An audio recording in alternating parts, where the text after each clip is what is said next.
This is Audible. Red-Headed Stepchild by Jaye Wells.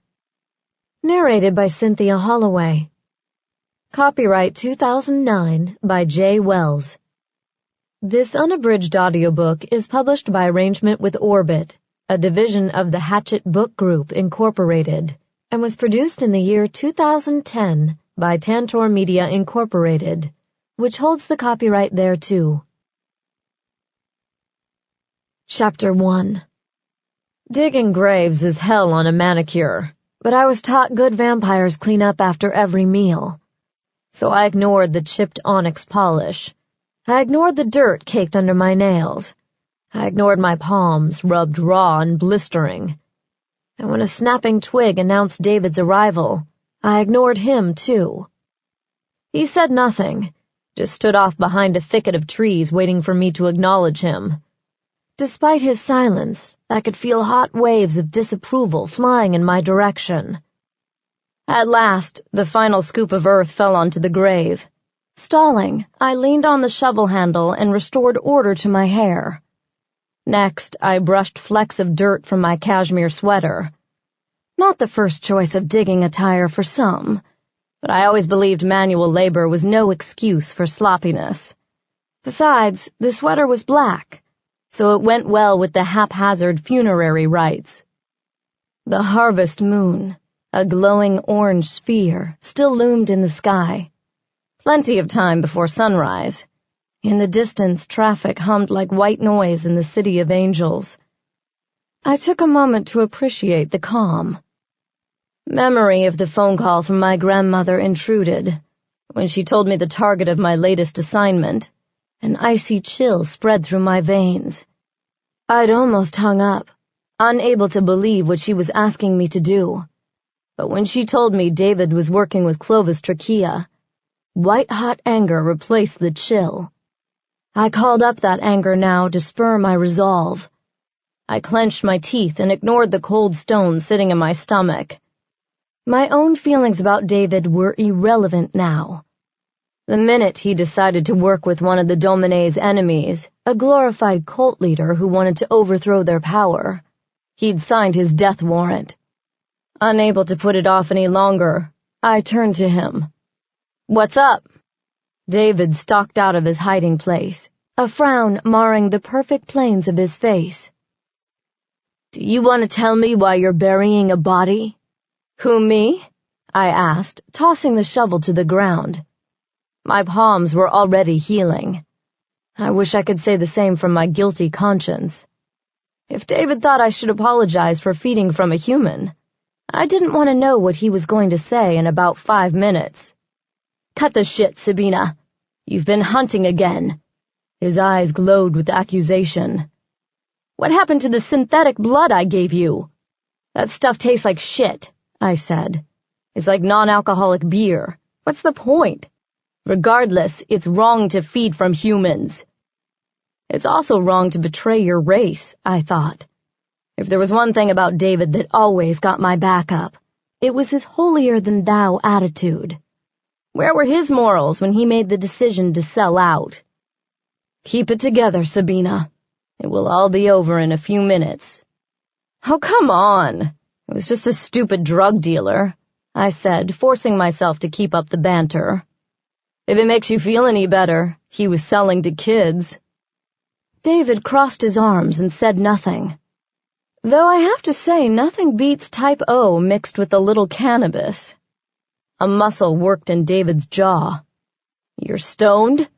"Not really," I said, "though I do have a strange craving for pizza, extra garlic."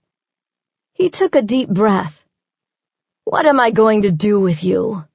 His lips quirked, despite his harsh tone. "First of all, no more lectures." "We're vampires, David. Mortal codes of good and evil don't apply to us." He arched a brow. "Don't they?" "Whatever," I said. "Can we just skip the philosophical debates for once?" He shook his head. "Okay, then. Why don't you tell me why we're meeting way out here?" Heaving a deep sigh, I pulled my weapon. David's eyes widened as I aimed the custom-made pistol between them. His eyes pivoted from the gun to me. I hoped he didn't notice the slight tremor in my hands. "I should have known when you called me," he said. "You never do that. Aren't you going to ask me why?" His calm unsettled me. "I know why." He crossed his arms and regarded me closely. "The question is, do you?" My eye twitched. "I know enough. How could you betray the Domin? He didn't flinch. "One of these days your blind obedience to the Domin is going to be your downfall." I rolled my eyes. "Don't waste your final words on another lecture." He lunged before the last word left my lips. He plowed into me, knocking the breath out of my chest and the gun from my hand. We landed in a tangle of limbs on the fresh grave. Dirt and fists flew as we each struggled to gain advantage. He grabbed my hair and whacked my head into the dirt. Soil tunneled up my nose and rage blurred my vision. My hands curled into claws and dug into his eyes. Distracted by pain, he covered them with his palms. Gaining the advantage fueled my adrenaline as I flipped him onto his back. My knee straddled his hips, and I belted him in the nose with the base of my hand. Blood spurted from his nostrils, streaking his lips and chin. "Bitch!" Like an animal, he sank fangs into the fleshy part of my palm. I shrieked, backhanding him across the cheek with my uninjured hand. He growled and shoved me. I flew back several feet, landing on my ass with a thud. Before I could catch my breath, his weight pinned me down again. Only this time, my gun stared back at me with its unblinking eye. "How does it feel, Sabina?" His face was close to mine as he whispered. His breath stunk of blood and fury. "How does it feel to be on the other end of the gun?" "It sucks, actually." Despite my tough talk, my heart hammered against my ribs. I glanced to the right and saw the shovel I'd used earlier lying about 5 feet away. "Listen!" "Shut up!" His eyes were wild. "You know what the worst part is? I came here tonight to come clean with you. I was going to warn you about the Domin and Clovis." "Warn me?" David jammed the cold steel into my skull, tattooing me with his rage. "That's the irony, isn't it? Do you even know what's at stake here?" He cocked the hammer. Obviously, the question had been rhetorical. 1 second, 2, ticked by before the sound of flapping wings and a loud hoot filled the clearing. David glanced away, distracted. I punched him in the throat. He fell back, gasping and sputtering. I hauled ass to the shovel. Time slowed. Spinning, I slashed the shovel in a wide arc. A bullet ricocheted off the metal, causing a spark. David pulled himself up to shoot again, but I lunged forward, swinging like Babe Ruth. The metal hit David's skull with a sickening thud. He collapsed in a heap. He wouldn't stay down long. I grabbed the gun from his limp hand and aimed it at his chest. I was about to pull the trigger when his eyes crept open. "Sabina!" He lay on the ground, covered in blood and dirt. The goose egg on his forehead was already losing its mass. Knowledge of the inevitable filled his gaze. I paused, watching him. At one time, I'd looked up to this male, counted him as a friend, and now he'd betrayed everything I held sacred by selling out to the enemy. I hated him for his treachery. I hated the Domin for choosing me as executioner. But most of all, I hated myself for what I was about to do. He raised a hand toward me, imploring me to listen. My insides felt coated in acid as I watched him struggle to sit up. "Don't trust." His final words were lost in the gun's blast. David's body exploded into flames, caused by the metaphysical friction of his soul leaving his flesh. My whole body spasmed. The heat from the fire couldn't stop the shaking in my limbs. Collapsing to the dirt, I wiped a quivering hand down my face. The gun felt like a branding iron in my hand. I dropped it, but my hand still throbbed. A moment later, I changed my mind and picked it up again. Pulling out the clip, I removed one of the bullets. Holding one up for inspection, I wondered what David felt when the casing exploded and a dose of the toxic juice robbed him of his immortality. I glanced over at the smoldering pile that was once my friend. Had he suffered? Or did his death bring instant relief from the burdens of immortality? Or had I just damned his soul to a worse fate? I shook myself. His work here was done. Mine wasn't. My shirt was caked with smears of soot, dirt, and drying blood. David's blood mixed with mine. I sucked in a lungful of air, hoping to ease the tightness in my chest. The fire had died, leaving a charred, smoking mass of ash and bone. Great, I thought. Now I have to dig another grave. I used the shovel to pull myself up. A blur of white flew through the clearing. The owl called out again before flying over the trees. I stilled, wondering if I was hearing things. I called again, and this time I was sure it screeched, "Sabina." Maybe the smoke and fatigue were playing tricks on me. Maybe it had really said my name. I wasn't sure, but I didn't have time to worry about that. I had a body to bury. As I dug in, my eyes started to sting. I tried to convince myself it was merely a reaction to the smoke, but a voice in my head whispered, "Guilt." With ruthless determination, I shoved my conscience down, compressing it into a tiny knot and shoving it into a dark corner of myself. Maybe later I'd pull it out and examine it. Or maybe not. Good assassins dispose of problems without remorse, even if the problem was a friend. Chapter 2. Sephiler was my next stop after burying David. Located in Silver Lake near Sunset, it catered to hipster mortal clientele on the front. In the back, however, was one of the best vampire clubs in L.A. I'd never seen the bouncer before. He had a thick neck, and his mullet was not an ironic statement. He wore a black wife-beater with the word "asshole" written on it in white. I assumed this was his name. "Sorry, girlie. No ID, no entry." "Look," I said. "You're new, so I'll forgive your ignorance. Euan knows me." Asshole smiled, his crooked teeth yellow from the cigarette dangling from his lips. "You're the 10th chick tonight who's claimed to know Euan. No dice. Next!" He dismissed me, looking at the couple in line behind me. "ID?" I pushed the guy who stepped forward out of my way. "Hey!" he said, puffing up like a blowfish.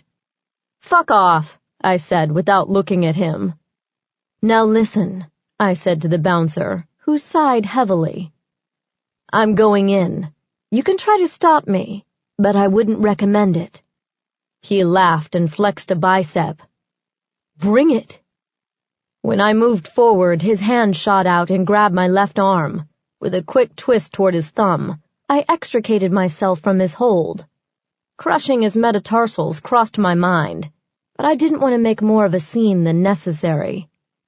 I kept walking, only to have him grab me around the waist from behind. He lifted my feet off the ground and hugged me hard to his body. So much for avoiding a scene. "You like it rough, huh?" he whispered in my ear. I was about to show him just how rough I liked it when Euan appeared. "Put her down, Tank," he ordered. "She ain't got no ID, boss." "It's all right," Euan said. "But you said—" "I said put her down." As soon as my feet hit the floor, I spun around, ready to throw down. Before I could swing, Euan grabbed my hand and pulled me roughly toward him. "Stop," he said, "or I'll personally kick your ass to the curb." Our stare-off lasted only a few moments. Tension hung over us like a cloud, as the rest of the people in line held their collective breath. In the end, though, I knew my anger had nothing to do with the bouncer. Fighting him wouldn't erase the last 2 hours of my life. Taking a deep breath, I stood down and settled for glaring over Euan's shoulder at the Neanderthal. Euan placated Tank and sent him back to the door. With a jerk of his head, he indicated I should follow him to the back. The place was wall-to-wall mortals. Many were crowded on the small dance floor in front of the stage, but the area around the bar was equally packed as people fought for the bartender's attention. On the stage, an all-girl punk group thrashed their instruments. They sounded like a bunch of cats in heat. Above the stage, small lights spelled out, "Salvation." The whole scene felt claustrophobic. The smog of cigarette smoke mixed with the scent of sweat and stale beer, not to mention the overpowering aroma of blood pumping through all those mortal bodies. As we passed, the women's bathroom door opened. 2 bleached blondes in miniskirts were snorting lines of coke from the counter. Their blood would offer an amazing high were I to feed from them. But I knew better than to go there. First, Euan would kill me if I sucked on his customers. Second, while the occasional pothead was a harmless snack, making meals out of drug addicts was bad news. Others before me had found the second-hand high too hard to resist, only to find themselves junkies for eternity. Another bouncer stood about 10 feet past the restrooms. This one was smaller than the guy out front, but far deadlier. Sebastian's auburn hair was shaved on the sides and rose into a mohawk in the center. He had a bull ring in his nose and a dragon half-sleeve tattoo on his left arm. "What's up, Sabina?" he said over the heads of the mortal couple he'd been talking to.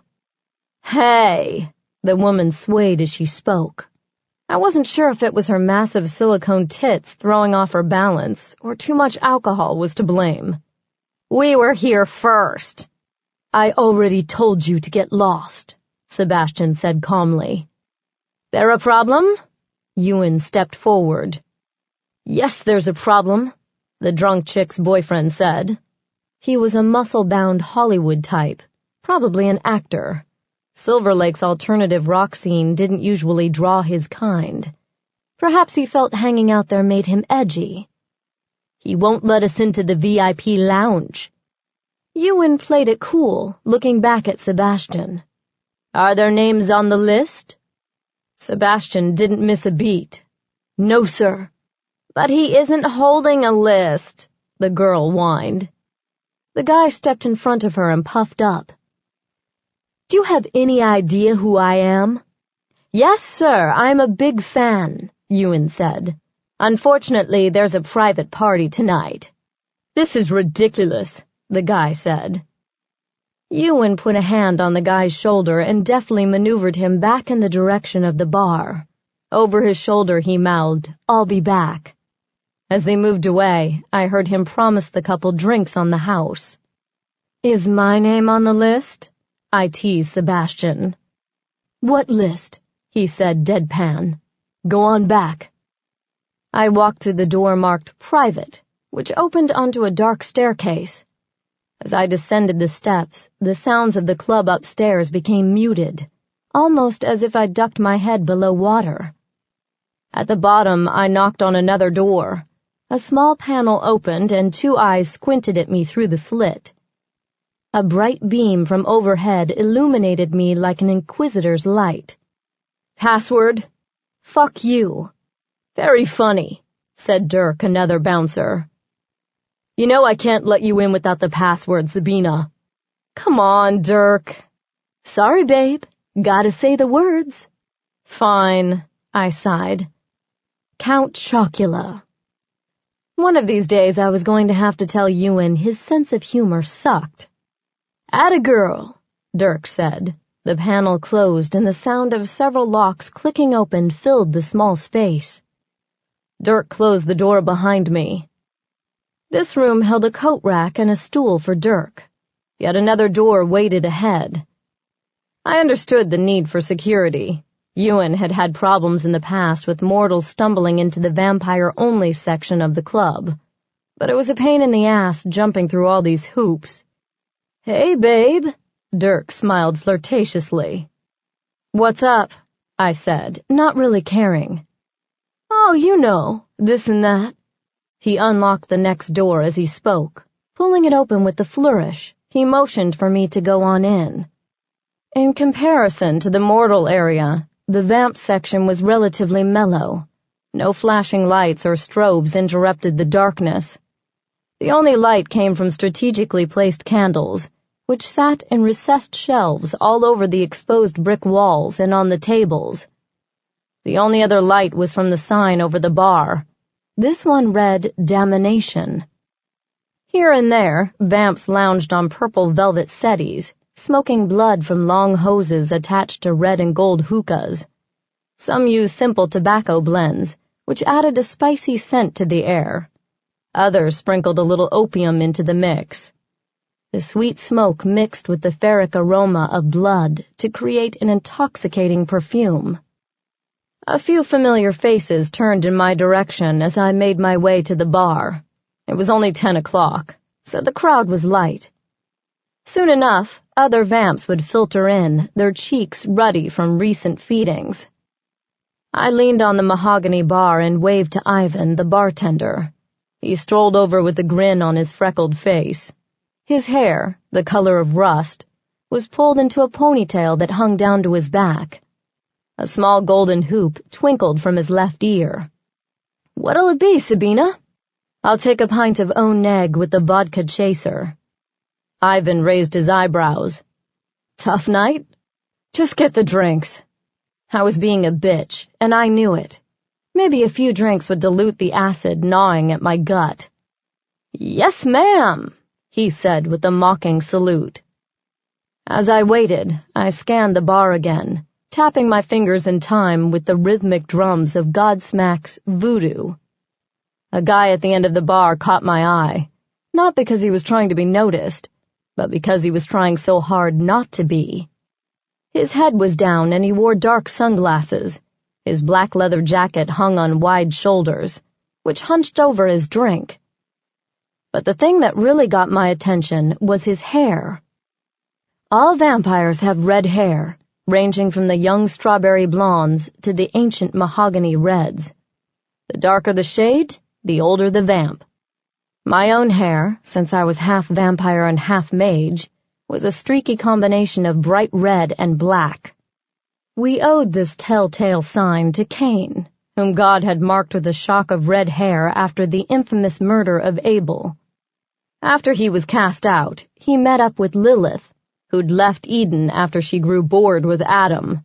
Kane's affair with Lilith resulted in the creation of the vampire race.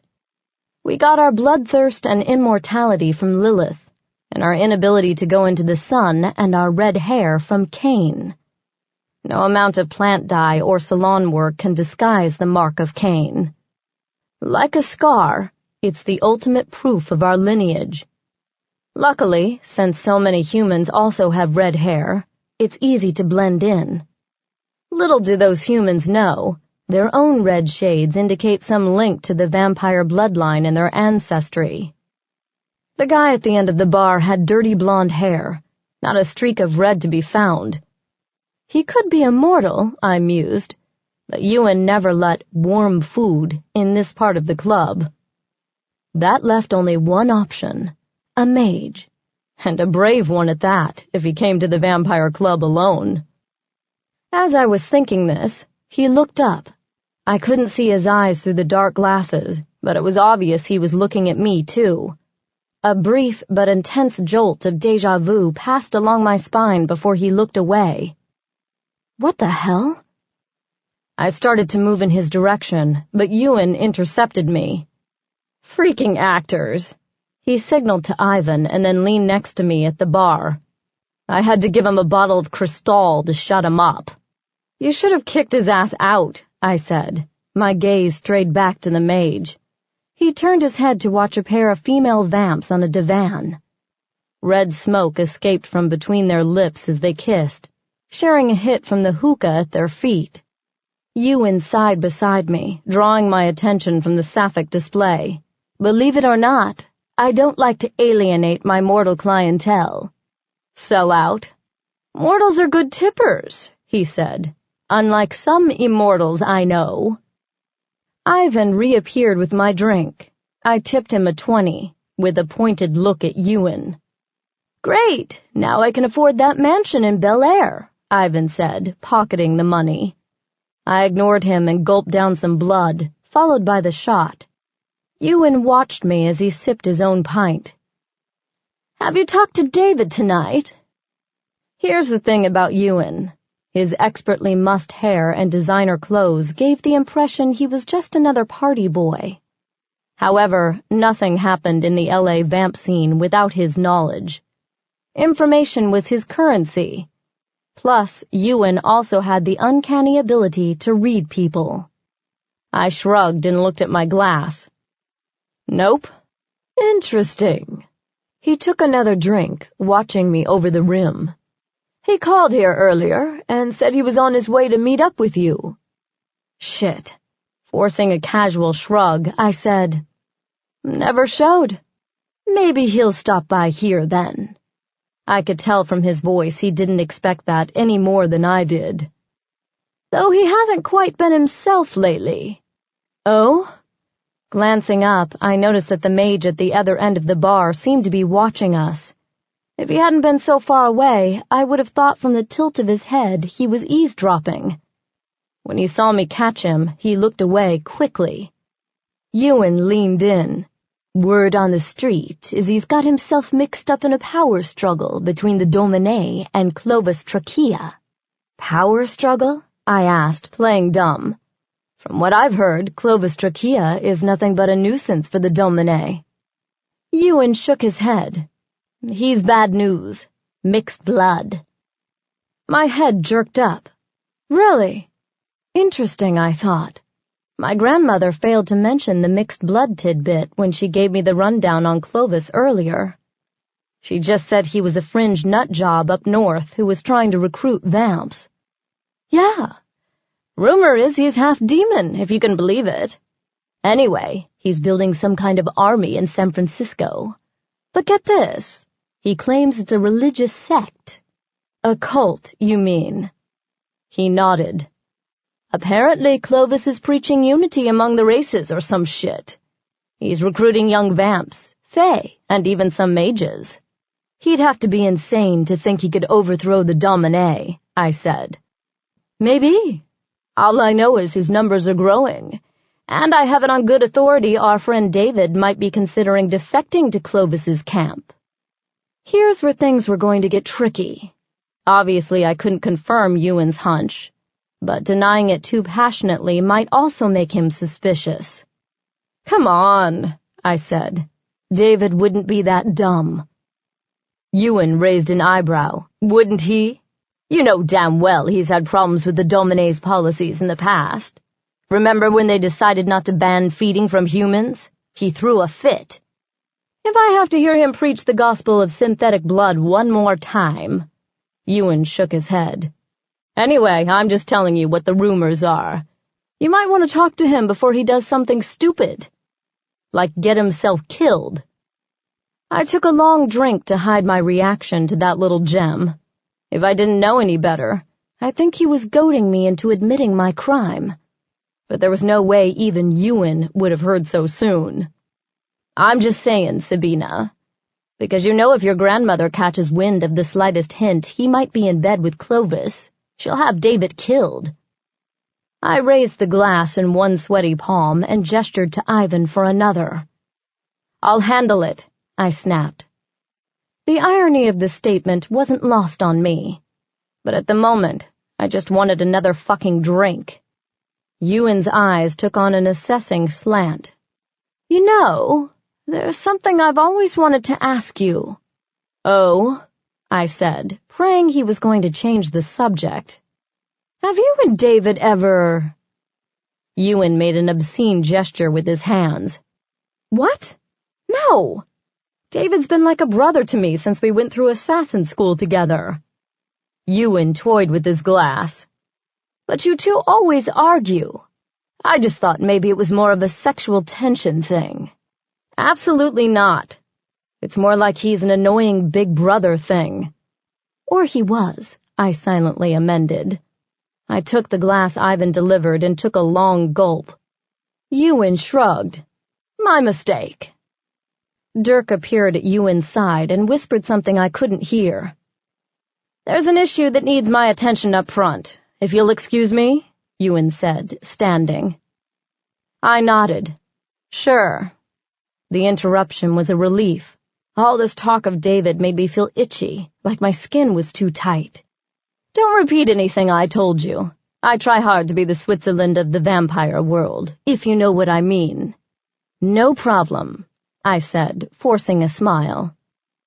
As he walked away, I thought about what would happen once word got out I'd smoked David. Most likely Euan would be pissed I hadn't told him, so he'd have been the first to know. Despite their casual friendship, Euan wouldn't mourn David's passing.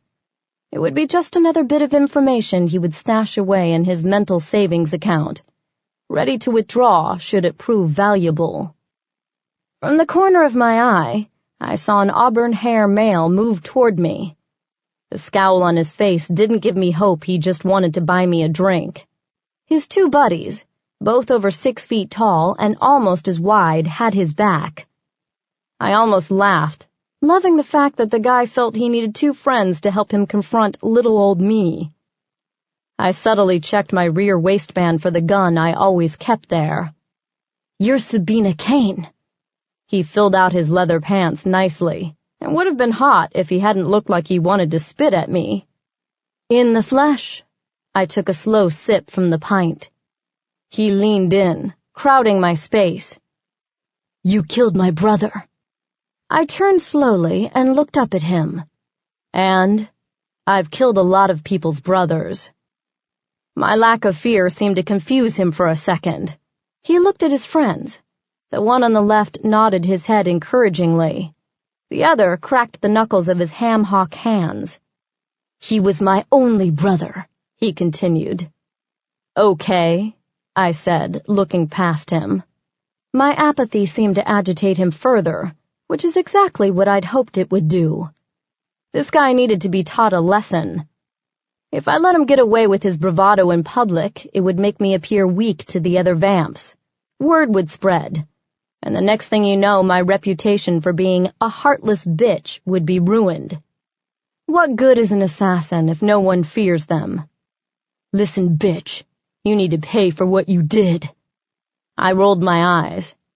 Look, dude, I'll save you some time here. What was your brother's name? Zeke Calebo. I snorted. You mean the Zeke Calebo who threatened to expose our existence to the mortal media if the Domin didn't give him $1 billion? The guy nodded curtly. That asshole was too stupid to live. Zeke's brother hauled back a meaty fist. Durk, who'd been approaching our little party from behind, grabbed the guy. His fist made a loud crunching sound as Durk crushed it. The 2 friends moved in to help, but stopped at the telltale sound of a pump-action shotgun. Don't even think about it, Ivan said calmly. He stood behind the bar with the weapon pointed at their heads. Even if Ivan didn't have cinder shells in the gun, a shotgun blast would blow their heads clean off, making them very dead. Didn't your mama ever teach you it's rude to hit a lady? Durk asked Zeke's brother, whom he had in a headlock. Fuck off, the guy said, struggling. I leaned against the bar, sipping on my drink, happy to let the staff handle the situation for the moment. If it had been me, 3 dead vamps would already be on the floor. Apologize, Durk said. He winked at me, and I toasted him with my drink. The friends and Ivan were holding a stare-off. The rest of the bar had stopped to watch. No one rose to help, nor did they look especially excited. Vampire life tended to make one a bit numb to confrontation. Apologize, Durk said again, tightening his hold. The bitch is gonna die. I laughed out loud. After tossing a Ben Franklin on the bar, I approached him. He struggled against Durk's hold while his eyes shot white heat in my direction. That's okay. I was leaving anyway. I lifted his chin with my index finger. Leaning close, I whispered, Your brother screamed like a girl when I staked him. As I swaggered away, the guy growled. Euan rushed in, looking worried as he took in the scene. He moved toward me, holding up a hand. "Sabina! Watch out!" I turned just in time to see Durk hit the floor and Zeke's brother come after me. He growled like an animal, showing a flash of fangs. I grabbed my gun and spun into a crouch, pulling the trigger as I rounded. He ignited mid-air, a brief, intense burst of heat, and then his ashes rained to the floor. I turned and pointed the gun at his friends. Their mouths gaped stupidly as they eyed the pile of cinders and ashes on the varnished concrete floor. "Do we still have a problem?" I asked. They shook their heads frantically and backed away with palms held up in surrender. Euan stood over the mass of ash on the floor. He shook his head. "Someone's going to have to clean this up, you know. Put it on my tab." Over Euan's shoulder, I noticed the mage watching the scene without expression. This surprised me. I figured at the first sign of vamp violence he would have blinked his way out of there. Instead, he looked almost bored as he sipped on his beer. "Hey, Ivan." I leaned on the bar to talk. "Yeah?" he asked, sounding distracted as he watched the vamp's two friends get escorted from the bar. "Who's the mage?" We both turned to look where the mage was sitting, but to my surprise, he was gone. Poof. "That's weird. He was just there," I said. Ivan shook his head. "Freakin' Mancies? They give me the willies." "Do you know who he was?" I asked. "Nah, but he was asking questions before you got here." "What kind of questions?" I don't know why I was so intrigued about some random mage, but something about him set off my warning sensors. Ivan looked at me and said, "About you." Well, if that wasn't the perfect end to a perfectly craptacular evening. Why in the hell would a mage be stalking me? Chapter 3. A guard holding a large semi-automatic rifle greeted me at the front door. "Follow me." He had to turn sideways to get through the doorframe as he led me inside the Domin compound. His hair was a coppery red, indicating that, like me, he was less than a century old. He lumbered up one wing of the double staircase. My boots scuffed the limestone steps, that sound unnaturally loud in the cavernous room. When we reached the top, he motioned me to follow him to the right, down a long carpeted corridor. At various intervals, we passed guards standing still as statues next to priceless artwork set in niches along the blood-red walls. Finally, we reached the doors to the antechamber. A handful of other vamps littered the room. Most of them were young strawberry blondes. Only a few had darker shades. These were hangers-on, hoping to curry favor. A pair of older vampires, members of the Undercouncil, stood in the corner whispering to each other. As usual, all conversation ceased when I walked in. More art hung here, landscapes mostly, depicting Tuscan hillsides. Flowing crimson shears hung over arched windows, which reached from floor to ceiling. Beyond the panes lay the well-lit grounds of the estate. Past that, the ocean sparkled in the moonlight. At the back of the room stood two doors, each emblazoned with a bronze relief. The left panel showed Lilith seducing Kane, which resulted in the creation of the vampire race. The right depicted her coronation as the Queen of Urkala, following her marriage to Asmodeus. On either side of these, torches sat in brackets, illuminating the raised images. The sound of static from a walkie-talkie broke the silence. One of the guards spoke into it in low tones. "Sabina Kane," he announced finally. In unison, the guards each grabbed a handle, sweeping the large panels open with a flourish. I could feel the stares of the others as I moved. The words "killer" and "mixed blood" were muttered in hushed tones. Once I passed the portal, the doors closed, locking out their judgment. I had an impression of candlelight in my peripheral vision, but my eyes were focused on the middle of the room. Softly lit by recessed lights, The Domin sat behind a long wooden table in the center of the chamber. Lavinia, with her dark carmine hair, sat at the center with one female to either side. Her position as alpha among the three was secured by her age. Some vampires, the bold ones, joked that she predated the discovery of fire.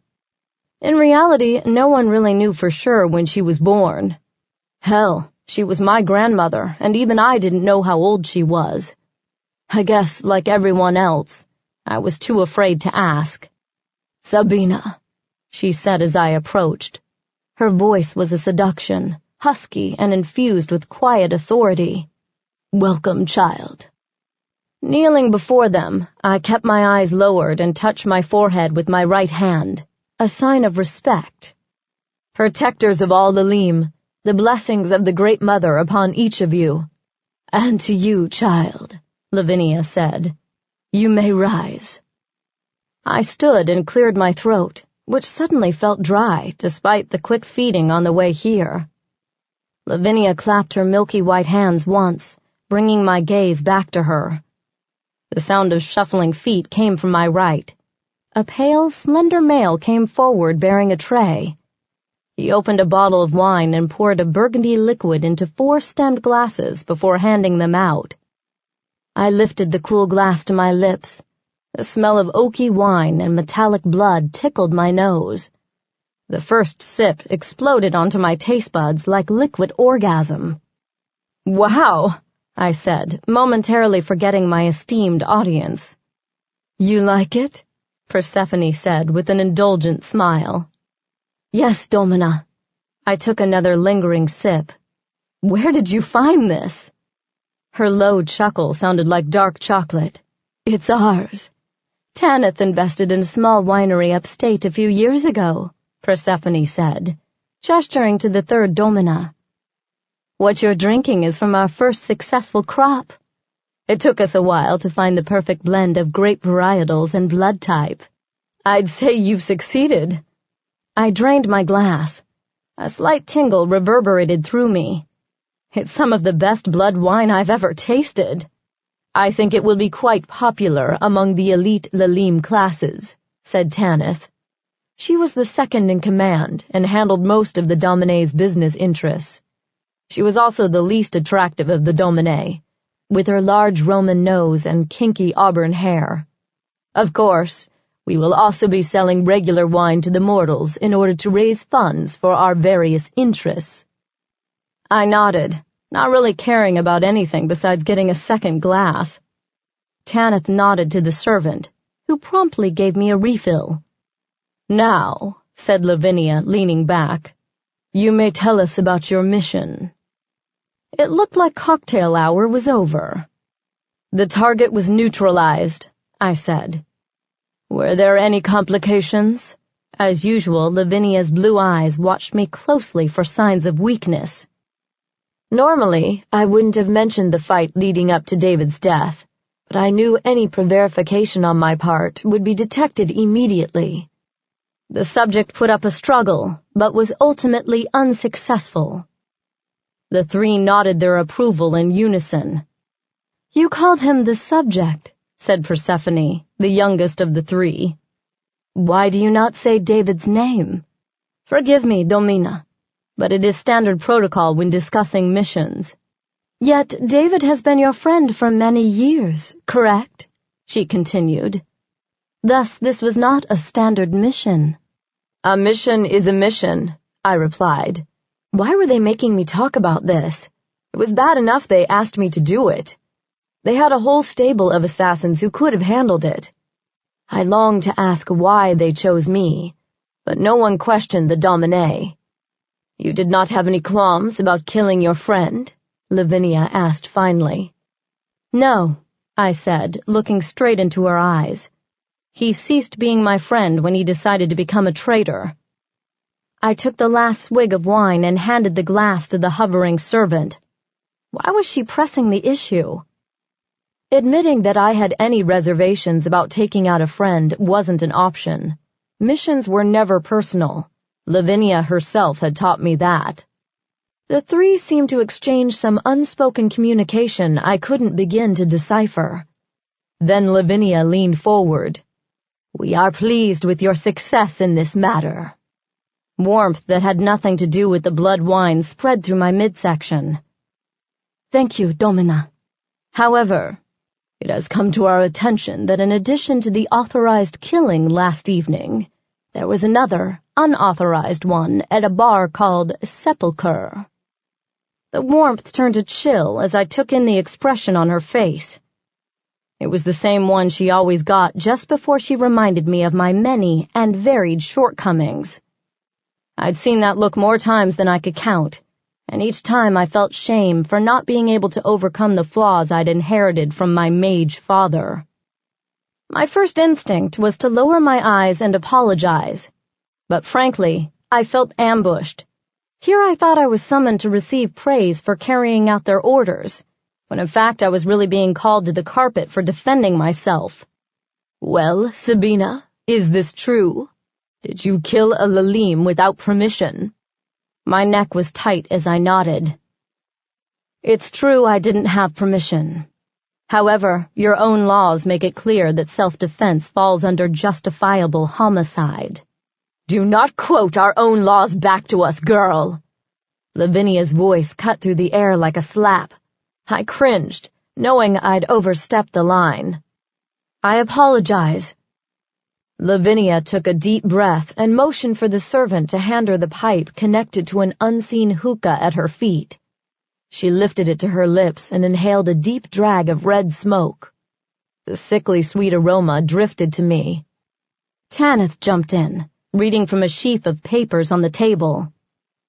"The accounts show one Billy Dan Calbo, brother of Zeke, threatened you more than once. However, our source also states you were heard taunting the victim prior to his attack."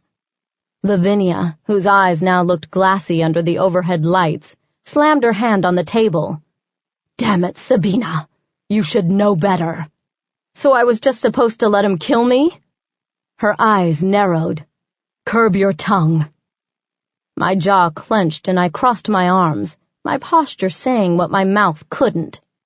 "Sabina, you are one of our best assassins, but you can't go around killing everyone who threatens you. We expect you to be able to subdue those who threaten you without deadly force." Persephone's voice was soft as she tried to play mediator. I heard her, but my eyes were locked with my grandmother's. "You have to understand, the Lalim community trusts us to use your skills to dispense justice to those who break the laws. If they have to worry about you losing your temper and taking it out on the public, it will undermine our authority." "This is especially true for you, Sabina," said Tanith. "Given the circumstances of your birth, many of our followers already worry you're a loose cannon. You have to be above reproach." I took a deep breath, trying to tamp down my frustration. How many times have I heard that lecture over the years? Like I didn't know I was different. Like I hadn't spent my entire life trying to be the perfect vampire so everyone would overlook my mage heritage. If I had to hear one more lecture about how the standards were higher for me because of my parents' sins, I was going to puke. "You will apologize now." Lavinia's voice didn't leave any doubt this wasn't a request, but an order. I swallowed down the knot of resentment clogging my throat. It didn't help, but it's not like I had a choice about apologizing. "I'm sorry. I should have tried to defuse the situation before it got out of hand." Tanith and Persephone eased back in their chairs a bit, but my grandmother's face was cold and her shoulders stiff. Her eyes held mine, communicating her disappointment and anger more than any words could have. "In light of this development, we were tempted to suspend your duties until further notice." My heart dropped into my stomach. "What?" She held up a finger. "However, after some discussion, we have decided this transgression might actually work in our favor. We have another mission for you, beginning immediately." I so was not following her, but if it meant I wasn't going to be suspended, I was all ears. Okay. Your target is Clovis Trachea. I almost said a very naughty word. Actually, I might have said it aloud if the shocked looks on their faces were any indication. I wasn't really paying attention because I was too busy trying not to piss myself. We have it on good authority he is trying to form an alliance with the Hecate Council. I'd recovered enough from my shock that I'd begun analyzing the situation. But we have a truce with them. Why would the Hecate do something so foolish? Surely they'd refuse, knowing it could lead to another war. Mages and vampires had been enemies for centuries, resulting in several wars. The conflict boiled down to vamps believing we were the true descendants of Lilith, while mages were a bastard race spawned by the goddess Hecate. The sympathy mages have for humans didn't help matters. However, after the War of Blood, which lasted for a couple of centuries, the two races had agreed to sign a treaty of sorts, called the Black Covenant. Among other things, the agreement banned interracial breeding, as well as requiring vamps to feed only from humans. To say the peace was tenuous would be understating things. Some felt another war was inevitable, but thus far it had been avoided. If the mages sided with the Domine's enemy, it would be seen as a declaration of war by many vampires. Tanith broke into my thoughts. At this point, we believe he is merely recruiting Mancies off the street and has yet to approach their council. However, his numbers of Lalim are rapidly growing. We want to stop him before he becomes a real threat. How is he managing to recruit our own? I asked. Lavinia spoke up. His church, called the Temple of the Moon, preaches unity among all of Lilith's descendants. Some misguided vampires believe all of us, vampires, Mancies, fairies, and demons, should band together. I remembered what Euan said about Clovis being half-demon. If he could use his mixed heritage to unite the vampires and demons, he would have a real chance of overthrowing the Domine. Add Mancies to that mix, and he'd be almost unstoppable. Obviously, the situation is quite troubling, said Lavinia. He must be stopped, and we want you to do it. You want me to assassinate him? Already I was reviewing my knowledge about killing demons, which I hated to admit was slim. No, my dear. I want you to infiltrate his organization, find out his plans, root out his spies, and then kill him. My stomach dropped. I might be talented at killing people, but I certainly wasn't a spy. How? I asked. We believe Clovis has spies high up in our organization, perhaps high-ranking members of the Undercouncil. We will take advantage of this unauthorized killing last night and suspend you. At least this will be our public position. Meanwhile, you will do everything you can to bolster the belief that you are in the midst of questioning your allegiance to us. However, Tanith cut in, you'll have to convince him you're serious. You'll be tested. I didn't care about tests or even the inevitable fallout once the vampire community believed the Domine suspended me. I suppose part of me saw killing Clovis as a way to lessen my own guilt about killing David. Another part of me hoped by disposing of the Domine's enemy, I'd finally prove to my grandmother that I wasn't just some fuck-up. I'm in, I blurted. Excellent, Lavinia smiled, an expression so rare on her pale face, I expected her skin to crack. Sabina, there is one small matter we must discuss before you begin this task, said Tanith. No one must know that you have not actually broken from us. Clovis may have several operatives planted within our ranks. No one outside this room can be trusted. What she wasn't saying was that once word spread that I'd broken from the Domine, some of their followers might decide to punish me for my disloyalty. And what are my instructions should one of your people decide to come after me? Lavinia looked at Tanith and Persephone, who both nodded. You will have total amnesty. In addition, you have our permission to do whatever it takes to succeed. As far as Clovis or anyone else is concerned, it is to appear as if you have abandoned our ways entirely. The irony of the situation wasn't lost on me. They just ripped me a new asshole for killing someone without their permission, but now they were almost encouraging it to further their own plans. My mind started to race as I considered the ramifications. Not only would Domin loyal vamps come after me, I'd also have to do some unsavory things to prove I'd broken from the Domin's laws. Because I was raised within the confines of the Temple of Lilith with my grandmother, the sacred laws were as much a part of me as my bloodlust. "Sabina?" The room throbbed with tension as they waited for my answer. It occurred to me that this might be a test. Did they expect me to back down? Screw it, I thought. I'll do it. Chapter 4. My purse hit the side table door with a thump. I dropped my motorcycle helmet on the cluttered dining room table. My blouse landed on the floor in a heap, leaving me clad in a white camisole and jeans. I discarded my black stiletto Mary Janes in the hallway on my way to the kitchen. I grabbed a beer from the fridge and chugged it as I started the water in the bathroom.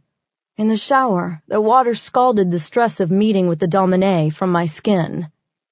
Afterwards, I wrapped myself in my favorite robe. The short silk hem tickled my thighs as I walked back into the kitchen to grab another beer. As I closed the fridge door, the air suddenly crackled with electricity. Through the breakfast bar, I saw a flash of green light and a puff of smoke. I grabbed my gun from the kitchen counter and ran into the room with my heart palpitating. When I saw what waited for me, the bottle crashed to the floor. Broken glass and cold beer coated my stinging shins. The demon stared down at me with a fierce scowl. His eyes had horizontal pupils, and black horns jutted from his temples. Two wicked-looking black claws rested on scaly green hips. My stomach felt like I'd swallowed frozen stones. My mind screamed for me to move, but the message got lost in translation on the way to my limbs. Sabina Kane. His voice had this odd echo effect, as if it came from another dimension. A reptilian smile hovered on his black lips. This wasn't a social call. I crouched low, ready for battle. I'd never fought a demon, but damned if I was going to stand there like some B-movie actress waiting for him to kill me. "Get out." I pointed the gun at his chest. "I'm afraid I can't do that," he said. At least, I thought it was a he. The black leather codpiece kind of hinted in that direction. A wooden stake appeared in his claw, the tip whittled down to a single spear-like point. That didn't bode well. "Who sent you?" I slowly stepped to the right, trying to find a way to the exit. The demon's eyes tracked me. He didn't answer, just moved a couple of steps forward. I held my ground, but tightened my grip on the gun.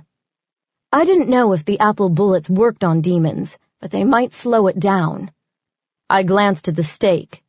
The demon would have to get in close range to use it, whereas I had the gun. I pulled back the slide and squeezed the trigger twice. The bullets ripped through the demon's chest. He blinked and looked down at the two rapidly healing holes. "Oh, that wasn't very nice." The stake disappeared and a crossbow took its place. Panic froze me to the floor. My brain screamed at me to move, move, move. Instead, I watched the demon lift the crossbow as if in slow motion. I opened my mouth to scream, but no sound came out. The arrow flew through the air so fast I barely saw it before it slammed into my chest. I flew back as the arrow went through my body and speared me to the wall. I registered the impact on some level, but my mind was too busy dealing with the fact I was about to die. Any second my body would burst into flames and I'd be gone. Poof! Nothing left but a pile of ash. Hot tears rolled down my cheeks as I closed my eyes and waited. There was no pain, just shock and a dull sense of inevitability. "Why haven't you exploded yet?" The demon was closer now, only a few feet away. I opened one eye to look at the arrow. Blood bloomed from the site of impact, just over my left breast. I don't know. Holding myself up became difficult as the seconds passed. I wonder if I should stake you just to be sure. I'd really prefer it if you didn't, I said. I'm sure I'll ignite any second. I focused on the pain, which had just started to register. It didn't feel like I was about to combust, though. It felt more like a freaking arrow had ripped through my heart. Not the best feeling in the world, but I had to imagine it paled in comparison to having my immortal soul sucked from my body in a fiery death. The demon came forward without a warning and jerked the arrow from my body. The damn thing had lodged itself so deep it took a couple of good pulls to get it loose. I grunted against the pain, and cold sweat broke out on my forehead. The tip of the arrow finally came free with a disgusting sucking noise. I collapsed to the floor and curled up in the fetal position in the puddle of spilled beer. From the corner of my eye, I saw the demon hold the arrow up to the light. He lifted the tip to his mouth, and his forked tongue darted out to taste the blood. My blood. I groaned and squeezed my eyes shut. At that point, I almost hoped he'd stake me. No words exist to describe the pain. Well, I guess that's that. The demon's hooves click-clacked against the hardwoods. I felt him hovering close. You okay? My eyes snapped open. Already, my heightened healing powers were making quick work of the wounds. Am I okay? I barked. You just shot me through the heart with an arrow. Hey, it's nothing personal.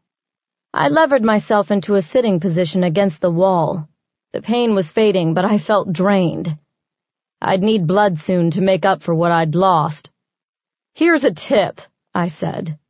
Next time you want to kill a vampire, you might try applewood. The demon frowned. Hello? What do you take me for, an idiot? It was applewood. What little blood I had left in my head drained out. You're wrong. If that was applewood, why am I still alive? That is the million-dollar question, isn't it? Who sent you? He ignored my question and leaned forward, looking me over. You should be incinerated. He sniffed the air. Wait a second. What the heck are you? Your scent is weird. Not that it's any of your business, but I'm Limo. You don't smell like one, it said. Vampires smell like blood. You got that going for you. But there's something else. Sandalwood? Geez, interrupt much? I said. I was about to say that I'm only half vamp. The other half is mage. His eyes widened. That's fucked up. You're telling me. So what now? I narrowed my eyes. What do you mean?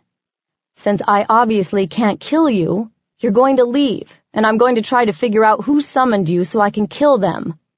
He crossed his arms and tapped his hoof on the hardwoods. Jeez, you really don't know anything about this, do you? I can't just decide to go back to Urkala. I have to be sent back. Well, go back to the person who summoned you. In fact, that works well for my plan, too. He shook his head. Can't do that. Why not? I huffed out a breath, annoyed by this entire scene. Duh, I didn't meet them. 1 minute I was lounging by a pool of lava in Urkala, and the next thing I know, I'm in your living room. I felt my eyebrows squeeze together. How did you know what you were supposed to do then? Are you sure you're half mage? I mean, I thought you guys learned all about how this demon summoning worked from birth. Humor me. He sighed. When a summoning occurs, the spell used is encoded with instructions. In this case, I knew my orders immediately. And they were to test you. And by test, you mean try to cremate me? Something like that. He shuffled his cloven hooves on the floor. Like I said, it was nothing personal. Right. I placed the heels of my palms against the wall to pull myself up. 2 claws grabbed my shoulders to help me. I shied away, determined not to take help from someone who just tried to kill me. Call me ungrateful. Okay, so we don't know who sent you, which means we can't track him down and make him send you back. Any other ideas? He tapped a hoof as he thought. Don't you have any mage friends who could help you? I don't know any mages.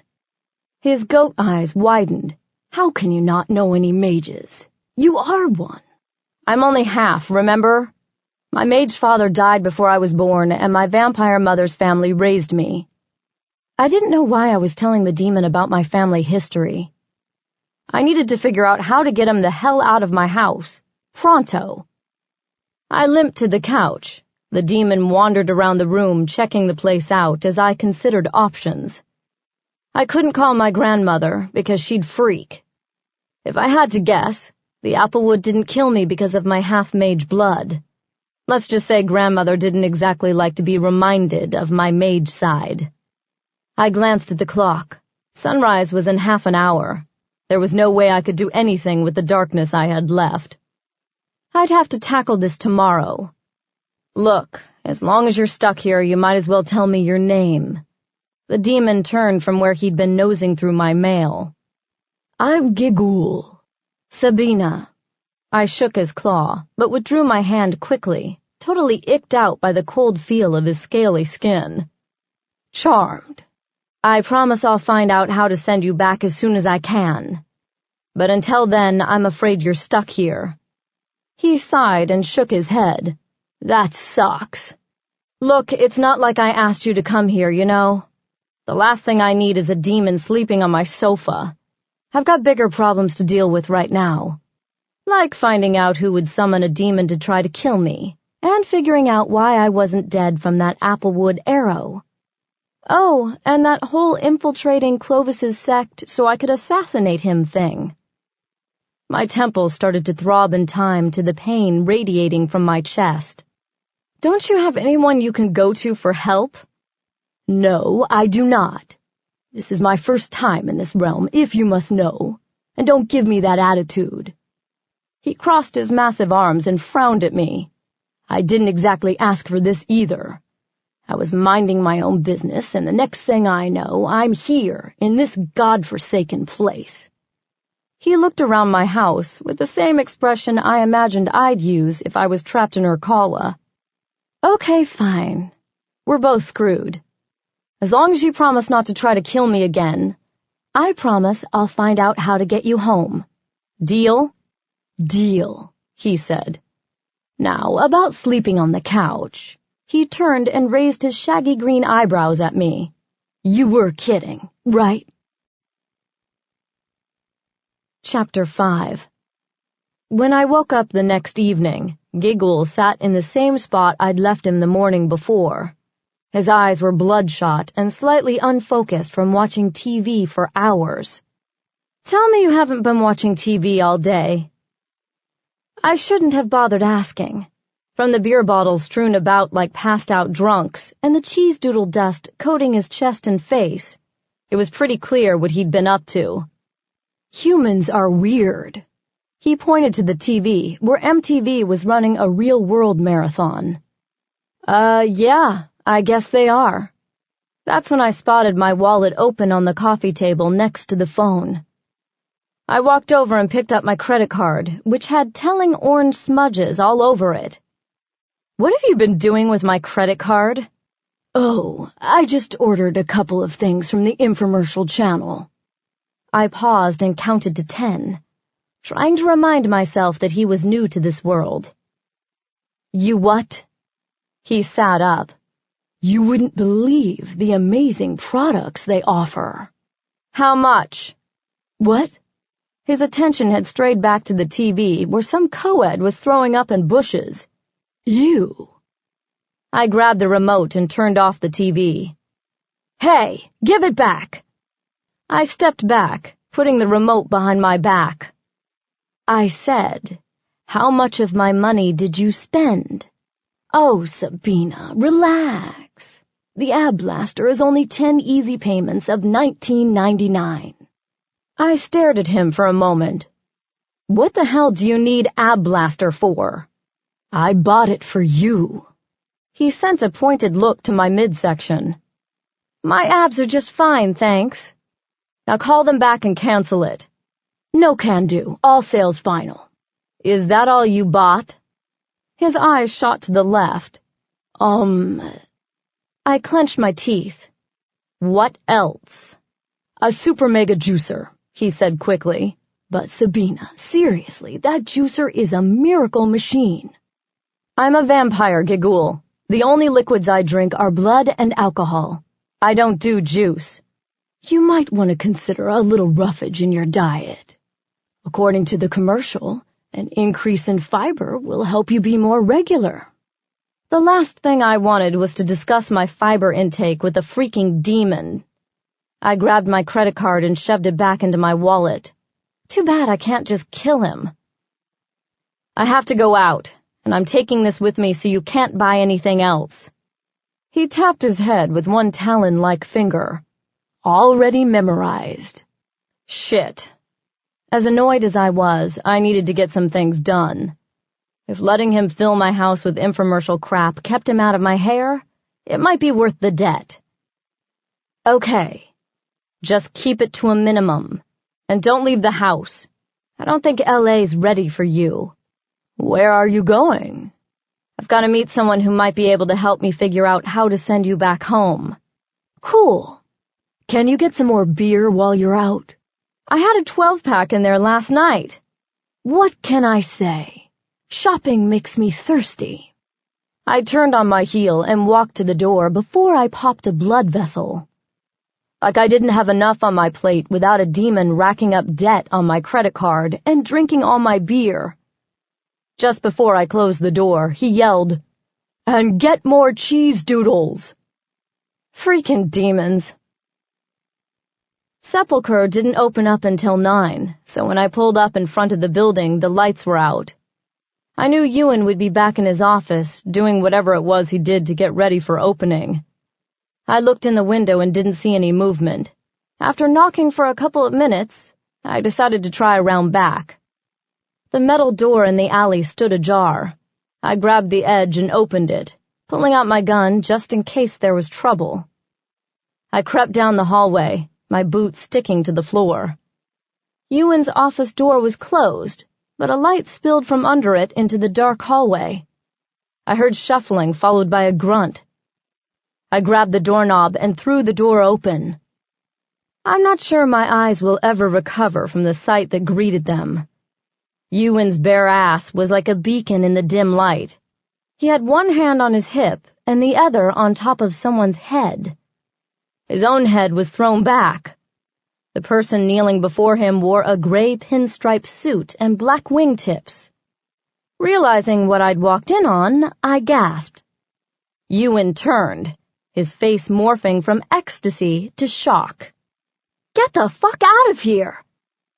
I backed up quickly and shut the door. My mouth hung open as I leaned against the wall. I wasn't shocked to find out Euan was gay. Instead, I was surprised he had a sex life at all. Euan seemed to get off on strategically gathering and spreading information. But I guess even gossips have needs. Hushed voices came from inside the office. I considered leaving, but despite my embarrassment, I needed Euan's help. Since I needed everyone to think I was breaking from the Domin, Euan was the perfect person to go to. All I had to do was convince him I was sick of the Domin shit, and he'd take care of the rest by telling everyone he knew. Hopefully, once word got out, it would reach Clovis and he'd come find me. A few moments later, the door opened. I'm not sure who I expected Euan's blower to be, but it sure as hell wasn't who walked out that door. Councilman Vera! I tried to keep the shock out of my voice, but it wasn't easy. With his perfectly combed executive haircut, a bit disheveled at present, and his strict adherence to the letter of the Domine's laws, he'd always seemed to have such a stick up his ass. I guess I wasn't too far off on that assessment after all. I almost smiled, but stifled it. No sense making the man more embarrassed. His cheeks already burned. "Sabina," he said with an awkward nod. "I don't think I have to tell you how damaging it would be if word of this indiscretion became public." "Say no more," I mimed, turning a key at my lips. "They're sealed." The tension in his shoulders relaxed a bit. "Thanks." I nodded, not sure what else to say. The situation definitely called for some off-color jokes, but I restrained myself. He scurried away toward the back door. I watched him go, wondering how in the world Euan had managed to seduce the most conservative member of the Under-Council. With a shrug, I decided it wasn't my business, unless I could use the knowledge as leverage against Euan. I took a deep breath and headed into Euan's office. His pants no longer sagged around his ankles. Instead, he leaned fully dressed against his desk, smoking a post-BJ cigarette like some bad cliché. He looked up and exhaled a puff of smoke. "I thought I told you to leave." I walked forward with a small smile pulling at the corners of my mouth. "Oh, you meant the building. I thought you wanted me to get out of the office so he could finish. You're a pain in the ass, you know that." "So I've been told." I leaned on the desk next to him. "So, Nicolo Vera, huh?" He took another drag and held it. "Yes, and?" He blew the smoke at my face. "What?" I scrunched my nose up and waved away the smoke. "I'm just surprised is all. Not about the gay part," I said quickly. Euan cocked an eyebrow. "Just he's so, I don't know, conservative." Euan crossed his arms and pinned me with a stare. "I'm surprised, too." "You are?" "Yeah. I'm surprised you have the balls to show up here after you lied to me the other night." I pursed my lips and considered how to play this. If I wasn't careful, he'd know I was using him. "I wasn't ready to talk about it. I had some shit to work through." "What kind of shit?" I crossed my arms. "Can I be honest with you?" He stubbed out the cigarette in an ashtray and nodded. I had his full attention now that he thought I had secrets to share. "I'm sure you've heard about my suspension." "Yeah. Thanks for killing that asshole in my club, by the way. The Domin's task force showed up to snoop around later that night." I cringed. "Sorry." He shrugged and waved a hand at me to continue.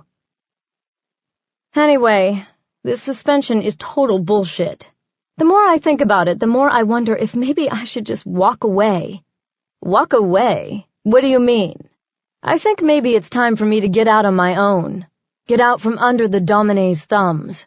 "Like a mercenary?" "Something like that," I said, inwardly smiling that he was taking the bait. "Look, I had major reservations about the David thing. Didn't tell you about it the other night because guilt was eating at me big time. Then, on top of that, they punish me for defending myself?" I shook my head, playing it up. It got me thinking that maybe it's time for me to strike out on my own. "Sabina, you shouldn't be talking like this. If the Domine, if your grandmother, finds out you're thinking about quitting them, they'll freak." I stood and started pacing. "I don't care anymore. I've gritted my teeth and taken their shit my whole life. I'm tired of being reminded how much of an embarrassment my mixed blood is to her. I'm tired of doing the Domine's dirty work. I'm tired of not having a life of my own." "Holy shit. You're serious, aren't you?" He lit another cigarette and inhaled deeply. I mentally pumped my fist, amazed at how easily he was buying my story. Maybe if he hadn't just gotten off, he'd have been harder to convince. Or maybe I was a better actress than I thought. Either way, it was working. I schooled my features into a frown and continued. "I know it won't be easy. As it is, once they find out I'm going solo, I'll probably have to disappear for a while." "Who else have you told?" he asked on an exhale. This question wasn't asked out of concern for my welfare. Instead, he wanted to be sure he had the scoop. "No one," I said. My suspension was for a month, but I'll probably start looking for work before then.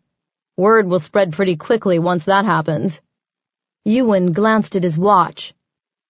Look, I've got to open the bar in half an hour. Do you want to hang out and we can come up with a plan? I shook my head. I need to figure this out on my own. But I do need a favor. Name it. What do you know about demons? Euan hadn't been able to shed much light on my little demon issue. Of course, it's not like I could tell him the whole story. I just said a friend of mine needed to get rid of a demon. He'd given me directions to the Red Moon because he'd heard the mage who owned it specialized in demon issues. I couldn't believe he'd bought the lie about my friend, let alone the one I'd fed him about wanting to break from the Domin. I wasn't sure if I was just a good actress or if his gullibility stemmed from his post-fellatial glow, but I wasn't going to argue with success. He'd probably started spreading the word the minute I left. Half the vamps in California were probably talking about my little epiphany by the time I pulled up to the Red Moon. The sign for the store hung from an archway between two buildings. The tunnel led to an ivy-draped courtyard filled with statuary, small stone benches, and a bubbling fountain. The hidden garden smelled of rosemary, sage, and other herbs I couldn't identify. Small twinkling lights draped over more ivy, which hung over the open front door. I ducked inside, wondering what other surprises this shop offered. Inside, pipe music drifted through the space, which smelled of incense and candle wax. In the far corner, a fire crackled in a small stone hearth.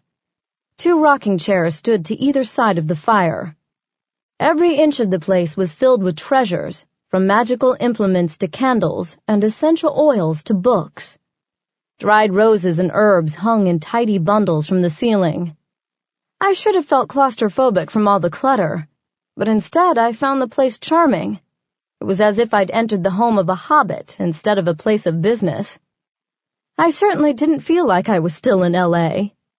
I walked to the front desk and rang the little bell next to the cash register. A voice called from behind a purple curtain near the back of the store. "Be right with you." I leaned against the counter, wondering if I was making a mistake. Vampires and mages didn't exactly hang out, and I wasn't sure how helpful one would be when I told him about my current predicament. The curtain parted, revealing a raven-haired man who appeared to be in his early 40s. His welcoming smile faded when he saw me. "Can I help you?" His brusque tone verified my suspicions. He was closer now, so I took a deep breath. Sure enough, the telltale scent of sandalwood overpowered the mingling scents of herbs and elixirs. His eyes narrowed as he took stock of me. "You're a mage?" This was really just making conversation. Besides the distinctive sandalwood scent, something about the way he carried himself told me he was powerful. Maybe it was his aura or his posture. I couldn't put my finger on it, but I knew he wasn't someone to mess with. He nodded curtly. "Yes, and vampires are not welcome in this shop."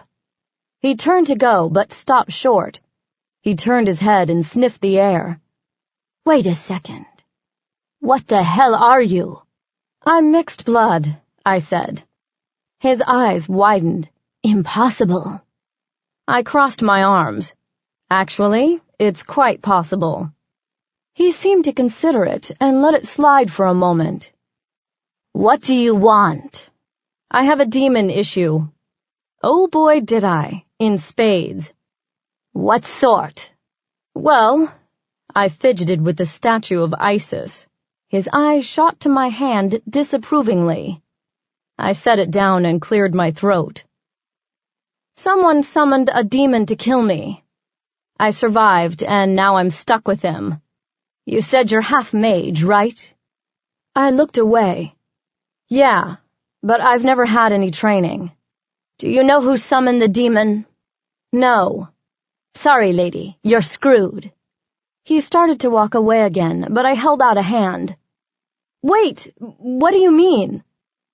He turned slowly, obviously annoyed. "Only the summoner or the target can return the demon. He shrugged his bony shoulders. "Good night." He moved to go again, as if he couldn't stand to be in the same room as me. "Hold on." My temples began to throb. "You're telling me there's no way to send this demon back to Urkala?" He crossed his arms. Did I stutter? My heart sank. I looked around at the shelves full of dusty, leather-bound books, as if one of the spines would offer an answer. "Look, you want my advice? Get used to having that demon around. Because without the summoner, you're up shit creek." I slumped against the counter. Gigul was going to freak when I told him I couldn't get him home. "Can't you tell me how to send him back?" The mage snorted. "The art of summoning demons takes years to learn. Isn't there a demon summoning for dummies book or something?" He frowned at me, obviously insulted. "Good night." I turned to go, but something shiny caught my eye from a shelf behind the counter. "Wait! What's that?" I pointed at an amulet. He trudged over to the counter with a deep sigh. When he saw where I was pointing, his eyes widened. "You can see that?" I looked at him as if he was one can short of a six-pack. Yeah. What is it?" His mouth dropped open, his shock evident. "You're not supposed to be able to see it." "Obviously I can." He stared at me for a moment, a new expression in his eyes. Intrigue? "That," he said, taking it down, "is the Lilith amulet." The item in question was made from solid gold. It shone in the dim light as if lit from inside. The metal was formed into the shape of an 8-pointed star, a symbol I knew very well. The Lilith amulet? He cleared his throat and looked around nervously. I looked around too, wondering about his sanity since we were completely alone in the store. He waved his hand for me to lean in closer. "The Lilith amulet," he whispered, "is worn by members of the caste of Nod." He said the last with a dramatic flair. When I merely blinked back at him, he continued. "The caste is a secret society rumored to be the protectors of the Presarium Lalitu." I snorted, remembering the melodramatic stories about the caste traded among the fledglings in school. "That's a myth." He raised a challenging eyebrow. "Oh, I assure you, it's very real." He raised the amulet so it spun over a lit candle on the desk. "This came to me from a fairy whose mother was a member of the caste." "How much do you want for it?" I had no idea why I wanted it. Maybe I felt it might give me some clue about the birthmark on my back. Maybe I just thought it was pretty. All I knew was that I felt oddly compelled to own it. He jerked the amulet back. "Not for sale. That's why I placed a cloaking ward on it." His eyes narrowed. "Which brings me back to the question. How did you see it?" I shrugged. "Maybe your ward was bogus." He frowned. "My wards never fail.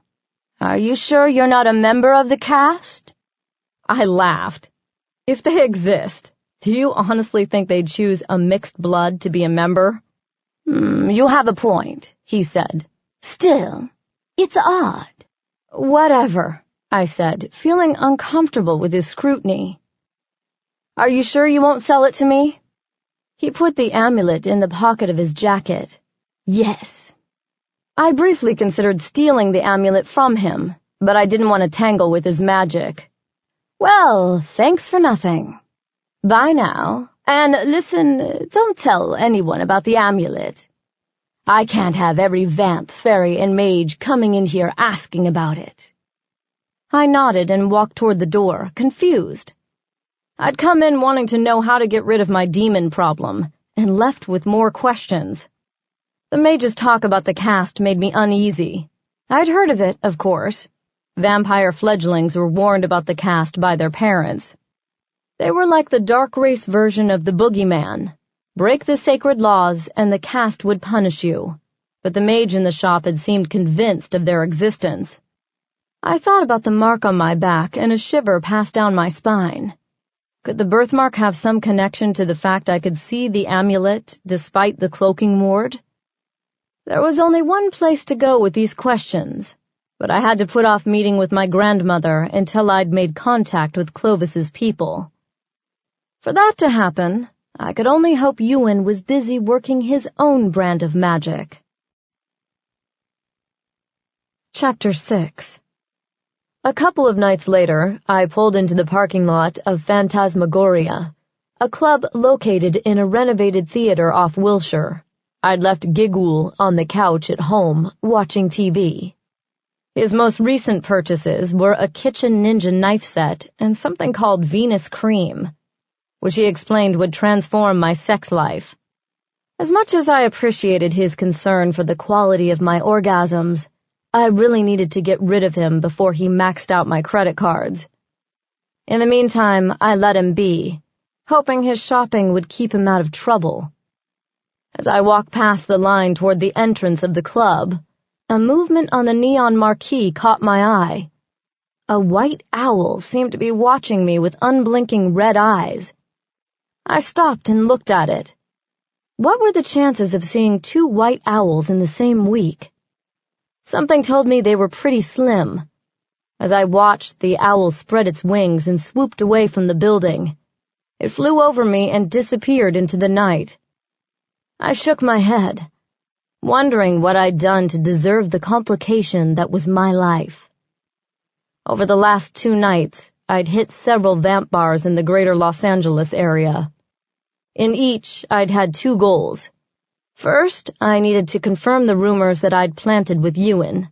Second, I tried to gather information on Clovis and make contact with his people. Thus far, Euan had come through, but the second goal was a complete wash. If I didn't make contact with Clovis soon, I'd have to come up with another plan. Lilith only knew what that would be. What I'd gotten instead was a lot of grief. Apparently, as the news got out about my suspension, every vamp with something to prove had decided I needed to be taken down a peg. It was a pain in the ass. As I approached the front doors, I thought about how my to-do list was growing, and I wasn't making much progress. The bouncer waved me in, much to the dismay of the people who stood behind metal barriers. All I'd wanted to do was my job, and instead I ended up killing 2 more vamps and injuring a few others. In addition, I'd gotten myself banned from at least 2 clubs because the owners were worried the Domin might punish them for allowing me entrance. And now I had some freaking red-eyed owl following me around, not to mention a demon roommate sent by some weirdo mage stalker. In other words, I had a plate full of crap to worry about. I continued into what used to be the lobby of the theater. Now it served as the main bar area. The Art Deco design of the old building had been preserved. The walls were the color of dried blood, with amber glass sconces scattered to give the room a warm glow. The lobby reverberated with the bass coming from the ballroom. Several patrons loitered in the lobby, taking a break from dancing, their sweat-soaked bodies lazing on settees along the walls. Instead of going into the ballroom, I opted for the elevator leading directly into the VIP lounge. Another bouncer sat on a stool in front of the elevator doors. "Name?" he asked without looking up from his magazine. "Sabina Kane." His head snapped up, and his eyes squinted in the dim light. He was obviously a vamp, since the VIP area was reserved for our kind. "Password," he clipped, still eyeing me. "Rasputin," I said. It was common for these vamp clubs to use the names of historic vampires as passwords. Since most humans didn't know these famous figures were vamps, it was unlikely they'd guess the word. The bouncer nodded and pushed a button on the wall. The doors opened immediately. I started to enter the elevator, but he stalled me with a calloused hand on my arm. "You'll have to check your weapons." I eyed him with my best make-me expression, but he didn't seem impressed. Finally, with a sigh, I retrieved the gun from my waistband, where it had been hidden by my leather vest. Handing over my weapon made me feel naked. but I still had a stake in my boot. He took it and handed me a ticket stub so I could get it when I left. The bouncer picked up his magazine and dismissed me with a wave of his hand. When the doors reopened, the deep bass of techno music buffeted my body. The occasional red laser punctuated the darkness, and a cloud hovered from the overworked smoke machines. The VIP area was a large balcony overlooking the dance floor. Below, a mass of writhing bodies danced under two massive chandeliers. I walked, past the railing to the bar on the far wall. Most of the vamps waiting for drinks were young. They tended to like goth clubs like this one because the patrons were easily seduced. I eased my way into an open space and waited for service. A few of the vamps cast curious glances my way. I didn't see any familiar faces, so I ignored them. After a few minutes, the bartender finally deigned to notice me. "What'll it be?" "A pause with a shot of vodka," I said. He paused. "What?" "A positive," I enunciated, "with a shot of vodka." "We don't serve blood here." He said it like it was the most obvious thing in the world. "Why not?" I asked. "You used to." "Some mortals are getting the password somehow, so we have to be more careful," he said. "Freaking mortals." "Fine," I sighed. "Just the vodka then." When the drink finally arrived, I spotted a couple of free chairs near the railing. I settled back into one, which gave me a good view of both the VIP area and the dance floor below. A few other vamps lined the balcony railing, scoping out potential meals below. It didn't take long for company to arrive. "So you're the notorious Sabina Kane." Despite the concussive music, I heard him clearly, taking note of the slight accent. He wore a silk shirt open at the throat to reveal a thin gold chain. A matching hoop winked from his right earlobe. Combined with the accent, the full effect screamed Eurotrash. I took a sip from my vodka. "Look, if I killed one of your family members, you're going to have to take a number." He smiled. "No, nothing like that. Allow me to introduce myself. Franco Alighieri, at your service," he said with a slight bow. The movement caused a cloud of cologne to drift in my direction. I grimaced, overcome by the scent of musk. I crossed one booted foot over my jean-clad knee. "Sorry, Frank, but I'm not looking to get serviced tonight." He grimaced at the use of the Americanized version of his name, but didn't correct me. "You misunderstand. I represent a certain party who would like to contract your services." He motioned to the chair next to mine. "May I sit?" I shrugged. Inside, I did a little happy dance. If my hunch was correct, Frankie boy worked for Clovis. He sat in the club chair across from me. I waited as a waitress came to take his drink order. He asked for a martini, which left me in serious doubt about his character. After she left, I sipped on my drink and waited. "My employer," he began. "And who would that be?" He smiled again, a tight expression totally lacking in friendliness. "I am not at liberty to divulge his identity at this time." I leaned forward, finishing off my drink before speaking. "Well, Frank, I'm not at liberty to discuss my activities with strangers." He nodded. "Would it help if I mentioned my employer and you shared a friend in common?" "Depends on the friend." "David Duchamp." My stomach dropped. I'd managed to avoid thinking about David until now. I didn't enjoy the reminder. "My employer would like to extend his condolences on Mr. Duchamp's recent passing." I nodded slowly, wondering how much Clovis knew about the circumstances surrounding David's death. "My employer would also like you to know that he is aware that you are merely carrying out orders. He does not hold you responsible for Mr. Duchamp's death." Well, that answered that question. "Boy, that's a relief," I said. But I didn't kill David.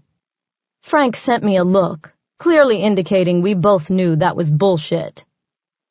Nevertheless, my employer would like to offer you his friendship. How does your employer know I would be a good friend to have? Normally, this kind of verbal poker made me impatient, but I found myself enjoying the game. If I played my cards right, I'd be on my way to San Francisco to kill Clovis in no time. The waitress came back then with Frank's martini. I ordered a beer before she took off again. Sabina, might we speak candidly? When I nodded, he continued. Word on the streets is you're looking to become an independent contractor. My employer believes you and he might be able to form a mutually beneficial arrangement. Mutually beneficial? Indeed. He nodded.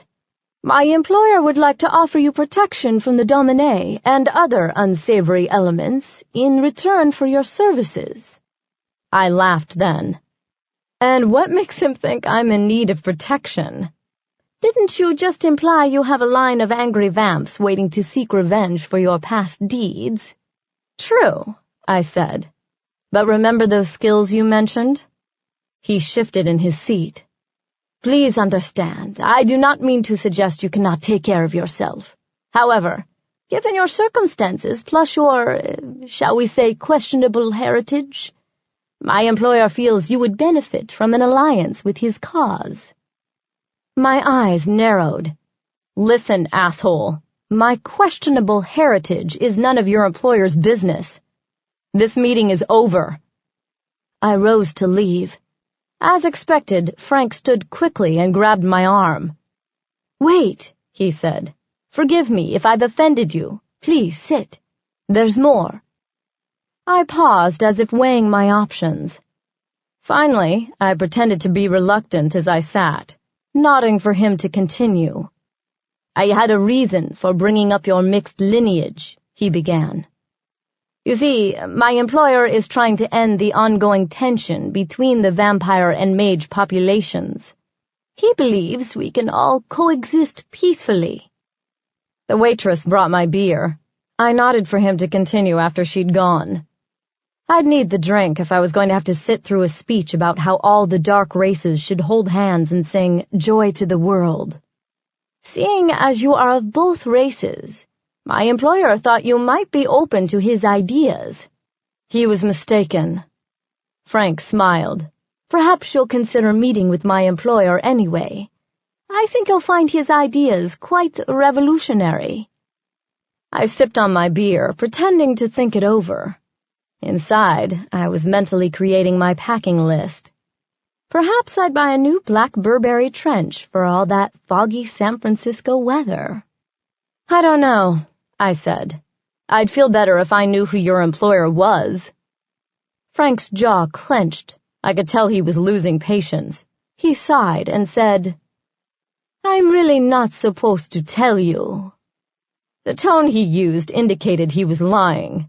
Surely Clovis had known I would demand to know this information. But as long as you promise not to tell him I told you. He looked at me expectantly. I nodded solemnly. Clovis Trakia, he said dramatically. I pursed my lips. Never heard of him. Frank looked shocked. I smiled on the inside, hoping the little dig would make its way back to Clovis. Frank opened his mouth to speak, but I held up a hand. But if what you say is true, I'd agree to at least meet with him. What could it hurt, right? Frank's smile was genuine this time. Obviously, he'd been worried about going back to Clovis with bad news. How soon can you make it to San Francisco for the meeting? I leaned back in my chair and took another swig from my beer. Well, Frank, I'll tell you. It just so happens I have some room in my schedule day after tomorrow. Chapter 7. I left Fantasmagoria feeling better than I had in days.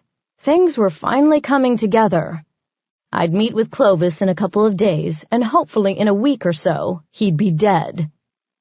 It wasn't lost on me that my eagerness to do this job had a lot to do with David. The rational part of me knew that killing Clovis wouldn't bring David back, or erase the fact he'd betrayed the Domin. But the other side, the one that made me irrational, wanted to punish Clovis for his role in leading David in the wrong direction. Sure, I knew David made the choice to work with Clovis, but that didn't matter. In my mind, this whole mess was Clovis's fault for thinking he could threaten the Domine's power. Now that I was on my way to see the job done, I felt more at ease. Humans filled the sidewalk as they spilled out of the clubs on Wilshire. Music, car horns, and laughter created the usual Friday night soundtrack. I dodged a few drunken co-eds and turned on a side street. I'd parked my Ducati about a block away in an underground parking lot beneath an office tower. The beauty of motorcycles is how easy they are to get around those pesky wooden arms at garage entrances. I ducked into the lot and walked down the ramp to the level below. My footsteps echoed against the gray concrete walls. I'd just turned the corner when I heard the footsteps following me. I turned slowly, ready to scare off any drunken frat boys who might have mistaken me for easy pickings. Instead, a group of nasty-looking male vamps came around the bend. Something told me they weren't lost. I recognized two males at the front from Euan's bar, Dumb and Dumber. They were the friends of the guy I'd smoked. Behind those two stood 4 other huge males. If you put all 6 of them together, you'd probably get a cumulative IQ of 100. However, it doesn't take much smarts when you have fangs, muscles, and guns to do your talking. I held my hands up, trying to buy some time. "Evening, boys. What's up?" As I talked, I scanned the area for exits. Besides the ramp, a door marked stairs stood at the opposite end of the parking lot. The Ducati stood about 6 feet behind me and was the only vehicle in the lot. "What's up as you're going down, bitch?" Dumber had no neck, and his biceps were like barrels. Obviously, he also felt he had a great sense of humor. It was sad, really. "Look, I know you're probably upset about the other night, but you can't blame a girl for defending herself, can you?" "Billy Dan didn't deserve to get smoked by no bitch," said Dumb. He was leaner than his partner, but had a feral gleam in his eye that told me he was the more dangerous of the pair. "And this time you don't have your bodyguards holding us off with no shotguns." The group spread out, forming a semicircle to block my escape. The time for talking was over. I reached back to grab my gun. When my hand touched nothing but the waistband of my jeans, a cold sweat broke out on my scalp. I cursed myself 7 ways to Sunday as I realized I'd forgotten to get it back from the bouncer on my way out. I'd been so excited about the upcoming meeting with Clovis, I'd lost my head. The group was closing in slowly, obviously expecting some spectacular move on my part. They would be disappointed. My mind scrambled for a solution as I leaned down and pulled the stake from my boot. As far as weapons went, an applewood stake was quite effective. However, 1 stake versus 6 massive male vamps was pitiful. My only hope was to reduce their numbers by at least 1 to make the odds more sporting. I crouched down, ready for the inevitable first wave. In fights like these, usually 1 or 2 macho assholes decide to show off. For some reason, it never occurs to them that if they all attacked at once, I'd not stand a chance. Not that I was complaining. A few seconds later, 2 came at me. I noticed that the leaders fell back, ready to have their friends do the dirty work. Turning sideways, I tripped one with a leg sweep. He fell down hard and fast, giving me enough time to spin and catch his buddy in the heart with the stake. The stake made a sickening sucking noise as I pulled it out before he ignited. Before I could react, I jumped on top of the first guy and stabbed him in the chest, too. This time, the bloody stake was too slippery to remove, so I jumped back just as it and he went up in flames. I turned my back on the two smoldering piles and faced the rest. I was barely winded, but panic made my heart race as I realized I still had 4 vamps to kill and no weapons. The odds were better, but I'd have to do some serious maiming in order to escape. I lifted an eyebrow at Dumb and Dumber. They traded glances and then both ran at me. I managed to fell Dumber with a stomping knee-joint kick.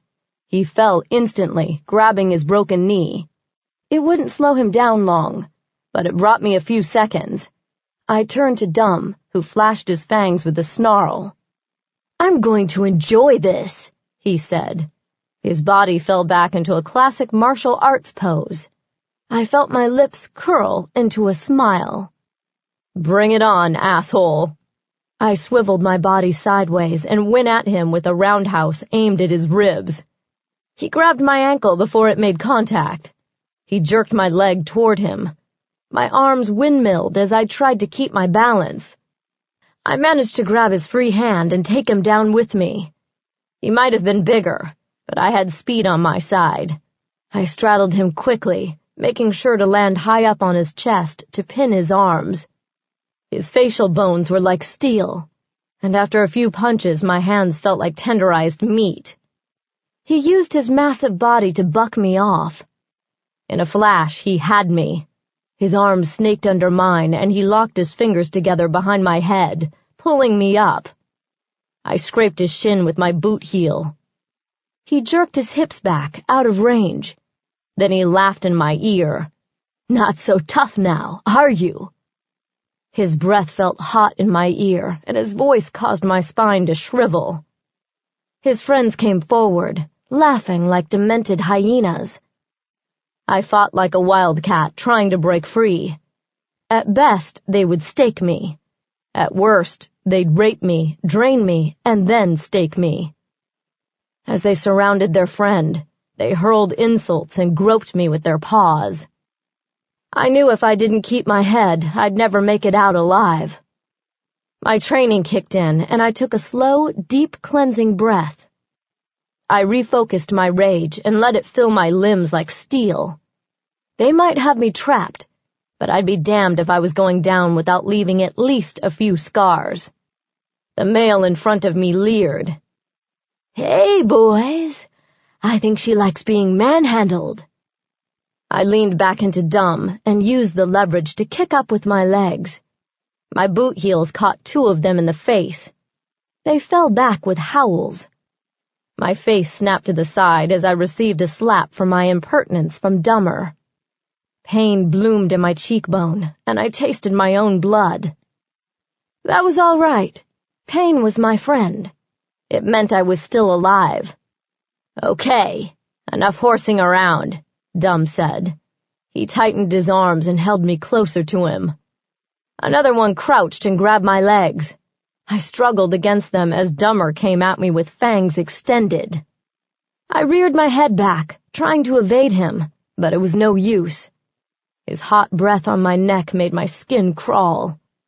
When he scraped his fangs over my artery, my eyes stung with revulsion. I didn't close them. That would be a sign of acceptance. The idea of this cretin vein-raping me made me want to vomit, but I'd never give him the satisfaction of showing my fears. Before he could break the skin, his body flew backward. I heard a loud thump and then a shriek. I tried to look up, but the one holding me threw me behind him. My head smashed into the floor. Stars of pain exploded behind my eyes, but I shook it off quickly. Behind me, the lot filled with the sounds of crunching bones and male grunts. I turned, and my mouth fell open in shock. The Mage from Euan's bar stood several feet in front of me. As I watched open-mouthed, one of his boots made contact with the vampire's face. I jumped up, confused but determined to put an end to this. I ran toward Dumb, who was coming at the Mage from the side. The air crackled, making the hair on my neck tingle. I tackled the male from behind, and on my way down I saw a spark of blue light shoot through the air like a missile. A wave of heat followed as another vamp bit the dust. I didn't have time to ponder what kind of spell the mage was using. Instead, I whacked the leader's forehead into the concrete. He went limp, but not for long. My eyes scanned the area for something I could use as a weapon, but found nothing. A whistle caught my attention. I looked up to see the mage holding up a knife. "Catch," he said. He threw the knife to me, and I caught it by the applewood handle. Without hesitation, I jabbed the blade down through the leader's back and straight through his heart. When the handle made contact with his blood, his body exploded, throwing me back a couple of feet. I lay stunned for a moment, before jumping back up to rejoin the fight. Only the fight was over. The mage leaned against my bike with his arms crossed. 6 piles of ash in various stages of smolder littered the floor. I brushed off my jeans and walked toward him. He wasn't winded. I gasped for breath. He didn't even look dirty. I felt as if I'd been dragged through a dumpster. "Thanks," I said, panting. "But I really didn't need your help." He chuckled. "Liar." I stopped a couple of feet away and eyed him. His sandy hair and goatee shouldn't have made him look dangerous, but they did. He wore a white tank that displayed his nicely muscled arms and chest. His chinos hung low on his slender hips, and battered brown boots filled out the urban commando look. "So are you going to tell me why you've been following me?" His full lips quirked into a lopsided smile. "Let's just say I'm a friend. By the way, how's your new roommate?" Before I could react, he waved a hand in the air. I blinked, and he was gone. The Ducati stood alone where the mage had been only a second before. "Well, that's just great," I yelled, hoping he could still hear me. When no answer came, I ran a hand through my tangled hair and sighed. "Asshole." The insult lacked heat because he'd saved my ass. The idea was unsettling. I made my living with my wits and my fists. The idea that those bastards had almost bested me didn't sit well. Not to mention the fact I still had no idea who the mage was, other than the one who'd summoned Gigul. At least I now knew who sent the demon. What I couldn't figure out was why. It didn't add up. Why would he summon a demon to try to kill me and then turn around and help me in a fight? It was just one more mystery to solve in the riddle my life had become. Chapter 8. One benefit of growing up in the temple was my knowledge of its complex floor plan, which included several hidden passages meant for quick escapes. They worked equally well for sneaking in if you knew where to look. The chapel still smelled of myrrh. The heady scent reminded me of my childhood and watching my grandmother perform the sacred ceremonies. I used to watch the secret incantations and breathe in the mysterious aromas with childish awe. Those days, my grandmother was a goddess, the breathing embodiment of the great mother Lilith. Back then, before I knew better, I dreamed of following in her footsteps. I ran my hands lightly over the red velvet covering the altar, lost in thought.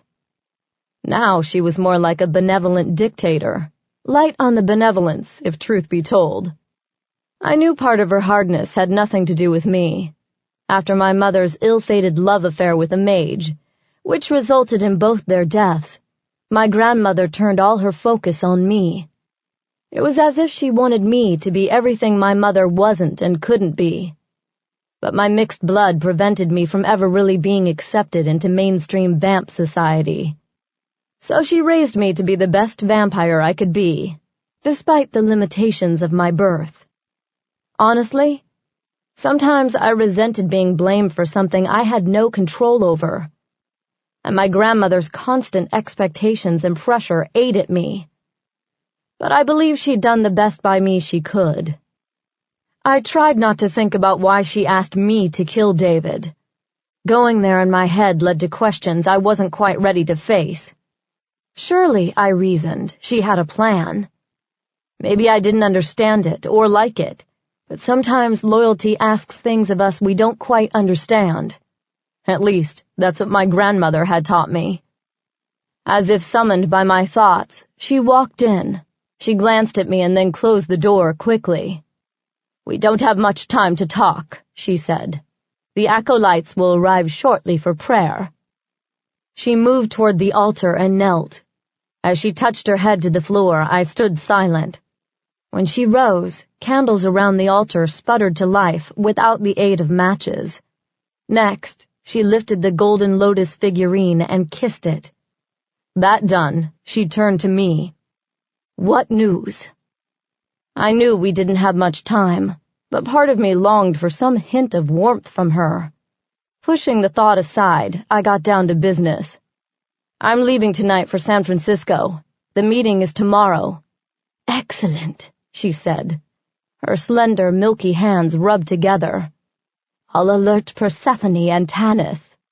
I nodded, but she didn't see it, lost in thought. "Are there any further instructions?" She shook her head. "I'll be checking in with you via your secure phone. I'll remind you not to give the number out." No shit, I thought. Resentment tickled my gut, but I knew she only wanted to be sure the mission went off without complications. She couldn't help herself. "Yes, grandmother," I said. "I'll be careful." "Now, have you considered how you'll play the meeting with Clovis?" "Yes. I feel it's important to feign reluctance. If he thinks I'm too eager to join him, he'll be suspicious." She nodded. "I expect he might also try to use your birth to lure you onto his side. Use it to your advantage." Her mercurial attitude set my teeth on edge. One minute she treated my mixed blood like a shameful secret, and the next she wanted me to use it to manipulate someone. I nodded anyway, hoping I could get to Clovis without having to share too many intimate details with him. "You must remember that Clovis is half demon. He can appear quite charming when he wants to be." "You've met him?" "Yes. His father was a trusted advisor to the Domin when we were still in Rome. Clovis showed a lot of promise, despite his father's unfortunate affair with the demon Akasha. However, his mixed blood lured him away from the Lalim early on. He's been a thorn in our side ever since." That certainly shed some light on the matter. She didn't acknowledge my sarcasm. Instead, she turned and seemed to dismiss me as she prepared the room for midnight prayers. I stood there for a moment, waiting for something. A goodbye. Anything. "Grandmother," I said finally, "what do you know about the Proskerium Lilitu?" She swung around, her eyes intense. "Why do you bring up that nonsense?" I shrugged. "Someone mentioned it in connection with the cast of Nod." "Sabina, why are you wasting my time with questions about fairy tales? The Proskerium Lilitu is a myth. There is no caste." I nodded. "So the birthmark on my shoulder blade isn't a symbol of the caste?" She went very still. "Whom have you been talking to?" The anger in her voice gave me pause. "Just some guy. He said the symbol for the caste is the 8-point star." "Did you tell this person about your birthmark?" Her voice was intense, and I got the sense the answer to this question was important. "No." "Good." "What have I always told you?" she said, coming closer. "That birthmark is like a neon sign advertising your mixed blood to the world.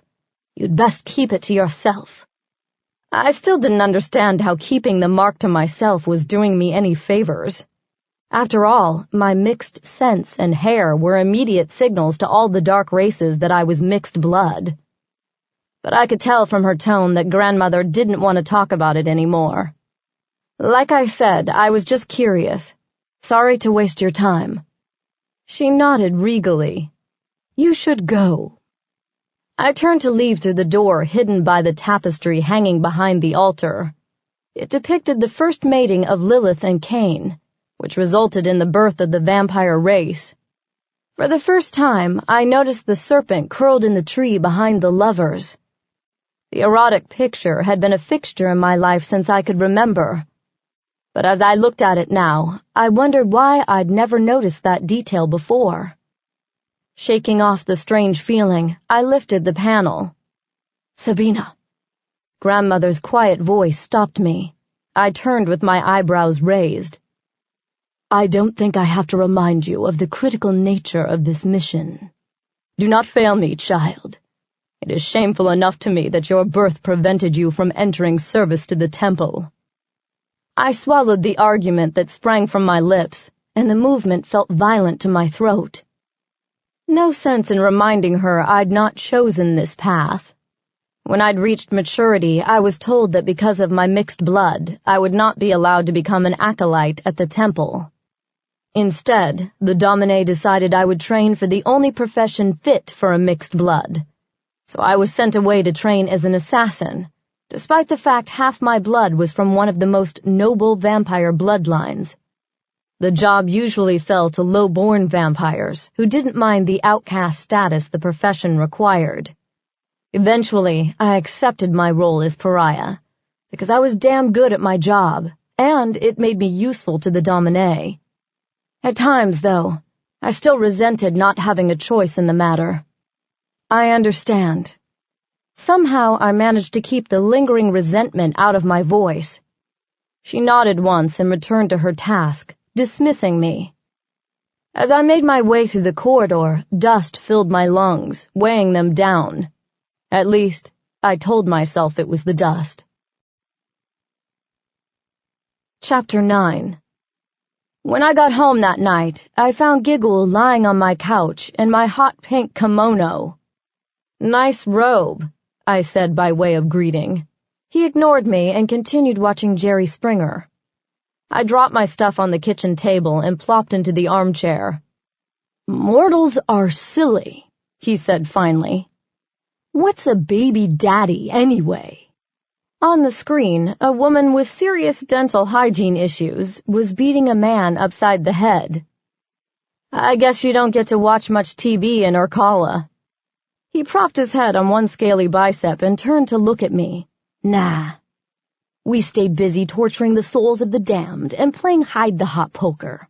You know, the usual." We watched the show for a few minutes. The scene on stage turned into an all-out brawl. "As amusing as this is, we need to talk."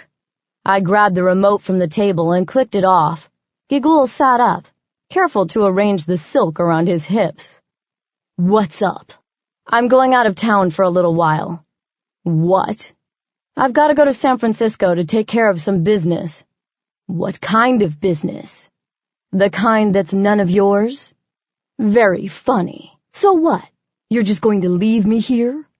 "That's the plan." He stood up, looming over me. "No way, sister. If you're leaving town, then I'm coming with you." I was already shaking my head before he finished speaking. "No way." "Come on, Sabina. I've been trapped in your house for days. Even shopping has lost its once heady appeal. Plus, you're no closer to getting me home than you were when I arrived. And now you expect me to just sit here while you run off for Baal knows how long?" "What do you want from me?" I asked, frustrated. "I can't put off this mission any longer." "Give me one good reason why I can't come with you." I looked him over, from the tips of his horns to the cloven hooves, not to mention the pink robe. "For one thing, you wouldn't exactly blend into the mortal world." He rolled his goat eyes. "Is that all?" He snapped his fingers. A surge of energy tingled down my spine, and a plume of violet smoke filled the room. When it cleared, instead of a 7-foot-tall demon standing over me, a black and white cat was looking up at me. I blinked and shook my head. "What the hell?" The cat spoke. "Someone played hooky the day they covered demon powers in school, huh?" I wasn't sure what freaked me out more, the ease with which he changed himself into a cat, or the fact that I was having a conversation with a talking pussy. "What's wrong?" he said. "Cat got your tongue?" The sound that came out of his tiny pink mouth was part laugh and part meow. "Wait a second. All this time you've been able to change shape and you never told me?" He sighed and twitched his whiskers. "Didn't come up." So, when are we leaving? You're not going. I stood and walked toward the kitchen. The cat tripped me up as he wound round my ankles, purring. I cursed and he sat back on his haunches and widened his little cat eyes at me. Stop that. Come on, Sabina. Hey, maybe I could help with your mission. I work alone. I started walking again, but a puff of smoke and the acrid smell of brimstone stopped me. I turned slowly, finding Giggle back in demon form, naked. My eyes bulged out of my head as I saw what rested between his hips. Good Lord, I said without thinking. A forked penis will do that to a girl. He glanced down at the appendage and smiled knowingly. Once you go demon, you never go back. Give me a break, I said. And while you're at it, put on some clothes. I grabbed the robe from where it lay on the ground. Keeping my eyes averted, I tossed it to him. If I put this on, can I go with you? I crossed my arms and took a deep breath. Taking him with me wasn't in the plan. But the more I thought about it, having a demon at my disposal might be a good thing. Surely he had other talents besides the shape-shifting. Besides, maybe he could teach me more about demons in general, which would definitely help me when it came to Clovis. Fine, but you have to promise to do whatever I say. He snorted and pulled on the robe. Deal. You will stay in cat form unless I give you permission to do otherwise. Is that understood? He cursed under his breath and did the shapeshift thing again. Another puff of smoke and a disgruntled cat reappeared. Fine. We're leaving in 15 minutes. He went still, his cat ears twitching. Tell me we're not going on the Ducati. I frowned. Of course we are. Bale's breath. Sabina, you can't expect me to ride on that thing. My fur will get all mussed. Quit pouting, I told him. He didn't look at me, but he followed me into the bedroom. I grabbed an old cat crate from the closet. I'd bought it years ago for a stray I'd taken in. The damned ungrateful thing ran away before I could even name it. A hiss sounded behind me. Giggle's back was arched, and the hair on his neck stood up in spiky tufts. Chill, cat, I said. He hissed again, this time keeping his eyes on the crate. I can still change my mind and leave you here, you know. You're a real bitch, you know that. So I've heard. Get in. I sat the crate on the bed and opened the little gate. He shot off like a hairy bolt of lightning, heading toward the living room. I breathed a martyred sigh and headed after him. The crate bumped against my shins as I dropped it to give chase. I caught him just before he disappeared under the couch. I held him by the scruff an arm's length away, which protected me from his swiping paws and bared teeth. You're not putting me in that cage, he hissed. Quit being such a drama queen, I said as I marched back to the bedroom and the waiting crate. You're the one who wanted to come with me. No! His paws grabbed for the door jamb just as I went through, leaving claw marks on the white paint. Nice, I said, pulling his nails free from the wood. You'll be fixing that when we get back. Just before I reached the crate, he did a crazy death roll maneuver and managed to break loose. He landed on his feet, momentarily stunned at getting free. My own surprise prevented me from grabbing him before he bolted under the bed. I looked up at the ceiling and prayed to Lilith for patience. Must not kill the demon cat. Must not kill the demon cat, I chanted. The clock next to the bed said it was already 8 o'clock. I'd hoped to get to the city by the bay with enough time left to feed again before sunrise. I didn't have time for this shit.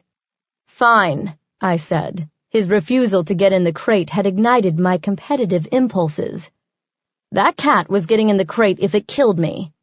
Besides, now that I'd had a chance to think about it, taking him with me made perfect sense.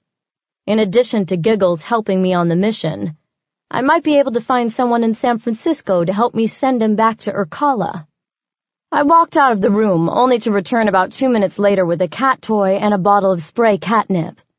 More leftovers from the stray. I scooted to the edge of the bed. A paw swiped out from under the bed at my foot. A muffled, angry yowl accompanied it. "Screw off!" "Here, kitty kitty." As I spoke, I waved the pink feather enticingly in front of the open space where I'd seen the paw. As I wiggled it, it occurred to me how ridiculous I must look. Finally, a paw poked out from the bed and took on a half-hearted swipe at the feather. I hid the bottle of catnip spray behind my back as I continued to wave the toy in front of the paw. Eventually, a pink nose appeared and sniffed at the toy. I could tell he was trying to resist the siren call of the catnip. But nature won out, and soon he pounced and buried his face into the feather. He rubbed it all over his head as he purred. Within a few seconds, he lay on his back in a dreamlike trance, purring softly. I laughed softly in triumph, relieved the catnip spray hadn't expired. Wasting no time, I picked up his limp body and placed it carefully in the crate. I locked the gate, hooked a water bottle to it, and squeezed in a squeak toy. 8 minutes later, I was strapping the duffel onto the back of the bike behind the crate when furious scratching and mewling noises started. "Let me out, you misbegotten daughter of Lilith!" "Shut it, cat," I said. "It's for your own good." I swung my leg over the bike and threw on my helmet. We were burning nighttime, and it was time to get the hell out of Dodge. "Fasten your seatbelt." He hissed in response. This time it sounded suspiciously like the word, bitch. In no time we were doing 90 on the 101. I usually preferred to take the Pacific Coast Highway, but I didn't have time to spare for the scenic route. I lowered my body into the wind, feeling alive and full of purpose. But a weird feeling tingled at the base of my skull, like I was leaving more than LA behind. I shook the feeling off, trying to keep my mind on the road and on the challenges ahead. The next night, I'd meet Clovis. I gunned the engine, bringing my speed up to an even 100. The sooner I could kill Clovis, the sooner I'd be back in LA. Only then, I'd have finally earned my grandmother's respect.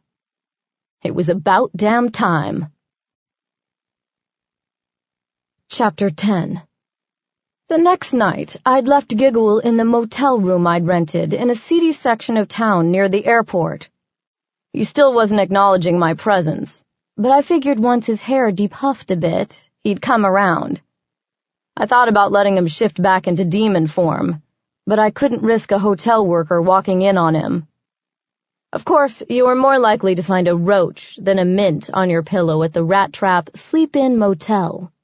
The place smelled of mold, and the bodily fluid stains on the dingy carpet didn't suggest a high risk of a maid walking in on my demon. But I still didn't want to risk it. Until I got a feel for what we were facing with Clovis, I didn't want to take any chances. Giggle would just have to make do for the time being. Frank had called my cell phone with instructions. The meeting with Clovis would happen at midnight. It was only 10 o'clock, but I wanted to feed before the meeting and still have enough time to scope out the scene before he arrived. As I drove, the industrial spread of South San Francisco gave way to more scenic areas. A cool mist blanketed the city, making me glad I'd worn my leathers. I had guns strapped under my arms inside my coat, but I had no illusions I'd get within 20 feet of Clovis without a thorough pat-down. If shit went down, I'd have to rely on my fists and my wits. An hour later, I drove down Baker Street, which ran in front of the Palace of Fine Arts. My belly was full of fresh blood, and my cheeks felt rosy and warm, despite the cool night air. I felt so good, I'd let the bum I fed from live. He'd be lightheaded for a while, but the $100 bill I gave him for his time would buy him a nice warm meal to help raise his blood sugar. As I cruised, I had a nice view of both the Palace Rotunda, which sat across a lagoon, and the lights of the Golden Gate Bridge in the distance. The fog in this section of the city was thicker, causing the bridge to rise like a glowing apparition. Unfortunately, I didn't have time to gaze at scenery all night. Clovis deserved some credit for his choice of location.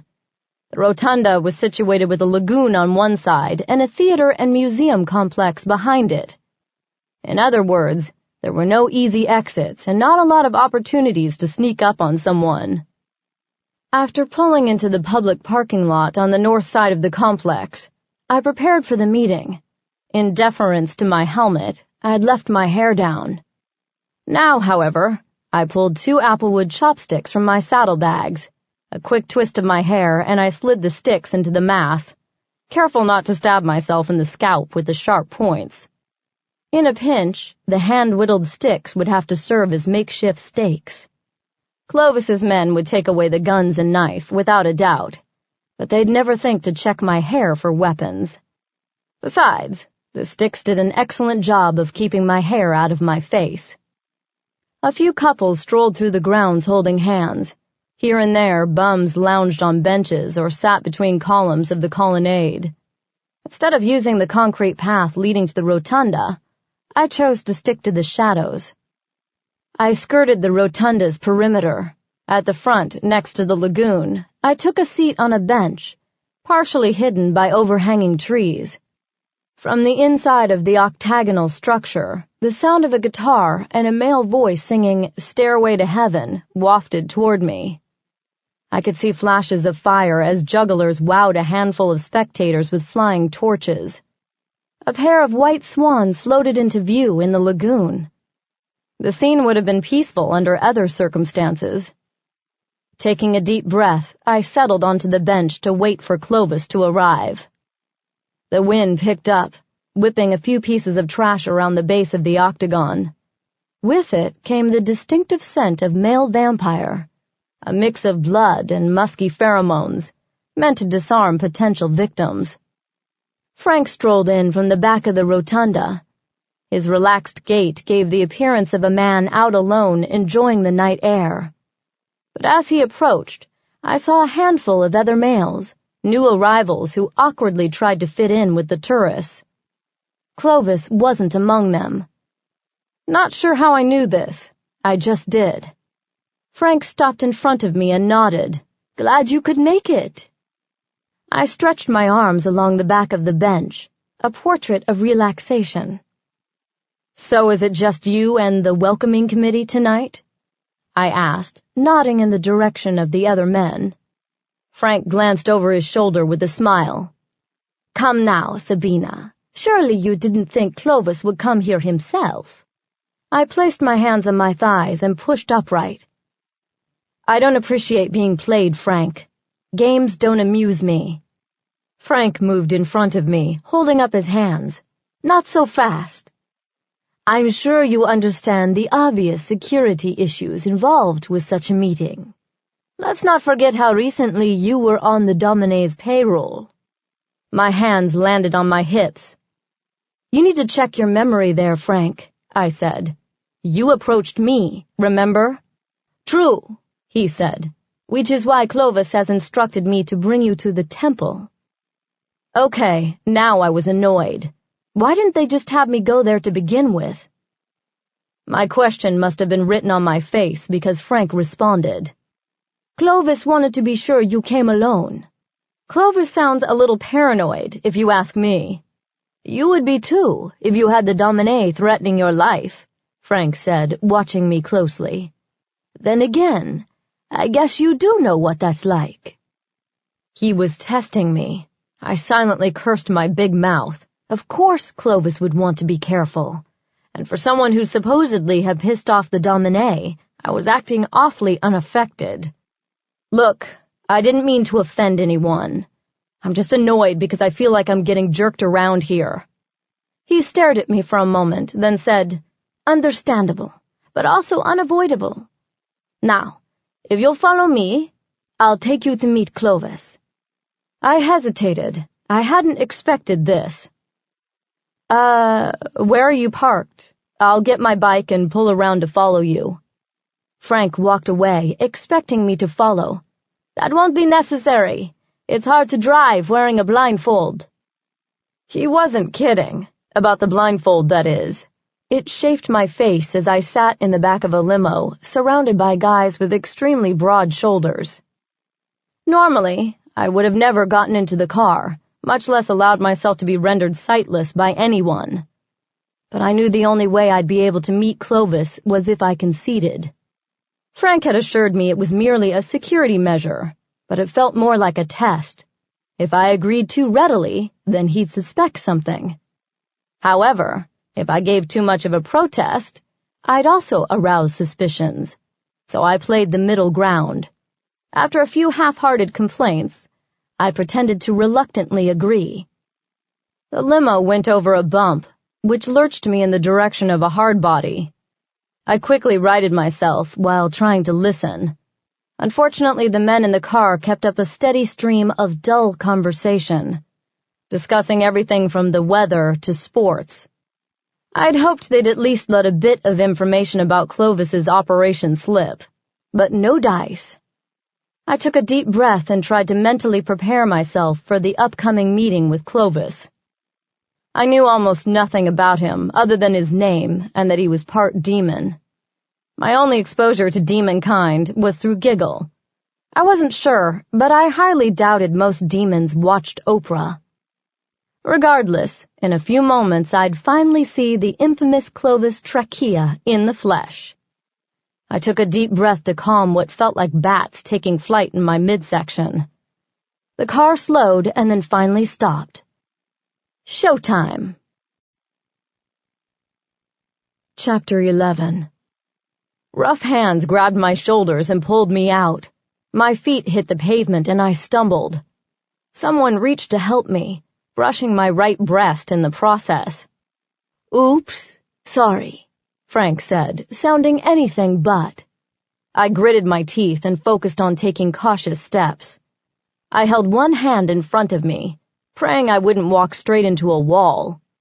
4 steps, Frank said close to my ear. He placed a hand at my elbow to help me. I longed to shake him off, but I knew I wouldn't get very far without his help. His cologne smelled like cheap drugstore aftershave, and he'd applied it liberally.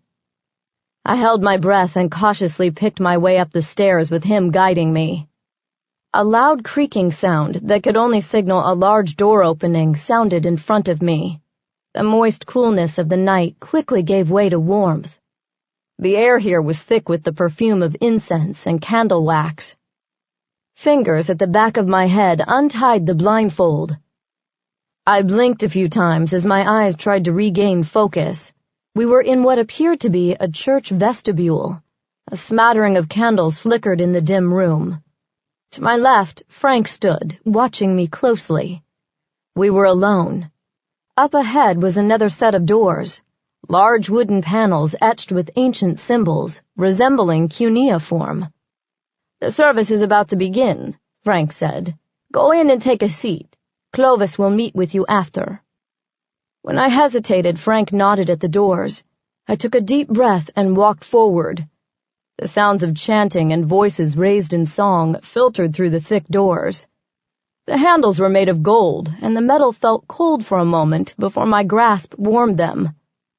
Squeaking hinges announced my arrival in the chapel. Here, the spicy scent of the incense was stronger. My sensitive nose detected notes of calming spikenard in the mix, as well as an undertone of something sickly sweet. Clovis would later tell me he sprinkled white powder heroin in the censers. No doubt about it, visitors to the Temple of the Moon were being primed for submission. A tall male dressed in black robes stood upon a dais in front of the altar. His eyes found me, and my body jerked to a standstill. His eyes narrowed as he took me in. Then a slow smile spread across his saturnine features. "Clovis." The word floated into my head like a whisper. My stomach flipped. As his eyes did a lazy trip south, I felt his gaze like a caress. His hair shone like polished mahogany in the candlelight, proof of his advanced age. Flowing black and red robes accentuated the smooth paleness of his skin. The robes hid his physique, but power radiated off him in waves. Our stare-off could have lasted seconds or days. I felt spellbound by his eyes, which, from where I stood, resembled dark pools of sin. Part of me wanted to stay and bask in his gaze forever, but the other part, the part in charge of my survival, screamed at me to run. He broke the connection first, turning to the congregation. A small smile hovered on his lush lips, as if he sensed my discomfort. My breath puffed out, as if the loss of his attention left me deflated. "Children of Lilith, welcome," Clovis said. His dark voice washed over the room, but I barely registered the audience. I was too busy trying to regain my composure. My body felt all tingly, and my panties were wet. Oh yeah, this guy was definitely going to be trouble. I shook off the lingering haze and, embarrassed, went to sit in the back pew. The church was filled near capacity. I was shocked to see mortals mixed in with a smattering of vamps, mancies, and a few fairies. The mortals didn't seem the least bit nervous, which meant either they didn't know they shared the room with beings that could suck their life from them as easily as we breathed, or they didn't care. The altar behind Clovis was made of black marble and gold. The 2-story wall behind the altar was a combination of Byzantine design and Romanesque columns. There was nothing especially menacing about the decor, unless one had an aversion to gaudiness. I suppose if any unsuspecting mortal stumbled in the place, they'd assume an eccentric mortal designed it. In fact, I'd seen Christian churches and Jewish temples that made this one look minimalist by comparison. The only thing different here was the lack of Judeo-Christian symbolism. Instead of crucifixes or stars of David, golden 8-pointed lotuses appeared on both the altar and on the red velvet drapes, which hung on either side of the dais. Clovis clapped his hands. The sound reverberated through the silent chapel, breaking me from my trance-like state. "It is time." He signaled to the brothers of the Order of the Moon, who stood at the side of the altar. 2 of the group disappeared behind a curtain. A chant rose as the audience closed their eyes in spiritual bliss. I wonder what Clovis had promised to bring them here. There didn't seem to be one specific type. They wore everything from business suits to standard-issue BDSM latex. Of the mortals present, ages ranged from angry teen to midlife crisis adult. I felt a little lost as the chants grew more intense and the tension in the room rose. The 2 males, their hoods covering their faces, led a woman onto the altar, a mortal. Her long blonde hair fell in ropes around pert breasts, covered by a gossamer white robe. One delicate hand clutched the fabric together, an unusual show of modesty given the way she undulated her hips as she approached Clovis.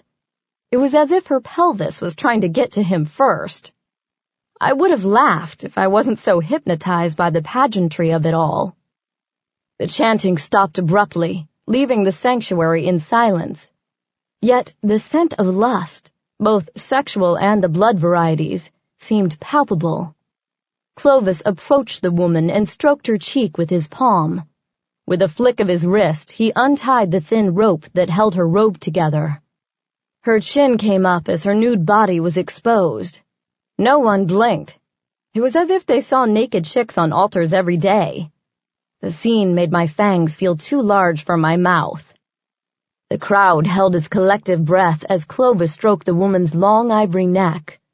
His tongue replaced his finger, causing her to moan in the silent sanctuary. She shivered, in anticipation or fear I didn't know. Clovis brought his head up a fraction, just enough to see a flash of fangs. He bit savagely into the tender skin, causing the girl to gasp softly. Her eyes widened and then closed in bliss. Conflicting feelings warred within me. I felt like both a voyeur and a participant. Even though feeding from humans was as natural to me as breathing, what was happening on the altar felt like a desecration. Perhaps it was the fact Clovis was taking something mortals feared and selling it as religion. I felt an odd sensation that I couldn't quite define, rising behind my eyes like a tickle. My rarely used conscience springing to life. It was over quickly, the woman slumped in his arms, out cold. Clovis licked the wound closed with gentle care. The image of his tongue sliding over her skin was erotic as hell. Shaking off the feeling, I stood to leave. I needed a few minutes to compose myself before our meeting. If I saw him in my current aroused state, I was likely to fuck him first and introduce myself later. While the brothers carried the woman off the altar, I made my way to the aisle. Clovis caught my eye. When he smiled, his fangs were tinged with blood, and there was a thin streak of it next to his lush lips. Lifting a hand, he blew me a blood-soaked kiss. At that moment, I knew without a doubt it was a mistake to be there. He was going to consume me just as he had that girl. Only he didn't want my blood. He wanted my soul. Clovis walked into his office half an hour later with Frank hard on his heels. I stood facing the door with the floor-to-ceiling bookcases at my back, not wanting to be caught off guard. Sabina Kane. His voice drifted over me like a hot wind. I nodded and took the hand he offered. His palm singed mine with a surge of power. Careful to keep my face expressionless, I absorbed the throb. Any show of weakness at this point would put him at an advantage. Of course, he had the advantage already, considering I was in his office with Frank guarding the door and a legion of goons no doubt standing sentry in the hall. "It's a pleasure to meet you," he continued, finally releasing my hand. "Your reputation precedes you." He motioned to the chair on the other side of his massive ebony desk. "Depending on your source, it's either all true or not true at all. I assure you the reports have been positive. Then it's all true." I sat in the chair he'd offered with practiced ease. The corner of his mouth quirked, but the half-smile didn't reach his eyes. Speaking of his eyes, they were even more intense up close. It was as if he had no irises to speak of, only large black pupils, like twin black holes. I worried if I stared into them too long, I'd be sucked in. I lowered my eyes and crossed my legs. "I understand you've had a bit of a falling out with the Domin, he said, leaning back into his black leather chair. "Let's just say we've had a difference of opinion." One eyebrow quirked. "Oh? They expect me to follow their rules, and I try to break them whenever I can." He looked pleased with my response, but I couldn't be sure.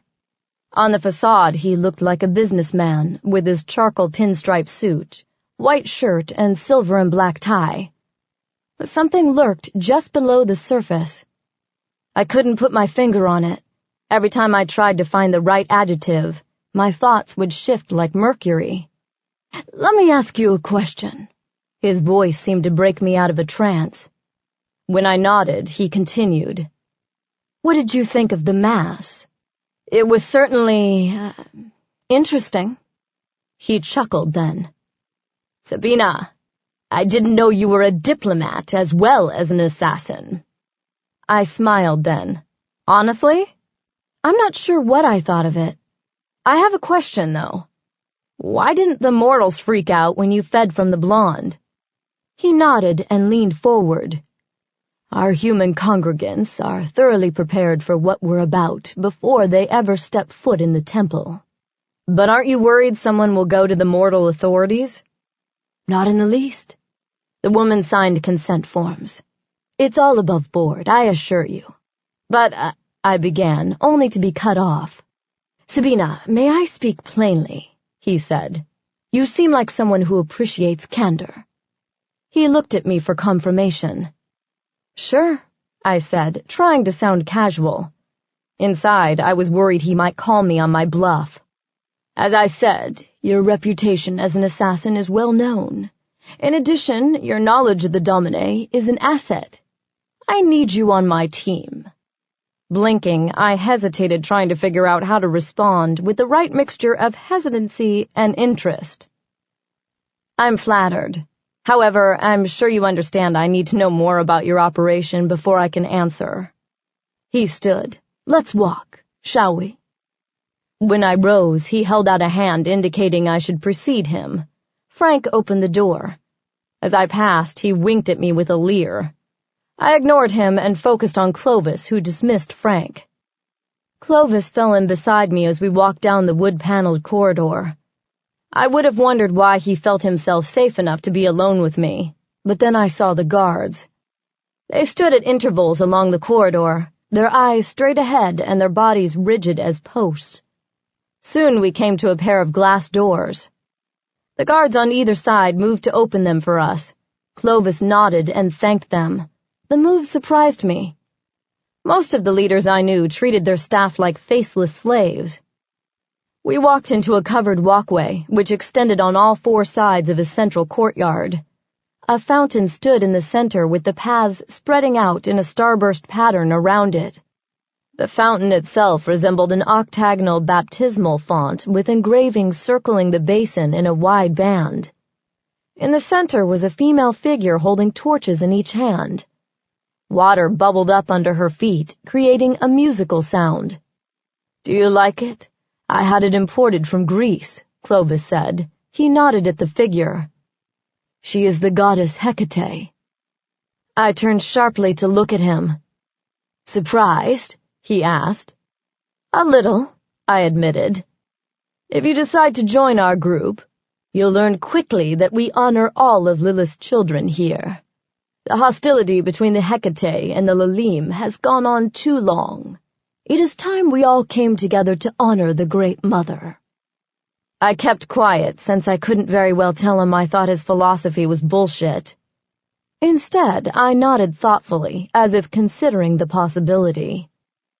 Clovis led on past the fountain and through another set of doors directly across the courtyard from the ones we'd used a few moments earlier. "We are entering the school now," he said, pride evident in his voice. "This is where our members learn about our sacred history." "Bible study from hell?" I joked. Clovis stopped me and pinned me with a stare that would have turned a lesser female to stone. "You'd do best to leave your mockery at the door. We take our teachings very seriously here." Worried I'd ruined my chances, I tried to look chastened. "I'm sorry. It's just this is all new to me." The hard planes of his face softened a bit. "Of course. I apologize if I spoke too harshly. I'm sure you understand that we've had our fair share of detractors among the Lalim." No shit, I thought. This guy just sounded like some freaky mortal televangelist. It just didn't compute. My kind wasn't known for our goodwill toward the other dark races. Clovis must have interpreted my silence for insightful reflection, because he continued into the building. Down another corridor and a couple of turns later, we entered a classroom. It seemed your standard-issue desks and blackboard kind of place. The only thing odd about it was the class, which was made up of vampires, mancies, and a few fairies, and a couple of mortals. If this group had been thrown together anyplace else, there'd be lots of fighting and even more blood.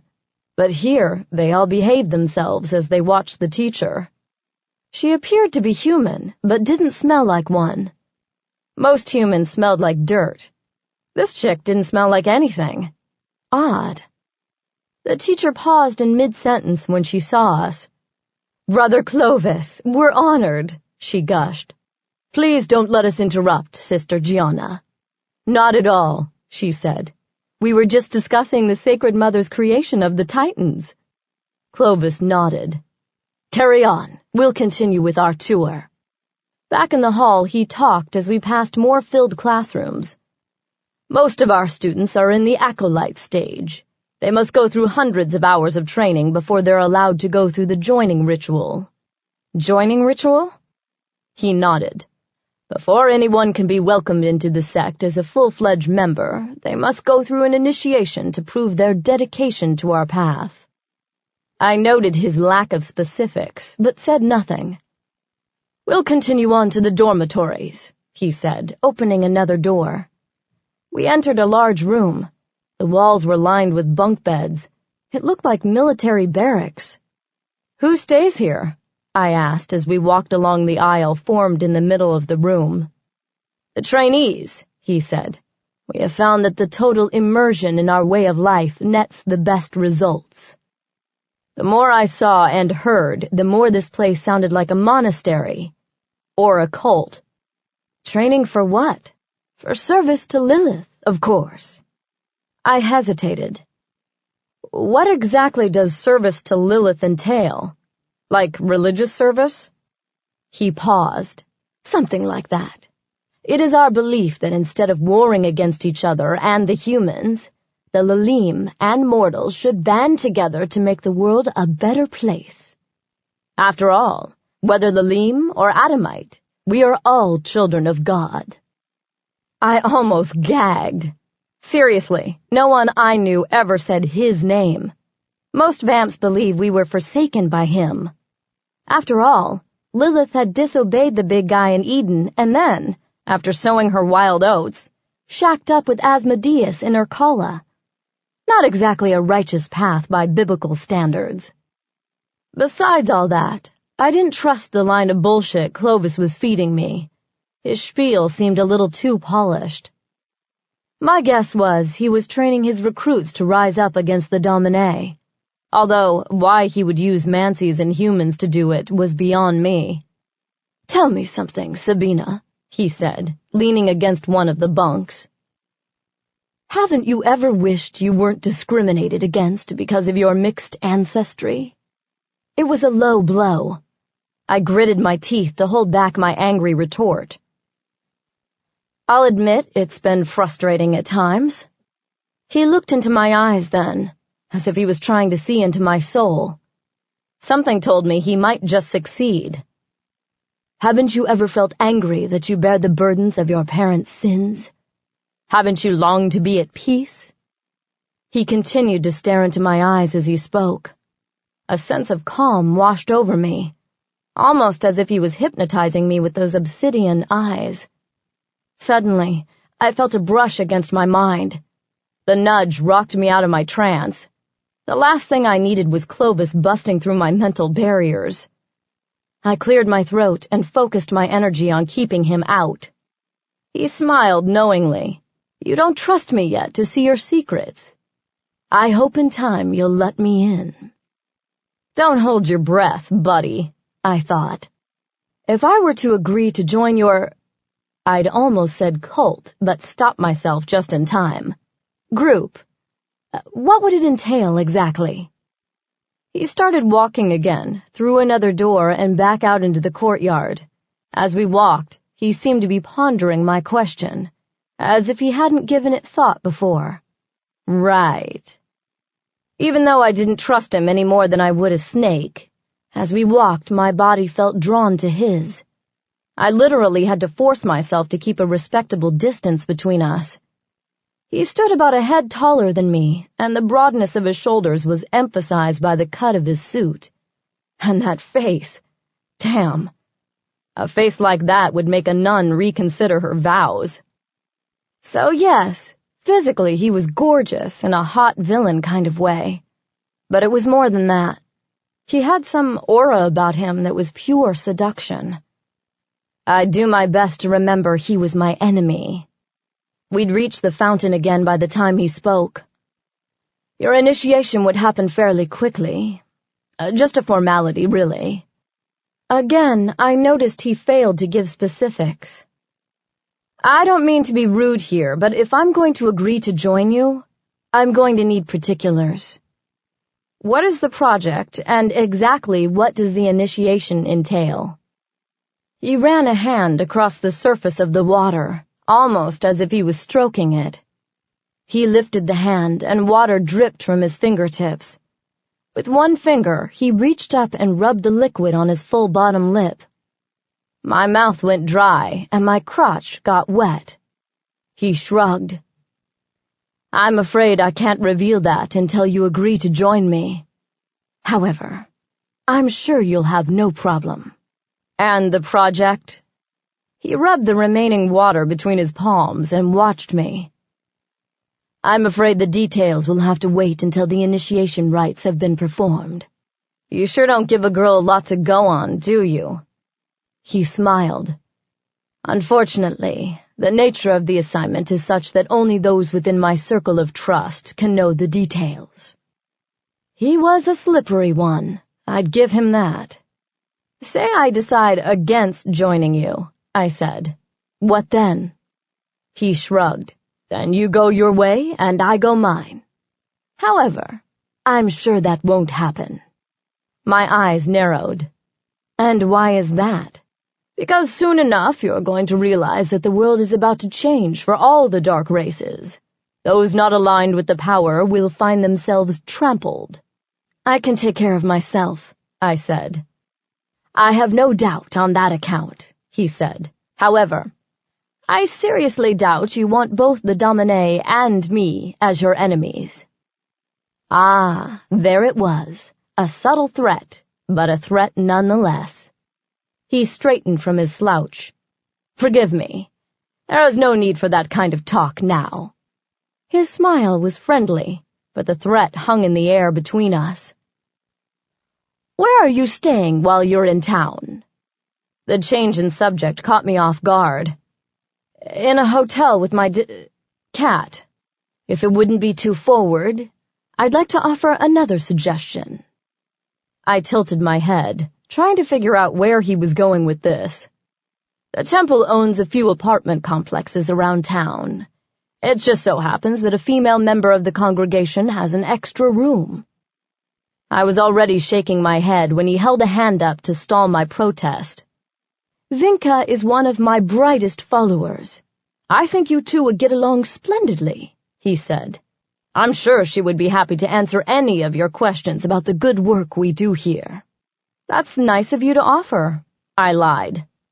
However, I'd feel uncomfortable moving in with someone I'd never met. We had almost reached the front doors of the church again. Frank was standing sentinel in the hall. Oh, but I insist, Clovis said, unless you'd like to move into our dormitories here.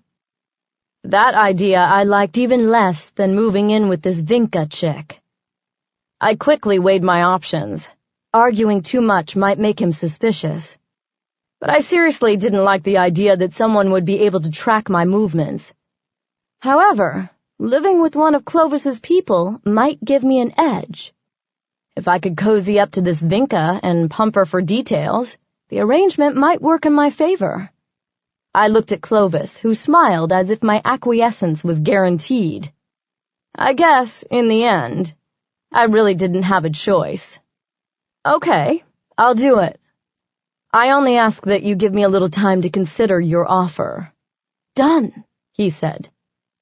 I'll have Frank call Vinka and tell her to expect you tonight. Chapter 12. 2 hours later, I looked up at a pink stucco 2-story apartment building about a mile from the temple. Frank had taken me back to get my motorcycle at the Palace of Fine Arts, and then waited for me to pack up Giggle and my things so I could follow him to Vinka's place. Giggle, Lilith loved him, had remained silent throughout the ride over. I was sure I'd get an earful later, however. As I stood in front of the cheery facade, my stomach rolled. Somehow Clovis had talked me into walking into this situation with absolutely no clue what was waiting for me. Frank nudged me with Giggle's crate, which he'd offered to carry for me because my hands were full with my bag and helmet. It's through the courtyard, Frank said. I took the hint and walked up the 4 concrete steps leading to the courtyard of the U-shaped building. It surrounded a central green space with a small pool in the center. The building and grounds were well maintained and clean, and the neighborhood seemed fairly upscale. It was a definite upgrade from the no-tell-motel by the airport. However, I couldn't shake the sense of unease I felt walking into this situation totally unprepared. Frank walked in front of me, no doubt impatient to dump me in my new digs so he could return to the temple. He walked to a door near the pool. A welcome mat sat in front of the door and wind chimes hung from a small hook. A window stood to the right of the door and someone had installed a flower box, which was filled with yellow and purple pansies. Frank knocked with his free hand. Almost immediately the door flew open and light flooded the dim walkway. A petite blonde with a halo of soft curls around her pixie face smiled at us. Oh my God, hi! She moved around Frank and hugged me before I could jump out of the way. I'm so excited to meet you, roomie. My arms were too loaded down to shrug her off. I was engulfed by the scent of lavender. Freaking great. My new roommate was a fairy. I glanced at Frank, who cracked a smile, obviously delighted by my discomfort. Vinka, this is Sabina, he said. Sabina? Vinka. Hi, I said, taking a step back to disengage the overly affectionate waif. Nice to meet you. Her 500-watt smile blinded me as she pulled back. Come in and make yourself at home, she said. She took my helmet and walked in before I could respond. Frank stopped me as I was about to walk past him. He shoved the cat crate in my hand. I'm going to head out and let you two get acquainted. Call my cell if you need anything. My mouth dropped open. You're leaving? Got things to do, he said. Don't worry, Vinka will take good care of you. Vinka's voice came from inside the kitchen, causing me to look away from him. Can I get you something to eat? By the time I looked back, Frank was already halfway across the courtyard. I thought about calling him back, but I knew it was silly. It's not like I was afraid of Vinka. I just wasn't used to being around someone so peppy. With a resigned sigh, I walked in and shut the door. I set down Gigul's crate and took in the room. A floral armchair and a comfortable-looking moss-green couch filled the small space. On the trunk, which served as a coffee table, fresh flowers sat in a glass vase. The smell of lavender was stronger in here, and underneath it the scent of freshly baked brownies tickled my nose. Vinka stuck her head out of the kitchen. Roomie? I cringed. Yeah? I asked if you were hungry. Oh, no, I'm fine, I said. Where's my room? She giggled. Oh, silly me. I'll show you. She moved toward me only to stop in her tracks about 5 feet from where I stood. Her eyes focused on the crate. Her smile vanished, and she pointed an accusing finger at the crate. That's not she gulped. A cat, is it? Her sudden change in mood confused me. I looked down. Yeah, his name is Gigul. Oh no, Clovis didn't tell me. She backed away a few steps. Oh, are you allergic or something? She put her hand to her throat, as if at any moment Gigul was going to bust through the crate and attack. No! She dragged her fearful gaze from the crate to look at me. I'm a nymph. I didn't really see what one had to do with the other. Yeah, and? Jeez, don't you know anything? Cats are the mortal enemies of all the fairy species. My lack of knowledge obviously had lowered her opinion of me. I wasn't sure why that bothered me. Sorry, I haven't known many fairies, I said. She snorted and muttered something about that being obvious. But you don't need to worry, Gigul isn't really a cat, he's a demon. I didn't really want to tell Vinka about Gigul's demon status. But she seemed so anti-cat, I figured a demon might be the lesser of two evils, so to speak. Plus, since we'd be living in close quarters, it would be nearly impossible to hide his ability to talk. Her eyes widened into big green discs. A demon? I never heard of a demon in cat form. It's a long story. Either way, she said. I'm afraid if you want to stay here, you'll have to stay in your room at all times.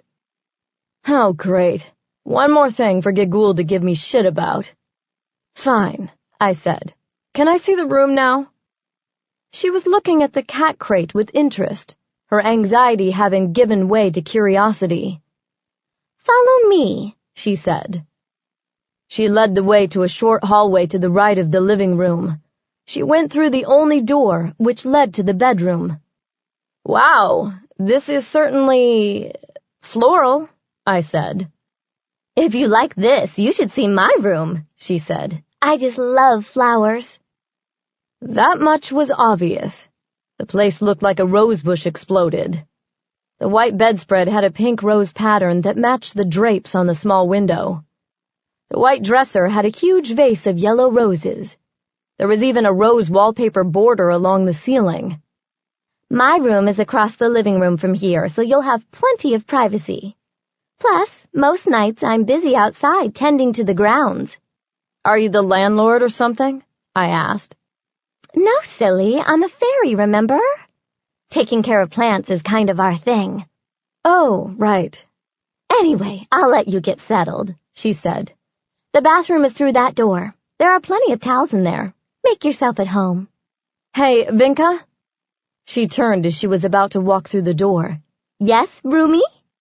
Every time she said that word, it was like someone running fingernails down a blackboard. Thanks for putting me up for a few days. Her smile lit up the garden-like room. It's my pleasure. She stopped and put a hand to her forehead. She swayed, and I stepped forward to help, worried she might be in pain. Then she seemed to recover completely, as if coming out of a trance. Whoa, that was a strong one. What? Are you okay? Oh, yes. She waved a delicate hand through the air. Just one of my visions. Do you have visions often? I asked, trying not to sound too freaked out. Sometimes. It's a nymph thing. I was almost afraid to ask, but I did anyway. What did you see? I saw the two of us laughing together under a mighty oak tree. You know what that means, don't you? She looked at me expectantly. All I could do was shake my head. We're totally going to be best friends. I felt my eyes widen. Great, I said slowly and backed away a step. She waited and smiled at me, like she was expecting more of a reaction. I hated to disappoint her, but I tended to avoid declaring my undying friendship to anyone, especially overly enthusiastic nymphs I'd just met. Okay, well, I really need to unpack now. Okay, Roomy. Just call if you need anything. As she shut the door, I dropped on the bed. Best friends? With a nymph? Not likely. At best, I was counting on her openness to work to my benefit as I grilled her for information about Clovis. At worst, I was going to have to figure out a way to put up with her perkiness. I don't do perky. Shaking myself from my thoughts, I got busy unpacking. I only had about 4 hours until sunrise, and I still needed to feed. After unpacking my few belongings and a brief argument with a severely pissed-off Gigul, I left my room. My plan was to get directions from Vinka to the nearest vamp bar so I could grab a pint, or 3. I found her in the kitchen. When I walked in, she was humming a tune while she tended to a pot of some type of herb on the windowsill. She stopped and turned to me with a smile when she saw me. Hi there. All settled in? She asked. I nodded. Yeah. So? She dusted dirt from her slender hands as she spoke. I was thinking we could hang out and get to know one another. I hesitated. I didn't want to be outright rude to her, especially when she looked so eager, but I desperately needed to feed. Actually, I kind of need to head out for a little while. Her face fell. Oh? Where are you going? I was going to see if you could direct me to one of the local vamp clubs. Really? The excitement in her voice set me on guard. Do you know where any are? There's a place a few blocks away that I've heard about. It's supposed to be pretty cool. I've never been there. Or any vamp club, for that matter. The statement hung in the air between us for a few seconds. She didn't say it, but it was obvious she wanted to come with me. You wouldn't want to come with me, would you? Please say no. Her eyes lit up. I thought you'd never ask. Let me change. I'll just be a sec. She ran off toward her room before I could call her back. The last thing I needed was a nymph with sunshine coming out of her ass tagging along with me. Now I'd have to find some way to sneak away from her a little bit so I could feed. On the bright side, it might be a good opportunity for me to get something out of her. 5 minutes later, she came back into the living room. Gone were the faded jeans and soft green sweater. Now she wore a something straight out of a strip club. The skirt landed about an inch below her girly bits, and the black scrap of lace across her breasts could only be called a blouse in the loosest sense. I stared back at her in shock for a moment, but she only smiled back innocently. Then I looked down at my own black leather pants and black and red mesh halter, and decided I didn't have a lot of room to question her fashion choices.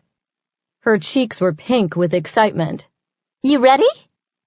10 minutes later, Vinka's gecko-green Volkswagen Beetle pulled up in front of a dance club. I slumped down in my seat as vampires near the entrance eyed the car. No self-respecting vampire would choose to ride around in that hippie-mobile, especially one with a license plate reading Flower Power. A valet guy came forward immediately and handed Vinka a ticket as we left the car. I ignored the stares and led the way into the club. The club itself was a soaring mass of concrete and steel. The 2 stories of windows rattled with deep bass reverberating from inside. 2 brawny bouncers wearing matching black t-shirts waved us in after a few salacious comments. The din inside made my eardrums ache.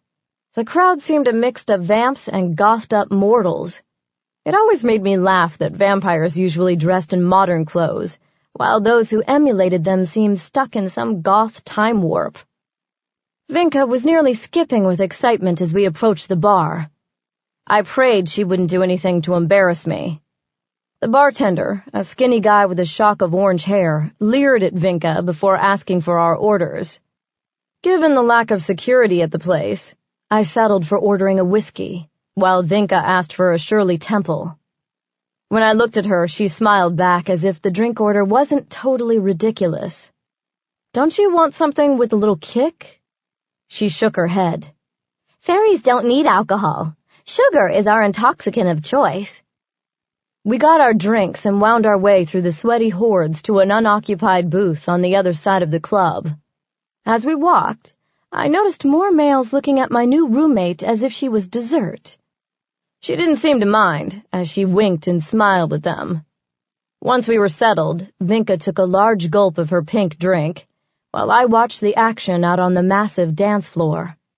From the corner of my eye, I saw Vinka watching me. She finally leaned into my field of vision to get my attention. "So, Sabina, tell me everything." "What do you mean?"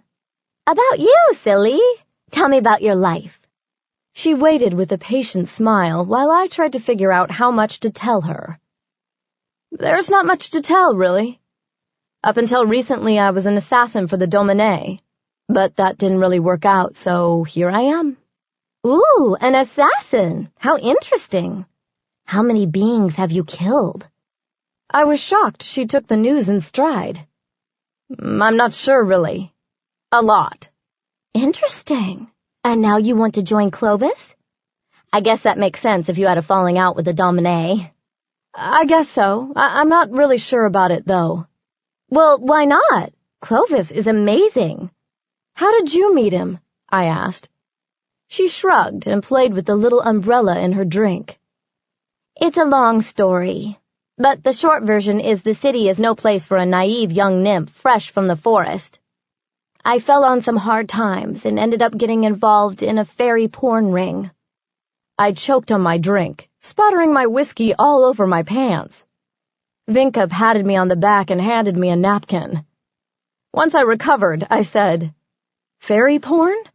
"Yeah, there's a big black market for it here. And since I'm a nymph, and my kind is known for our skills, I was a big hit for a while." She paused to take a sip from her drink. "Anyway, Manroot, my manager, eventually moved on to a younger ingenue. I was left with no money and a bad case of crabs. Clovis heard about my problem from a friend who joined the temple and offered to help me get back on my feet. The rest is history." "Wow," I said. "How long ago was that?" 10 years ago next month," she said. "Anyway, when I met Clovis, I had a vision that told me I could trust him. I don't know where I would have ended up if Clovis hadn't helped me.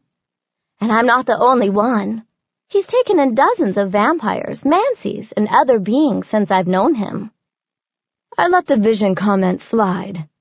"What does he ask for in return?" I wasn't buying this touchy-feely crap. Clovis didn't strike me as the kind of guy who'd help someone without a little quid pro quo. Nothing much. I volunteer at the temple a few nights a month, making sure the plants are healthy. And of course, I let him feed from me sometimes. My jaw dropped. He feeds from you? She shrugged. Sure. It's a small price to pay. Does he feed from all his followers? I think so. Why? Vinka, you're aware that when a vampire feeds, they absorb some of the essence of the host, right? Yeah, so? I shook my head, unable to understand why she didn't get it. Don't you see? If he's feeding from all his followers, then he's gaining whatever powers you possess for himself. He must be incredibly strong. She frowned. I am happy to share my powers with him, limited as they are. He needs all the strength he can get to overcome the oppressors. I glanced at her drink. She'd barely touched it, which contradicted my theory that she was suddenly drunk. Oppressors? You know, the Domin, the Hecate Council, the Seelie Court, the Demon League, she said. Her voice had risen with the fervor of the converted. The institutions that have fostered enmity among all the races for untold centuries. Okay, right, them. Suddenly I had a feeling I'd underestimated my new roommate. She seemed flighty, but hearing her talk just then, I realized she was actually fully invested in Clovis's doctrine. Clovis only wants to save us from the tyranny we've all been living under. If donating some blood helps him do that, then so be it. Okay, I said slowly. So how does he plan to unite everyone? She took another sip of her drink. By spreading his message of love. I almost choked again. What does this message entail exactly? Instead of answering you directly, let me ask you a question. I leaned into the booth with my arms spread along the back of the seat. Shoot. Do you ever get tired of being an outcast? I sat up straight, my arms falling to my sides. What do you mean? You, us. We've all been marginalized as mythology by the humans. We're forced to blend in or hide in the shadows, afraid of discovery. But in fact, we're the superior beings.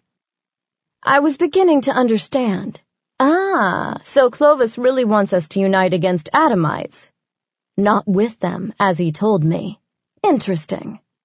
Exactly, she said. Not to wipe them out, mind you, but to finally take our place as leaders of the earth. As the sons and daughters of Lilith, it is our right to rule. I rolled my glass between my palms, considering what she'd said. It made some kind of sense, although I still wasn't sure how Clovis intended to accomplish any of it. When he called me, Clovis mentioned you were a bit reluctant to join our cause, she continued. But Sabina, I can tell you without a doubt in my mind that Clovis's intentions are noble. I'm sure they are, but you have to understand that it's quite an adjustment for me to go from one master to another so quickly. Ask yourself this, she said. She leaned forward and placed a slender hand on my arm. Did you ever feel loved by the Domin? Did they ever promise to make your life better? Because that's what Clovis is offering you. It's a gift. I predict you'll thank him one day for offering it. I shifted in my seat, away from the intensity in her gaze. It was time to change the subject. Listen, I need to hit the bathroom. Do you need another drink while I'm gone? She chugged the rest of her Shirley Temple. A delicate burp erupted from her Cupid's bow mouth. Make it a double. Chapter 13. I wandered through the dense crowd, wondering where I could score a quick bite. Usually, clubs like this one had private rooms set aside for vamps. However, being an unknown in these parts, I wasn't sure how I'd be received, especially if the news I was vampira non grata with the Domin had spread this far north. I made my way back to the main bar and got the attention of the young vamp who'd served us earlier. He leaned in on the bar in front of me. What'll it be? I leaned in close, so as not to be overheard by the mortals surrounding the bar like thirsty wolves. Do you have anything organic back there? His eyebrows knitted. "Sorry, you'll have to buy your weed elsewhere." He started to go, but I grabbed his arm. "Not weed, blood." His mouth formed an O as the light dawned. "You mean a Bloody Magdalene?" I nodded at the code word. "Yes, a double. Hold the vodka." He knelt down in front of a small fridge hidden under the bar. I couldn't see around his shoulders, but I knew he was pouring blood from a bag into the shaker in his hand. He made a show of adding spices and shaking it before pouring the blood into a highball glass. He even garnished it with a stalk of celery. "That'll be $50, he said. "What? That's highway robbery," I said. "Listen, lady, we're the ones risking having this stuff in stock. You want cheap? You gotta hunt it yourself." Glaring, I grabbed my wallet and plunked down a Benjamin. "I need another Shirley Temple. And change." He smiled a toothy grin and went to fill the rest of the order. I took a sip and grimaced. Sheep well blood was the worst. Bars like these usually had a deal to get the bottom of the barrel from local blood banks. Luckily, the spices tempered the overly ferric taste of blood. I grumbled to myself about the high price of fast food while he made change. The bartender slapped 2 20s on the bar along with Vinka's drink. "Hey," I said. $10 for a Shirley Temple?" "No, that was $5. The extra 5 was for the tip you were about to stiff me on." "Asshole," I grumbled as I walked away $60 poorer. It's not that I'm cheap. It's just that inflation hurts a lot more when you're immortal. I had 2 choices for getting back to my seat. I could take the long way around and fight the crowd, thus risking spilled blood and grenadine all over my clothes. Or I could cut straight through the dance floor and risk spilled blood and grenadine all over my clothes. I chose the more direct route. I'd not taken 2 steps onto the packed dance floor when I felt a suspicious presence in the vicinity of my ass. A male mortal decked out in gold lame leered at me while grinding his pelvis into my backside. He wore about 4 gold chains around his neck, an obvious bid to compensate for the tiny member he was jabbing at my ass. There was nothing worse than a horny mortal male. I speared him with a glare. "Back off, asshole." "Hey, baby, why you hatin'? Give a player some love." "Not interested." "Damn, girl, that's cold." His suburban thug persona was ridiculous, but his inability to take a hint was downright suicidal. An opening appeared just next to me in the crowd, so I scooted off before I was tempted to show the player some love in the form of my knee to his nuts. Now I remembered why I usually avoided dance floors. About halfway through the gyrating mass of humanity, I felt a hand on my shoulder. Annoyed, I swung around, ready to teach another asshole some manners. Vinka's drink sloshed all over the guy who'd grabbed me. Only instead of another doughy mortal midsection clad in gold, I faced a nicely toned chest encased in a white tank with a rapidly spreading pink stain. I looked up to see a familiar yet annoyed face. "Hey, don't you know it's rude to grab people?" I immediately went on the attack. This freaking mage had to quit following me. "Don't you know it's rude to spill drinks on people?" he countered loud enough to be heard over the music. "What do you want?" Bodies bumped into us from all sides. I cradled my drink to my chest. There was no way I was letting this $50 worth of blood go to waste. The mage didn't look too happy to be jostled either. He grabbed my arm and started pulling me back toward the bar. When I dug in my heels, he looked over his shoulder with a frown. I thought about it for a second and shrugged. Time for the mage to answer some questions. He led me through a door on the other side of the bar. Another bouncer stood here. He was a vamp, but merely nodded when he saw the mage. Not for the first time, I wondered how this guy seemed to move so effortlessly through vampire territory. The mage led me to a private room. Low black leather couches and steel tables created conversation areas. The music from outside was being piped in through speakers, only at a much less deafening level. Once he shut the door, I turned on him. "All right, who the hell are you?" He chuckled. "You don't mince words, do you, Sabina?" "I'm Adam Lazarus." He held out a hand as he came forward. I looked at it as if he was offering me a snake. I tilted my head and looked at him. "I think I'll pass." He pulled back and frowned. "Do you really think I'd harm you after I saved your ass in L.A.? I placed a hand on my hip. "You didn't save my ass. You merely assisted me, and for that I owe you thanks. But that doesn't mean I trust you. Far from it." "Fair enough," he said. He wandered over to the small bar at the side of the room. From a mini-fridge he grabbed a beer. He held up the bottle, offering it to me. I ignored him and took a long gulp of my drink, which, thank the gods, had survived the trip from the dance floor. "In the Bay Area on vacation?" I asked. His lips twitched at my sarcasm. "Believe me, if I was on vacation, following a bitchy vampire wouldn't be my first choice," he said. "As for why I'm following you, the answer is simple. Your family sent me to check up on you." I crossed my arms. "Right. Do you really expect me to believe the Domin would hire a mage to follow me?" He shook his head. "Not the Domin. Your Hecate family." My stomach dropped. "I don't have a Hecate family." "On the contrary, you have a very large Hecate family." He sat in one of the armchairs, seeming totally at ease, while I felt as tightly wound as a concertina wire. "Nice try. The Hecate side of my family disowned me at birth. So who really sent you?" Adam leaned toward me, his expression intense. "The Domin told you that?" I was getting a little annoyed with the subject. Even if they hadn't, it was pretty obvious since the mages made no effort to contact me. Resentment grew in my belly like a poisoned vine.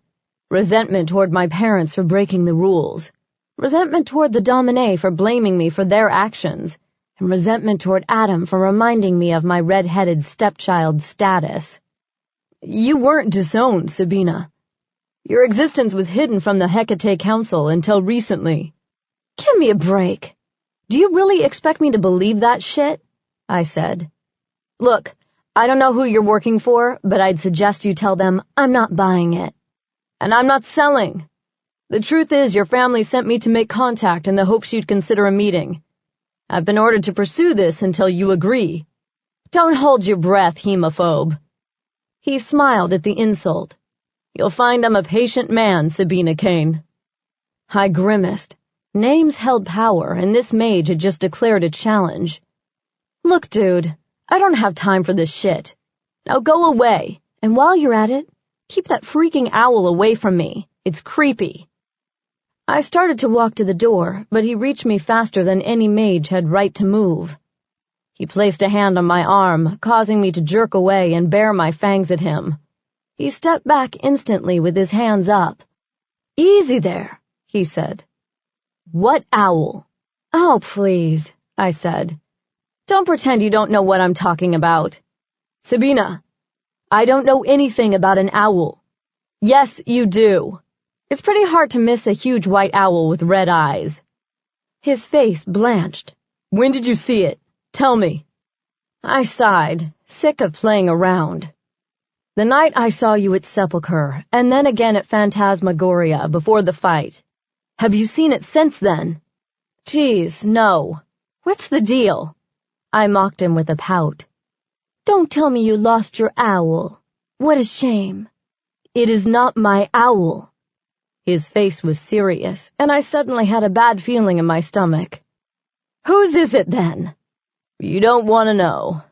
"Yes, I do." He sighed. "You said the owl has red eyes?" When I nodded, he continued. "According to the legends, Lilith has a red-eyed owl named Strikes. He's her spy." I stared at him for a moment, dumbfounded he expected me to buy this crap. Next, he'd probably tell me burning bushes spoke to him. "Whatever," I said finally. "I'm out of here, psycho." I started for the door, ready to pretend this conversation never happened. "How's Gigul?" That stopped me. I turned slowly, spearing him with a look that should have turned him to ash on the spot. "Oh yeah, what the hell do you mean sending a demon to kill me?" He held up his hands. "I had to be sure." "Of what?" "That you were her." "Who her?" I asked, losing patience. He opened his mouth to speak and then closed it. His expression became shuttered, as if he'd just decided to tell a lie.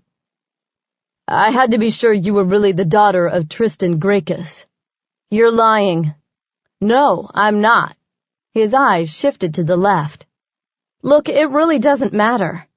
I should kill you for sending that hell beast after me." I advanced on him, but he held up a hand to stop me. "I wouldn't do that if I were you," he said quickly. "Think about it. If you kill me, you'll be stuck with him forever." I paused, thinking about the grim prospect of spending an eternity with Gigul. A shudder passed through me. Damn it! Adam smiled and crossed his arms. "All right," I said. "What's it gonna take for you to send him back?" He rocked back on his heels, thinking it over. "You have to agree to meet with your family." I laughed in his face. "You're insane." "No meeting? No spell. I should just kill you." "You are welcome to try it. But you won't make it an inch in my direction before I blast your ass with a spell that will make Urkala look like a week in Tahiti." "You're a real pain in the ass, you know?" He pressed a business card into my hand. "Think it over," he said. "When you're ready to make a deal, call me." "Not likely." I handed the card back, but he refused it. "Take it. Even if you're not ready to meet your family, call me if you have any questions about where you came from or your magic." "I've done fine so far without using my magic, if I even have any." "You have it," he said. "The question is, why would you deny your birthright?" I'd had enough of him. "Goodbye, Adam Lazarus, if that's even your real name." "Good night, Sabina Kane. We'll be seeing each other again real soon." "Oh, goody," I muttered to myself as I walked away. Funny thing was, he didn't look crazy, despite his wild claims. I glanced at him over my shoulder, and he waved at me. I glared at him before going back into the club. I wasn't running from him, but instead toward Vinka, who was probably worried about my disappearing act. I wasn't sure why, but I tucked Adam's card in my back pocket. I probably should have trashed it. Something told me to hang on to it, though. When I finally reached the booth, Vinka was gone. I couldn't blame her for leaving when I'd been gone so long. I sat down to finish my drink, in no hurry to leave in case that mage was waiting for me outside. The thing was, he seemed pretty convincing, or at least he seemed convinced what he was saying was true. Lavinia had warned me from a very young age to distrust Mancies. She claimed part of their magic was in their words, and that they never hesitated using lies to manipulate their victims. According to her, Mancies lacked loyalty and integrity. To her, my father's family rejecting me at birth proved this fact. So yeah, I found it hard to trust a Mancy who sent demons after me and generally skulked around making outrageous claims. But who was he working for? And what did he think feeding me lies would accomplish? With any luck, he'd leave me alone. But given the way my luck was going lately, I didn't put too much stock in it. Taking another sip of blood, I pushed the Mancy from my mind to focus on my Clovis project. I really needed to figure out my next steps there. Obviously, I'd have to undergo his initiation before he'd share any of his plans with me. After talking with Vinka, I had a pretty good idea of what that initiation entailed. The thought of letting him feed from me gave me the willies. But I didn't see that I had much of a choice. I finished off the blood, which was now warm, and left. The cool night air washed over me as I left the club. I caught a taxi back to the apartment. I paid the driver and got out, ready to close myself in my room and prepare for a long sleep. As I climbed the steps to the courtyard, I heard a screech echo through the quiet pre-dawn sky. I stopped and scowled at the owl. He was sitting on the roof of the building next to a TV antenna. "Leave me alone," I said. I felt kind of stupid talking to an owl, but I was beyond caring.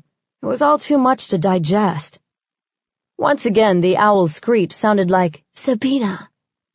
A shiver passed down my spine. What if Adam was right, and this owl was a spy for Lilith? I laughed at myself. Why would the queen of Urkala and mother of all the dark races be spying on little old me? "I must be more tired than I thought," I said out loud. To the owl, I said, "Go home."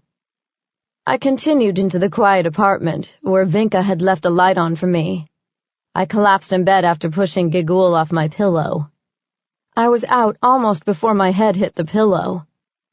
That night, I dreamt of vampire owls feeding on David's corpse. Chapter 14. I'm surprised you need guidance already, Sabina. Surely you haven't already run into problems. Lavinia's voice sounded shrill as it came through the receiver. I shifted on the hard park bench, trying to relieve a pressure point. The park was empty this time of night, except for a few drug dealers and other lowlifes. They'd make a good midnight snack once I got off the phone. "It's not really a problem," I said quickly. "Well, out with it," she said. I could hear chanting in the background as the acolytes prepared for midnight mass. "He wants to feed from me," I blurted. Grandmother sighed, a deep inhalation that clearly communicated her impatience. "You're wasting my time. Can't I just kill him?" Your mission is to infiltrate his inner circle and find out who is spying for him and what his plans are. You will not kill him until you are told to do so." I rubbed my forehead. "So I'm supposed to prostitute myself out until then?" Her voice came through the phone like a slap. "I did not raise you to be weak. Your loyalty to the Domin supersedes your pride." I looked down, ashamed I'd questioned her.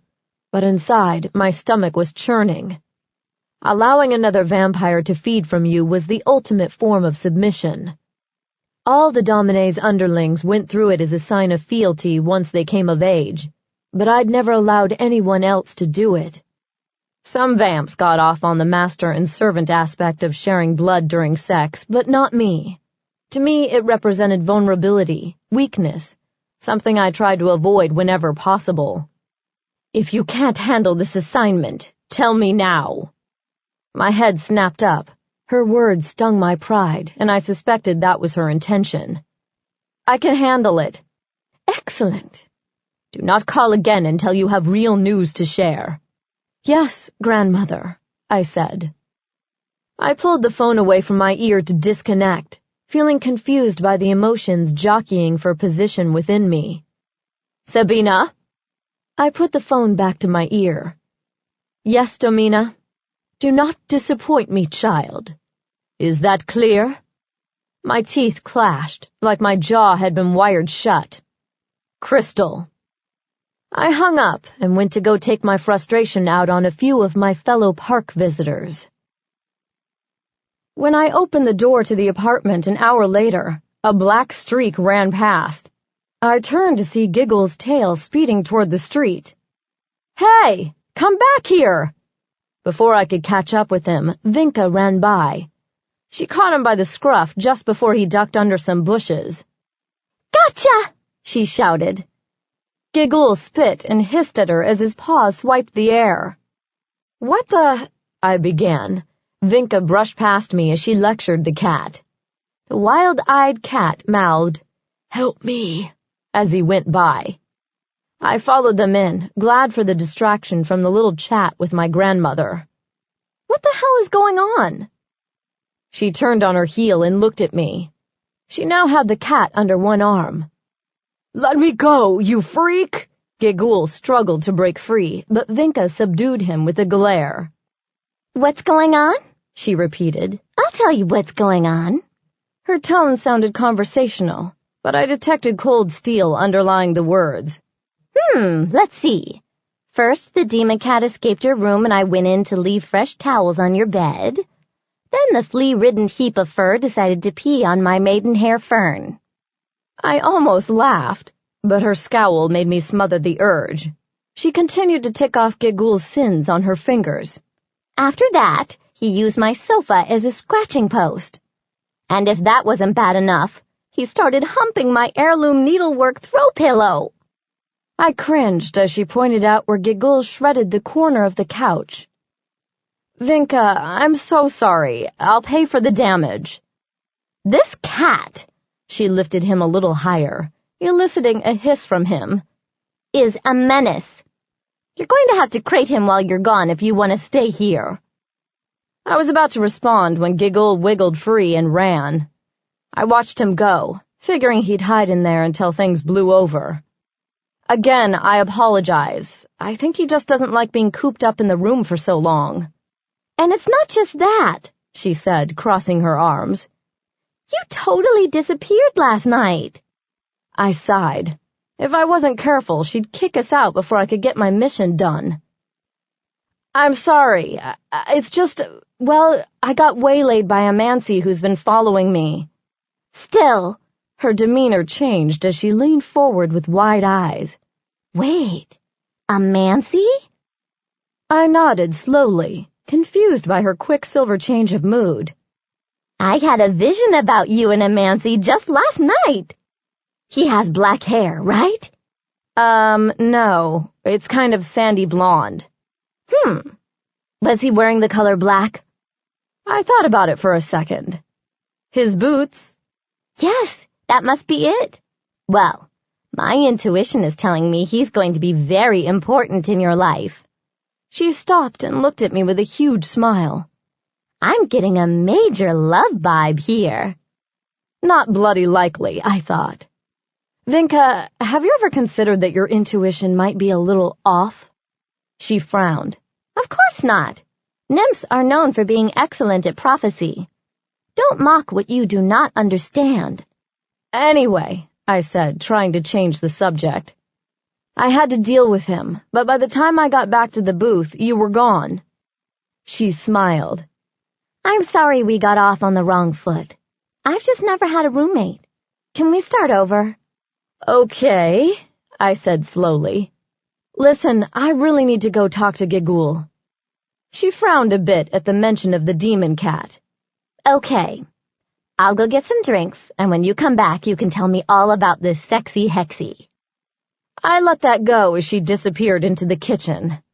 I took a moment to gather myself before I confronted the pissed-off furball in the other room. No doubt about it, I was going to get the tongue lashing of a lifetime. I had a few things to say to him, too. I opened the door to my room expecting mayhem, but what I saw instead was Gigul lying on the bed, licking his paws. I shut the door and walked in slowly. Okay, I'm going to try to remain calm, and you're going to give me some answers, got it? He paused from his licking to give me a disdainful sniff. That was as close to acquiescence as I was going to get. What the hell were you thinking out there? That I needed to pee, and someone forgot to take me for my nightly walk before she left. Crap, you're right. But did you have to pee on her plant? Couldn't you have gone into the bathroom and used the tub or something? Look, lady, I saw an opportunity for freedom and I took it. It's not my fault I've been stuck in this freaking floral crypt for 2 days. Cats need freedom to roam, you know. I rolled my eyes. Does this roaming also include shredding furniture? He shrugged. Sometimes. And the pillow humping? I have needs. You can't do that shit here, Gigul. She'll make us leave. He sat on his haunches and glared at me. You can't expect me to just sit around here all the time, trapped in this room. It's bad enough I'm trapped in this furry carcass. Talk about insult added to injury. Speaking of which, why is that? You could have changed back to demon whenever you wanted, right? He looked down and pawed at the bedspread. Not exactly. He mumbled something I didn't catch. Come again, I said, moving closer. He sighed. I said I can't change back. I tried, and it didn't work. Why not? I think it's because you told me to stay in cat form, unless you told me otherwise. I'm not following. He looked up. I think that when you survived the test, I kind of became your minion. What? Yeah. See, normally only the summoner has power over me, but somehow it switched to you, or some of it did. It must be related to your surviving when I staked you. He paused to give me a look to let me know he still thought that was weird. I agreed, but I had bigger issues than trying to overanalyze what most vampires would consider a blessing. Anyway, he continued, I basically have to do what you say. A laugh escaped my lips. Now that's funny. I'm glad you find it amusing. Let's test it. Giggle, change back to a demon. A burst of green light and the smell of singed hair filled the room. Waving a hand in front of my face, I squinted through the smoke. When it cleared, Giggle sat bare-ass naked on the bed, scowling. Ack! Cover yourself! I grabbed a pillow from the floor and threw it at him. Now I'm going to have nightmares. He caught the pillow and placed it over his lap. It's bad enough that I have to obey your every command. Let's not add insults to the mix. Sorry, it's just so weird. I've never had a minion before. He huffed and crossed his arms. Come on. It's only temporary. He looked up. Oh, have you found the mage who summoned me yet? An image of Adam's face flashed in my mind, along with his ridiculous deal. Not yet, but, I said when Giggle's face fell again, I have another plan. What's that? I'm going to find a reversal spell and send you back myself. Giggle snorted. Right. Good luck with that. Hey! I'm half mage, so I have to have some powers, right? Pardon me for not being more excited about playing guinea pig while you test out your latent magical skills. Look, I'm doing the best I can here. But was I? One call to Adam right then and Giggle could go home. But I had no interest in paying the price for the Mancy's help. Assuming he was telling the truth. In the meantime, I said, changing the subject, you're going to have to behave yourself. If Vinka kicks us out, it could jeopardize my mission. And that's another thing, Giggle said. Seeing as how I'm your minion and all, don't you think it's time you told me about this secret mission? No. Come on, Sabina. Who are we going to kill? First of all, what makes you think I'm going to kill anyone? And second, if I was, what are you going to do? Pee on them? Please, you're an assassin. It's highly unlikely you're here to take in the sights. And second, I have powers you haven't seen yet. What powers? That's for me to know, and you to find out. You're a real pain in the ass, you know that? He didn't respond, just smiled, revealing pointy yellow teeth. Look, I need to get back out there, change back into a cat. He opened his mouth to protest, but before a sound came out, the room sizzled with the electricity and the green cloud returned. When it cleared this time, Giggle the cat sat on the bed glaring at me. That hurts, you know. Sorry, but I can't imagine Vinka would appreciate a naked demon strutting around her apartment. I promise I'll take you on more walks, and I'll let you out when Vinka's not here. But you can't go around acting like an animal. He raised a brow. Forgive me, but you're the one who wants me in cat form. If I act like an animal, you have no one to blame but yourself. Fine. Jeez. Would it help if I got you some cat toys or something? He sniffed. Don't insult me. I was trying to be nice, but if you want to sit here and sulk, be my guest. I left before he had a chance to get in the last word.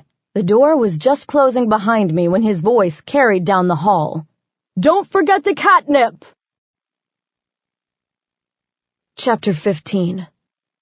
I'm surprised to see you back so soon. Is your new living situation satisfactory? Clovis reached for my hand and placed a soft kiss on my knuckles. My skin tingled where he'd touched me. I pulled the hand back when he seemed to linger over it. "Yes, Vinka is very nice," I said. "May I?" He gestured to the chair opposite his. "Please, make yourself comfortable." "I'll admit, I'm intrigued to learn the reason for your visit." I settled into the seat as I gathered my thoughts. I didn't want to seem too eager. "I've given it some thought, and I've decided that joining you is the wisest course of action." His smile was immediate. "That's excellent news. However, I'm curious about your sudden change of heart." "You can thank Vinka for that," I said. "She's convinced me that I can trust you." He steepled his fingers and regarded me closely. "So it has nothing to do with needing shelter from the Domin. I shrugged. "I'll admit that factored into my decision. But I would never take your offer if I didn't believe your cause was worth joining." He nodded. "I can't say I'm not pleased with your decision. If you're amenable, we can take care of the initiation tonight." He said it casually, as if he referred to filling out forms. I knew better than to relax. As powerful as Clovis was, he wouldn't take my word. I'd have to prove myself, and from what Vinka told me, I wouldn't enjoy it. That would be fine. My tone was businesslike, but inside my impatience and anxiety took the form of nausea. "Let me summon Frank, and we'll begin shortly." He stood to call his assistant, but I stopped him. "What exactly do these rites entail?" I couldn't help myself. I needed something to go on to prepare myself for what was to come. Surprises weren't something I dealt with well. "Patience, my dear," he said with a smile. "You'll know soon enough." Soon enough turned out to be an hour later. As I waited in his office, I fidgeted. I tried to sit still for as long as possible, but ended up moving around the room, looking for something to occupy my hands. According to his bookcases, Clovis seemed to have a fascination with the Spanish Inquisition, which did nothing to calm my nerves. He also had quite a collection of spellbooks, many with cracking leather spines. To distract myself from my nerves, I thumbed through a few, looking for a reversal spell that might help me with the giggle situation. The problem was most of the spells were written in something that looked like Sumerian. I decided to borrow a few anyway. The door opened a few moments after I hid the books in my bag. Frank, looking solemn, asked me to follow him. He led me down a labyrinth of corridors. We passed a guard here and there, but no other people or beings crossed our path. As we approached a set of doors, the hair on the back of my neck stood on end. This place smelled different from the common areas I'd seen so far. It'd been a while since I had any, but it was hard to mistake the scent of sex, musky and sweet. Instinctively, I knew we were about to enter Clovis's private rooms. Frank paused just outside the doors. Watching the wooden panels, I saw him produce a blindfold from his back pocket. "Turn around," he said quietly. I stared at him for a moment. What was it with this guy and blindfolds? It's not like I couldn't find my way back to this room. His face betrayed no emotion as I considered my options.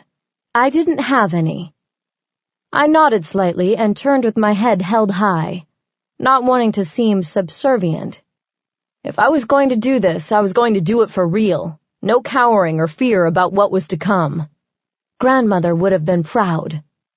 The wall disappeared behind the veil of black cloth covering my eyes. Frank tied it on tight, but not painfully so.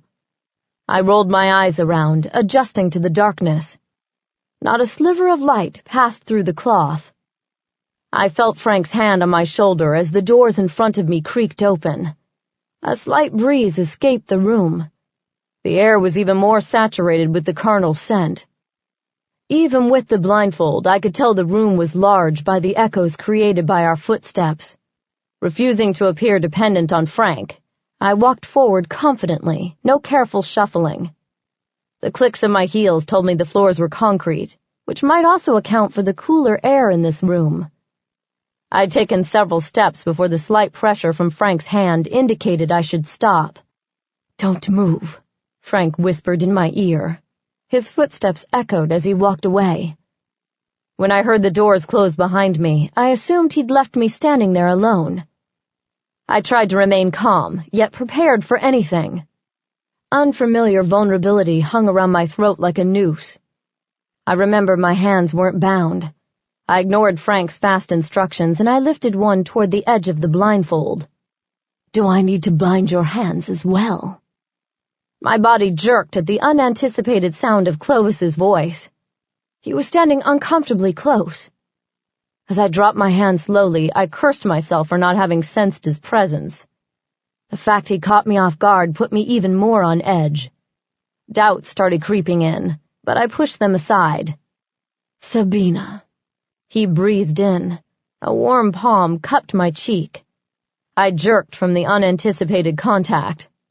Silently, I cursed my inability to control my own body. I took a deep breath.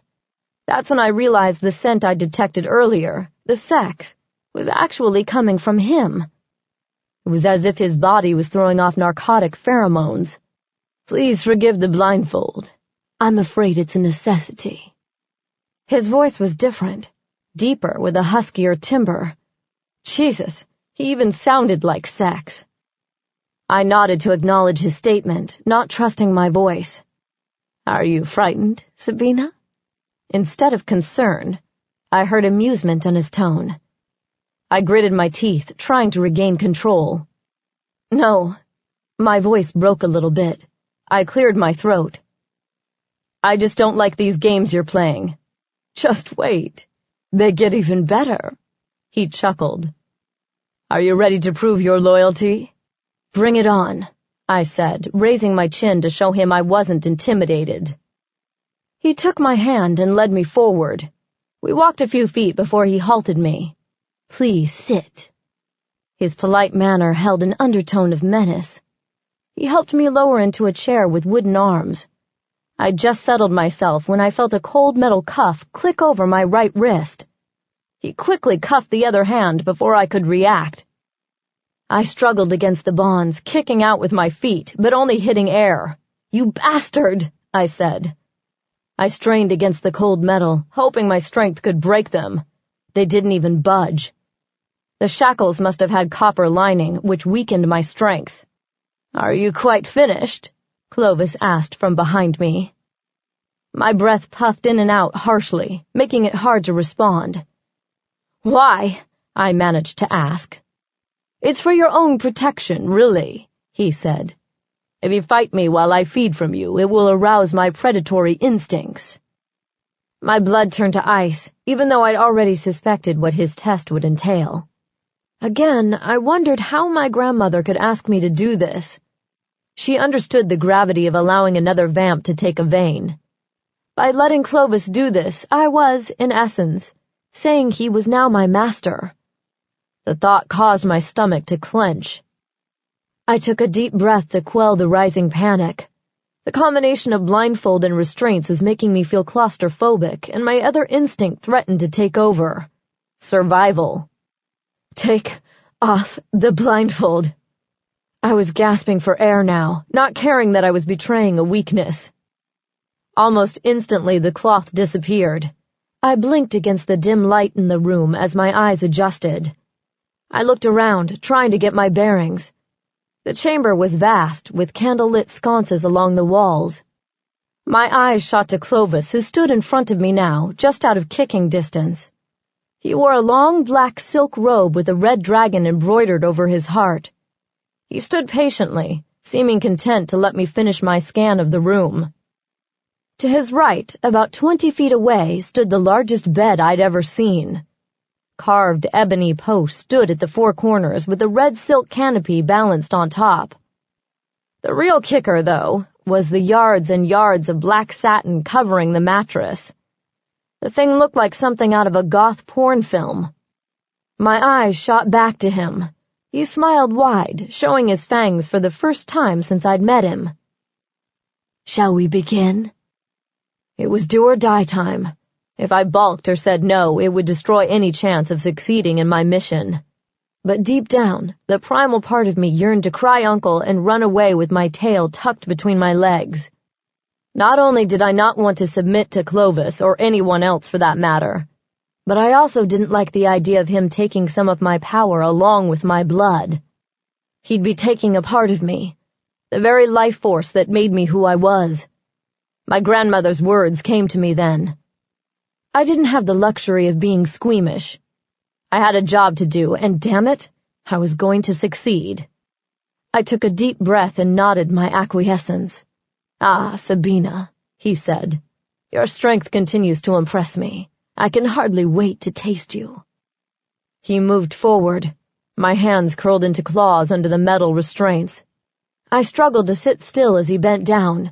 His breath caressed my throat. The invasion of personal space caused me to jerk back, but he grasped my jaw with one hand to hold me in place. I blinked rapidly as he ran his lips over my jugular. A memory of the vamp in the parking garage doing the same thing caused bile to rise in my throat. Before I could chase away the memory, Clovis's fangs broke skin. Searing pain shot through my neck, causing me to gasp. After a moment, the pull of his mouth on the vein was matched by a pulsing in regions further south. A new sensation of pleasure-pain pulsed through me. He wrapped an arm around my shoulders, pulling me closer. My body yearned toward his. He sucked harder, as if trying to swallow me whole. And Lilith helped me. I wanted him to. I didn't stop to think about why I suddenly wanted to give him my blood. I just did. The whole ordeal lasted too long and not long enough. He pulled his fangs away, but came back for one final caress with his tongue. He murmured something, but I was too dazed to understand it. His face came into view, blurry through the tears I hadn't noticed falling. Inexplicably, his eyes glowed red in the dim light, and a pair of small horns bulged from his forehead. They disappeared so quickly, I wondered if I was hallucinating. His mouth and chin glistened red when he smiled. "You're mine now, Sabina Kane." My head felt like it was full of helium, and my hands were shaking. At the same time, I was squirming with need.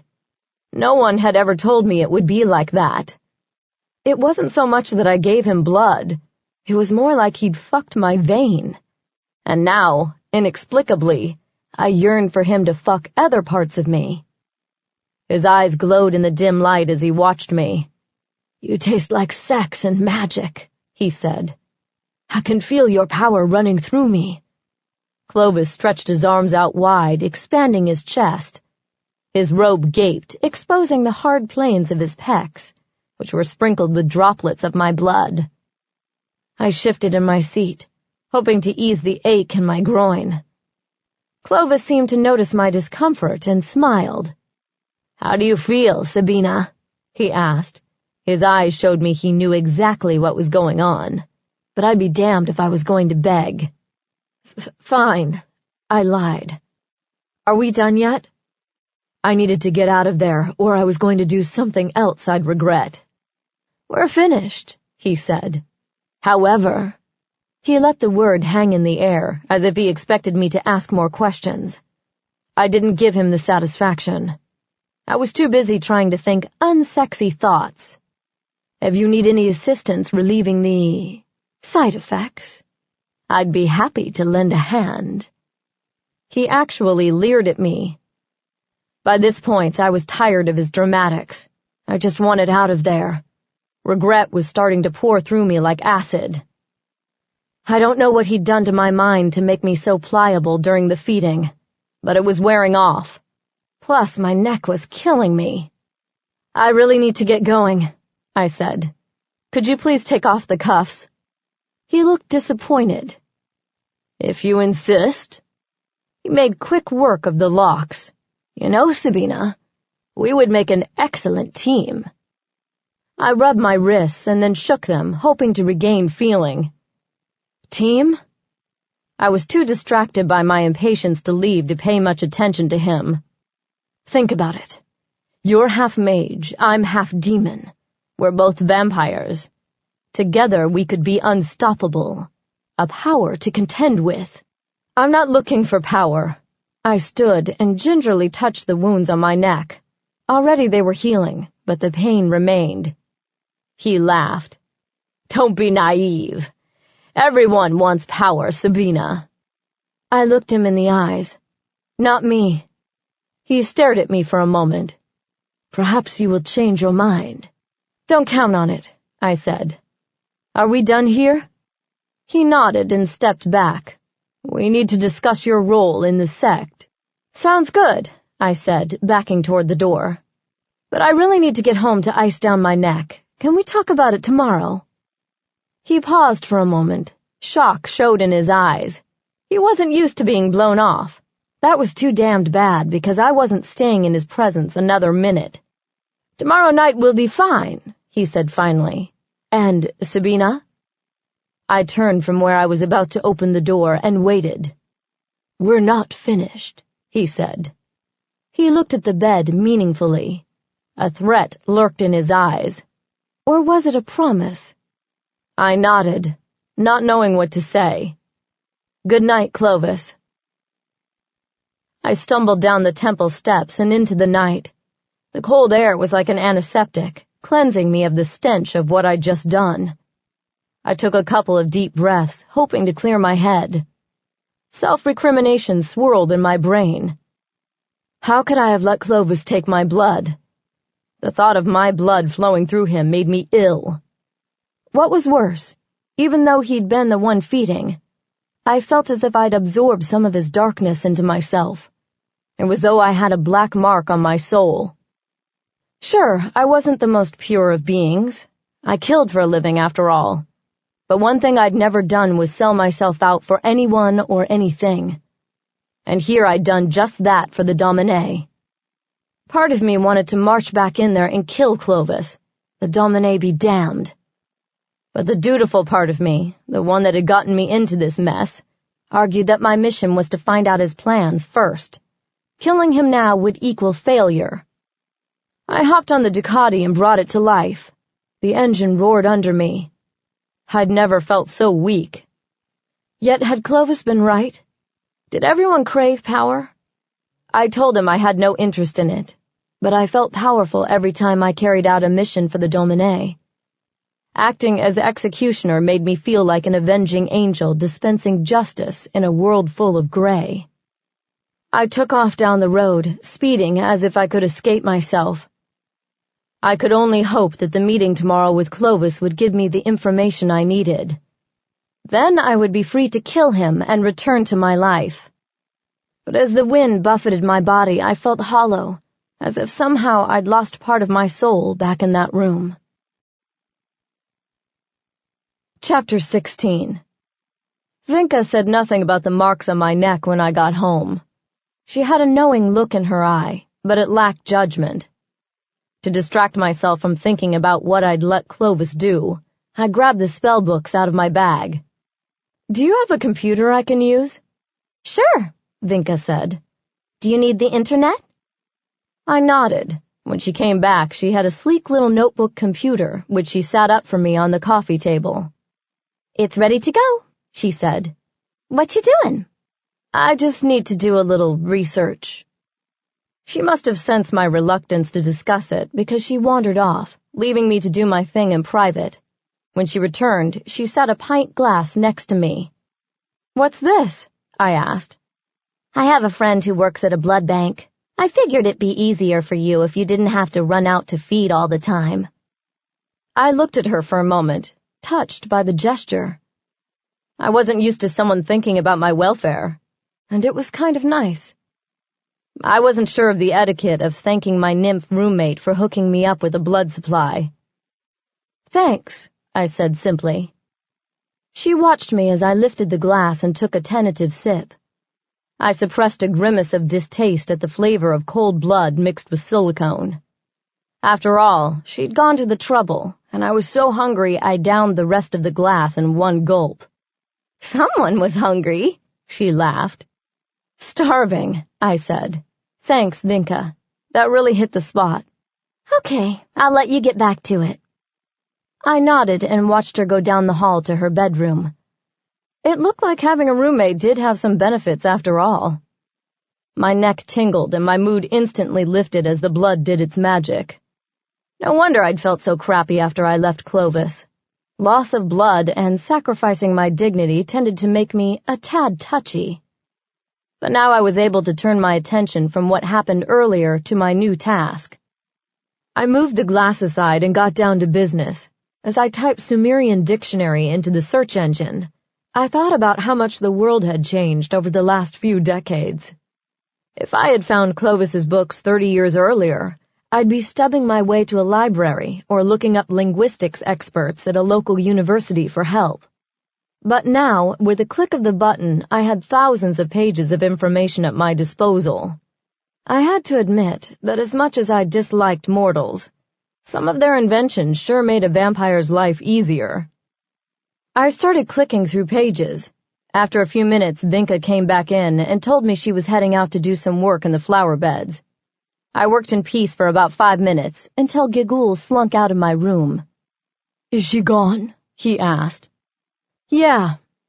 I clicked on a page with an extensive list of cuneiform symbols with definitions. When the page loaded, I shifted in my seat, excited to be getting somewhere. A small, warm body rubbed against me, but I ignored it as I compared the symbols in the books to what was on the screen. A throat cleared. I scribbled notes. A head butted my elbow, causing my pen to scratch a black line across the page. "Hey," I said. "Do you mind?" "May I ask you what you're doing?" "No." I scribbled a bit more and then read over the words. The spell seemed straightforward. All I needed was to light a white candle, sprinkle some salt, and chant a Sumerian phrase. Easy peasy. "Where'd you get the books?" Gigul asked. "I borrowed them from Clovis." "What did Clovis borrow in return?" I swiveled my head and looked at him. His eyes were on my neck. My hand flew to the sore spot instinctively. "Also, none of your business." He looked at me for another moment, but eventually gave up and went to curl up on the other end of the couch. I hated it when he pouted. "If it makes you feel any better, I think I found a spell to send you home." His little ears perked up, but he didn't look at me. "It's not nice to tease, Sabina." "I'm not teasing. Actually, I can't believe how simple it is."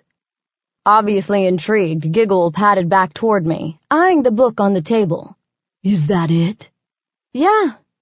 You want to give it a try?" "Are you sure you can handle it? I mean, you've never done magic before, right?" "It seems pretty straightforward. You game?" He jumped off the couch and looked back at me. "Sure.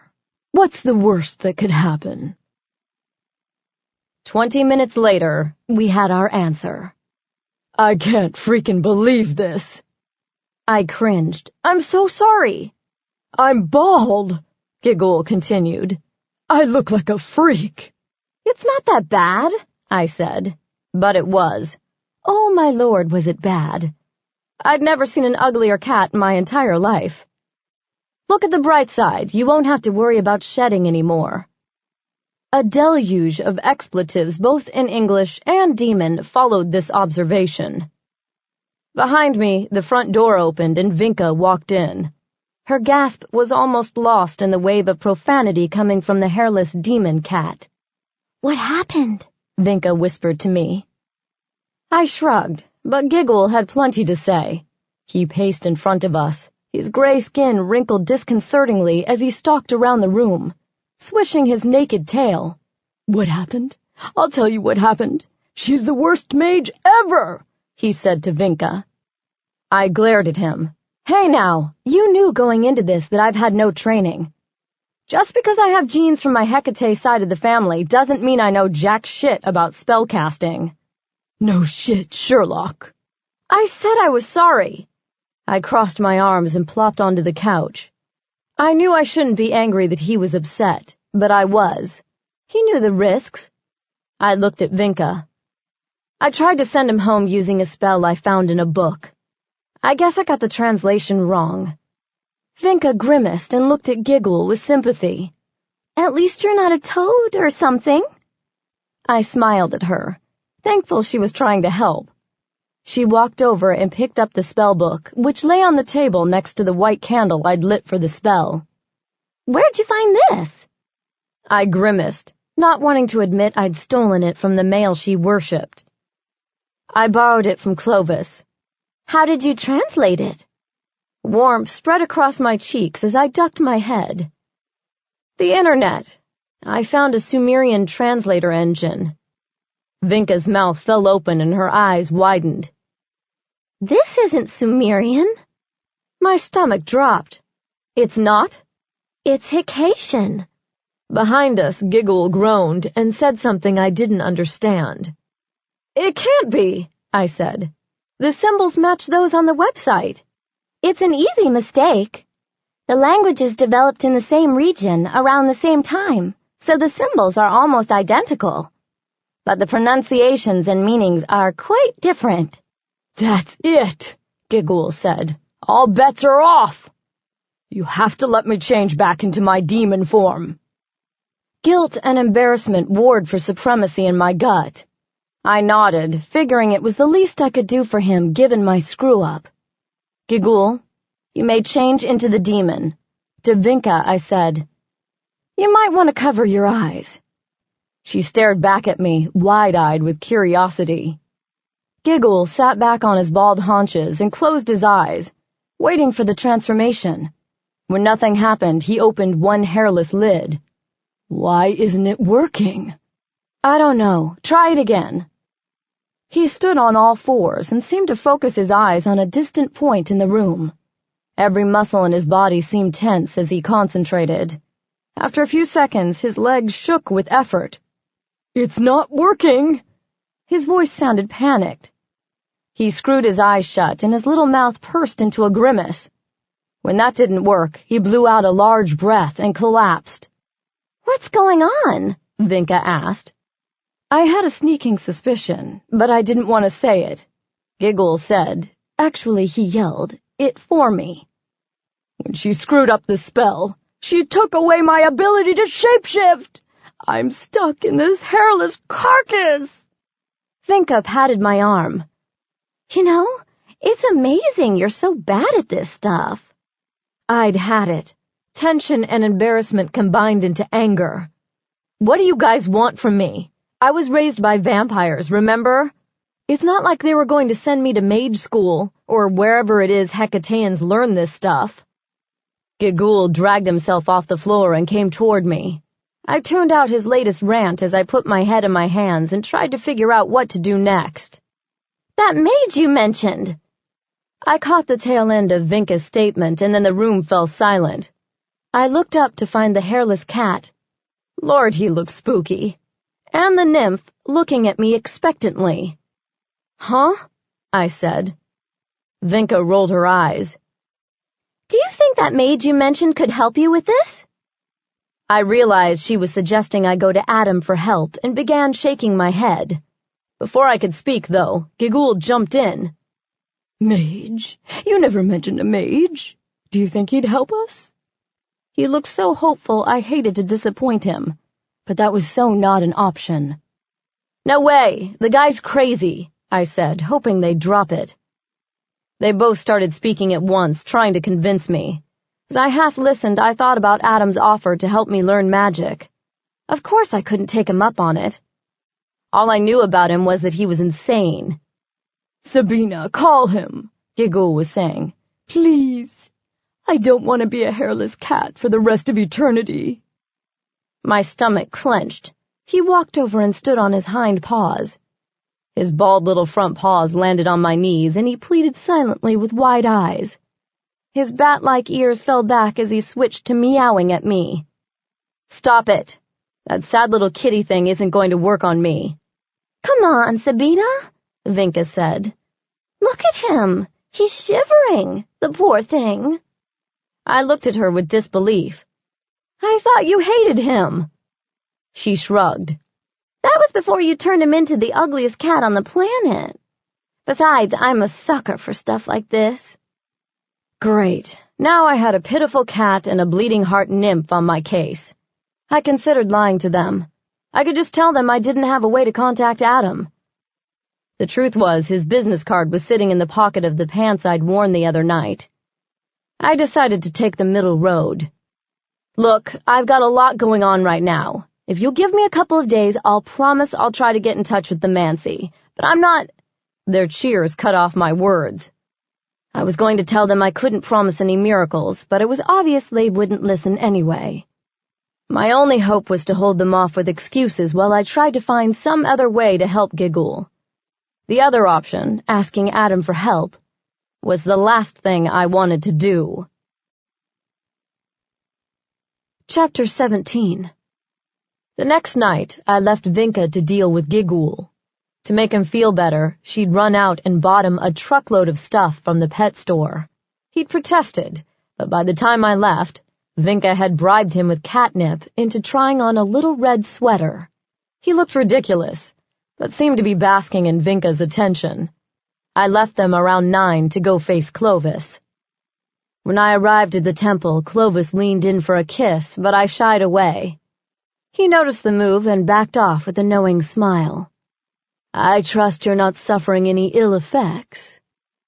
I'd really hoped to pretend last night hadn't occurred. Obviously, Clovis had other plans.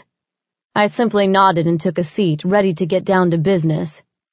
You said that once I passed my initiation, you'd tell me about my role in your organization?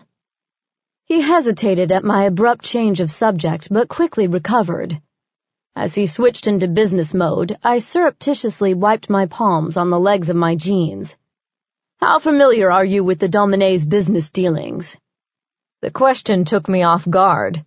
Frowning, I said, A little. Honestly, if it didn't involve killing someone, I wasn't privy to much. So you're not aware of their recent foray into winemaking? I nodded, recalling the wine they'd given me. Actually, I did know about that. The last time I met with them, they let me try their blood wine. It was excellent. He leaned forward. What did they tell you about it? I shrugged, figuring it was safe to tell him what little I knew. Not a lot, just that they were expanding their business interests. They said they were also marketing real wine to the humans to earn more income. The blood wine would be marketed to the vamp population. Why? They didn't mention anything about mages. I shook my head, wondering where he was going with all this. He pulled a manila folder from one of the drawers. Placing a hand on it, he said, We've had several reports recently about Mancy's disappearing. Friends of the temple, congregants, and the like. I had my team check out the cases to see if I could help in any way. What they discovered is shocking. I sat patiently, trusting he'd connect the two seemingly unrelated subjects together when he was ready.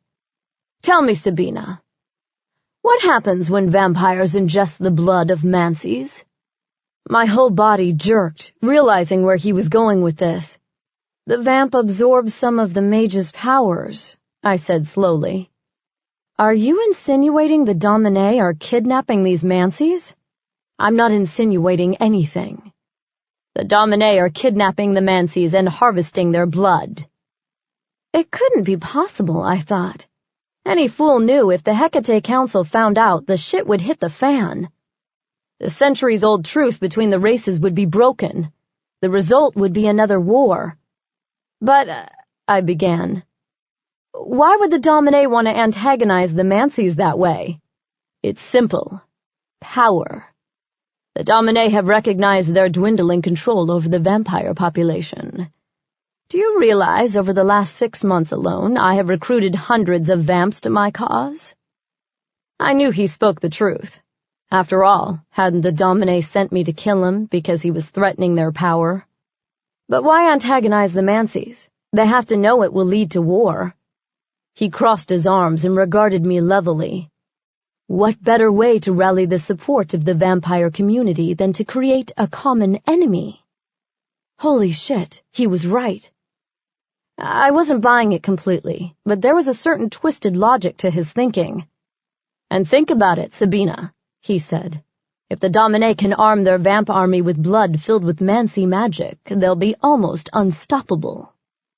My stomach sank.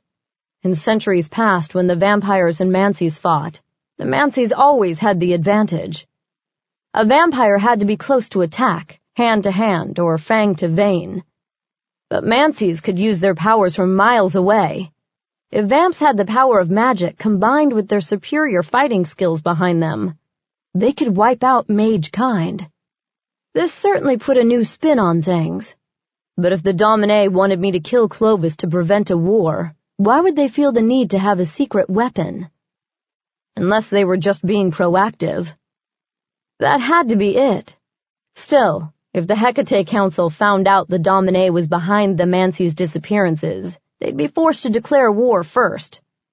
If I didn't know better, I'd think the Dominé wanted a war. But why? Wait a second, I thought. Clovis is full of shit. The Dominé wouldn't do something so foolish. And even if they did, why should I care? Okay, so if what you're saying is true, why does it matter to me? I am a vampire, after all. Correction. You're only half vampire.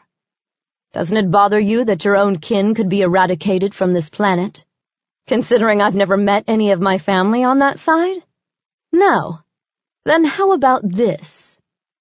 How long do you think the human race would last if vampires didn't have their truce with the Mancies keeping them in check? It would be a bloodbath, literally. When the dust settled, there would be no humans left from which to feed. How long until the vamp population turned against itself? The hairs on the back of my neck stood on end as the implications hit me. Again, I have to ask why. Why would the Dominé want to bring on their own version of the apocalypse? My source. I held up a hand to stop him. Just who is the source? I'm afraid I can't divulge his identity. But I can tell you he's getting his information from a member of the Undercouncil. So Grandmother was right about the source of the leak. Now I just needed a name. Which member of the Undercouncil? He ignored me. As I said, my source has been sending me troubling reports about Lavinia Kane's increasing fanaticism. As the Alpha, your grandmother holds power over the others, and it's common knowledge her own daughter, your mother, broke the sacred laws and mated with a Mancy, which led to her death. In short, Lavinia wants to make the Hecate Council pay. It couldn't be that simple, could it?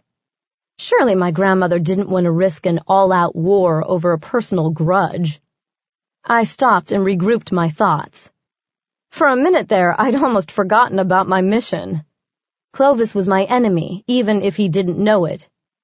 But more important, he considered the Dominé his enemy. He'd tell me anything to get me to help him destroy their power. Besides, my grandmother might be angry about what happened with my parents, but surely she wouldn't risk a full-out war. Would she? If you're right, and frankly, I'd need proof. What role could you possibly see me playing in this? I want you to destroy the vineyards. Me? How the hell am I supposed to do that? It's not like I could just stroll in there. Your skills as an assassin make you an expert at reconnaissance and moving about undetected, correct? Sure, but... He wasn't finished. You come up with a plan to take over the vineyard, and I'll make sure you have the manpower to carry it out. I'd reserve judgment on the simplicity of that assignment until I could gather some more information. I had bigger questions gnawing at me. What's in it for you? I said. He lifted his hands as if trying to convey modesty. We all have a stake in the survival of our kind, Sabina. I'm simply trying to do what I can to right a wrong. Bullshit. The word escaped my lips like a gunshot. He stared at me in shock for a moment, as if amazed someone would dare question his sincerity. He leaned forward with his arms on the desk. His voice was lower, yet harder, when he said, Fine. I'm hoping to expose the Dominé's plan to secure my place as the new leader. With them out of power, I'll be able to convince the Hecate Council to refrain from seeking retribution. I leaned back to consider his words. Part of me admired his honesty. The other part understood he'd just given me the information I'd come to gather for the Dominé. But I knew I needed more to bring them before I fulfilled the final stage of my assignment. They'd want details. And what's in it for me if I agree to help you? He chuckled. Who said you had a choice? After all, Sabina, wouldn't the Domin be interested to find out that you're no better than David Duchamp? My stomach did a somersault followed by a nosedive. If memory serves, you were David's executioner. I swallowed hard as I remembered the betrayal on David's face when I pulled the trigger. Clovis wasn't done. Did you know that David and I only met once?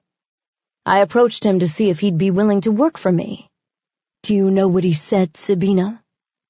I shook my head because if I opened my mouth, I might throw up. Clovis leaned his elbows on the table. He told me to go to hell. You're lying.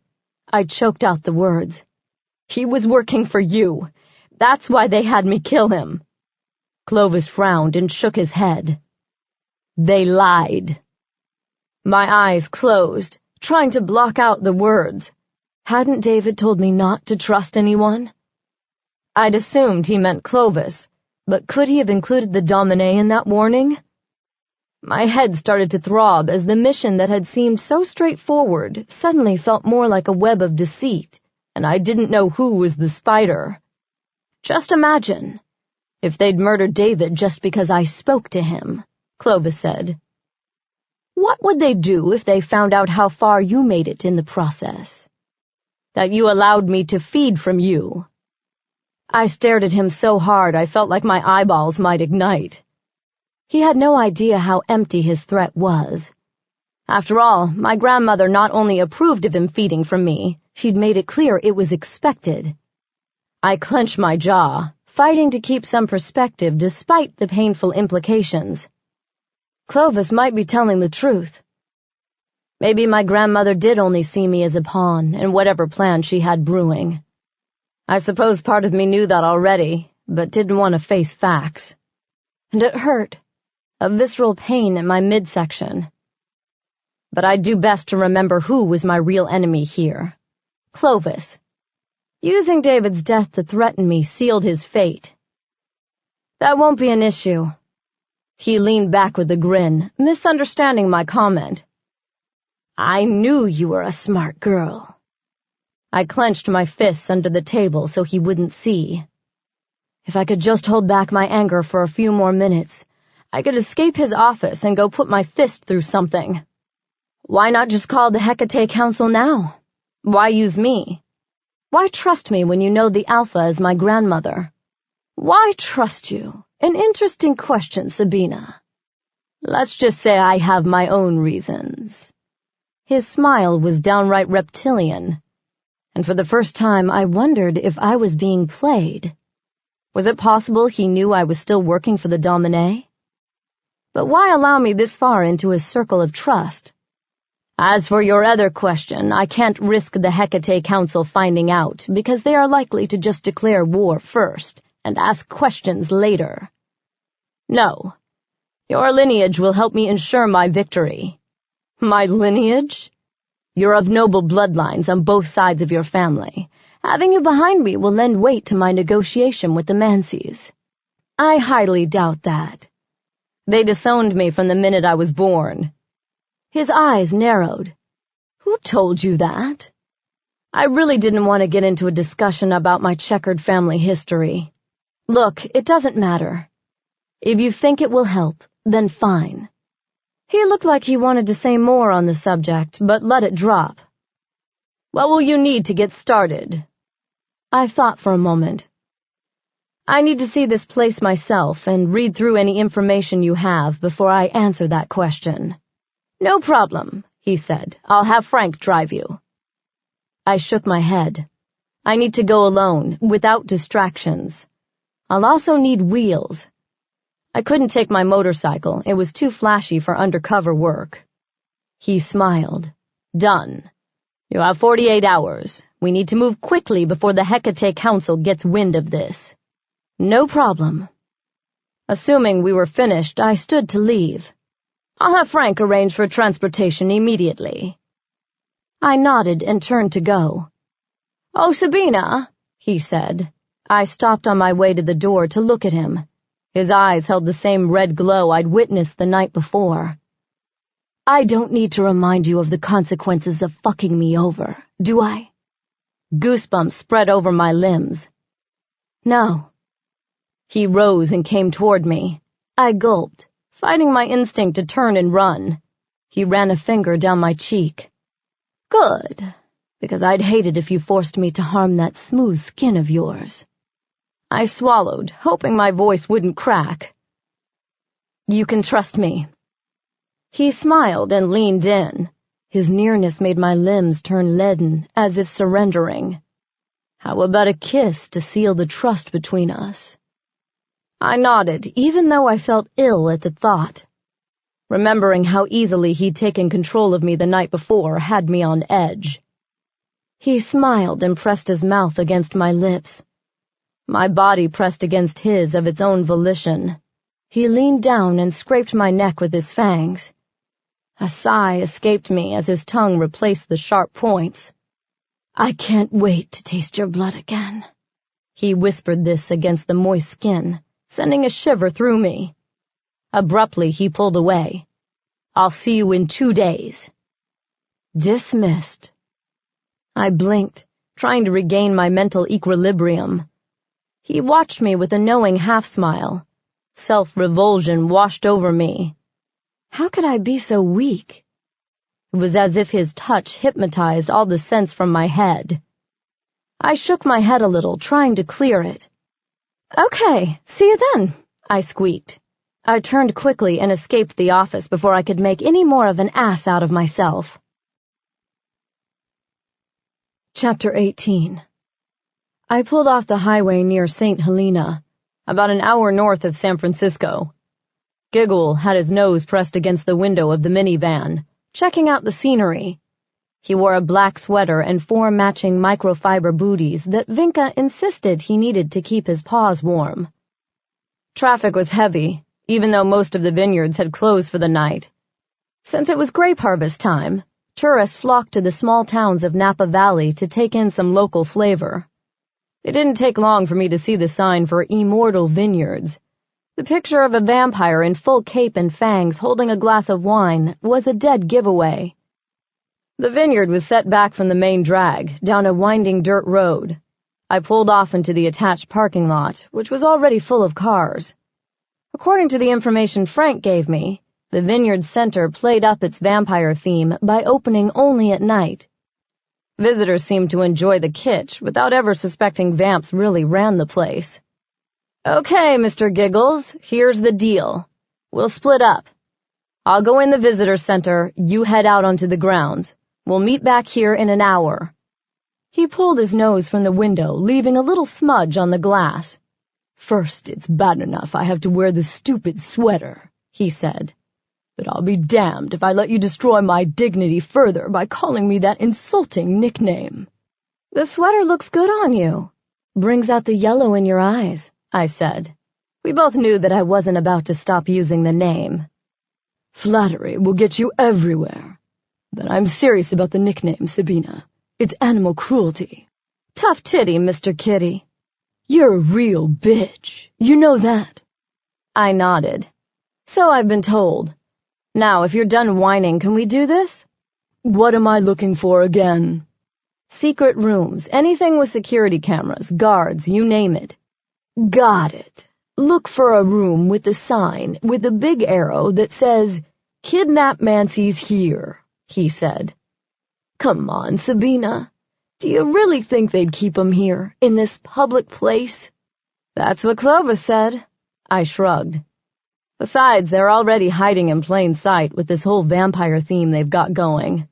All right, he said, sounding unconvinced. For the record, though, I really hope Clovis is full of shit. That makes 2 of us. See you in an hour. I opened the car door and stepped out into the damp night air. He jumped out the door and landed soundlessly on the gravel lot. As I watched, he shot off through the dark and disappeared behind the main building. Clovis's claims about David not really being a traitor rushed back to me. As sick as it sounds, I really hoped he was lying and that David was the betrayer the Domin painted him. Otherwise, I'd have to take a long, hard look at my grandmother's motivations for sending me on this mission. The very idea she might have lied to me made me ill. I steeled my spine and reminded myself that Clovis was no fool. He was trying to fill my head with doubts to further his own plans.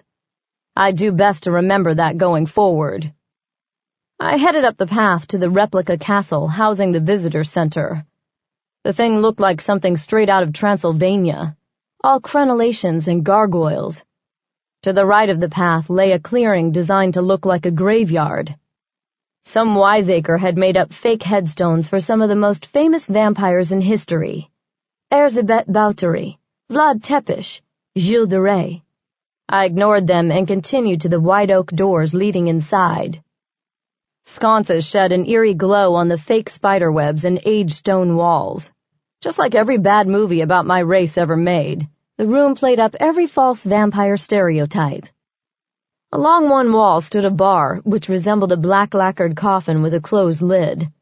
Behind it, a woman dressed in a high-collared black cape and a pair of fake fangs poured samples of the vineyard's wines. Kitty-corner to the bar was a wall filled with vampire souvenirs: bumper stickers, stakes, crucifixes, strands of garlic. Little did most mortals know that the last two items actually had no effect on real vampires. Sure, we weren't thrilled about crucifixes, but that was more of a principle thing than a real fear. As far as the garlic, I loved it roasted and spread on crusty French bread. However, the vamp community had long encouraged these particular myths. If mortals knew our real weaknesses, it could spell disaster. A perky blonde approached me as I looked at a bumper sticker that read, "Vampires do it all night." "Welcome to the immortal vineyards," she said. "Can I help you with something?" I put the bumper sticker back, embarrassed to be seen with it. "Do you offer tours?"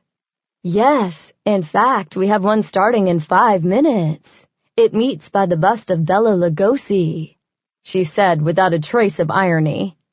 "In the meantime, why don't you head over to the Blood Bar and sample some of our wines? Be sure to taste our sanguinarian Shiraz. It's to die for." She smiled at her bad pun and winked at me. I barely managed not to flash my fangs and hiss at her. She left to accost some other unsuspecting person, leaving me free to wander to the bar. A few other people leaned against the coffin, sipping from small glasses of wine. It didn't take long for the fake-fanged brunette to approach me. "Good evening. I'm Drusilla," she said. "Might I tempt you with some bloody good wine?" At that point, I seriously considered leaving. All the kitsch and puns were about as charming as a poke in the eye. However, I needed to figure out if Clovis had been telling me the truth, so I forced a smile at the idiot and nodded. "I've heard good things about the Shiraz," I said. She nodded. "Yes, ma'am. Our sanguinarian Shiraz is our newest vintage," she said as she took a bottle from behind the bar and poured a sample into a small glass. "It's an earthy wine with notes of chocolate, raspberry, and leather." I raised an eyebrow at that last thing. "Leather?" She laughed. "It works, believe me." I held her eye as I took a tentative sip. The only thing I tasted was wine. It didn't suck, but what did I know from wine? I made appreciative noises, and she refilled the sample before moving on to another visitor. Luckily, the tour group started gathering right then. I slammed the rest of the sample and walked over just in time to bring up the rear. The group consisted of a white-haired couple, a pair of newlyweds, obvious from the gratuitous tonsil hockey, and 2 ladies with Texas twangs and big hair. A guy dressed in a tuxedo and cape with movie star hair and ridiculous neon white fangs welcomed us. "Good evening, my name is Ivan. Who's ready to explore the inner workings of the only vampire-owned vineyard in the world?" As he spoke through the plastic fangs, a line of drool formed at the corner of his mouth. "Amateur." The others cheered. I stood back and wondered what they'd do if they knew a real vampire stood right behind them. Ivan led us through a short hallway into what appeared to be a museum. Interactive displays sat alongside movie paraphernalia from some of Hollywood's more famous vampire flicks. A sign on one wall read, "Vampires and Wine, a Retrospective." About 10 minutes into it, I was ready to impale myself with a corkscrew. Ivan's ridiculous blather about vampire lore and the intricacies of winemaking were enough to make me long for the sweet release of death. I looked at my watch. Only 30 minutes until I had to meet Gigul. Time to get serious about my reconnaissance. I raised my hand, interrupting Ivan's soliloquy about tannins. "Yes?" He sounded annoyed by the interruption. "Can you point me to the little girl's room?" I asked. The entire group turned to look at me, except for the newlyweds, who were playing grab-ass by a diorama depicting the life of a grape. "It's down that hallway," he said, pointing to a door at the opposite end of the museum from where we entered. Ivan had already turned back to the group, dismissing me and my bladder without a second glance. The door led to a hallway lined with offices. After a quick scan for any signs of surveillance, I started peeking in doorways. I didn't really expect these offices to offer much in the way of clues, which is good, since I didn't find any.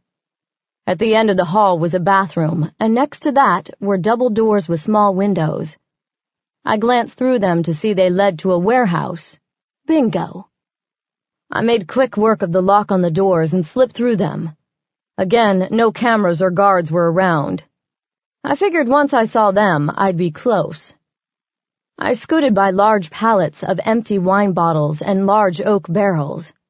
In the distance, I could hear the sounds of workers talking and machinery churning. I went the other direction, toward another set of doors. This time, as I neared them, I saw the cameras. Just before I got in range, I ducked behind a crate to devise a plan. "What are you doing in here?" a deep voice demanded. My heart burst into a rapid staccato as I swung around, ready to defend myself. Only instead of a guard or an employee, Giggle sat a few feet away, laughing at me. "Damn it! You scared the crap out of me!" He laughed, a spooky noise coming from an even spookier-looking cat. "You should have seen your face!" "Shut up," I said. "How'd you get in here?" "The other end of this warehouse has an open delivery dock. No one was around, so I slipped in." "Did you find anything?" He shook his head. "Nada. Although the security on that door tells me that's the place." "Any ideas on how to get in there without being noticed?" "Well, see that guy coming our way?" he whispered. I peeked over the lid of the crate. A vamp male pushing a cart was heading straight toward the door. The cart carried a defibrillator and several bags of blood. Not exactly standard winemaking tools, I thought. "I'll take him out, steal his uniform and pass card." I started to move when a paw nudged my ankle. "No, dummy. I'll just run over and slip onto the cart. Once I'm in, I'll take a look around." "And just how are you going to get back out?" I asked. "With my cat-like reflexes, of course." He shot off before I could stop him. 1 second he was a fleshy gray blur, and the next his rat-like tail disappeared between 2 boxes on the lower shelf of the cart. The male, totally unaware of his stowaway, slid his keycard through the reader and the doors airlocked open. Just like that, Giggle was inside. I waited a few seconds for an alarm to sound, worried the cameras had picked up the cat before he got on the cart. When nothing happened, I sat on the floor. Soon, though, my nerves, combined with ass-numbing concrete, had me fidgeting. What-ifs plagued me as time seemed to limp forward. The sound of footsteps made me jerk upright. This time, when I looked around the crate, I saw someone else approaching with a cart. A young vamp with strawberry blonde hair pushed a large laundry bin in front of her. I didn't have time to think because she was closing in fast. I snuck around the backside of the crate and ran behind some discarded oak barrels to emerge behind her, and out of view from the cameras. "Excuse me," I said. Her head swiveled in my direction. Her eyes narrowed as she stopped in her tracks. "This is a restricted area, ma'am," she clipped. I started forward. I was just looking for the bathroom. She sized me up, but I was way ahead of her. I rushed her before she could utter another syllable. I left my gun in the car, so I used the only weapon available, my fist. A quick right hook had her staggering back. I caught her and spun her around, covering her mouth with my hand. "Listen, I don't want to kill you, but I will if you make me," I said. "Now are you going to be a good girl?" She nodded quickly, but I felt her muscles tense for a scream. "On second thought," I said. With my free hand, I cracked her neck. Not a mortal wound for a vamp, but given her youth, one that would have her out cold for a while. She'd need a good infusion of blood to repair the damage, too. I threw her unconscious body into the bin after grabbing her pass card, which had been clipped to her blouse, praying the security didn't involve anything fancy like fingerprint scans. I slowly pushed the cart toward the doors. A quick swipe of the card reader resulted in a buzzer and a red blinking light. My blood pressure spiked. I looked down at the card and realized I'd run it through upside down. Cursing myself for my nerves, I calmly turned the thing over and re-ran it. This time, the airlock hissed and the doors yawned open. The well-lit area inside the doors looked more like a hospital than a winery. Institutional white linoleum spanned the short corridor. I moved forward, pushing the cart ahead of me. It had a squeaky wheel that sounded like a siren to my ears. Elevator doors stood at the end of the area. I pushed the button and waited. A few moments later, the doors opened and I rode down what seemed like several floors, despite the fact there was only one button on the panel. The doors opened and I hesitated, shocked by the scene before me. It looked like something out of an intensive care unit. Vampires dressed in scrubs moved along rows of hospital beds. The muted beeps of monitors were backdrop to the hushed voices of the attendants. In the beds, bodies were hooked up to respirators. Feeding tubes ran out of their noses and IVs dripped something clear into their veins. But most alarming of all were the IVs attached to their other arms. Dark red blood poured out of their veins in a steady flow, filling up blood bags. The room smelled of antiseptic with an undertone of blood and slow death. "You there!" someone called out to me. The voice sounded very far away and echoey, like someone called through a metal pipe. "Hello? You must be new." My muscles felt wooden as I slowly moved in the direction of the voice. A petite female vamp dressed in black scrubs stared at me. She had a stethoscope hanging around her neck and a chart in her hand. Her eyes were intelligent and her expression patient, yet annoyed. "Put those linens in the storeroom," she said. "Be sure to take the soiled ones when you leave." She pointed a finger, its nail crusted with dried blood, in the direction of the room. I nodded slowly and began pushing the cart. As I moved, my eyes were drawn to the bodies like magnets. Clovis hadn't been lying. The Domin were keeping these Mancies in a vegetative state so they could steal their blood. My mind rebelled despite the proof right before my eyes. Their pale bodies lay inert as their life force dripped slowly from their veins. I moved faster now, the initial shock wearing off in favor of abject panic. I tasted bile at the back of my throat. My skin felt too tight, and all I wanted to do was to get away from the constant beep of the machines. The storeroom was lined with shelves of medical supplies. I unloaded the sheets covering the woman. The quick check told me her pulse was going strong. I felt bad about covering her with dirty sheets, but I had no other choice. I dumped them on her, making sure to leave a breathing space. I couldn't leave until I located Gigul. Just as I turned to go, I saw him huddled under one of the beds near the storeroom. His eyes met mine. I'd never seen fear in his eyes before that moment. I wondered if mine had the same glinty look. I nodded and pushed the laundry cart forward. My feet felt leaden as I moved. The attendants scurried from one bed to the other, too busy to notice me or the cart with the squeaky wheel. As I went past, Giggle scampered from under the bed and leapt into the cart. At that moment, an alarm sounded from one of the beds on the far side of the room. Afraid we'd been found out, I stopped, my muscles tensed for action. "Shit!" He's going tacky!" one of the male vamps yelled. The female I talked to earlier rushed over with the defibrillator. Relief and revulsion washed through me. I'd seen enough. In fact, I'd seen too much. I practically ran to the elevators. It seemed like an eternity before I pushed the cart through the airlock and we were free. By the stack of crates, the cat leapt out as I unloaded the stinking linens from atop the woman. Someone would find her soon. By then, Gigul and I would be long gone. "Follow me." Gigul ran in the direction of the cargo bays. We passed by a few workers who did double takes as we ran past. I suppose that the image of a hairless cat in a sweater being followed by a stressed-looking chick in stiletto boots could have been funny. I was too anxious to get the hell out of there to see any humor in it. We jumped off the ramp. I scooped up the cat and used my preternatural speed to race through the night. The cool cleansed some of the lingering stench of death, but not nearly enough. I felt coated in it, soiled by it. My mind spun in tight circles, trying to find some way to justify the Domine's motives for the atrocity I'd just witnessed. No easy answer presented itself. The more I tried to find an explanation I could live with, the more I feared Clovis had been telling the truth. Giggle didn't say a word as I threw open the minivan door and dumped him inside. I peeled out of the parking lot and turned back onto the highway. Neither of us spoke for a long time. Then finally, Giggle said, "Why?"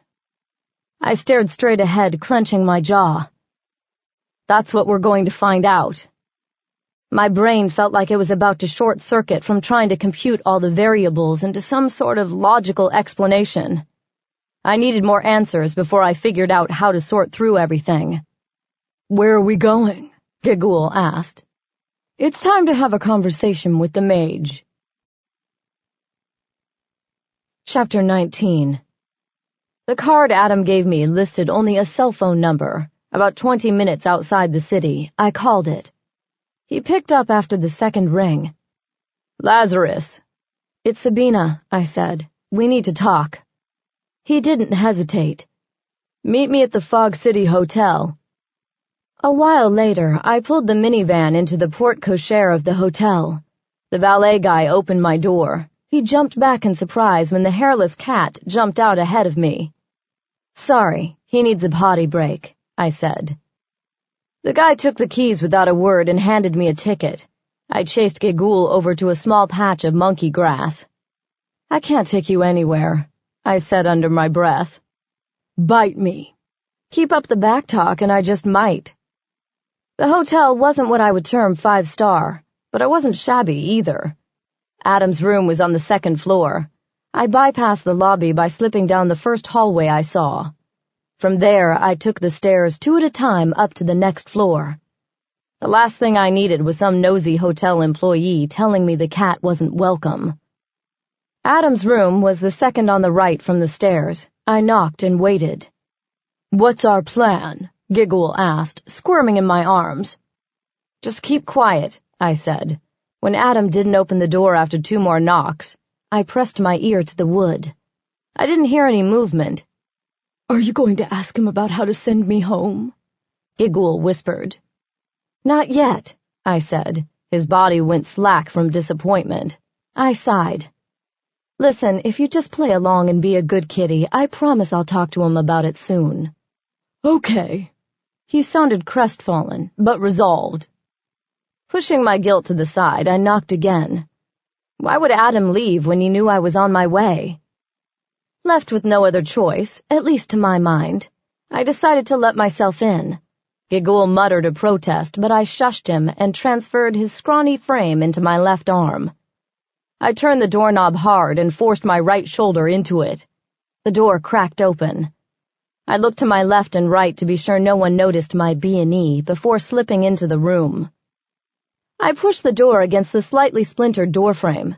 From the outside, it wouldn't be noticeable. Turning back toward the room, I stopped short. Standing in front of me, wearing nothing but a white towel, was a scowling, wet mage. Giggle squirmed from my arms and streaked further into the room. "What the hell do you think you're doing?" Adam demanded. With one hand he held the towel, and with the other He dragged me further into the room by my arm. "And what the hell was that thing?" "Whoops, sorry," I said. "You didn't answer, so I thought you'd stepped out, and that," I motioned in the direction Gigul fled, "was my cat." I wasn't ready to introduce him to the demon he'd sent. "First, that was not a cat. It looked like a bald weasel or something." He looked at the door. "Second, did it occur to you to call my cell phone?" Distracted by his damp, sculpted chest and the happy trail of golden hair, which disappeared beneath the towel, I didn't answer. Just above the edge of the white terry cloth, I saw a small tattoo, which resembled a three-pronged maze in the shape of a circle. The symbol wasn't familiar, but the placement just above his happy place was intriguing. In fact, up close and personal, I couldn't help but realize for the first time that Adam was a total hottie. He crossed his arms, bringing my attention back above his waist. Seeing his scowl again, I realized I needed to focus. "When you didn't answer my knocks, I figured you might be hurt," I said. "I didn't have time to think. As much as it warms the cockles of my heart to think you were rushing to my rescue, I'm not buying it." I wasn't about to tell him that part of me had been hoping he'd stepped out for a few minutes. Then I would have some time to rifle through his things. "I'll pay for the damage." He blew out a breath, making the towel sag a little. I held my own breath, hoping to get a glimpse of the promised land. He cleared his throat, bringing my gaze north. His right eyebrow arched. "See something you like?" My cheeks warmed, but I wasn't about to give him the satisfaction of admitting to my embarrassment. "I was just noticing your tattoo," I said. He didn't look like he believed me, but let it pass. "It's Hecate's wheel, and it's not a tattoo." I must have looked confused because he went on. "All mages have this birthmark somewhere on their body," he said. "Where's yours, Sabina?" I looked away. Mine was different from Adam's. An 8-pointed star, just like the symbol on the Lilith amulet at the Red Moon, sat on my right shoulder blade. Remembering what my grandmother had said about keeping it hidden, I decided to change the subject. "Are you going to put some clothes on, or what?" Out of the corner of my eye, I saw him smirk. He decided to let me get away with my evasion over the birthmark issue. "I'll be right back." I moved farther into the room. Gigul was sitting on a table, looking at a piece of paper. "Hey, stop that," I whispered. "You've got to see this," he said. I picked it up and felt my eyes grow too big for their sockets. Holy shit. Rooting through my things, Sabina? Isn't that a little cliched? Adam was back, and he sounded amused. I swung around, the damning evidence in my hand. "Why do you have this?" I thrust the printed layout of Immortal Vineyards at him. "Why don't you tell me?" he said, ignoring the printout and sitting on the bed. "You went there tonight, didn't you?" My mouth fell open. I opened it and closed it several times as I sputtered, "You followed me?" He shook his head. "Not technically, no." "How did you know then? Technically." He shrugged, seeming unconcerned with my growing agitation. "We all have our little secrets, Sabina. I'll tell you mine if you tell me yours." "Cut the shit," I said, growing impatient. "Why are you still following me? Like I told you, our family sent me to find you and make sure you're safe. So you gonna tell me why you went?" I sat in the chair next to the table where Gigul was now napping. "Oh, you know, just had a sudden hankering for some wine." "Right, and it just so happens the vineyard you'd visited is owned by the Domin. Last I heard, you weren't exactly on their good side." "Weird, huh?" I said with a shrug. "I'd say so." He was playing along. "Sample anything good?" "They have an amazing Shiraz you'd probably like, although it was a bit tannic for my taste." "Interesting." He leaned forward so his knees brushed mine. "Now are you going to cut the shit and tell me why you were really there?" "No," I said, pulling away. "That's privileged information. If I told you, I'd have to kill you." "That would be a pity," he said. "After all, if you kill me, you'll never get the answers you came to me for." I stopped, wondering if mind reading was one of his powers. He laughed then. Mind reading isn't one of my powers. I just figured this wasn't a social call. I shifted in my seat, cursing myself for being so easy to read. Now that the witty banter portion of the evening is over, why don't you tell me why you're here? His posture was relaxed and his manner open, but I noticed a slight tension around his eyes. I felt a little tense myself as I tried to think of a way to question him about the missing Mancies without his guessing the reason. Okay. So I've been thinking about what you said. Why would the Hecate Council send you now? I mean, I'm 53 years old. They've had plenty of time to track me down. He leaned forward with his elbows on his knees. Your existence was kept secret from us until recently. Kept secret. By whom?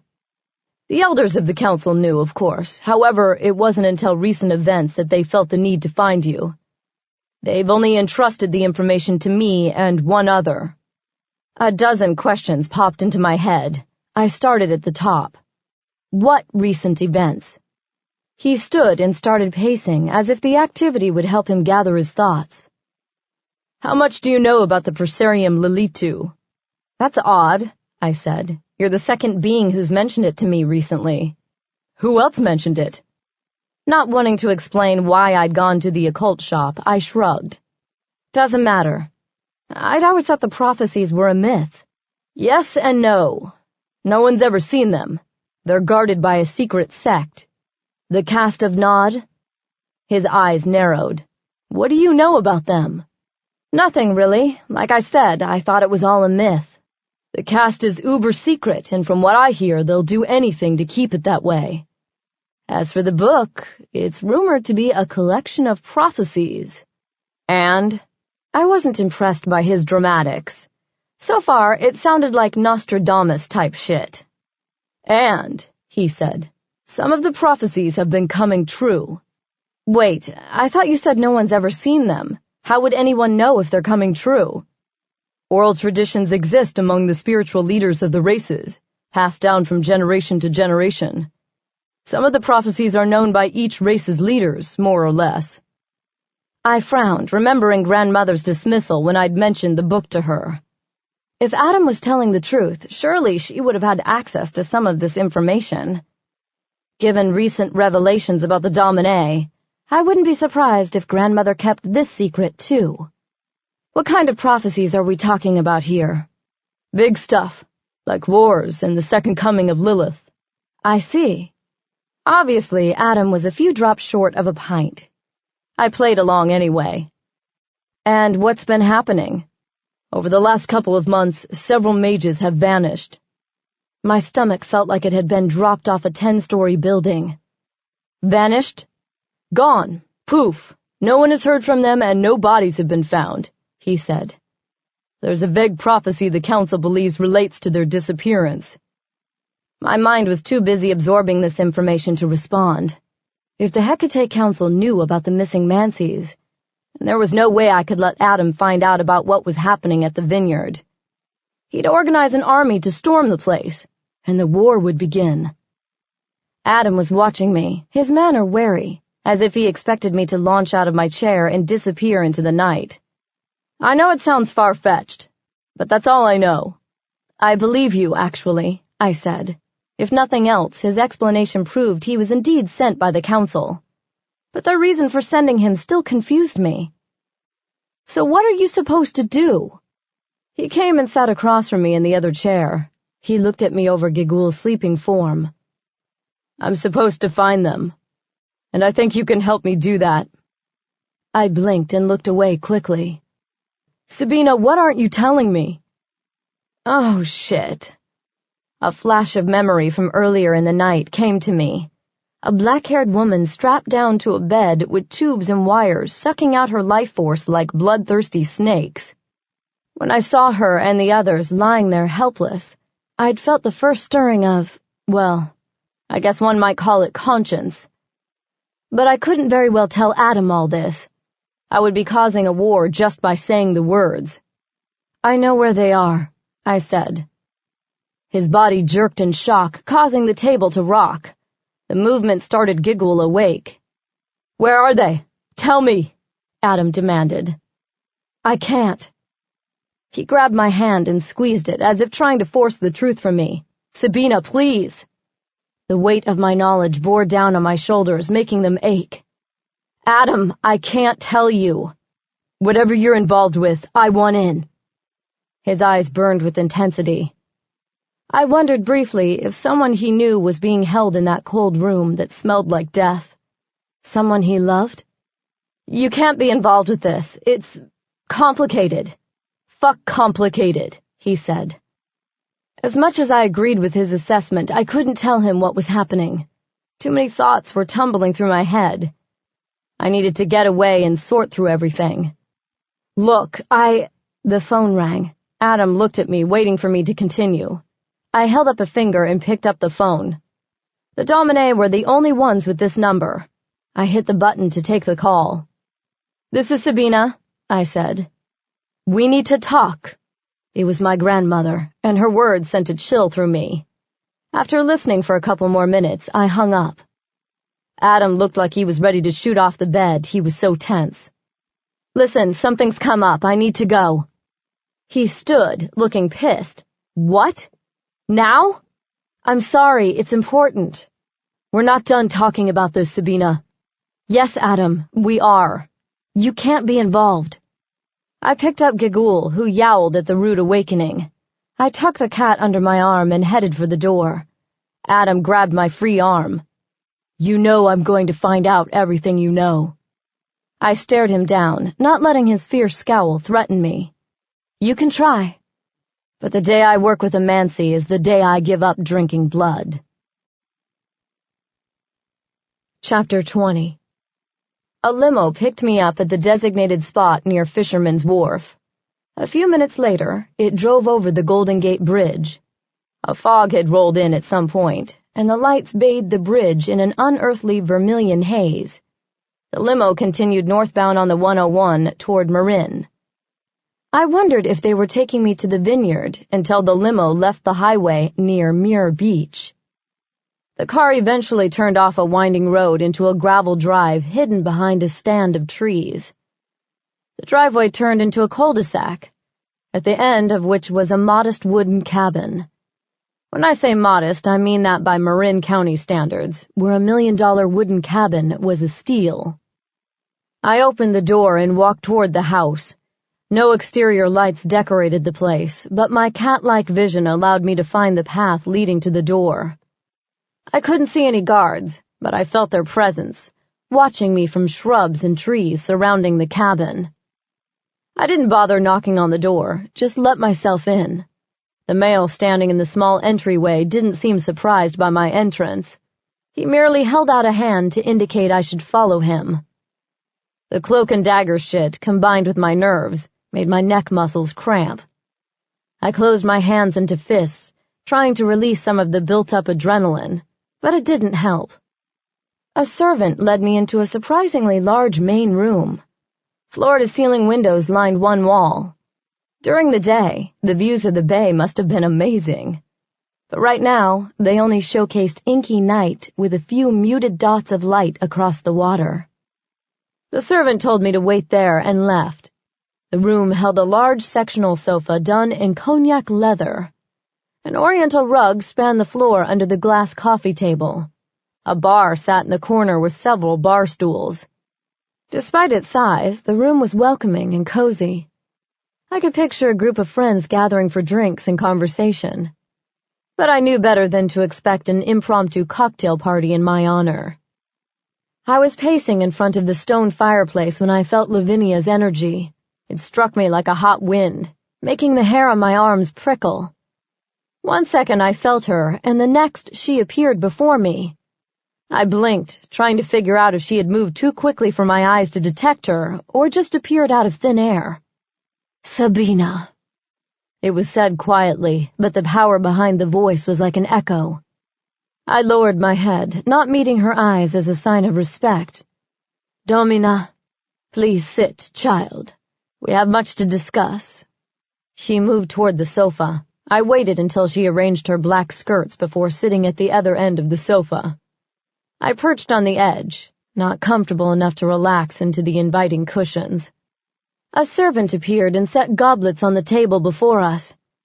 After all I'd seen at the vineyard, I had as much interest in the contents of the crystal as I would in kissing a snake.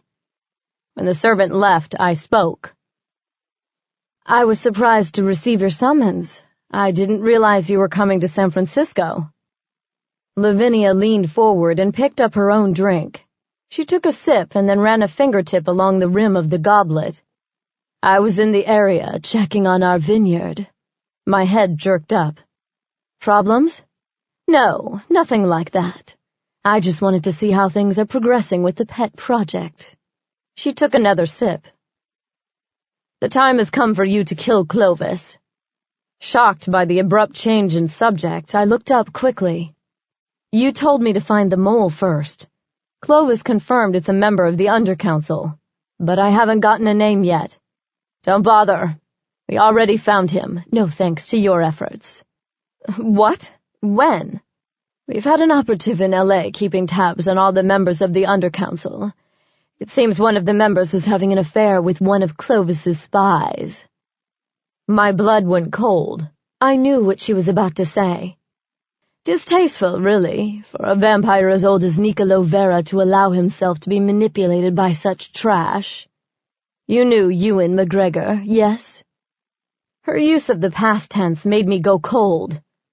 I closed my eyes and swallowed the bile rising in my throat. The stupid son of a bitch.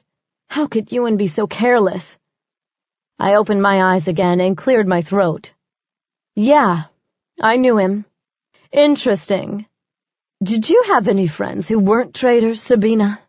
"That's not fair. I had no idea what David and Euan were up to, and if you'll recall, it was me who made David pay for his treachery."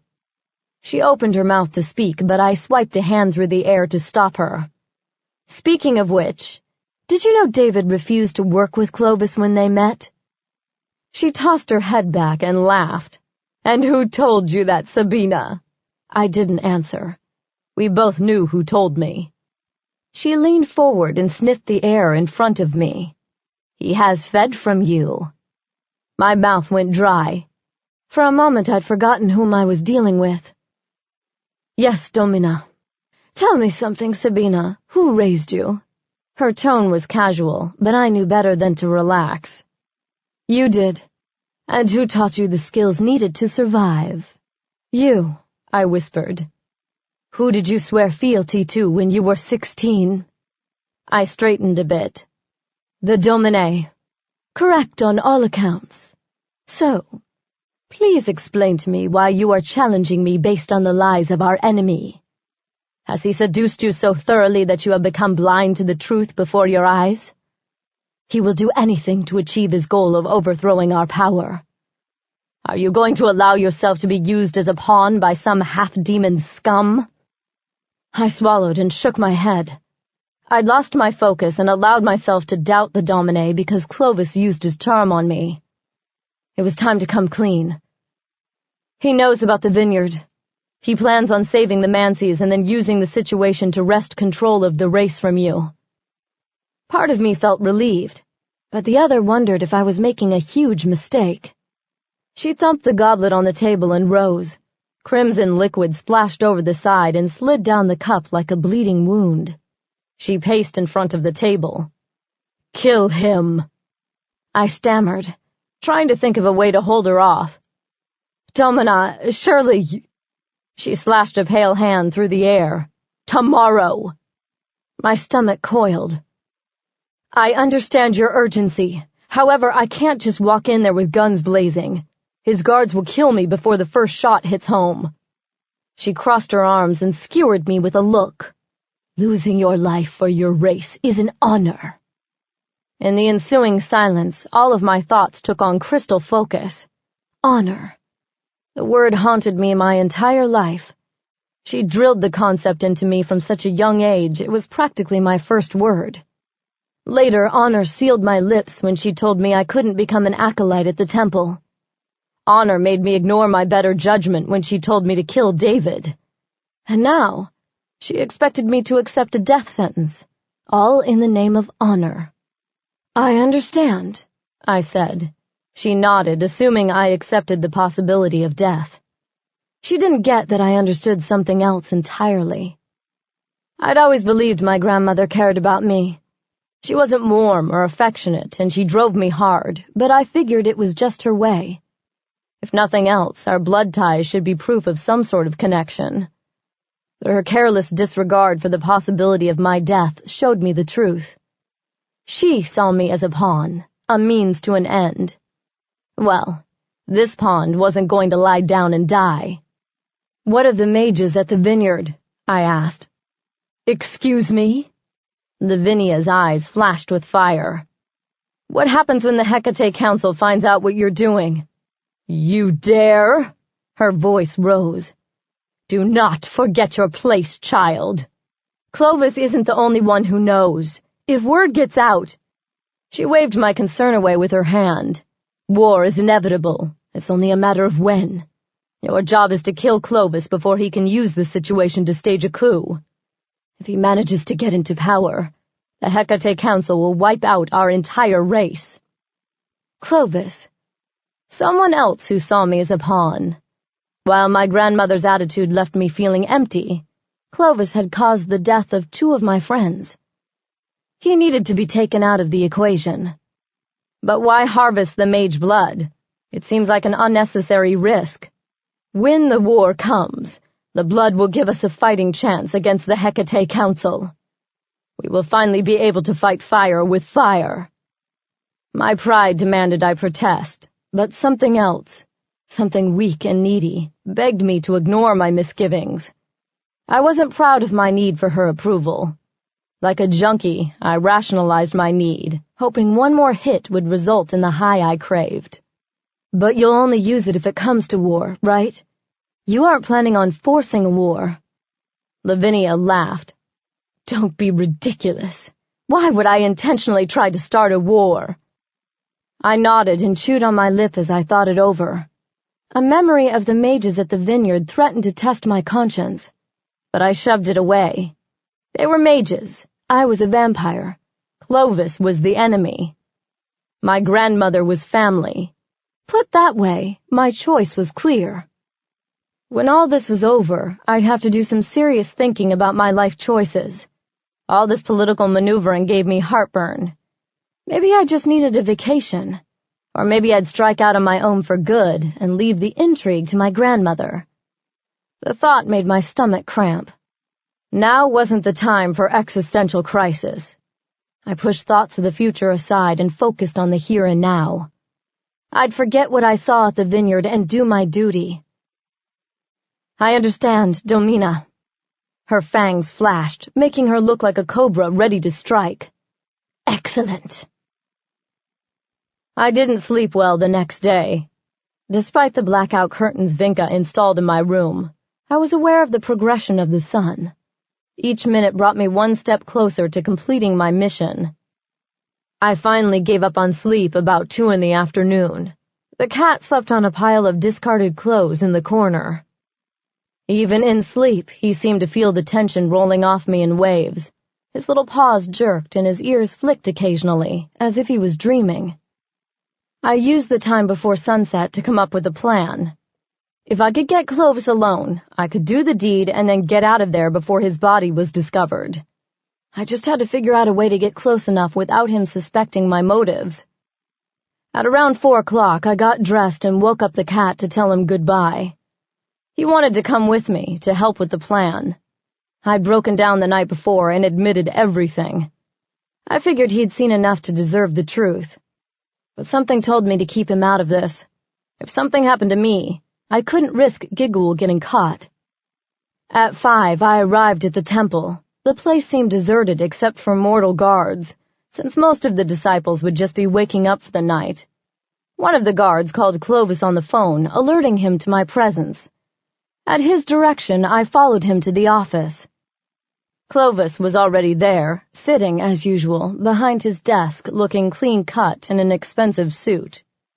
I wondered if he ever slept, or if his mixed genetic code allowed him to be awake in the daylight like me. "You're back," he waved to the guards, dismissing them. "Did you have a nice trip?" His voice dripped with sarcasm. I didn't have the patience to deal with wordplay. I saw them, I said. You were right. I glanced to my right where a window overlooked the courtyard. The place was deserted at this hour. Most vampires didn't rouse until about 7, and the other acolytes were all in class.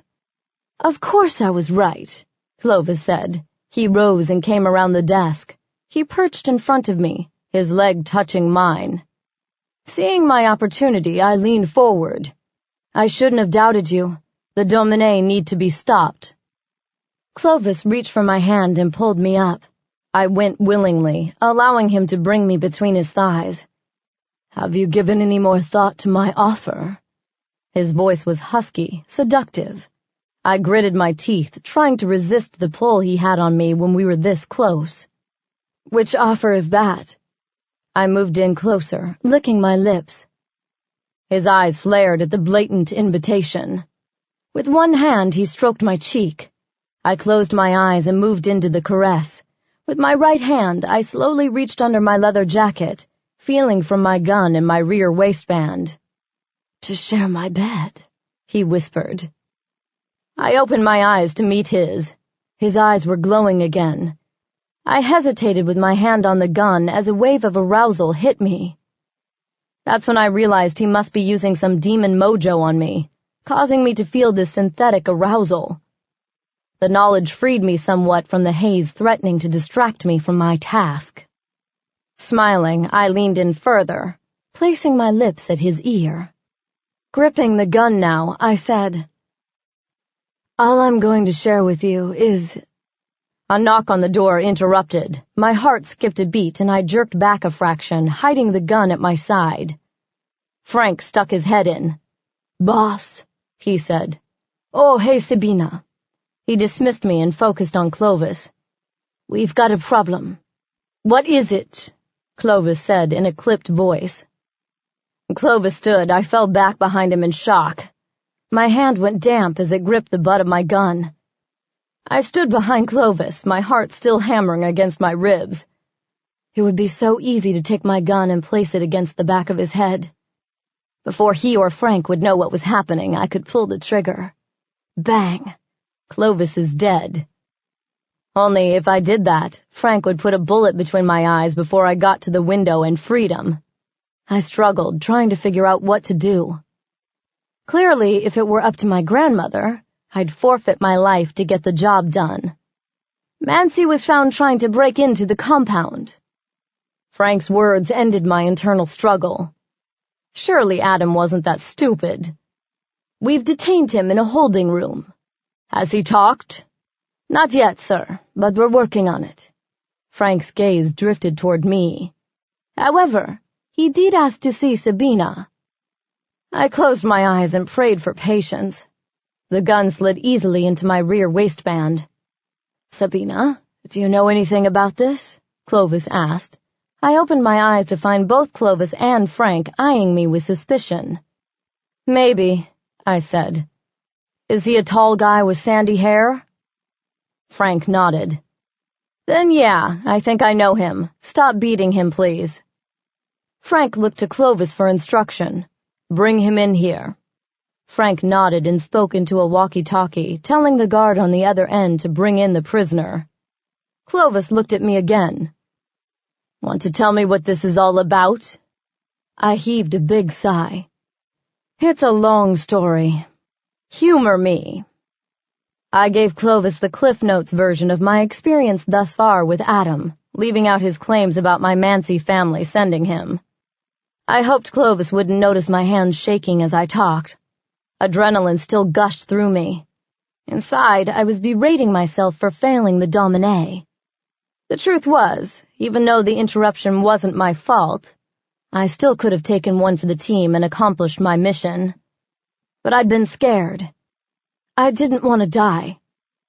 Just as I wrapped up my story, another guard entered the room, pushing Adam ahead of him. The mage's right eye was swelling shut, and his arms were bound behind him with handcuffs. The cuffs must have been lined with brass, which flattens and grounds magical energy. Adam wouldn't meet my eyes as I stared him down.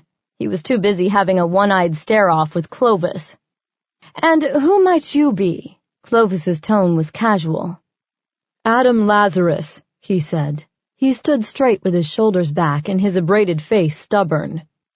Would you mind explaining to me why you were breaking into my sanctuary? Was the front door too obvious a choice? This was the only way I knew to get in to see you, Adam said. And her. His head jerked in my direction, but he still didn't look at me. If he had, he probably would have rethought his little plan. I was pretty sure my eyes would have fried him on the spot. Well, you've got your audience, Clovis said. He leaned back in his chair. Speak your piece. Adam seemed confused by the ease at which he was given the stage, but he recovered quickly. I was sent by the Hecate Council to investigate the disappearance of several mages. I have reason to believe you have information regarding this matter. He paused for Clovis's reaction, but received none except a slight nod. Sabina admitted she knew where the mages were being held, but wouldn't give me any more information. His eyes cut to me then, unapologetic. So I followed her here, since she's obviously working for you. And? Clovis asked, sounding bored. I was so tense my nails dug into the armrests of the chair.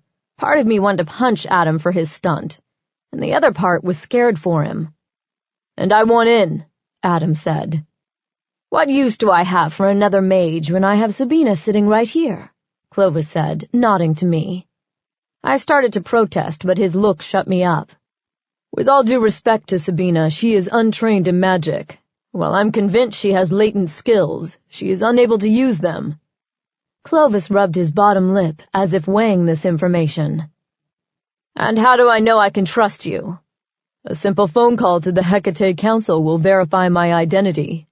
Therein lies the rub, Clovis said. I'm afraid the Hecate Council must remain in the dark about certain aspects of this situation. Adam's jaw tensed. If you don't let me in on this, I will tell them that you are withholding information that affects the well-being of their followers. However do you think you'll pull that off? After all, what's to stop me from killing you right now? I called my contacts at Council headquarters in New York before I came here. If they do not hear from me in half an hour, they will send a force to retaliate for my murder. You're bluffing, Frank said. Clovis waved a hand at his assistant. I see, he said. I have to admit I admire your bravado.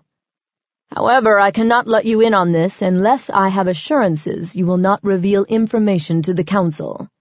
If it will save lives, I promise I will not reveal anything you tell me to the Council, until after the situation has been resolved. Clovis looked at me. What do you say? Should I spare his life and trust him? Or should I have Frank take him out back? Adam looked at me, his eyes daring me to condemn him. I was still pissed that his stunt screwed up my plan. However, while I didn't agree with his tactics, his obvious eagerness to help his people was touching. I couldn't really think of anyone I'd risk my life to save. Perhaps I wanted to understand how he was capable of such loyalty. Perhaps I felt bad for him. Or perhaps I knew I could trust him the moment I realized he was telling the truth about himself in the hotel. Regardless, after making Adam hold his breath and suffer while I made up my mind, I turned to Clovis. I trust him. Chapter 21. Vinka's eyes widened when she saw Adam follow me through the door. Well, hello there.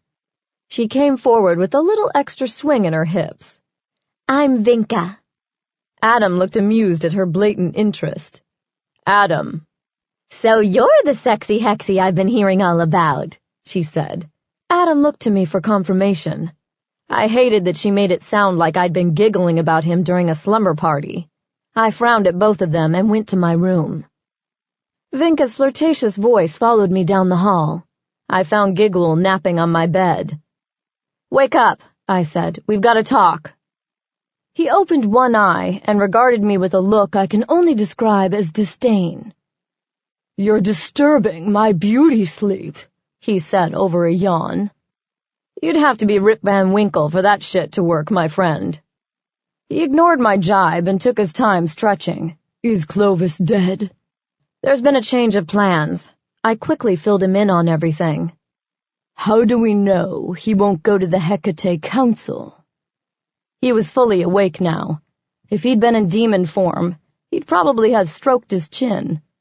Instead, he rhythmically swished his hairless tail like a metronome. We don't. Giggle's ears perked up just as I heard footsteps in the hallway. I turned in time to see Adam raise his hand to knock on the door jamb. "Were you just talking to your cat?" he asked, looking at Giggle. "Yeah, so? Lots of people talk to their pets." I walked toward him to push him out of the room before Giggle could spill the beans about his true identity. I wasn't ready to go there. Giggle stood and stretched. "So you're the demon who summoned me." Adam's eyes grew large as he looked at me for explanation. I threw my hand in the air. "We can talk about that later. We have some things to discuss, you and I." "Looks like that's my cue to leave," Giggle said, hopping off the bed. As he passed Adam, he said, "Good luck, dude. You're going to need it." Adam watched Giggle's bare rear end sashay out the door and down the hall. "I summoned a demon. How did you change him into a cat?" "Don't change the subject," I said. "You want to tell me what you were thinking with that stunt?" He hooked his thumbs in the front pocket of his jeans. "Don't act so shocked, Sabina. You forced my hand." "Don't pin this on me. You seriously screwed things up by barging in there like that." "How did I do that? Clovis seemed fine with me helping." "Not that." I gritted my teeth together. "What then?" I couldn't very well tell him he'd botched my assassination of the male I was supposed to be working for. "You just fucked things up for me, okay? There's more going on here than meets the eye." "Look, I apologize if my actions complicated your life," he said. "However, that's not really my problem, is it? You have your goals and I have mine. And screw anyone who gets in your way, right? Spare me the self-righteous indignation. I highly doubt your motives are selfless." He had me there. "I'm only going to say this once. Are you listening?" He nodded curtly and crossed his arms. "If you screw me over like that again, I'll go vampire on your ass. And trust me, your little magic spells won't be able to begin to repair the damage I'll do." He stepped toward me. The stubborn tilt of his chin told me my words hadn't had quite the effect I'd been going for. "I'll tell you what. Anytime you want to go, as you so eloquently put it, vampire on my ass," he did those little finger quote things, "you just bring it right on, because frankly, it'd be freaking hilarious. You think I can't take you?"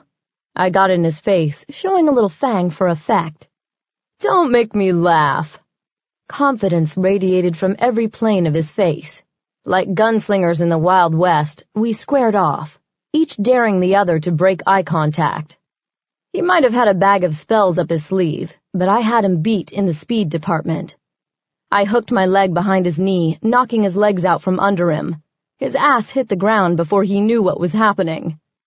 He blinked once, twice. "Ow!" "Who's laughing now, magic boy?" A laugh bubbled up in my throat as he rose slowly, rubbing his ass. The sound barely escaped my lips before he waved a hand through the air. A weird tingling sensation started in my feet and snaked its way up my legs. I looked down and gasped. My feet hovered 6 inches off the ground. "Hey!" I tried to move my arms, but they lay useless at my sides. "Put me down!" Adam smiled and did another gesture in the air. My world tilted on its axis.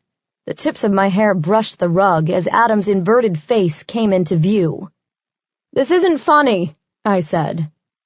"On the contrary, it's quite amusing from this perspective. Did you know your face turns a lovely shade of pink when you're pissed?" I veered right past pissed and straight to apocalyptic.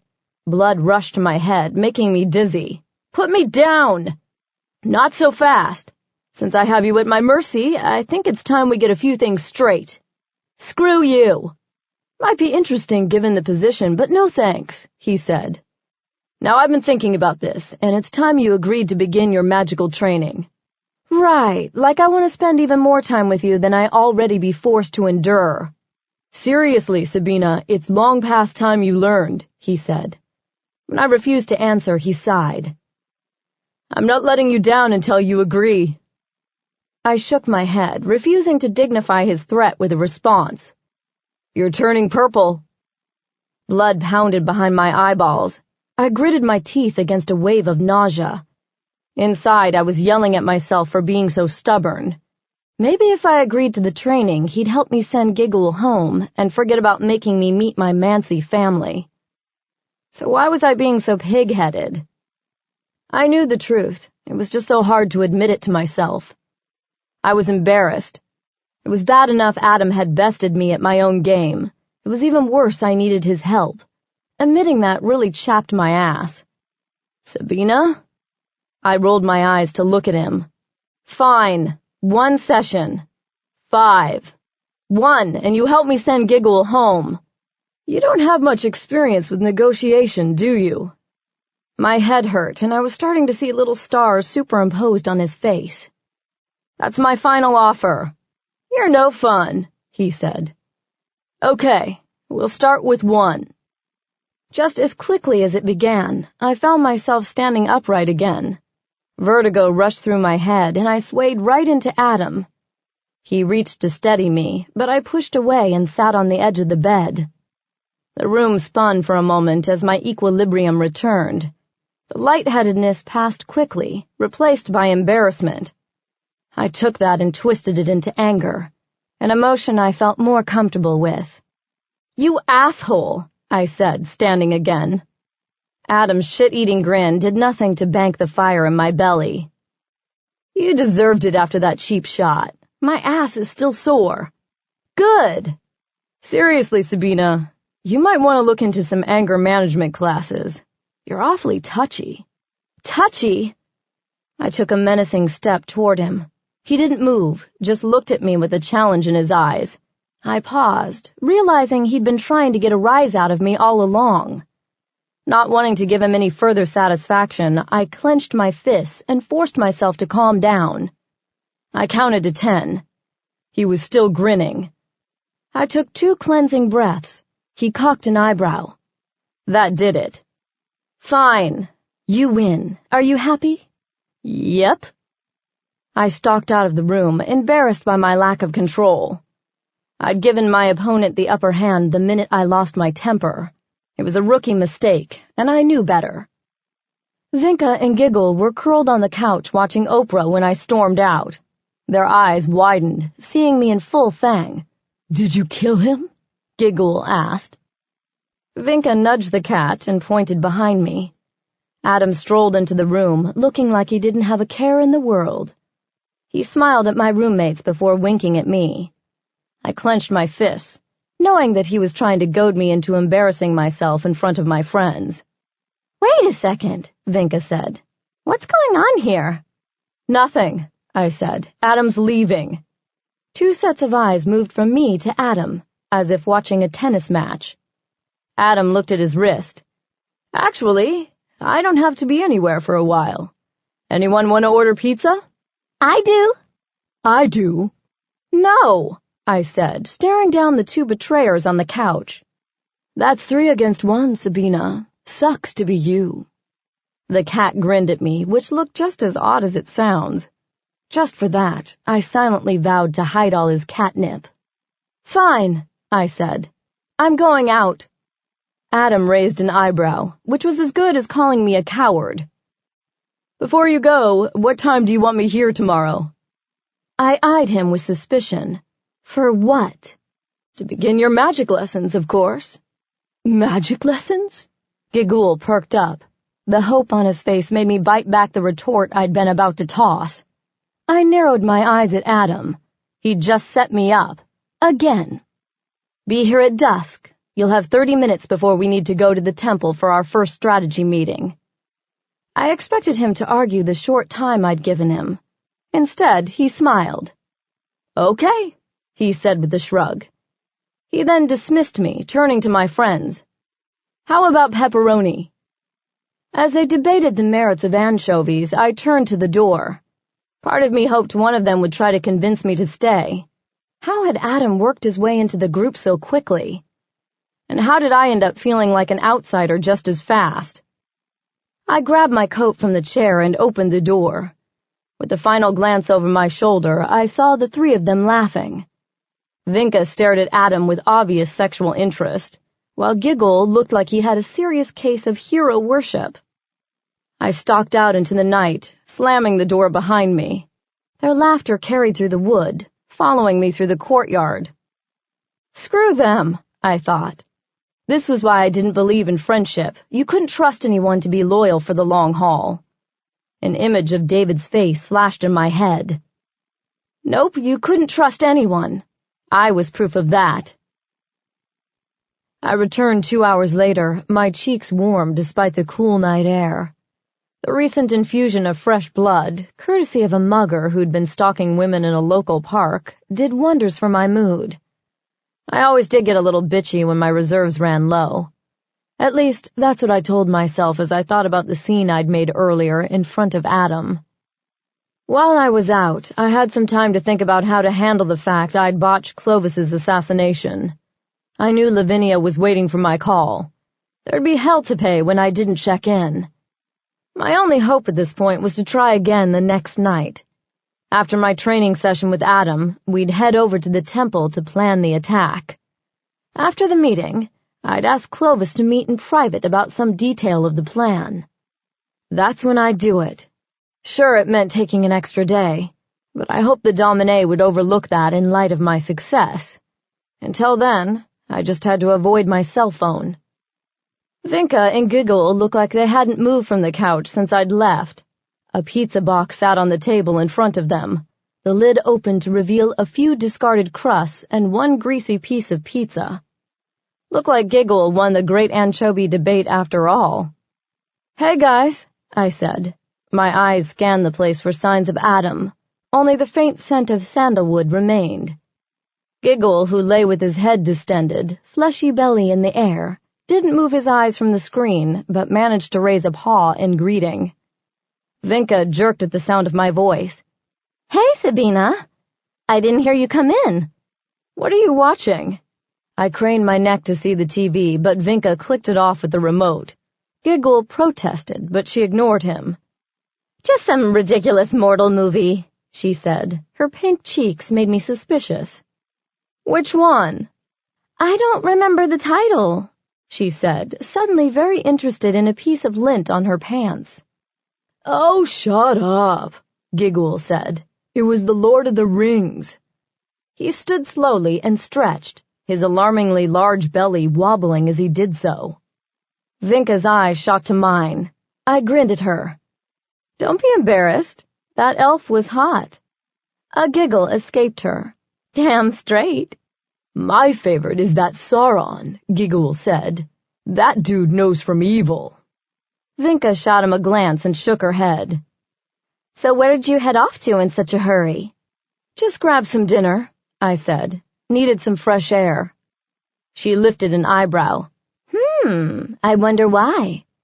Wouldn't have to do with a certain sexy hexy, would it?" "If you mean the annoying asshole who was here earlier, yes." Vinka and Giggle traded a glance and then looked at me. "Please," Giggle said. "You're so hot for that Mancy, you're about to spontaneously combust." I ignored them both and went to the kitchen to grab a drink. Vinka followed me. "Do you want to talk about it?" I popped the top to a soda and shook my head. "Nope, nothing to talk about." "So you aren't mad that I was flirting with him?" I hopped up on the counter and took a long swallow. The bubbles burned a path down my throat. "You were flirting with him?" Didn't notice." "Really? I must be losing my touch. After you left, I was throwing some of my best moves out there. He didn't even seem to notice, so I finally gave up." "Maybe he's gay," I said. Who was I kidding? The male fairly reeked of heterosexuality, the kind that made a female's naughty bits tingle. Vinka snorted. "Right. That's why he was sporting wood when you came out of the bedroom." I choked on my drink, sputtering. "What?" "Oh, come on, Sabina. When you two walked out of there, you looked guilty, and he looked ready to explode. It's so obvious you're into him." "Please, I am not." And I meant it. I wasn't exactly one to giggle and fawn over a guy just because he had a nice face and an amazing ass. Besides, Adam was a mage. I didn't even want to think about the Freudian ramifications of being interested in a mage. After all, it hadn't worked out so well for my mother. Not to mention, I could barely fit into the same room as Adam's ego. That guy had a serious attitude problem. Vinka leaned onto the counter, eyeing me. Whatever you say, but I predict you two will do the deed before the next full moon. I rolled my eyes. Thus far, Vinka's prophecy skills left a lot to be desired. Of course, this time it worked in my favor, since there was no way I was going to do the nasty with that pompous, arrogant mage. Good thing you're not a gambler. I hate taking money from innocents, I said. We'll see, she said. We were quiet for a moment. The only sound in the apartment was Giggle's snores echoing from the living room. When she finally spoke again, Vinka was more serious. I want to help with the rescue mission. I'd been mid-sip again, but managed to swallow before I answered. No way. Come on, Sabina. You know you could use me in case anyone got hurt. It's too dangerous, I said. Adam said he didn't think it'd be a problem. My teeth automatically clenched. Adam isn't in charge. Stop it, she said, her voice taking on a steely tone I'd never heard from her. Have you considered how to disarm the security without setting off the alarms? I cut her off, knowing where she was going with that. Members of the fairy races were well known for being able to alter electromagnetic currents, which would come in handy with the security cameras and alarms around the vineyard complex. Still, I couldn't risk it, especially since I didn't plan on being involved with the rescue. If I wasn't there, I couldn't protect her. Adam can handle it. She crossed her arms and scowled. It's not fair. I'm not some delicate flower, Sabina. I have skills you can use. I jumped off the counter and approached her, feeling bad, but not that bad. Look, I appreciate the offer, really, but it's just too dangerous. If something happened to you, I'd feel horrible. I'm not your responsibility. I can take care of myself. I'm sure you can, but I won't have you risking yourself on my watch. I could go to Clovis, you know. Good luck. I already knew his answer. Clovis wanted the team small and lethal. Nymphs weren't exactly known for their bloodthirsty battle skills. Her hand landed on my arm, her eyes imploring me to listen. Please, Sabina, I want to help. Anything. I sighed as I felt some of my resolve crack. I knew what it felt like to be underestimated. You can help with the logistics, gathering supplies and whatnot. She let out a whoop of triumph, but I stopped her. However, you'll stay behind during the attack. That's okay, she said. I'm just happy to help any way I can. Her smile was contagious. I felt my face crack into a grin. You know, when you first got here, I had my doubts, she said. Oh, yeah? I leaned back against the sink, surprised by her candor. She nodded. I'm ashamed to admit this now, but Clovis asked me to spy on you. She looked up at me through her lashes, as if worried I was going to get angry. I wasn't angry, or surprised. I'd figured as much. And, well, I'm relieved at how all this has turned out. I know it was rocky at first, but I'm glad we're friends. My chest contracted. Friends? When had that happened? I'd never had a female friend before. Most of the other assassins in school were males, and the profession lent itself to being a loner more than a social butterfly. And now, inexplicably, I had a nymph for a friend. I wondered if she'd still think that after I killed Clovis. I knew better. The trust shining in her eyes would die, and I'd go from friend to traitor. Again. Chapter 22. If there are two things that don't mix, it's pizza and cats. Giggle groaned half the night with heartburn and emitted the most noxious gas I've ever had the misfortune to encounter. At one point, it got so bad I opened the bathroom door and turned on the fan. The cat darted past me, heading straight for the toilet. I left the door cracked to give him privacy and fell back into bed amid the sounds of dry heaves and yowling. When I managed to fall asleep with a pillow over my head, nightmares plagued me. In one, David was alive and hunting me through a thick forest. I woke with a start, his words echoing in my ears. Betrayer! My breath came in labored gasps and cold sweat coated my skin. When I managed to fall asleep again, I dreamed of my father. I hung upside down on some sort of torture device, my hands and feet bound. He told me to use my magic to rescue myself. Yet as hard as I tried, I couldn't break free. My father shook his head and said, "You're such a disappointment." Finally, my own yells woke me.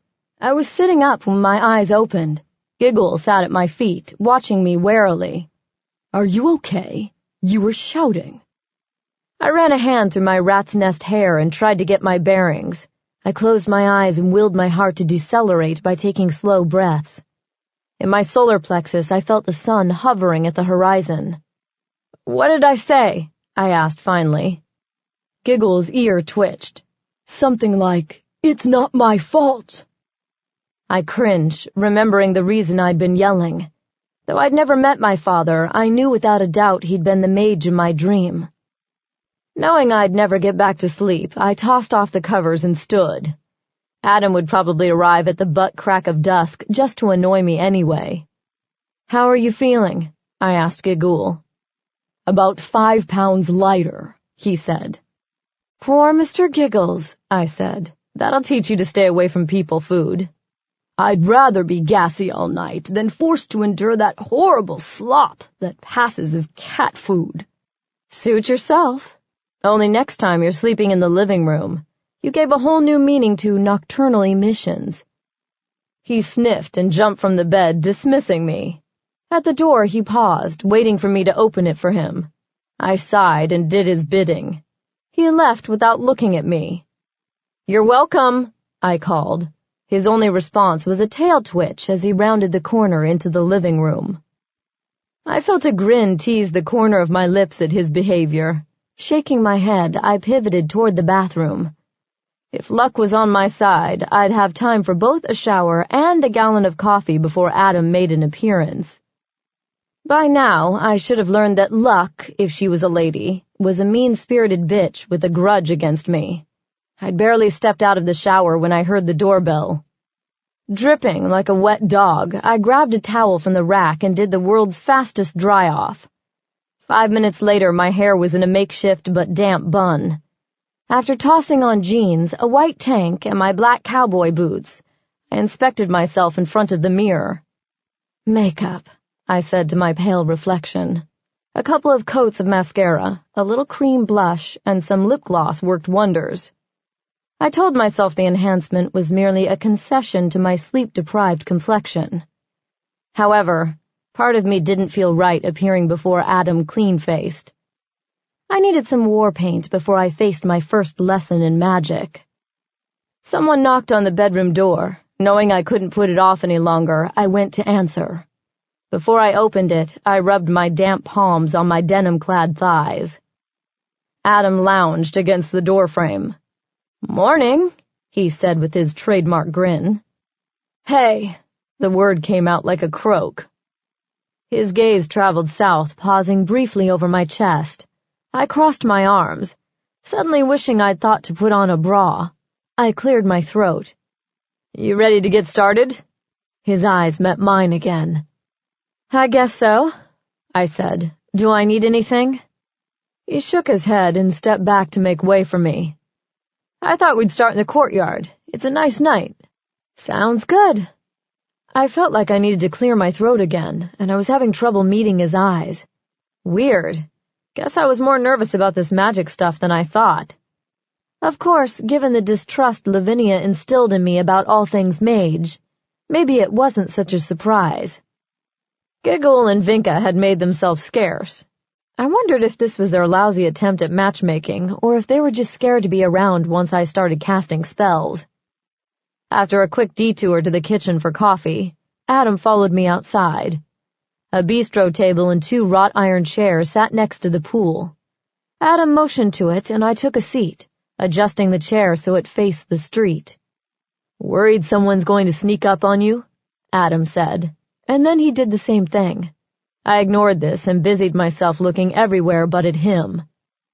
Despite the temperature, the pool lights glowed, the chlorine's sharp scent mixed with the smoky aroma of fallen leaves. I took a deep breath, trying to relax. "This isn't the Spanish Inquisition, you know." I looked at Adam. He smiled at me across the table. The lights from the pool accentuated the pleasing symmetry of his face. Realizing I was staring, I shifted in my seat. "I'm fine. Just didn't sleep well." He nodded and reached into his backpack. "I thought tonight we'd just cover some basics. How much do you know about mages in general?" I shrugged. "Not much. You're not immortal, but you live extremely long lives. I guess the magic helps with that." He nodded. "It helps. The oldest mage I know of lived to be 1,000 years old." I felt my eyes widened. "He must be pretty strong to live so long." He corrected. "Emeritat was the leader of the Hecate Council." His voice held a note of regret. Almost as if to distract himself, he pulled a book out of his bag and set it on the table. "What else?" I looked up, racking my brain for something. "Honestly, most of what I've been told isn't so positive." He chuckled. "No, I guess it wouldn't be. Let's skip the vampire propaganda and go straight to the basics of magic, okay?" "Fine with me." "The first thing they teach all mage youth is that magic must always be used with caution. Because it messes with the balance of nature, you have to weigh the potential repercussions before casting any spell." "What kind of repercussions are we talking about?" He leaned his elbows on the table. "Depends on the magnitude of the spell." "Are you familiar with the butterfly effect?" I nodded. "Something about a butterfly flapping its wings in Africa can cause a hurricane on the other side of the world." "Very good," he said. "Magic basically works on that principle. The larger the spell, the more serious the consequences. I've seen big spells cause earthquakes, tornadoes, even tsunamis." "What about the smaller ones?" "Those are harder to track. Might be something as big as a rain shower or as small as an acorn falling from a tree. Could happen 5 yards away or 50 miles. Plus, you never know when it'll happen, in 5 minutes or 50 years. "That sucks," I said. "But if you don't know what will happen, why worry at all?" "The point isn't knowing what will happen. It's being aware that everything we do affects the whole. All of us, mages, vampires, humans, and the rest, affect the balance of life. If you start singing Kumbaya, I'm out of here." That got me a frown. "Sabina, this is serious. You can't just go around hexing people or casting spells willy-nilly." "I was kidding. Jeez." He cleared his throat and pulled a book out of his backpack. "This is a textbook used in mage schools.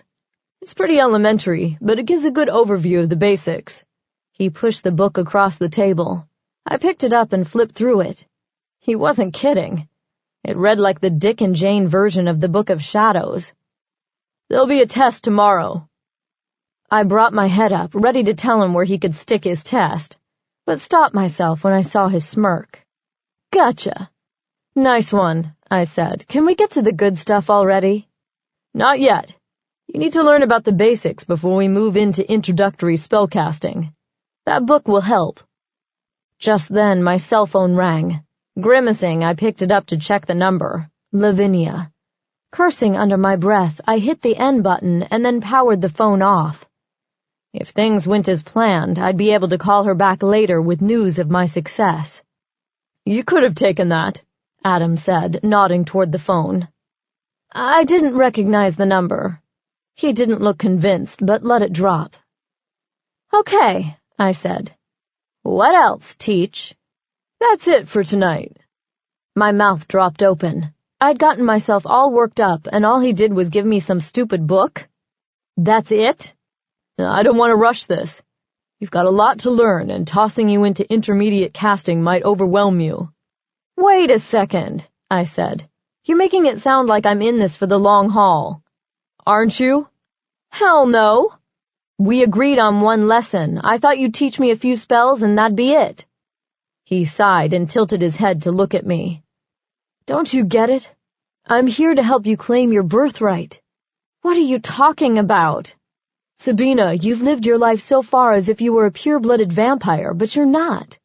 Half of your blood is mage, and until you accept that, you'll never be whole. I sat back in my chair and stared at him, dumbfounded by his audacity. I think we're done here. The scrape of the chair legs against the concrete made me cringe as I stood. Sabina, Adam said. I ignored him and continued to the apartment. Behind me, I heard him curse, followed by his chair being pushed away from the table. Wait!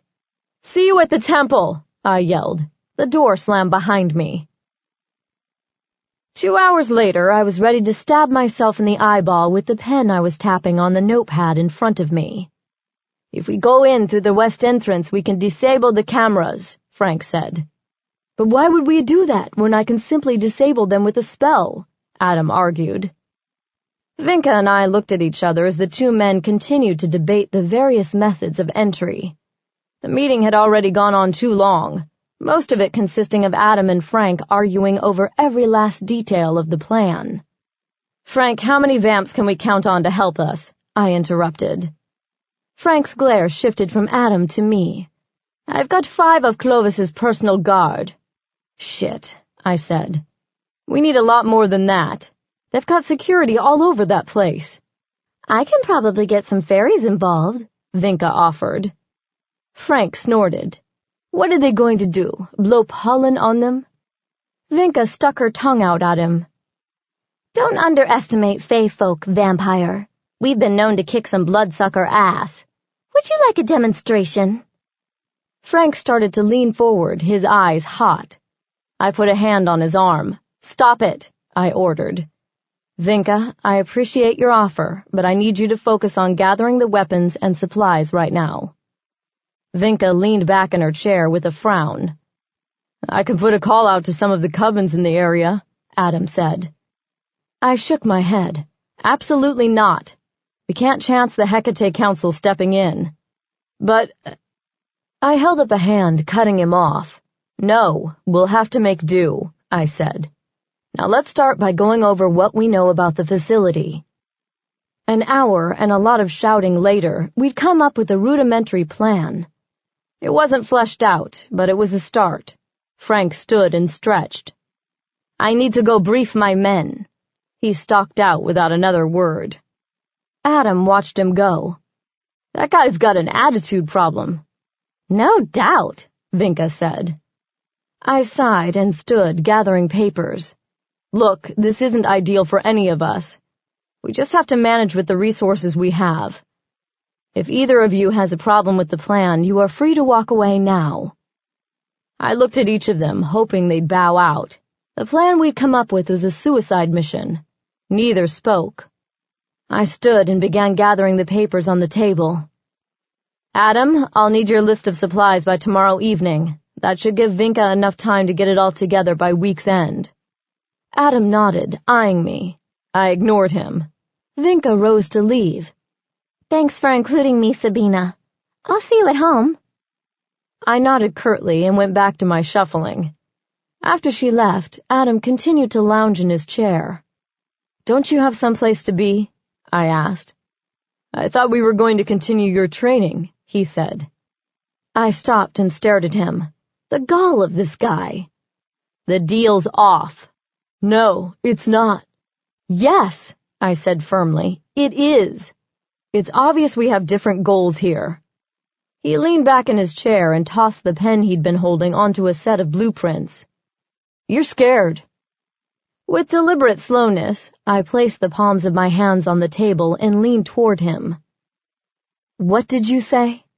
Come on, Sabina, it's obvious. My comment earlier about realizing your potential stung your pride.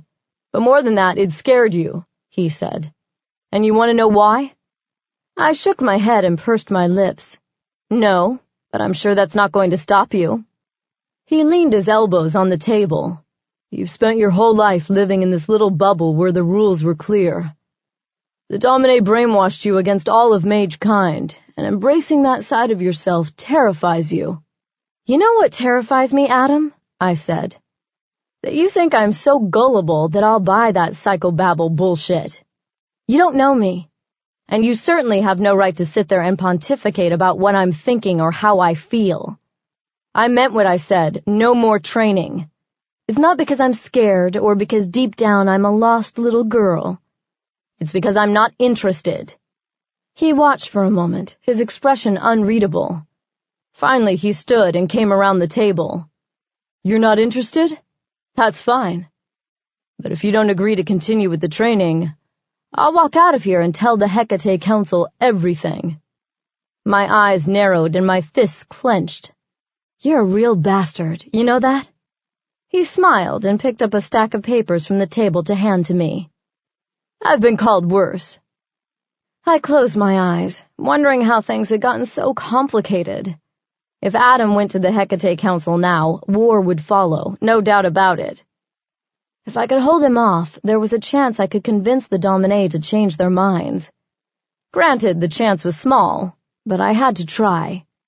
When I opened my eyes, Adam's smile had faded into a frown. He seemed to be holding his breath. Fine, the training continues, but no more life coaching, okay? He nodded. Deal. I knew conceding was a sign of weakness. However, if things went according to plan, I'd off Clovis that night and be gone before Adam could schedule another lesson. Thinking about the devil made him appear at the conference room door, as if I'd summoned him. Sabina? I turned quickly. Yes? He eyed Adam and me, his gaze taking in our closeness. Did I interrupt something? I backed away a step. No, we were just discussing the plans. I glanced at Adam, willing him to confirm my statement. Instead, he merely looked at Clovis with a small smile hovering on his lips. I wondered why he'd want Clovis to think something else was going on. Sabina, may I speak with you in private? Clovis said. It was stated as a question, but his tone made it clear I didn't have a choice. That was fine with me because I had plans for Clovis. Sure, I said. Excuse me. I said this last to Adam, who nodded. Tomorrow evening, then. He was obviously referring to our next training session, but his tone implied otherwise. Distracted, I nodded and gathered my things. I walked to the door where Clovis waited. When I looked up, he was staring at Adam. A quick glance backward confirmed Adam was returning his stare. Freaking males, I thought. They couldn't be more obvious about their territorial dispute if they'd both peed on me. You ready? I asked Clovis. He reluctantly ended the stare-off to smile at me. Always, my dear. He placed a hand on my hip to guide me through the door. Before he closed it, I caught a quick glimpse of Adam scowling at us. Frank said the plans are coming together nicely, Clovis said, leading me down the hall. His words interrupted my confusion over Adam's sudden possessive behavior. I nodded. Yeah, I'm a little worried about the lack of manpower, but I think it'll work out. Surprise will be on our side, he said. Besides, the Mage should be able to back up the team should any magical intervention be necessary. I didn't like the way he'd said the Mage. He spat the word out like it had been a bad taste in his mouth. I didn't comment because I was finally paying attention to the direction he was leading me. Isn't your office in the other direction? He moved the hand from my lower back to wrap his arm around my shoulder. I was suddenly glad I'd shoved my gun into my boot instead of its normal place at the small of my back. I thought we'd meet in my chambers. He didn't wait for a response, just guided me confidently toward his rooms. I didn't protest because the privacy of the chamber suited my plans just fine. When we got to the doors, I noticed no guards were on duty. So Clovis wanted extra privacy for our meeting. That was fine by me. It'd be easier to escape once the deed was done. He led me into the rooms and shut the doors behind us. Once again, my senses were assaulted by the overpowering scent of sex. I found it odd I never noticed the smell on Clovis outside this room. Can I offer you a drink? I shook my head, not trusting him or his libations. "I'm fine, thanks." He shrugged and went to the bar, pouring himself a tumbler of something amber-colored. He swirled the drink around for a moment, watching me across the room.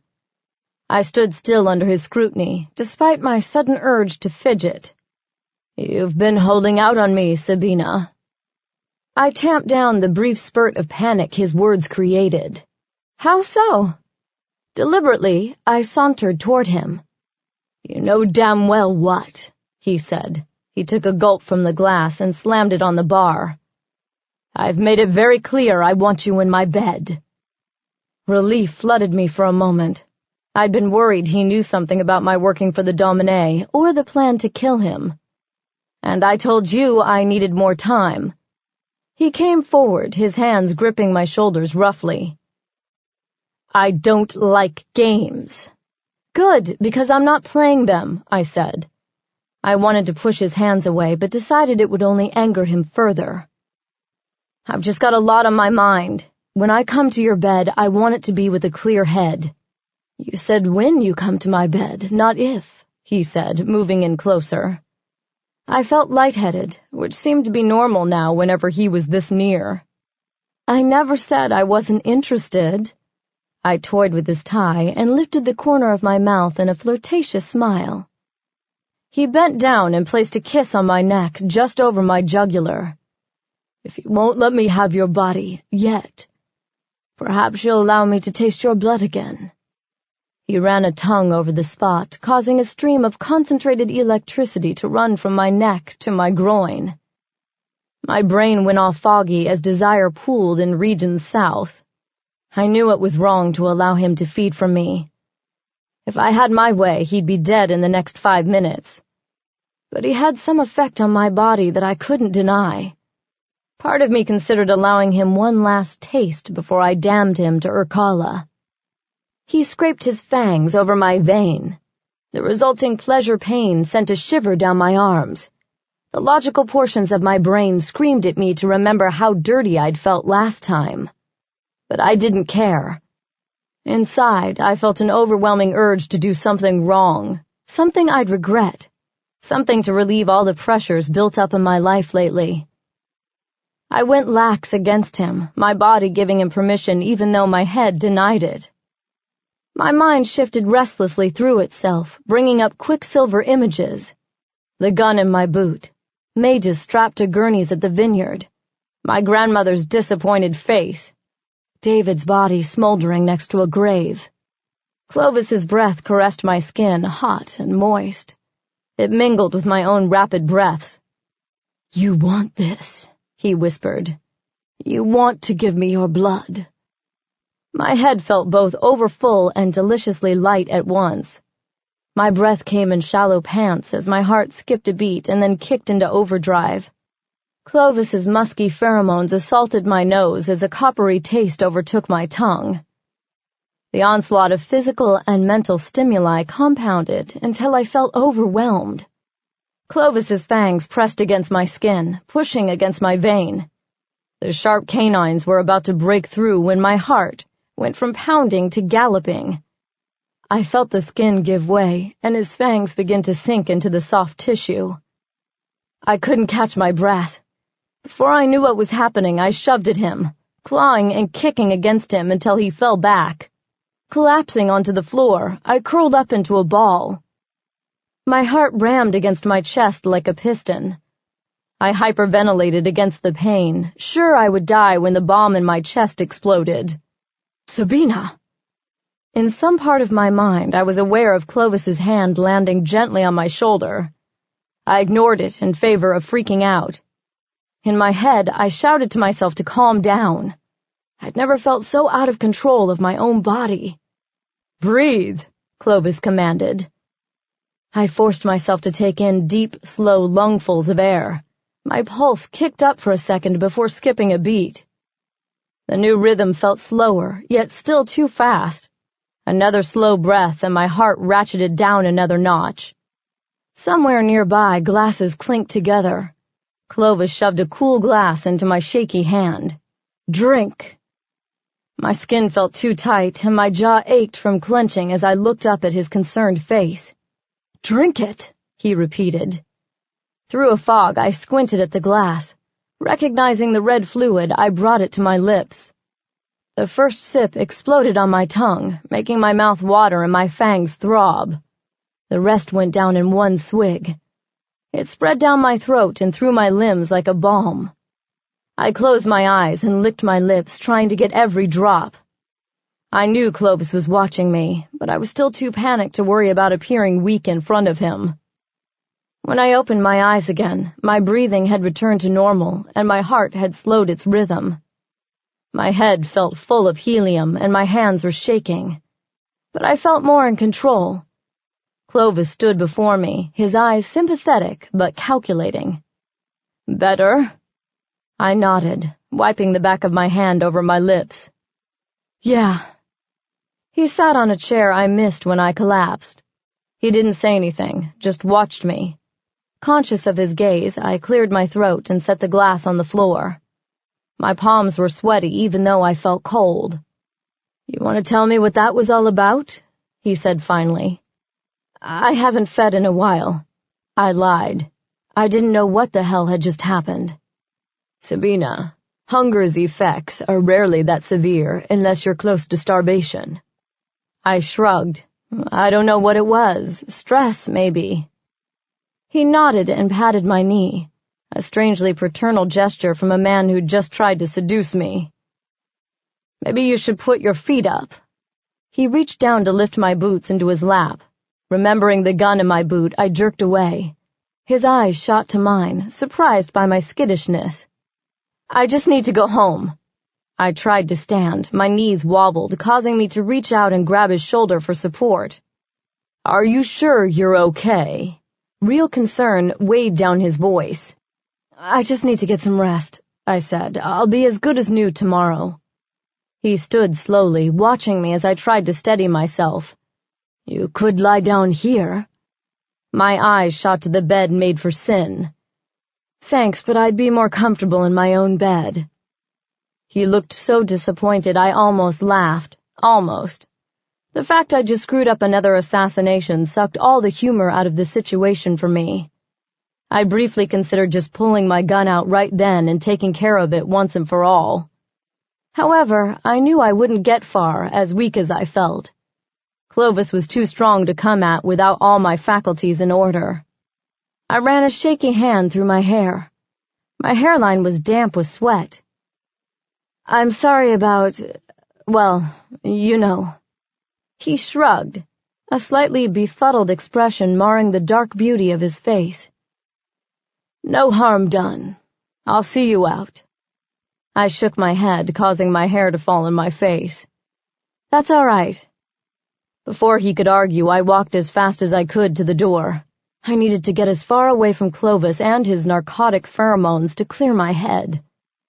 By the time I reached the front doors, I felt a little better. The combination of blood and fresh air did a lot to restore my strength.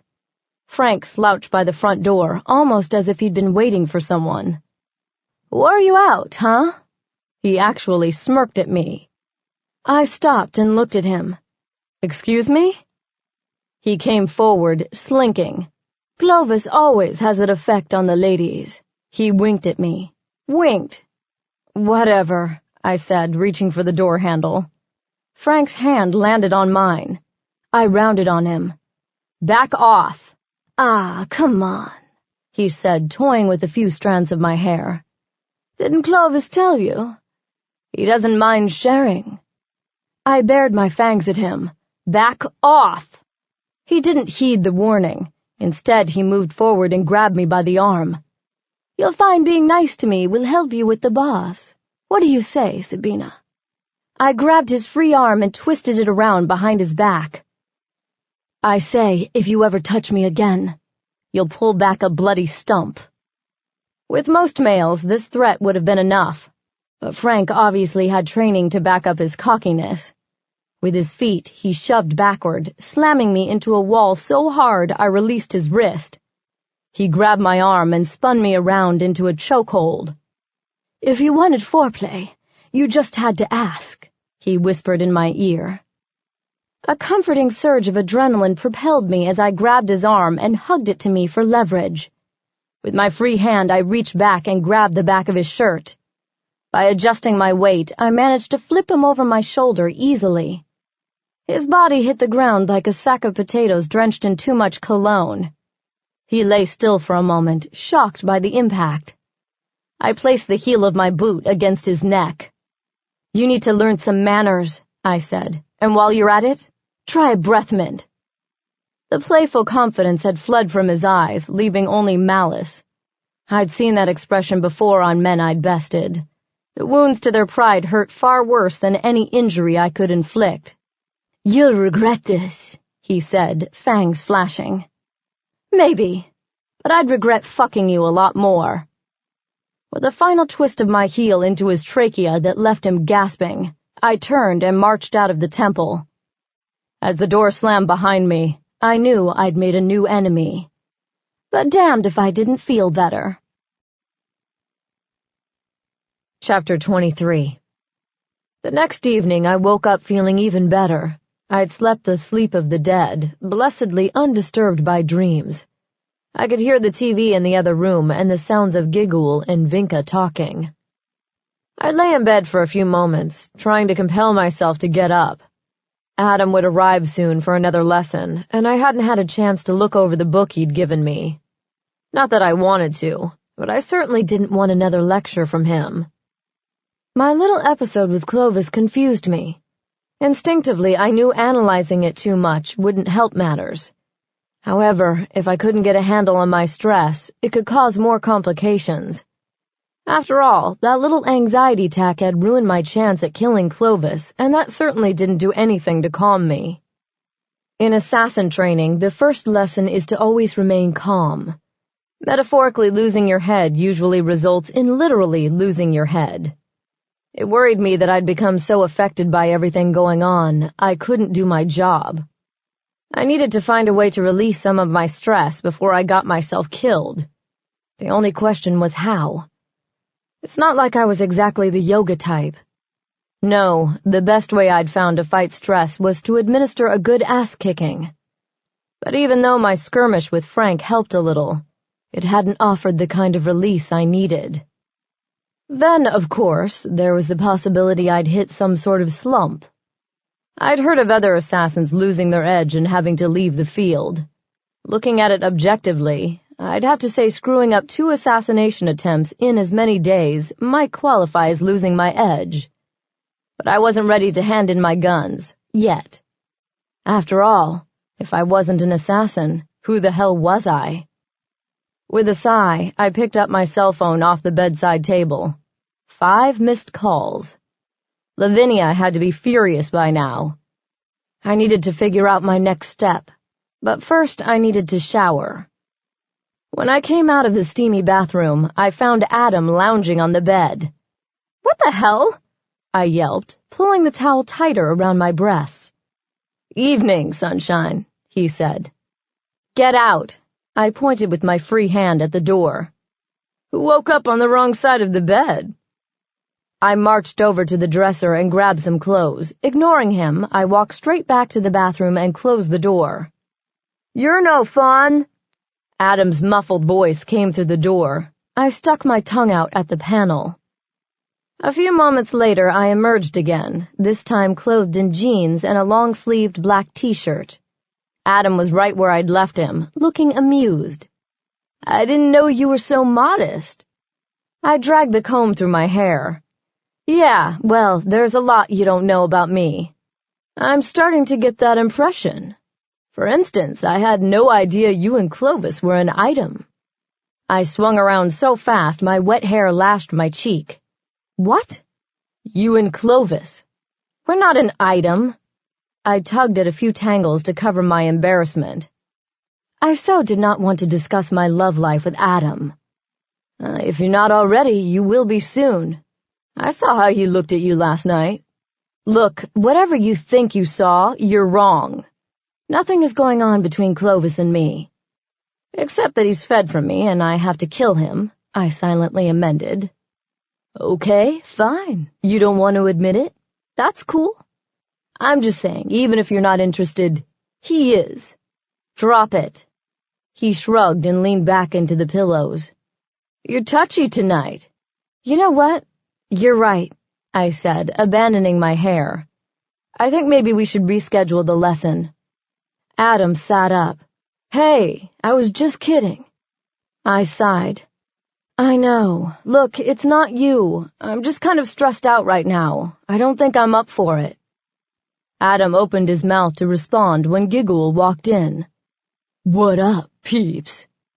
I looked at my hairless cat for a moment. What up, peeps? You've been watching MTV again, haven't you? Word. Giggle bounded onto the bed. So what's up? Sabina just told me she doesn't want to work on her magic. Giggle's eyes swiveled to me just as I started making slashing motions to my neck at Adam. Caught, I stopped and smiled weakly. Sabina, you promised you'd take this seriously.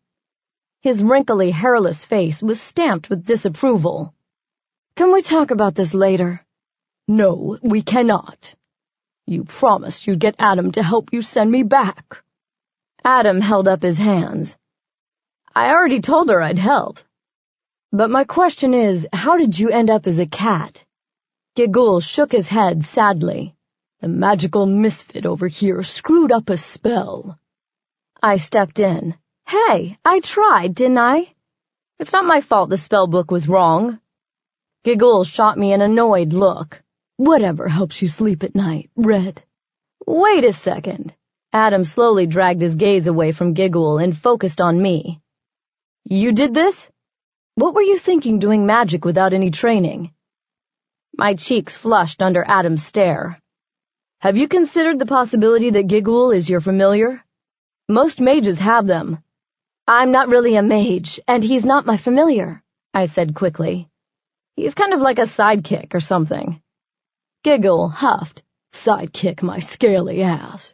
I'm clearly the brains in this operation. I sent him a look to let him know he wasn't helping. Don't look at me like that, he said. I'm still pissed about having to wear those sweaters. Adam's eyes widened. Sweaters? I waved him off. Long story. Adam rubbed his temple, as if doing so would massage some sense into the situation. I'm so confused right now. Join the club. Adam opened his mouth to respond, but Giggle interrupted. Let's get back to that thing you said about zapping me, he said to Adam. You're the one who summoned me, so you should be able to send me back to Urkala, right? Adam let out a disgusted sigh and turned to Giggle. What tier are you? Giggle sat up straighter. I'm a 5th-level mischief demon. What area of Urkala do you come from? Gazal, in the southern region near the Pit of Despair. Wait, I said. Can you really send him back? Adam nodded, not looking happy. Yeah, but I wouldn't recommend it. He's still here for a reason. Giggle and I ignored Adam and exchanged a look. Do you want to go back right now? I asked. He shrugged. I guess. I mean, if it's okay with you. He looked so hopeful that my stomach dropped. I didn't want my friend to leave, but I knew it was unfair to deny him this chance. Will he be able to come back? I asked Adam. Adam nodded. Yes, but you'll definitely have to have more training. I looked back at Giggle, who was practically squirming with excitement on the bed. I smiled at his enthusiasm, even as my heart felt bruised in my chest. I'd gotten so used to having him around. Even though Adam said I could learn how to summon him again, it wouldn't be fair to do so anytime soon. Taking a deep breath, I said, If it's what you really want, then it's okay with me. Giggle jumped off the bed and wound around my legs. I couldn't hold back my smile at his affection as he purred, Thank you, thank you, thank you. I fought the tightness in my chest. He pulled away and turned to Adam. Well, Mage, what are you waiting for? Send me home. Adam looked at me for confirmation and I nodded, despite the churning in my stomach. He picked up his backpack from the floor. From it, he took out a large vial filled with white crystals. "Sabina, pay attention because your real lessons begin now," Adam said. "Gigul, stand over there." He pointed to an open space on the floor near the door. When Gigul was in place, Adam circled him, pouring the white grains around him. "This is salt. It helps focus the energy of the spell. Blood is best, but salt will do in a pinch." He was all business now. Next, he took a book from the bag. "Since the demon is from a lower level, you have to tailor the spell to return him to the right place. With more powerful demons, it's not as important because their energy is drawn to Urkala like a magnet." As he flipped through the book, Gigul watched me. "Sabina, before I go, I need to tell you something." I tore my glance from Adam to look at my friend. "No matter what happens, remember to trust yourself. Loyalty has its place, but your first responsibility is to yourself." "Don't go getting all Oprah on me now, demon," I said. The comeback was lost under the tremor in my voice. "I'm serious," he said. Adam made a show of being engrossed in his book. "Trust your instincts." The sarcasm drained from me like a melting piece of armor. "I'm going to miss you," I said, finally putting words to the feelings churning inside me. "I'm gonna miss you too, kid. Just listen to the Mancy here, and he'll teach you how to bring me back if you need me." "If you two are done with the heartfelt goodbyes, I'm ready to do this," Adam said. Adam began to chant in an ancient tongue I assumed was Hicatian.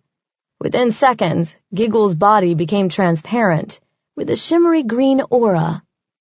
"Goodbye," he said, just before his outline blinked away entirely. The whole thing was over in just a few seconds, but it seemed like a lifetime had passed. Adam looked at me and closed the book. "You okay?" I nodded and rubbed at my eyes, which had mysteriously begun to sting.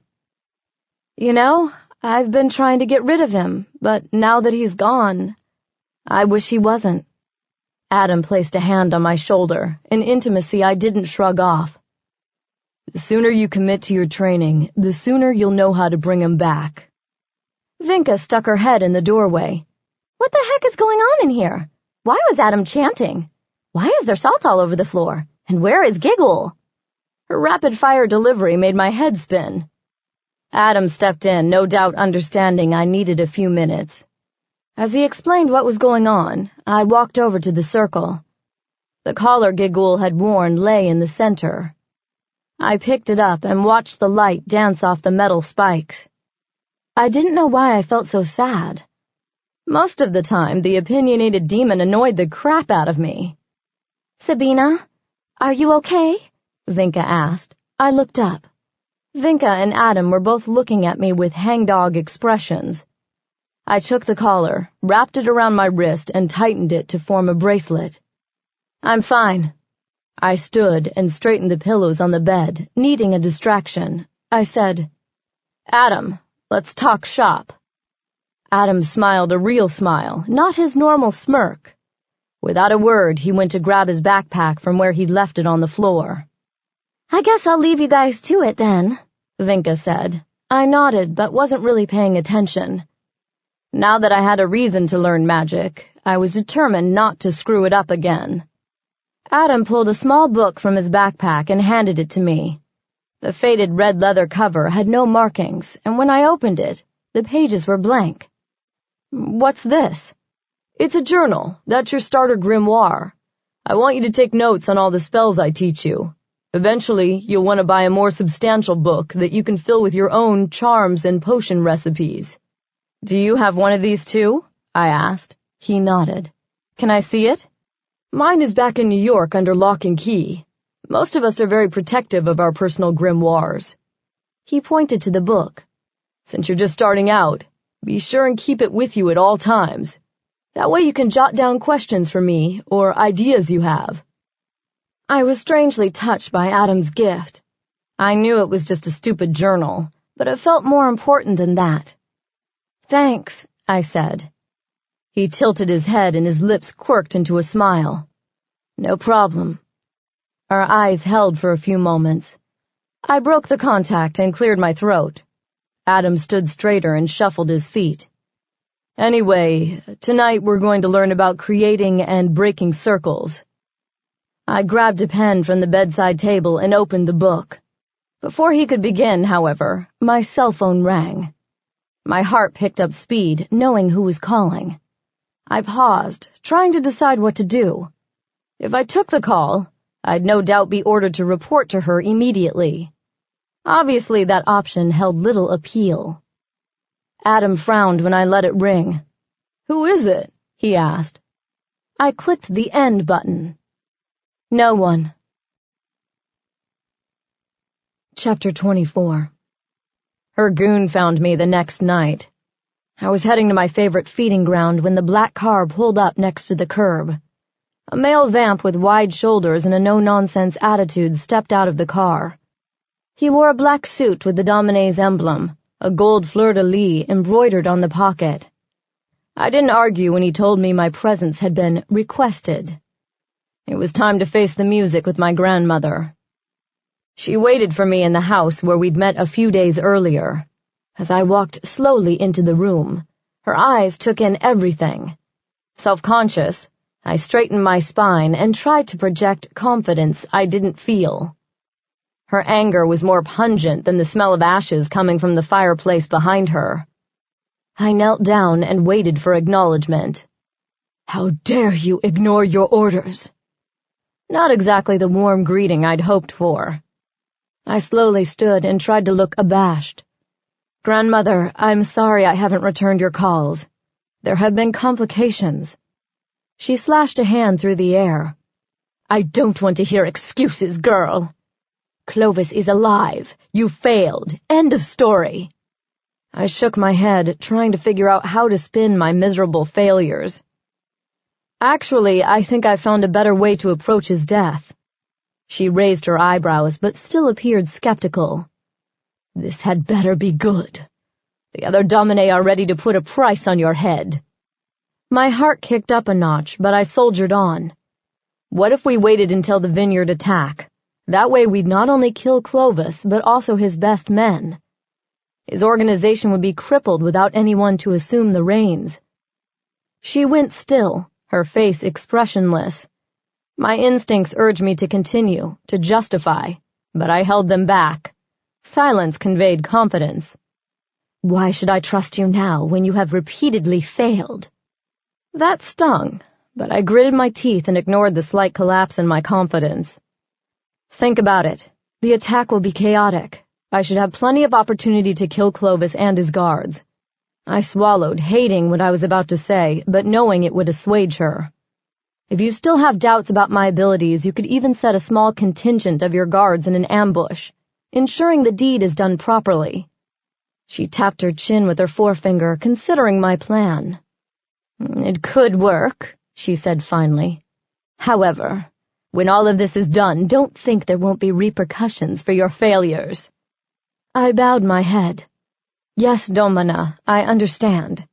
I'll talk to Tanith and Persephone. In the meantime, you must fill me in on the plans. I assume you have not failed in that area as well." Resentment churned like acid in my belly. I knew I'd screwed up, but did she have to rub it in? I'd warned them from the beginning that I wasn't a spy. My job usually entailed following someone and putting a bullet in them. All this cloak and dagger bullshit wasn't my strength. "Well?" Grandmother's impatience with me was clear. I tamped down my pride and nodded. "I know the plan." "Excellent. You may tell it to me now." As I went over the plans with her, I reminded myself to be grateful for this second chance. A small voice in the back of my head worried about how Adam and the other mages might fare during the ambush. I put a muzzle on it. My first loyalty was to my own kind. I was raised a Lalim. Despite my recent experiences learning more about my mage heritage, I didn't want to live a dual life as both vampire and mage. The Domine wouldn't stand for it. My grandmother would freak if she ever found out I'd been taking lessons in magic, let alone that I was consorting with mages and nymphs. I tried to convince myself that hanging with Adam and Vinka was just part of my assignment. that it didn't mean anything. But the truth was, along with Gigwol, they had become my friends. Well, maybe friend was too strong a word. I didn't hate them like I did most beings. But they'd hate me when they found out I'd been playing both sides of this. I could only hope I'd be long gone before they realized my role in the ambush. And if not, well, there wasn't much I could do about it. Duty came before not hating them. This time, when Adam showed up for training, I was dressed, caffeinated, and ready to go. Vinka let him in, and when he saw me sitting casually on the couch, his eyebrows shot to his hairline. "You're up early." That's because someone I know has a nasty habit of showing up at least a half-hour early for training sessions. "Fair enough," he said. I couldn't put my finger on it, but he seemed almost nervous. His normal easy smile seemed forced. "I assume you're ready to get started?" I nodded and set my mug on the coffee table. "I thought we'd take a field trip for tonight's lesson." I noticed tension in his shoulders, almost as if he expected me to balk. "Oh? Where?" I kept my tone casual, but something wasn't right. "It's a surprise." Curious, I shrugged. "Whatever you say, Teach." He relaxed a fraction, then turned to Vinka. As they bantered, I shrugged off my earlier suspicions. Perhaps I was letting my meeting with Lavinia get to me. Guilt and doubt plagued me at odd intervals. Like earlier, when Vinka already had a fresh pot of coffee made especially for me when I woke up. For some reason, I knew she'd be the most hurt by my betrayal. Even though she wouldn't be at the vineyard during the attack, she'd be devastated when she found out I was responsible for Clovis's death. Further, I didn't want to think about how losing Clovis would affect her. She worshipped him and truly believed in his teachings, even if he didn't. "Sabina?" Vinka said, interrupting my maudlin thoughts. She rolled her eyes. "I said, don't you think Adam looks nice tonight?" That was a major understatement. Tonight he'd skipped his usual urban commando look and opted for faded jeans and a tight black sweater. The black brought out the golden highlights in his hair and made the green in his eyes deeper, like moss. Not to mention the way the shirt clung in all the right places to his impressive biceps and taut chest. No doubt about it, the Mage was a hottie. I shook myself. "I guess so," I said with a shrug. "Oh, stop," he said. "You're going to make me blush." Vinka giggled and slapped his bicep playfully. "Don't listen to her," she said, sending me a mock frown. "You're a total stud." He smiled at her. "Don't try to charm me, nymph. I know all about how you girls operate." Vinka batted her eyelashes at him. "Moi? I wouldn't dare think of seducing you. I prefer my males like rocks, dumb and hard." Adam laughed out loud, and even I cracked a smile. Vinka sashayed away, her hips swaying. I shook my head at Adam. "She's a piece of work, isn't she?" He chuckled. "I pity the poor male she really sets her sights on.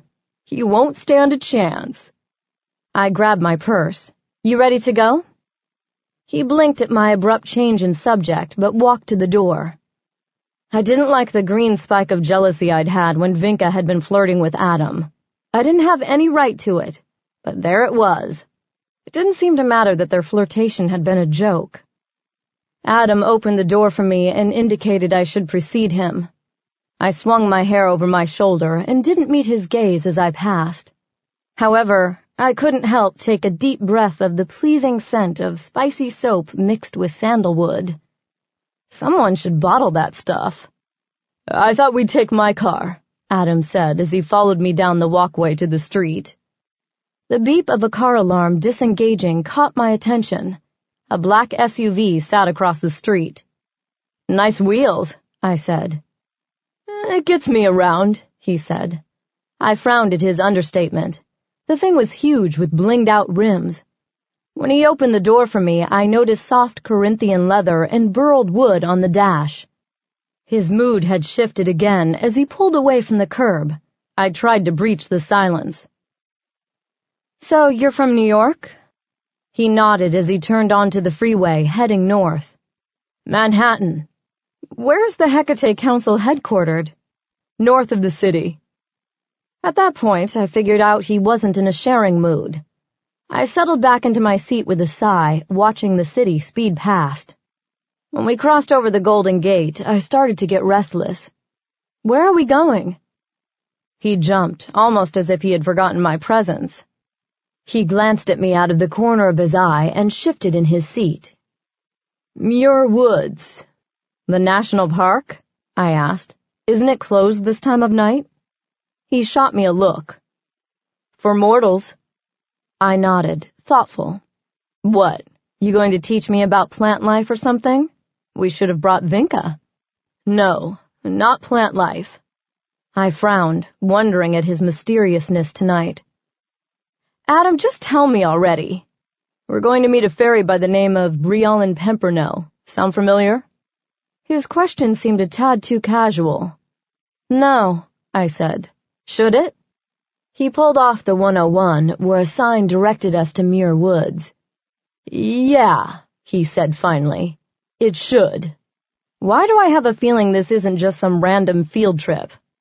He stopped at a red light and turned to me. "Because it's not.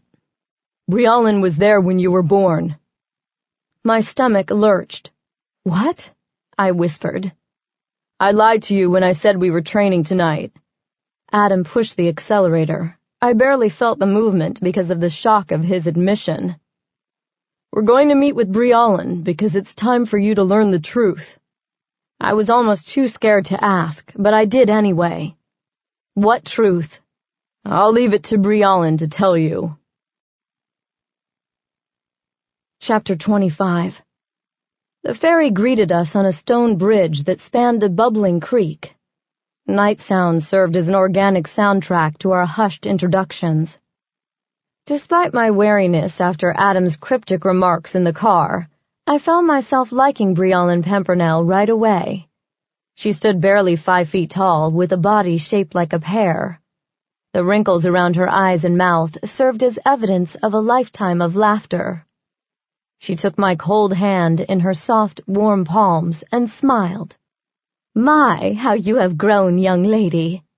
Last time I saw you, your small face was purple with rage as you screamed for your mother's breast." I felt myself flushing, embarrassed for some reason I couldn't fathom. Perhaps it was the fact this woman gave the impression of knowing everything about me. The knowledge was in her alert eyes, which darted like a small bird's, catching every nuance. "I'm afraid I don't remember you," I said. "Ah, well, we shall remedy that soon enough. Please come out of this soggy night. My cottage is nearby if you can stand to walk for a bit longer." Adam nodded for both of us. "Thank you. I appreciate you taking the time to meet with us." She nodded and waddled across the bridge. Adam looked at me, as if checking to make sure I wasn't going to bolt in the opposite direction. Funny, if you'd asked me back in the car, I'd have guessed the same thing myself. But now, after meeting the fairy, I felt intrigued to know whatever she could tell me about my birth. Without a word, I marched after her, despite my aching feet. Not for the first time since our hike into the woods started an hour earlier. I wished Adam had thought to tell me to change my shoes before we left the apartment. While he wore broken-in Doc Martens, I had opted for high-heeled boots. Not the best footwear for picking one's way through an undergrowth or bounding over fallen logs. More than once my heels had sunk into the damp stew of moist earth and leaves. Mindful of this, I took to mincing on my toes. I must have looked ridiculous, but Adam never said a word. Proof he also felt tension over the meeting with Briolin. A few minutes later, lights appeared ahead. The soft glow came through small windows at the front of a cottage nestled between a copse of trees and another creek. A cheerful plume of smoke rose from the chimney. Adam had caught up with me and plodded along, silent. "I didn't think anyone could live in a national park," I commented under my breath. "They can't. Fairy magic prevents the mortals from detecting her presence. I made a silent O with my mouth. Again, I wondered how I could have lived so long and not known more about the other races. Of course, the answer was my grandmother. She'd kept me fairly sheltered at the temple in my youth, teaching me about vampire history and customs. That education included instilling a healthy distrust of anything non-vampire. Brialyn shooed us inside the warmth of the cottage. The scents of herbs and fire mingled to create a homey atmosphere. This impression was buttressed by cozy-looking chairs and aged wooden tables throughout the small space. Adam and I both had to duck down to fit under the thatch ceiling. The fairy bustled around, pushing mugs of spiced wine into our hands and urging us to take seats. I carefully perched on the edge of a rickety wooden chair with a flat cushion covered in calico. Adam followed my example in the chair next to mine. Brialyn set out a plate of cheese and bread before finally sitting in a tattered armchair across from us. "Forgive my excitement," she said. "It's not often I have such esteemed guests in my humble abode." Adam waved off the compliment. "We are the ones who are honored." I darted a glance at him, wondering where he'd learned such diplomacy. Brialyn chuckled away his flattery. "Now, you said you wished to discuss the circumstances of sweet Sabina's birth?" I blushed, utterly charmed by the woman's innate goodness. She fairly glowed with maternal warmth. Beside me, Adam grasped his mug in both hands and leaned forward, resting his elbows on his knees. "I was hoping you could tell us about Sabina's parents." Brialyn's head tilted to the side like a curious bird. "I'm afraid I never met the father." She sent me a sympathetic glance. "He passed before Phoebe came to me." "Why did she come to you?" I said. I ignored Adam's look and focused on the fairy. "Surely you've been told the story." She looked from me to Adam, who shook his head. "Actually," I cut in, "I know a little, but not about the birth. Mainly just the circumstances leading to it." Brialyn clucked her tongue. "Well then, we shall start from there." She took a deep breath, as if relaxing into her tale. "Back then, births happened at home. My breed, we call ourselves the Spay, specialized in these matters and were often sought out by members of all the species to assist. I suppose you could say we were midwives of a sort. I had developed somewhat of a reputation in these parts, and my services were in high demand." She flushed, as if embarrassed to brag on herself. I nodded eagerly, encouraging her to continue. "That summer, I was contacted by emissaries from both the Domin and the Hecate Council. They said they had a delicate matter and needed my assistance. They said a forbidden match between a mage and a vampire had occurred. The young vampire female was with child, and they needed me to oversee the birth. This news shocked me, because usually anyone found breaking these laws was put to death immediately. However, when they offered me a king's ransom to do the task, I naturally assumed those involved were most likely of noble classes, which might explain why they were allowed to live. I agreed readily to the terms, despite their oddness. You see, normally I performed my services at the client's home, arriving once the female was already in labor.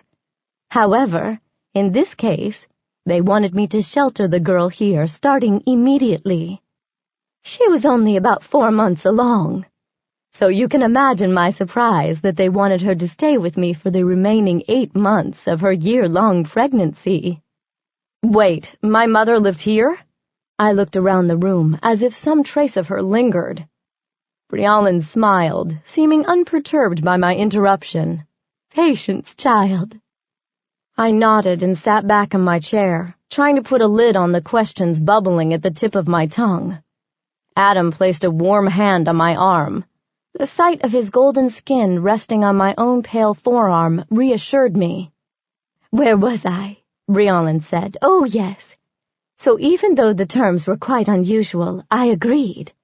Of course, the money made a difference. But more than that, I was curious. As far as I knew, I would be witness to the first mixed-blood birth in many centuries. The thought of being part of this historic event exhilarated me even as it frightened me. "Why were you frightened?" Adam asked. She shrugged a round shoulder. In addition to the obvious political implications, I was terrified the child might die. Or what if the melding of the two species resulted in deformities? In those days, before the dark races began to rely on modern medicine, many of my colleagues lost their lives due to a belief the midwife had somehow hexed the child. I leaned forward, completely engrossed. She had a knack for storytelling, and I wondered idly if it was a distinctly fairy trait or a personal one. "Phoebe arrived a week later, accompanied by Lavinia, your grandmother," she said, nodding at me, "as well as a maid whom your mother would use for feedings. Your grandmother left quickly, as if she could barely stand the sight of her daughter. Phoebe seemed heartbroken, but whether this was from your grandmother's quick departure or the sad circumstances that brought her to my door, I cannot say." "What did she look like?" Adam asked, voicing the question in my own head. Brianlin smiled wistfully. She was a vampire princess in every sense. Her hair was the color of fresh-picked strawberries, and it fell in soft curls around her face. Her skin was as pale as milkweed down, with a sprinkling of freckles over her nose.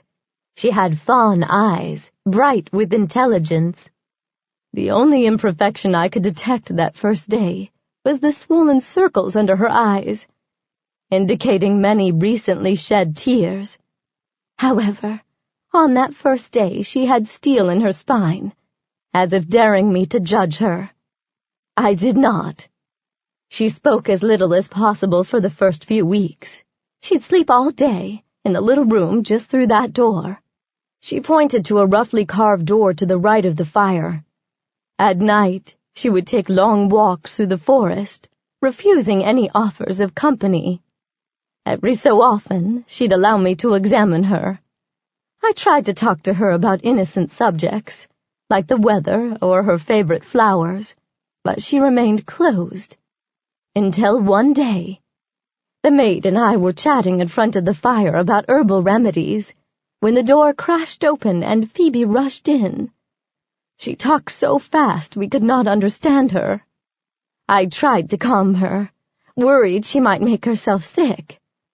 That's when she told me she felt the babe's first kick. For the first time since she'd come, I was blessed with a smile. It was as if that little flutter had opened something inside her. From then on, she made more of an effort to discuss the pregnancy. She knew very little about the process and confided a great deal of worry about what was to come. We had long talks about her symptoms and concerns. She even started inviting me with her on her walks. We'd talk about the life growing inside her within the comforting womb of the forest, which seemed to relax her somewhat. One night, we walked in companionable silence under the towering redwoods, so tall you could barely see the underside of the first branches in the dark. By this time, I quite enjoyed our nightly excursions. Phoebe had a keen intellect and could talk about a variety of subjects with great authority. Literature, history, the Great Mother. But never the one subject I sensed she longed to talk about most. Until that night under the redwoods. "I suppose you've been wondering about the father," she said. I confessed to a certain curiosity, but told her she need not discuss him if the subject was too painful. Your mother sat on a lichen-covered log, her hair glistening in the moonlight. If I hadn't known better, I would have guessed her to be a wood sprite. She looked so at home in the setting. I waited patiently, knowing she would open up to me when she was ready. She started slowly, choosing her words carefully. "His name was Tristan," she said. "He is dead." I couldn't help my gasp at her admission. She didn't seem to hear it, lost as she was in her own memories. Sadness embraced her like an aura. Over the next hour, She told me how they had fought their forbidden attraction, and how ultimately they were helpless against it. She said she knew it was wrong, yet she loved him. It was obvious to me. She spoke not of adolescent love, that fleeting emotion fueled by hormones. No, Phoebe's love for her mage was real. The kind that stands the test of time, and even death. I felt Adam's eyes on me. Turning to look at him, I was suddenly aware of a curious wetness on my cheeks. "You okay?" he asked. "Oh, dear," the fairy said before I could answer. "I'm sorry if I've upset you, child." I swiped my hands over my cheeks. "I'm fine. Please go on." "You sure?" Adam said. At some point his hand had moved from my arm to grasp my hand. Now his grip tightened reassuringly. I nodded for Briallin to continue. "Do you know the story of his death?" Briallin asked gently. "Yes, he was found dead not long after my mother found out she was pregnant. The murderer was never caught." Briallin sat up straighter. "Who told you this?" "My grandmother. Why?" "My child, I'm sorry, but your mother told quite a different tale. According to Phoebe, your father disappeared and was assumed dead. No one ever found his body." I frowned, wondering if the old woman's memory wasn't as reliable as I'd thought. But that can't be right. Why would they assume he was dead if they never found his body? Adam cleared his throat and shifted. I glanced at him, but he didn't meet my eyes. "Phoebe told me they discovered blood in his rooms," Briallin said. "Perhaps my grandmother was trying to spare her feelings," I guessed. The fairy frowned, seeming unconvinced, yet said, "Perhaps. I'm afraid that's one mystery we cannot solve this evening. Regardless of how your father disappeared, it was obvious Phoebe was heartbroken. And who could blame her? The entire ordeal smacked of a Greek tragedy. However, I was glad for one thing. Phoebe obviously needed to talk about what had happened and what would happen. She had no one else to turn to, so I was happy to be her confidant. During my monthly reports to the Domin and Hecate Council, I left out these revelations and reported simply on her glowing health and growing girth. In fact, at some point I realized her stomach was expanding at an abnormal rate. In those days, we didn't have fancy machines to see inside the belly. But I knew without a doubt the reason." Adam's hand tightened on mine. I sent him an annoyed look for the distraction, but something in his gaze stopped me. I started to question the concerned anticipation in his expression, but Briallin, lost in her story, continued. "Phoebe was about 7 months along when I told her the good news. Twins." I jumped out of my seat before I knew what I was doing. "What?" My veins felt filled with liquid caffeine. Briallin pulled back, confusion and shock on her own face. You mean, you did not know? How is that possible?" I rounded on Adam. "What do you take me for? Who is this woman?" He held up a placating hand. "Sabina," he said, his voice mellow like one would use to soothe a wild animal. "Don't Sabina me!" "What are you playing at? How much did you pay her to tell these lies?" Briallin rose and approached me slowly with her hands held out in a pleading gesture. "I am so sorry. I thought you knew." Adam stood slowly, ignoring the old woman in favor of watching me warily. I couldn't blame him. I certainly felt capable of extreme violence at that moment. "She's telling the truth," he said simply. My body hurled toward Adam like a bullet, my speed giving me the advantage. I managed to slam him into the wall before he reacted. I wasn't thinking. The need to inflict pain outweighed logic. "Sabina, stop!" Briallin's plea was lost in a volley of grunts as Adam and I grappled. A table fell over, sending a basket of herbs crashing to the floor. I punched and kicked and hissed my anger at the mage. Soon I realized he wasn't fighting back, just warding off blows. "Fight me, damn it!" I slapped him across the face. The resulting crack sounded unnaturally loud in the small space. "No!" Adam got a hand free and waved it, muttering something under his breath. I lunged again, but this time a weird tingling sensation spread through my limbs. I was paralyzed from the neck down. I was too shocked by the sudden loss of movement to speak. "Now," Adam panted, "you're going to listen." He bent down and righted the table before speaking again. "Sabina, I know," he paused. "I know you must hate me right now. But I swear upon my life, Briollin's telling the truth." I shook my head and closed my eyes, trying to block him out. I wanted to run, to flee from him and the truth he was forcing on me. But I couldn't move. "Her name is Maisie." I opened my eyes and looked at him for the first time. He looked as bad as I felt. Dark circles of worry weighed down his eyes, and his cheeks were covered in tiny scratches. I noted these things only obliquely. What I focused on was the utter sincerity and regret in his eyes. "How do you know this?" My voice sounded foreign to me, vulnerable. He looked down at his hands. "She sent me to find you." "Why?" He looked up, meeting my eyes. "She wants to meet you." "No, why didn't I know about her?" Briollin's voice cut in. "After your poor mother died, only a few minutes after you were born, Lavinia and Emeritat decided the only way to keep the peace was for you to be separated. It was agreed that you should never know about each other to prevent further upheaval within the races. Then how did she—" I couldn't bring myself to say my sister's name. "Find out about me." "Maisie was unaware of your existence for a time. However, at some point she started having vivid dreams that were coming true. Your father's mother, Emeritat, realized then that Maisie had the second sight. A few years ago she had a dream about you.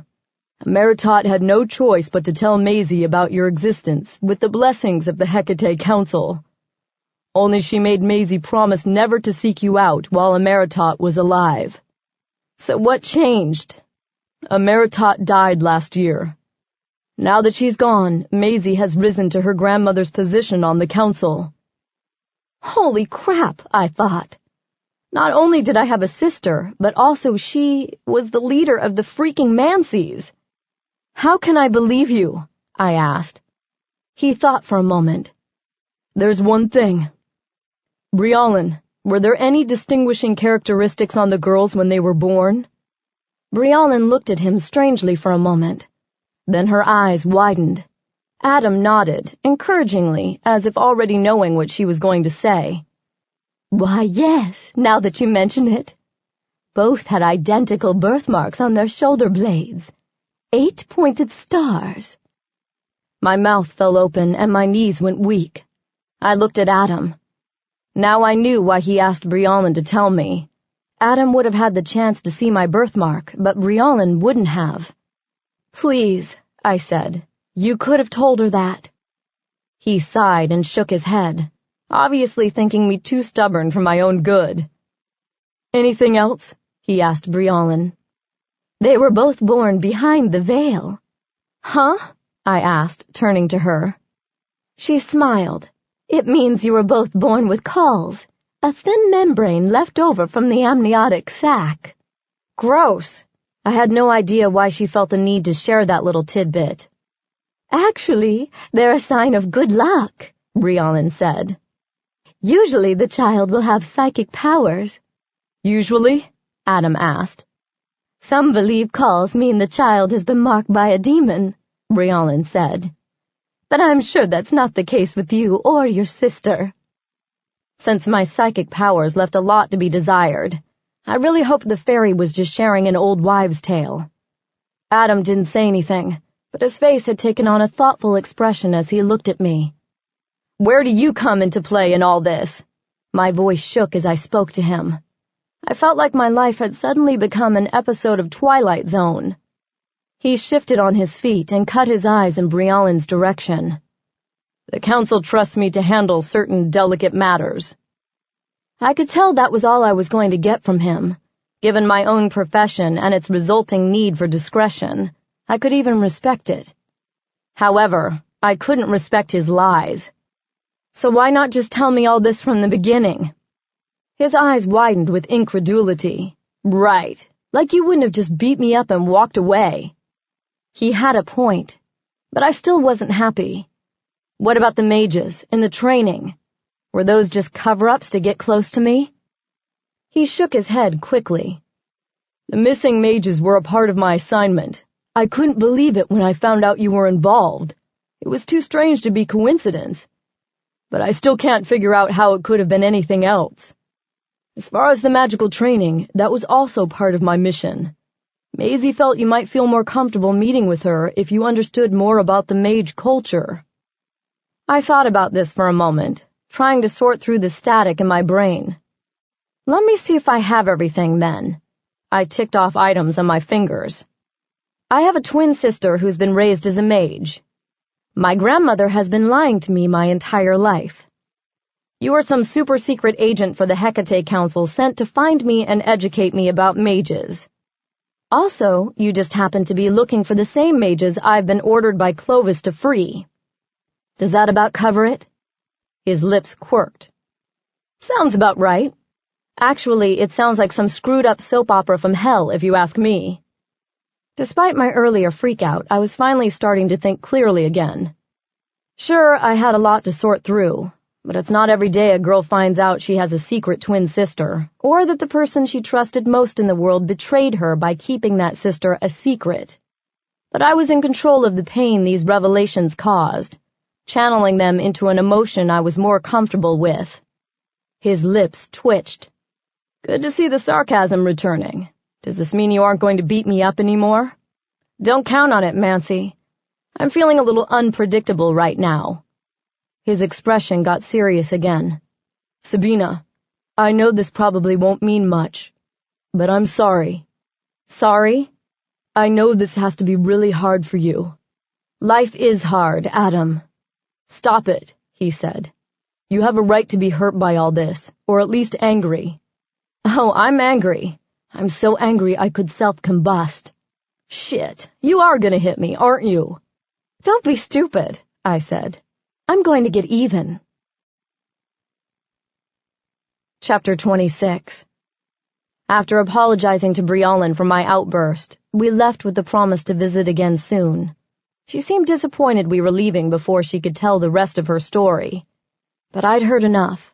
Besides, I knew how it went. My mother died. End of story. I didn't need to hear how it happened or why. Maybe I should have mourned her loss, but how could I miss someone I never knew? Especially when I was left to pay for her mistakes.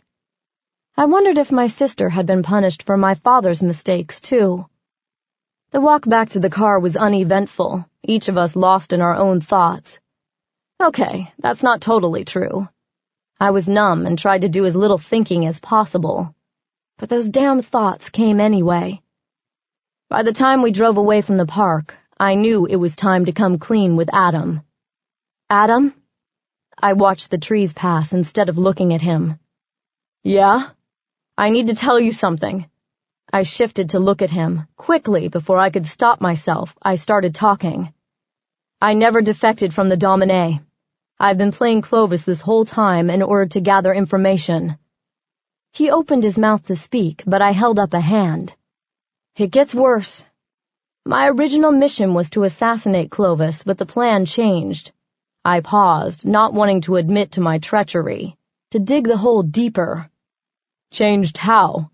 He'd gone very still. The night of the vineyard attack, a small force of Domin guards will ambush. As the seconds ticked by with no response from Adam, I held my breath. The car slowed, and he finally pulled to a stop on the shoulder of the highway. He turned toward me, with his arm draped across the top of the steering wheel. And what? I said, taken aback. Aren't you angry? Adam rubbed a hand down his face. As far as I'm concerned, it changes nothing. My goal all along was to save the mages being held captive. This battle of wills between Clovis and the Domin doesn't affect my plans. Weren't you listening? I said, not understanding his lack of concern. They're going to ambush the rescue operation. You won't be walking out of there with your friends. In fact, you'll be lucky if you walk out of it at all. Let me ask you a question, he said, his expression serious. Why did you tell me all this? I tilted my head, trying to understand his angle behind the question. I guess I just felt like I should warn you. Is that all? I started to answer, but he held up a hand. Because honestly, I think you told me because you're trying to avoid talking about what just happened. I think everything you've learned tonight and over the past couple of weeks has proven the Domin have done nothing but lie to you from the beginning.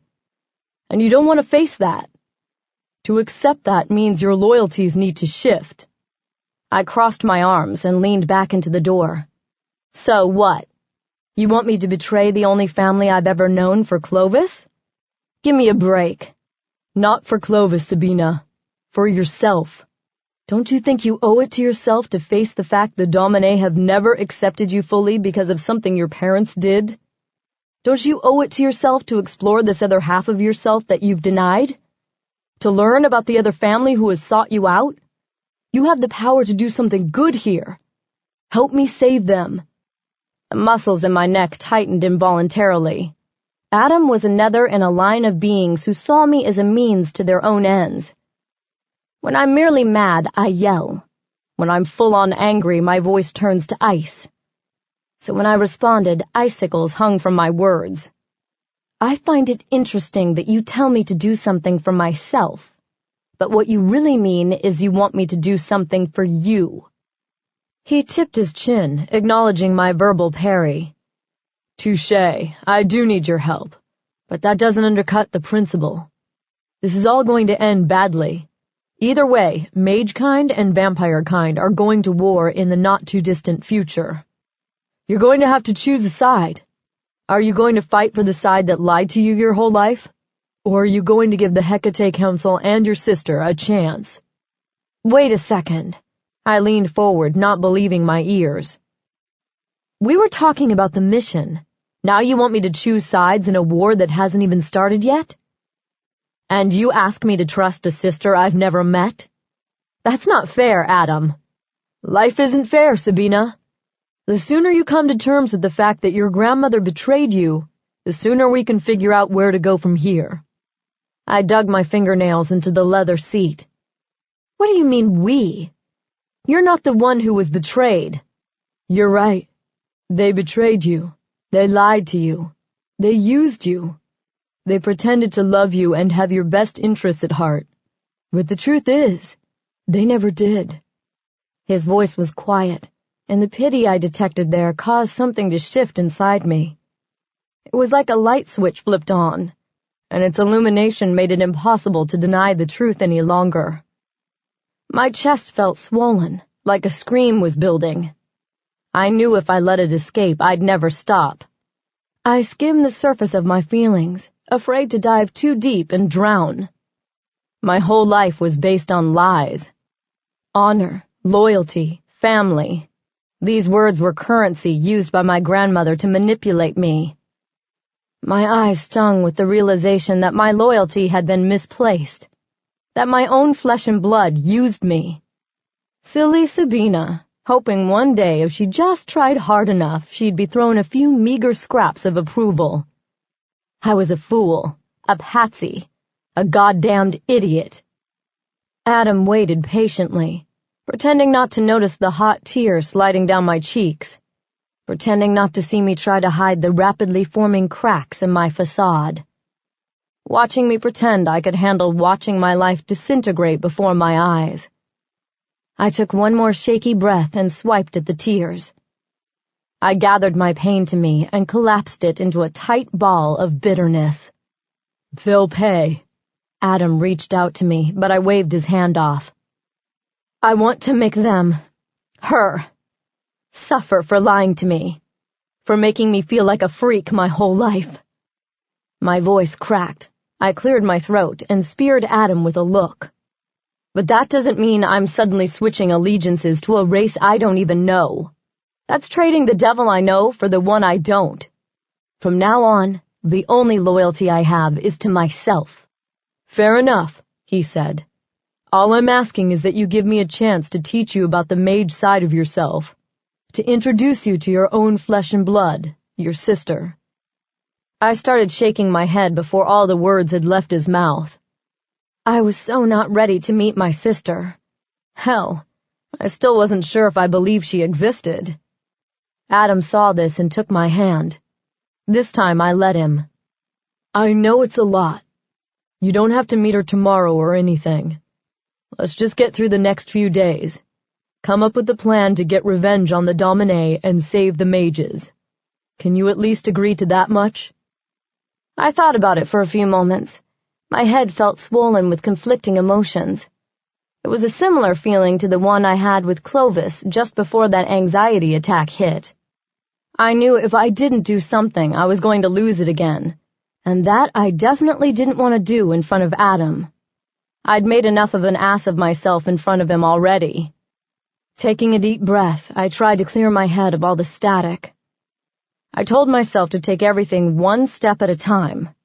If I tried to process it all at once, I might implode. My breath escaped with a big sigh. "All right, I'll help you figure out a way to save the mages." Adam's smile lit up the darkened car. He leaned forward and grabbed me in a tight hug, and for a moment, I let myself enjoy the feel of his solid body against mine. I suppose part of it might have been the attraction I'd been denying for the last couple of weeks, but underneath that was an instinct that I could trust this male with my life. It wasn't often I'd met someone I could trust to have my back in battle, both the physical or emotional kinds. But as I bathed in his scent and absorbed his warmth, I let out a breath. Surrender. I couldn't control what was going to come, but I could control this moment. Adam pulled back, his hands still on my shoulders, and smiled at me reassuringly. "It's all going to be okay," he said. "Together, we'll figure out what comes next." I swallowed, overcome by a rush of tenderness. Perhaps I just felt like I needed to lose myself, or maybe the emotional nature of the night left me vulnerable.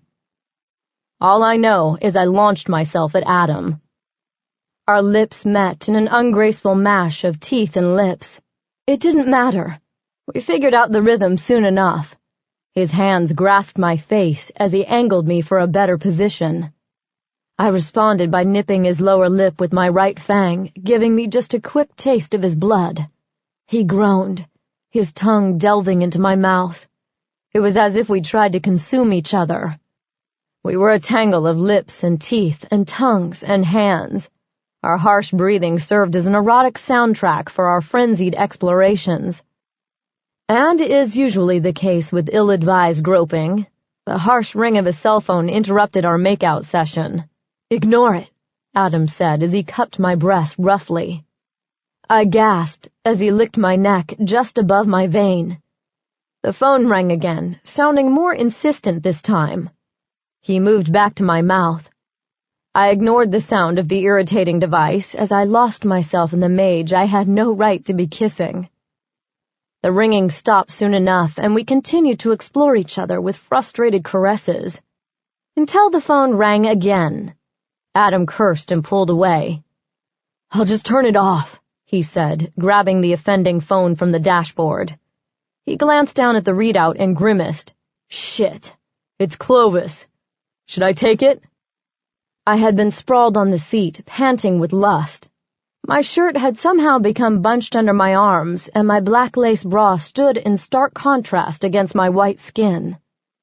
However, that name acted like a dose of cold water on my fevered skin. I sat up quickly and pulled my shirt down to cover myself. Adam watched with obvious disappointment. "I guess that means playtime is over?" I nodded and looked away. Not ashamed, really, just disgusted at my lack of self-control. I was a little long in the fang to be necking in a car on the side of the highway. Adam blew out a breath and hit the button to call Clovis back. I glanced at him from the corner of my eye and watched him adjust himself with a pained expression. He muttered something under his breath that I didn't quite catch. "It's Lazarus," Adam said in a clipped tone. Couldn't reach the phone. Yeah, well, you got me now, so start talking. I felt a small smile form at the corner of my mouth. Obviously, he wasn't talking to Clovis. The only person I'd heard him talk like that to was Frank. Now? He said. Impossible. He listened for a moment, his frown growing deeper. I'll be there in an hour. Tough. That's as soon as I can be there. With that, he punched the end button and tossed the phone onto the dash. What was that all about? He sighed and ran a hand through his hair, which did nothing to repair the damage caused earlier by my own hands. The rumpled locks did nothing to dim his sex appeal. Frank needs to see me, said it was urgent and he couldn't discuss it over the phone. Just you? I asked. Yeah, he said there's some problems getting some of the supplies I needed. That's odd. I wonder why it couldn't wait. This was the first I'd heard of any supply problems. Since Vinka was in charge of that area, I wondered why she hadn't mentioned anything. Who knows? He started the car. I'll drop you off at the apartment first. I didn't really want to talk about it, but I held my breath waiting for him to broach the subject of the kisses, whatever. When he merely put the car in gear and pulled back onto the highway, I relaxed a little. I watched him surreptitiously as he drove. His posture was relaxed, with one wrist draped over the wheel, giving the impression of a man enjoying a nice drive. But the muscle working in his jaw told a different story. I decided to keep my mouth shut, knowing we each had bigger issues to worry about. Soon we were back in the city. Crossing the bridge, I realized it had been a while since I'd eaten. With all the stress recently, I hadn't been getting regular meals, and it was wreaking havoc on me. Pull over, I said as we neared the park I usually hunted in. Why? He pulled over anyway. I need to feed. You can just drop me off now and I'll walk home from here. Are you sure? I don't mind waiting. Frank isn't going anywhere. No, it's fine. The apartment's only a few blocks away. I opened the door and hopped out before he could protest further. Sabina? His voice had an odd tone to it, causing me to look up. He opened his mouth to speak, but stopped himself. Our gazes held for a moment too long. Unspoken words passed between us. I knew the gist, though. The kiss had been nice, but it wouldn't happen again. Be careful. I nodded and smiled. Don't worry about me, Mancy. With that, I closed the door and walked away. Behind me, I heard the SUV pull away slowly from the curb, followed by a gun to the engine that sent it speeding into the night. I didn't look back. An hour later, my skin felt warm from feeding. I guess I'd been hungrier than I thought because it had taken 4 men to satisfy my bloodlust. I dropped the latest blood donor, a would-be rapist who stank of cigarettes. His body landed with a thud at my feet. I walked toward the exit and pulled my cell phone from my back pocket. When Adam and I had arrived at the woods earlier in the night, I turned it off, a press of the button and it lit up, announcing that I had 3 messages. Bypassing the voicemail button, I scrolled through the missed calls. 1 from Clovis and 2 from Vinka.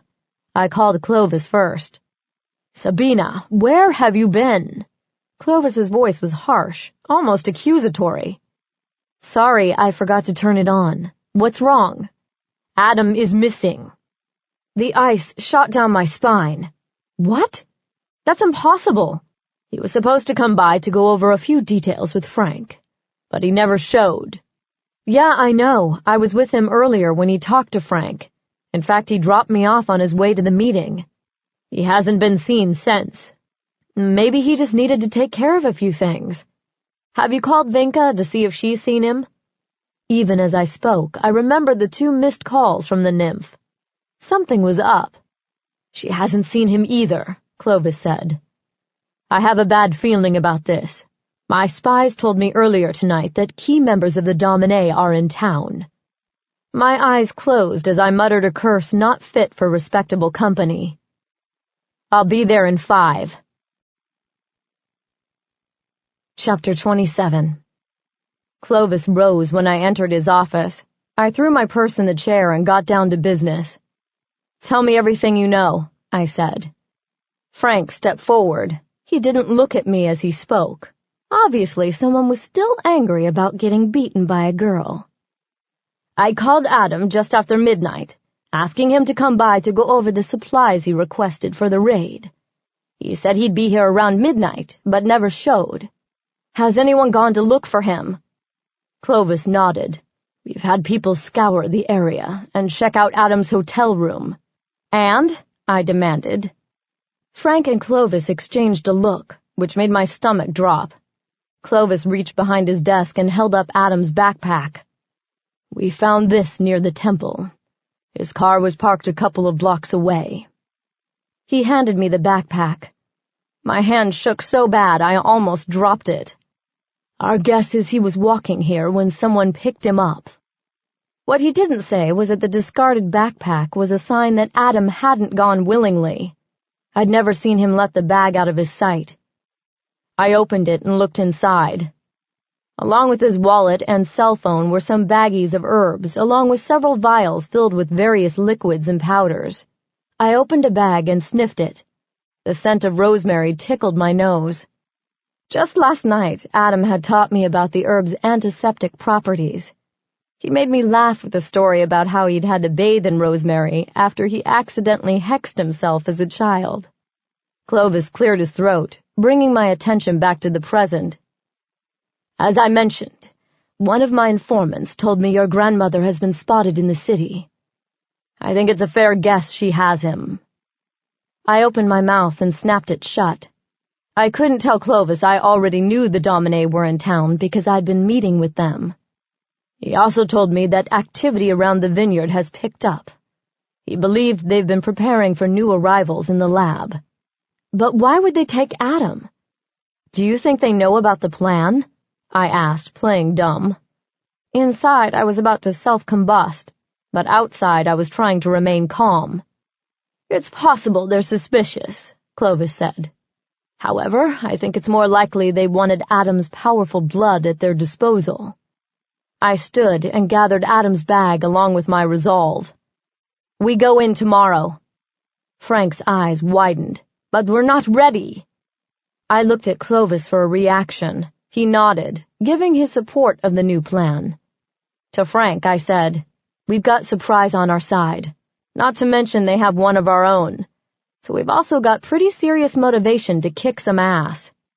Frank didn't look happy, but nodded. I'll brief the others. I turned to Clovis. We'll need a secure vehicle and someone who can drive in daylight. Vinka sat on the couch when I got back to the apartment, her arms wrapped around her as she stood. Sabina, thank Lilith. Did you get my messages? I realized I'd totally forgotten to listen to her messages in my hurry to find out what Clovis knew. No, but Clovis filled me in. We think the Domin snagged Adam and took him to the vineyard. Her eyes grew large and sparkled with tears. What are we going to do? We're moving up the attack. We go in tomorrow. I filled her in on the rest of the plan. Do you think you can get some of your Fae friends together to help? Without Adam's magic, we'll need all the help we can get. I had hoped to keep Vinka away from the fighting, but I knew now that was impossible. Even if I didn't need her help, the fierce look on her face told me I'd have a fight on my hands if I wanted to keep her away now. Obviously, she cared about saving Adam as much as I did. She nodded and chewed her lip. I'll make sure they're ready. She left the room to make the calls. I collapsed on the couch and then stood again. Nervous energy built up in me like a pressure cooker. My fingers itched to fight. But I'd have to wait until tomorrow. With nothing else to do, I grabbed my cell phone and hit the button to listen to voicemail. Sabina, you need to come to the temple. Adam is missing. Clovis's voice was urgent. The automated voice told me the message was sent at a few minutes past 12. The system beeped, and then I heard Vinka's frantic voice. Sabina? Are you with Adam? Call me. That message was left at 12:30. The system beeped, and Vinka spoke again.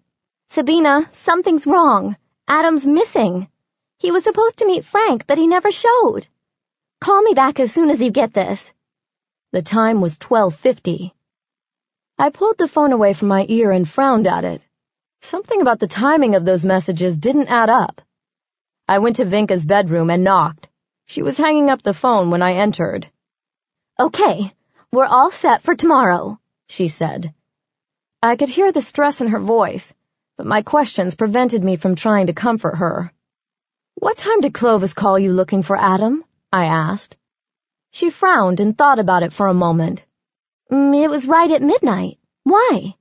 "I just got a chance to check my voicemails from earlier.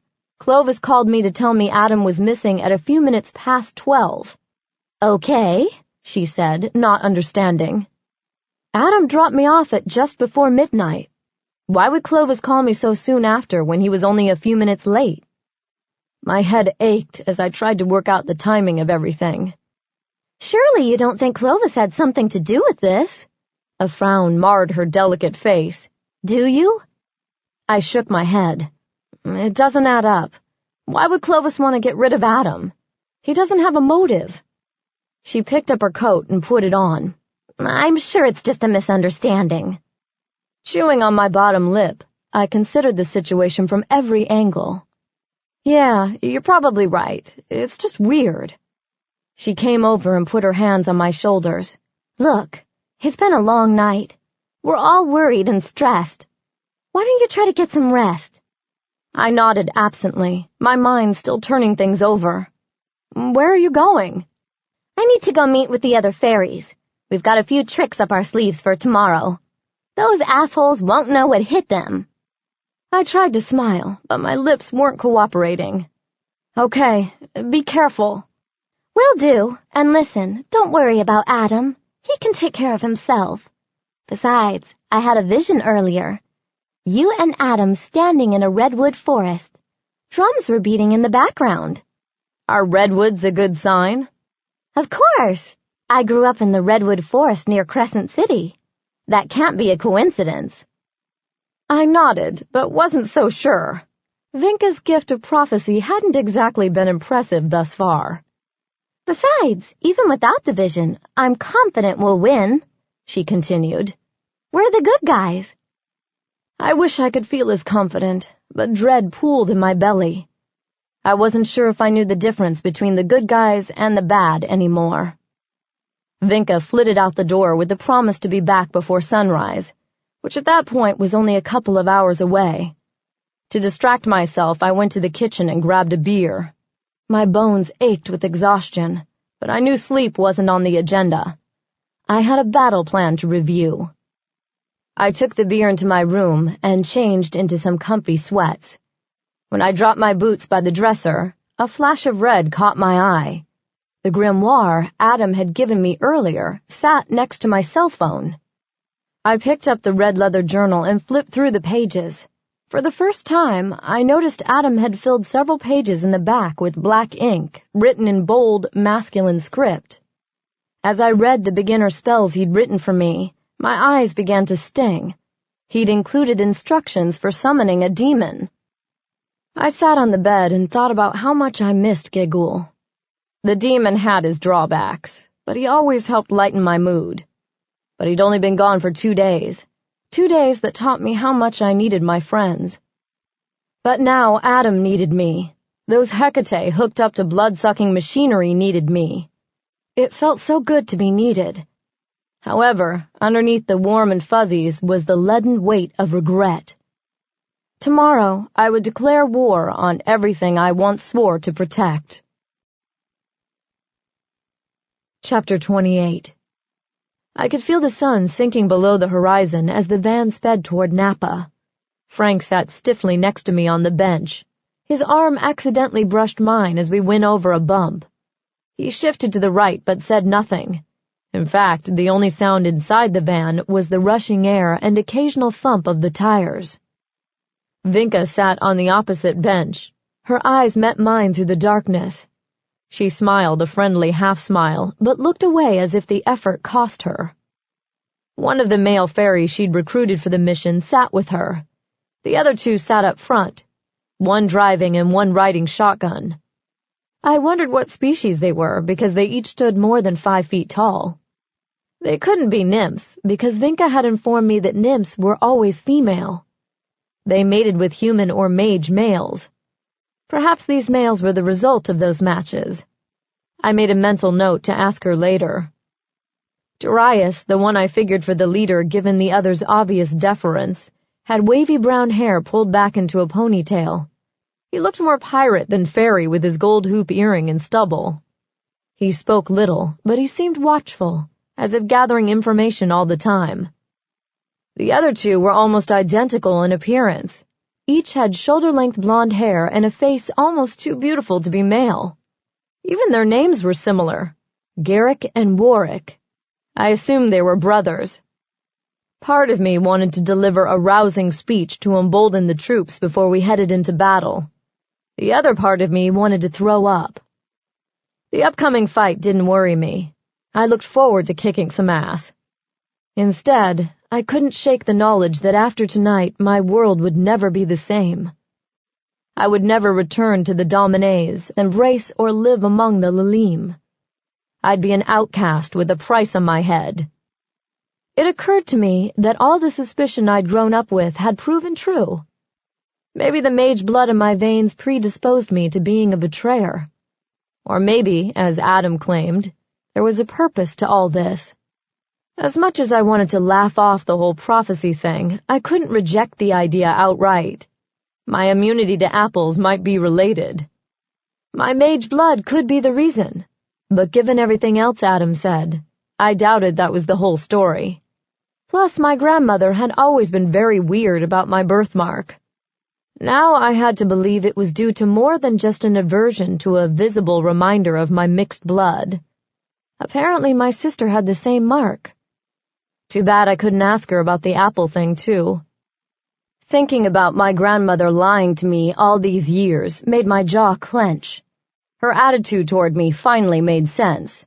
She obviously saw me as an unfortunate reminder of her daughter's sins. A pawn to use in her bid to make the mages pay for my mother's death. Even with the truth staring me right in the face, I still couldn't understand how someone could be so cold and calculating. Had she never had a heart? Or did my mother's death kill it? I shoved that thought aside. I needed to focus on the mission. Later, I could try to put the pieces together and figure out what was next. The van slowed as it left the highway. It was almost time. My thoughts should have depressed me. Instead, they made me angry. And I fully intended to punish anyone who got in my way. Twilight had arrived by the time the van pulled into the field on the dirt road circling along the back side of the vineyard. We filed out the back doors, blinking in the low light. 4 fairies and 5 vampires lined up in front of me. Vinka and Frank stood at my sides. Frank took over since he was the logistics man. Remember the plan. Fairies go in first. Once they've disabled the security, vamps attack. Remember, we don't want any mages harmed. The vineyard center will be closed since they only open to the public on the weekends. We won't have to worry about any mortals interfering. Wait, I said. The plan was to rescue the mages and get the hell out of there. Frank shook his head. Clovis decided we needed to stay and make sure the supply of mage blood is destroyed. I grabbed his arm and pulled him away from the group. What the hell? I whispered. Why wasn't I told of this? Last-minute decision, he said. When I started to tell him what I thought of his last-minute decision, he held up a hand. I don't want to hear it. Clovis calls the shots. You don't like it? You can leave. I could tell he was hoping I'd walk away. Instead, I ground my teeth and clenched my fists. We're burning twilight, you guys, Vinka called. I looked from her to Frank. With no other choice, I nodded and stalked back to the group. Let's move out. We crossed the road and scaled the fence surrounding the vineyard. Before us, a hill covered in rows upon rows of vines waited. We split up. Fairies heading left and vamps heading right, with me in the center. Our feet made little sound as we ran across the rocky terrain. Before long, the rear buildings of the winery rose into view. I paused before exiting the cover of the vines, trying to spot guards or workers patrolling the area. To my left, a male fairy snuck up behind a guard and snapped his neck with a violent twist. From my right, I heard a gurgle as a vamp took out another guard. The small fairy group headed out of the fields and made their way to the back loading dock. They moved like apparitions through the dusk. Vinka led the team as they disappeared inside the building. I held my breath, waiting for an alarm or the sounds of fighting. But soon, Vinka stuck her head out the door and gave the all-clear signal. Frank's team and I left the field and merged just before the bay doors. Frank motioned the team to split up again once we entered, vamps following Frank and the others taking my lead. The warehouse seemed deserted except for piles of ashes Vinka's team had left behind as calling cards. I crept forward toward the secure area while Frank and his group of vamps took a more circuitous route. I was fine with that because I didn't trust Frank to handle the extraction of the mages. Fairies would have a gentler hand when it came to disengaging the mages from their machines. Their healing knowledge would also help if we had any problem resuscitating anyone. We got to the doors leading to the containment area. Vinka pointed to the camera above the doors and made a slashing motion across her throat. The security was disabled. I pointed to the doors and she shook her head. None of our people had gone inside. I pushed through the doors and crab-walked down the hallway. My gun remained in my waistband. I couldn't risk a shot going wild. I flexed my fists, cracking a few knuckles in the process. I waved a hand for the others to stay behind me. The elevators in front of me dinged, opening to reveal 2 vampires wearing lab coats in the front of the car. A few more were bunched behind them.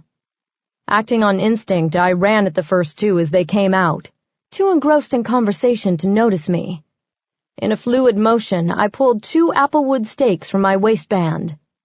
I took one vamp out by ramming the stake between his 3rd and 4th ribs, piercing his heart through his back.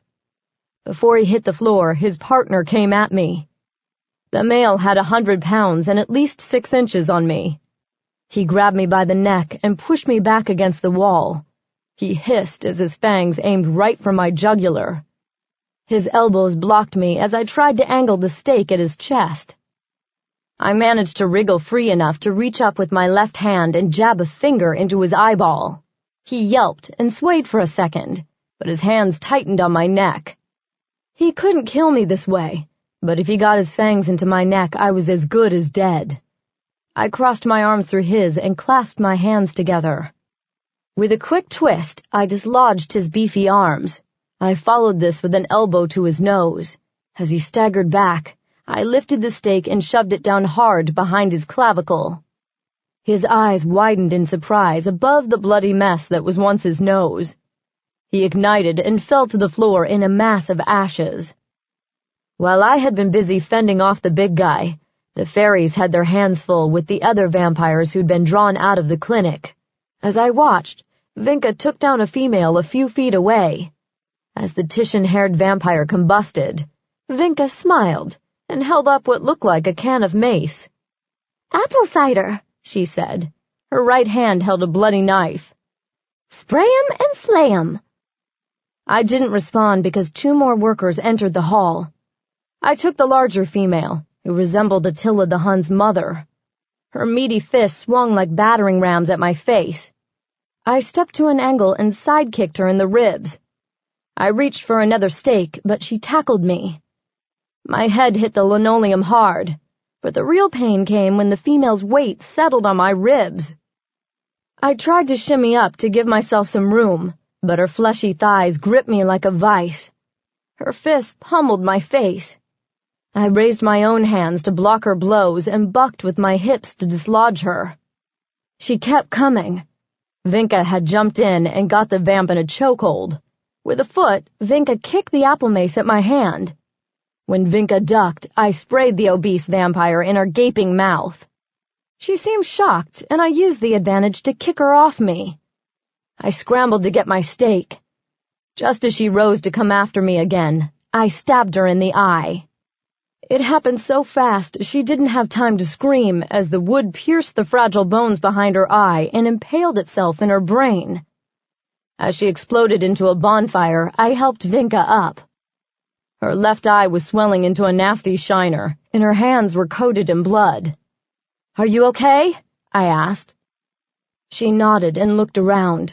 Smoldering ash coated the once white linoleum floor. The two fairy males leaned against the far wall, their faces smudged with soot and blood.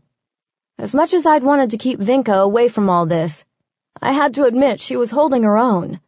Plus, it was nice to have someone I trusted fighting with me. Lilith only knew what Frank and Clovis's other goons were up to. A burst of sirens sounded. One of the vamps we just killed must have triggered a hidden alarm. I ran to the elevator, followed by the fairies, who jumped on just before the doors closed. As we went down, we did a quick weapons check. Lord knew what sort of scene would be waiting for us below. We were running low on stakes, but Vinka produced a few clips of cider bullets. We just managed to reload before the doors opened. We clung to the sides, waiting for a spray of bullets. When nothing happened, I carefully punched the button to hold the doors open and poked my head around the edge. The lab was filled with a shrill alarm mixed with the frantic beeps of machines. 3 remaining vampires barely noticed us as they worked to unhook the mages from their machines. Without thinking, I ran forward, grabbing the first one I reached. She struggled against me. Left with no choice, I used the last of my stakes to take her down. As she ignited at my feet, I looked around and saw the other 2 vamps being held by the male fairies. "Vinka, check the ones they unhooked!" She scrambled to plug in breathing machines. I took my gun and hit the female I held in the temple. She collapsed long enough for me to lock her and her cohorts in the supply closet. Clovis would want them questioned. I ran back into the room to check on Vinka. She was leaning over a female mage, giving her mouth-to-mouth. She pointed with one hand to the discarded breathing tube lying on the bed. I grabbed it and handed it to her. She pulled away, and I turned my back as she reinserted it. The males went to the others who had been unhooked to check on their vitals. "They're okay," Darius said. "We've got this, Sabina. Find Adam," Vinka shouted as she unhooked an IV from a male mage's arm, stopping the flow of blood from his body. I went from bed to bed, looking at the faces of the mages still attached to their machines, not finding Adam anywhere. At the end of the row was a blue hospital curtain. I pulled it back and saw a door. I went through it, which dumped me into a hallway. The walls were industrial cinder block, and one side was lined with cabinets filled with small bottles. The heavy door thumped closed behind me, blocking out the sounds of the clinic. At the end of the hall was another door with a small barred window. I looked through the glass and saw a slumped figure huddled on the ground. My heart spasmed. I ripped the door off its hinges, worried when Adam didn't move despite the racket. Rushing forward, I grabbed him by the shoulders. His head fell back, revealing a bruised and bloody face. "Adam!" I shook his shoulders, no response. I felt for a pulse, and my own heart slowed to a gallop when I found it.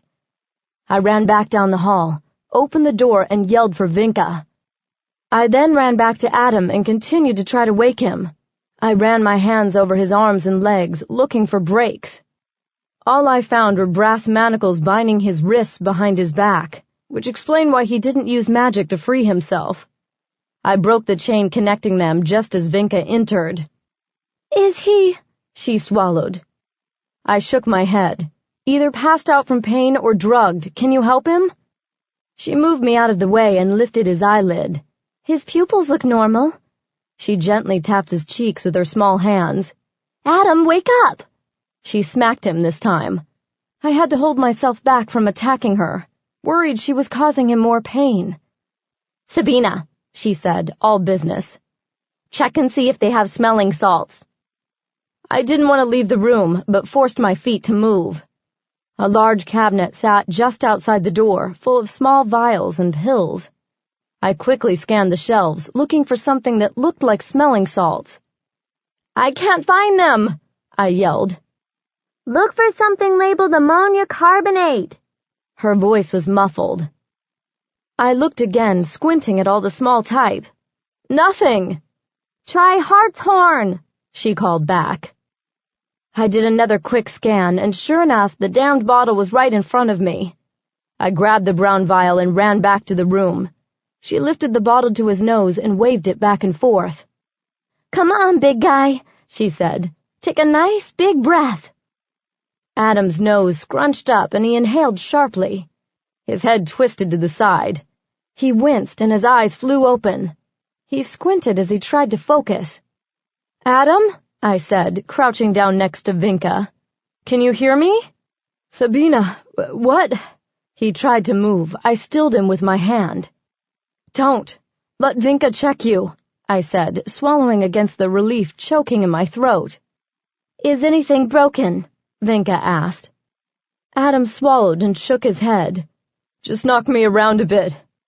Vinka prodded his ribs with her fingers. He yelped and shied away. "Probably just bruised," she said. "Do you think you can stand?" He nodded slowly. I scooted closer and got an arm behind him while Vinka took his right arm and put it around her shoulder. "On 3, she said. We heaved Adam up, eliciting a low groan from deep in his chest. "Can you do anything for his pain?" I asked Vinka as we half-carried him toward the door. She met my eyes and nodded. "I'm sure there's some pain meds around here somewhere." Adam's feet grounded into the floor, causing Vinka and me to jerk to a stop. "No drugs." I looked up at him, exasperated by his typical male behavior. "Don't be ridiculous." "No," he gasped. I looked at Vinka, who nodded and pulled away. "You two go on. I'll do a sweep of this area." "Okay, Mancy, let's get you out of here," I said. Adam's focus was on his feet as he shuffled forward, so he didn't see Vinka head toward the medicine cabinet. We reached the heavy door, and I managed to hold it open with my hip as I guided him through. "Sabina?" Adam said. His voice sounded strange. "Clovis." I leaned in to hear what he was trying to say, but another voice spoke over him.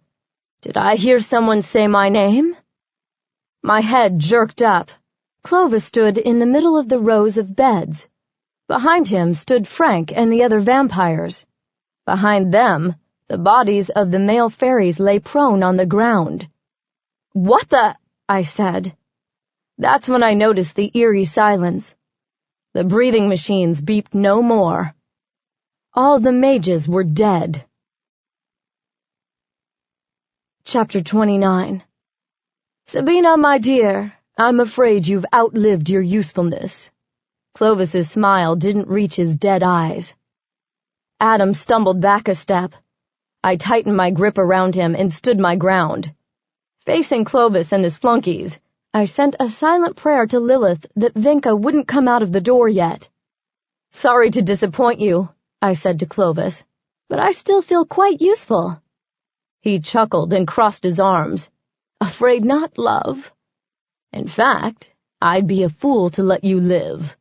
You're already a fool." It was lame and I knew it, but I was too busy trying to figure out how to overpower Clovis and his 5 guards on my own. Adam was silent next to me, but I could practically feel the pain radiating off him as he took in the bodies of his fallen kin. "I'm the fool, Sabina? Hardly. A fool would have believed you when you said you didn't work for the Domin anymore." I went still. "What? Please, did you really think anyone would buy that you suddenly had an urge to join your grandmother's enemies so easily? But I guess that's the irony of all this. You ended up betraying her anyway, with the help of my little anonymous tip about the Mancy's whereabouts, of course." If he thought he could hurt me with his words, he was wrong. Dead wrong. It wasn't Clovis who convinced me to betray her. She'd done that herself. "Let's move this party to the warehouse, shall we?" Clovis said. He snapped his fingers and his guards came forward. Frank grabbed Adam from me, eliciting a groan from the mage. I struck out, trying in vain to protect him. 2 other vamps, males that I thought were on my side a half an hour earlier, grabbed my arms. I struggled against them. One grabbed my gun from my waistband, leaving me weaponless, except for the knife in my right boot. Fat lot of good that would do me, with both arms pinned. They dragged our motley crew, a wounded mage, 2 unconscious fairies, and a seriously pissed-off me, into the warehouse. They lined us up in front of a row of oak barrels. Clovis stood in front of us looking smug. I wanted to rip that smile from his face, but I had to keep my cool. If I could bide my time until the fairies regained full consciousness, and Adam had time to heal, maybe Vinka, who was still MIA, would be able to create a diversion. I only hoped we'd all still be alive in time for that to happen. "I don't get it," I said, trying to buy some time. "Why did you kill the mages? You could have just let them live and still overthrown the Domine's power." Clovis started pacing in front of us. "I couldn't take any chances. When I explained to the Hecate Council all the mages were dead when we arrived, they will have no choice but to support my bid to take over the control of the Lalim. With the Hecate Council on my side, the vampire community will withdraw their support of those bitches and follow me." I felt Adam stiffen beside me. My eyes scanned the area for potential weapons. A long-handled broom leaned against the wall 10 feet away. A pitiful weapon, but a weapon nonetheless. I needed to keep him talking. "But why get rid of me?" I asked. "After all, I'm on your side." Clovis came toward me. He stroked a finger down my cheek. It took every amount of willpower I possessed not to flinch away. "I'll admit, I considered making you my consort. With your mage blood and my demon blood combined with our Lalim powers, we'd be a formidable team. However, you can't be trusted." He leaned in, his lips a fraction away from my own.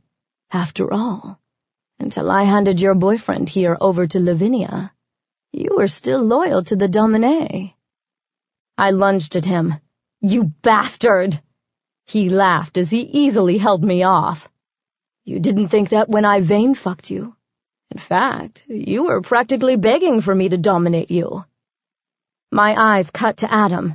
He stared Clovis down with murder in his eyes. Guilt and self-loathing warred for dominance inside me. Guilt because I'd believed Clovis's story when he said the Domine had taken Adam.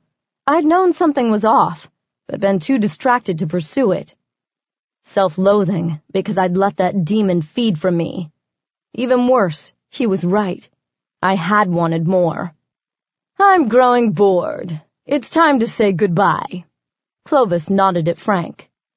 Frank and the other vamps lined up in front of us. The one who'd taken my gun filled with apple cider bullets now pointed it at me. My eyes met Frank's, and I filled that gaze with every ounce of hate I possessed. "It's nothing personal," he said with a shrug. "On 3, he said to the other guards. Adam's hand grasped mine, and I squeezed it. Frank winked at me and began counting down. 1, 2. All hell broke loose as windows overhead shattered. Glass and vampires dressed in black rained down all around us. The Domine's force had arrived.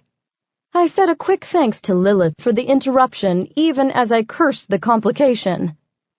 I don't know how they discovered our plan to go in early, but now we'd have to fight off 2 forces if we wanted to get out of here alive. A blast shook the building, rocking the foundations. I pulled Adam with me behind the barrels, grabbing the broomstick with my free hand. Shouts and pounding footsteps echoed off the concrete floors and metal walls as Clovis's men and the Domine's guards fought. Crouched beside me, Adam let go of my hand to peek between 2 barrels. "The second explosion came from near the clinic. Looks like Vinka's trying to create a diversion." "Oh, shit!" I started to move, but Adam grabbed the back of my shirt. "Let's see how this plays out." "She can't defeat them on her own," I said. "We have to help her." "What are you going to do? Chase them with that stick?" I closed my eyes for a moment and took a deep breath, trying to still the staccato beats of my heart. When I opened them, I said, "It's a hell of a lot better than hiding." Adam's color had returned, and the gash on his forehead was now just a pale, thin line. His jaw was clenched as he weighed the situation.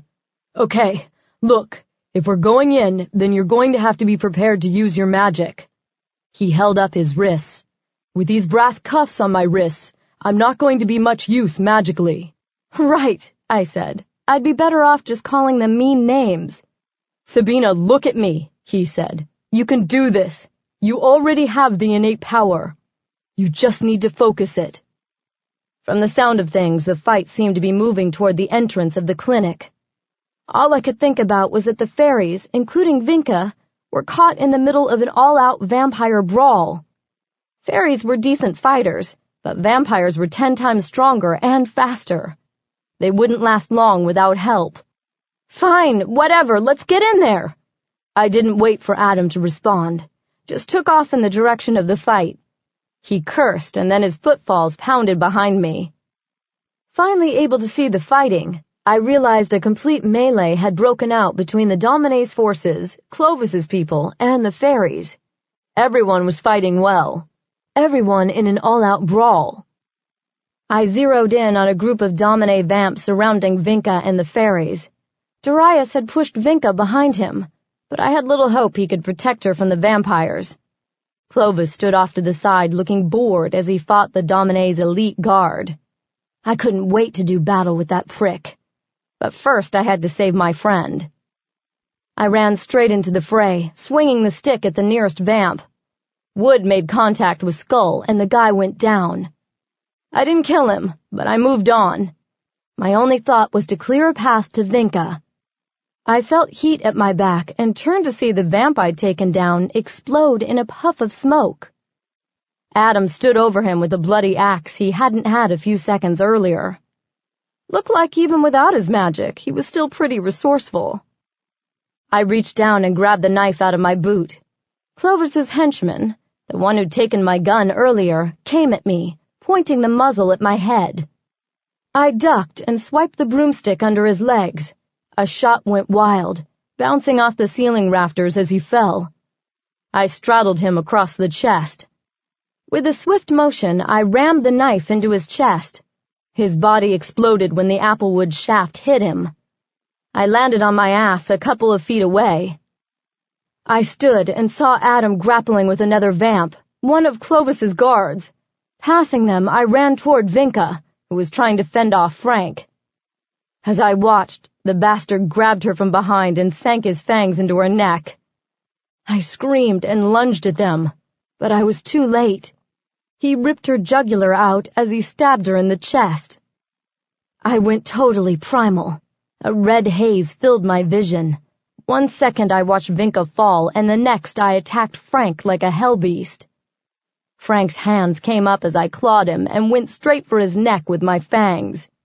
He fell back from my weight, dislodging my hold on his neck. We rolled, punching and kicking each other.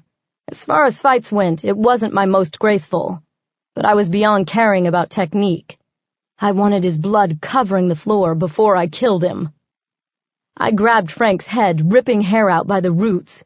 He slashed my face, clawing for my eyes. Somehow I managed to flip him over. Grabbing him around the throat in a chokehold, I made him stand. He tried to twist out of the hold. I punched him in the kidneys and dragged him backward toward the gun lying on the ground. In a swift move, I reached down to scoop the gun. Spinning quickly before he could strike, I aimed it at his face. He stopped mid-lunge with his hand outspread for attack. Air stung my lungs as I heaved in great gulps of oxygen. I pulled back the hammer. "Who's changing the plan now, asshole?" Frank opened his mouth to respond, but the sound of hands clapping interrupted. Keeping the gun pointed at him, I turned my head. My heart dipped low in my chest when I saw Clovis doing an ironic golf clap to my left. A quick scan of the area revealed the other fairies' lifeless bodies. The only other vamp had a gun pointed at Adam's temple. "Impressive performance," Clovis mocked. "However, playtime is over. Please drop your weapon." "Him first," I said, nodding at the vamp next to Adam. Clovis laughed. "Your audacity knows no bounds." "I'll kill him," I said, ramming the gun into Frank's temple. "Be my guest." I looked at Frank, whose face fell at his leader's betrayal. If he's so easily beaten by a female, he deserves to die, Clovis said. It happened fast. I swung the gun at Clovis and pulled the trigger. At the same time, Adam elbowed the other vamp in the face. I fell into a roll, grabbing the knife from the pile of ashes left over from the meal I'd smoked earlier. Coming up, I turned, expecting to fight Frank. He merely stood there, his mouth agape. I sensed movement at my back and swung around. Clovis tackled me, forcing the knife from my hand. It skittered toward Adam, who used it to take out the vamp he'd elbowed. Heat hit my face as I fell from Clovis's blow. Looming over me, the half-demon's face had changed. No longer did he look like a fallen angel. Now he looked every inch the demon that took up half his DNA. 2 black horns protruded from his forehead, and his face elongated into a hideous mask resembling bony red leather with black lips. "Silly girl, you think a bullet can stop me?" His breath felt like fire, and his voice had deepened several octaves.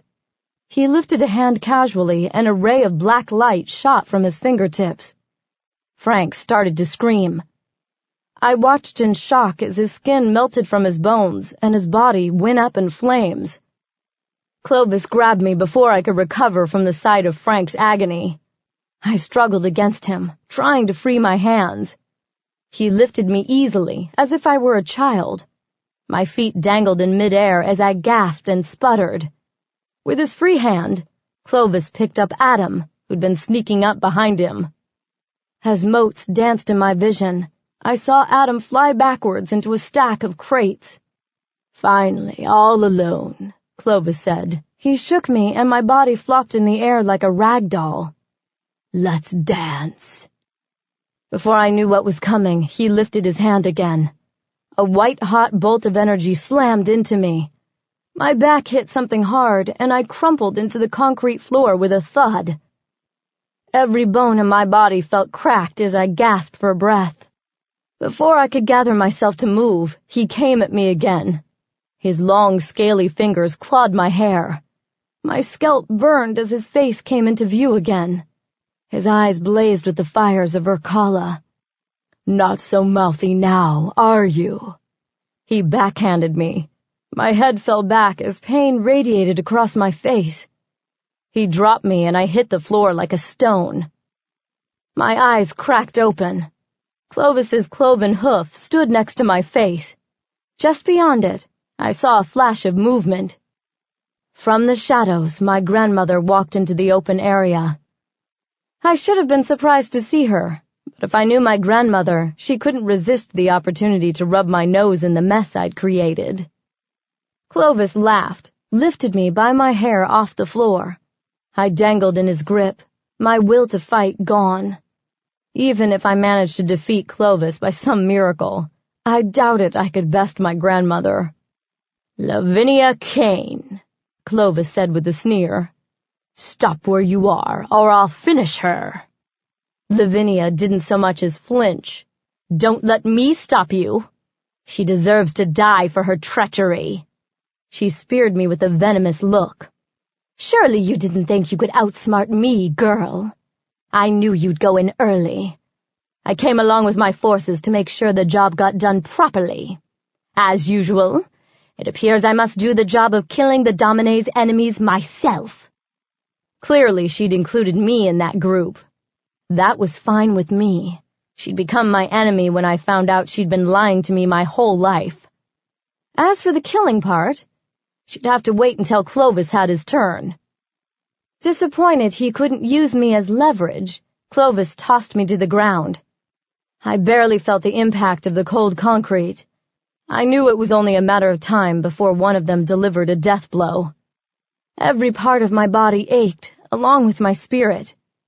I was tired of fighting, tired of pain, tired of struggling to make sense of the quagmire my life had become. Perhaps death would finally bring me some peace.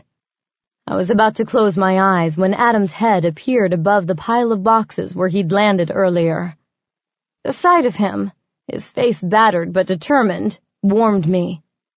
He mouthed something. I blinked through the tears I hadn't noticed, trying to decipher his meaning. He repeated it, and this time I recognized the word his mouth formed. Fight. Behind me, Clovis and my grandmother were squaring off. Shouts and grunts accompanied the occasional blast of heat and sound of fist meeting flesh. I realized then it didn't matter who won their battle. If Adam and I were going to make it out of this alive, they'd both have to be dealt with. The numb acceptance of impending death was replaced by grim resolve. Adam was still watching me, but now he moved, ducking low as he came clear of the boxes. He couldn't take both of them on his own, and I knew I had to do something. Without a fully formed plan, I started clawing at the floor to drag myself along. I figured if nothing else, the blood oozing from the gash on my neck would create a pretty strong circle to bind one of them, if not both. Behind me, Clovis and my grandmother were so caught up trying to kill each other, they didn't notice me. Grandmother's age lent her strength and speed as she attacked with fangs and fists. But Clovis held his own with zaps of demon magic, combined with his own punches and kicks. Once I'd completed my trek, I rolled onto my back, panting. Adam nodded, showing his approval of my effort. I wasn't sure what to do next, but the mage gave me the answer. He ran at Clovis and Lavinia, waving his cuffed fists and shouting like a berserker. The distraction surprised the pair, who stopped to gape. I jumped into a crouch, ignoring the pain. He expected me to take advantage of the distraction he offered, but I had no idea what he wanted me to do. Adam blasted the pair with a few brass-weakened zaps of magic, but I could tell this was more distraction. Clovis and Lavinia circled Adam now, looking for an opening. I had to move soon or I'd blow the opportunity. As I watched Clovis near the Crimson Circle, I knew what I had to do. My palms began to sweat, even though my skin felt chilled. Left with no other choice, I scrambled to remember the spell Adam had written in the grimoire. Clovis's foot crossed the line. Adam shouted something in Hicatian that I didn't understand, which was fine, because I was trying to remember my part. Clovis's eyes widened as a flash of red light extended upward from the circle. Lavinia fell back, thrown when she'd made contact with the bubble created by protective barrier. "No!" Adam yelled, causing my stomach to leap. "Adimu Alka!" I shouted almost from instinct. With my right hand, I etched a simple glyph in the air. A puff of poison-green smoke announced Gigul's arrival. He wore a smoking jacket and held a goblet filled with neon-purple liquid in his claw. He was mid-swig when he stopped and looked around, blinking rapidly.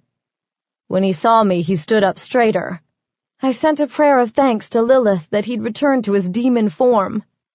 "Sabina, what the—" I pointed a bloody hand at Clovis, who stood immobile from shock a mere 3 feet away. Gigul dragged his eyes from me and narrowed them at the gaping mixed-blood demon. "Sick 'em!" I yelled. An evil smile appeared on his lips, and he tossed aside the goblet. Then he clapped his claws together and rubbed them in anticipation. "Playtime!" He flew at Clovis and wrapped his claws around the half-demon's neck before Clovis could even scream. A sickening gurgle escaped his throat as Gigul shook him like a mongrel dog. "Gigul, time to go!" I yelled. He nodded and wrapped his arms around Clovis, who scratched and clawed at Gigul. He was no match for Gigul's pure demon blood. "Ready!" Gigul shouted. I raised my hands and sketched another glyph in the air. "Adimo Bura, Aduri Natsu!" Energy zinged out of my diaphragm to travel from my fingers. Red smoke billowed around the demons.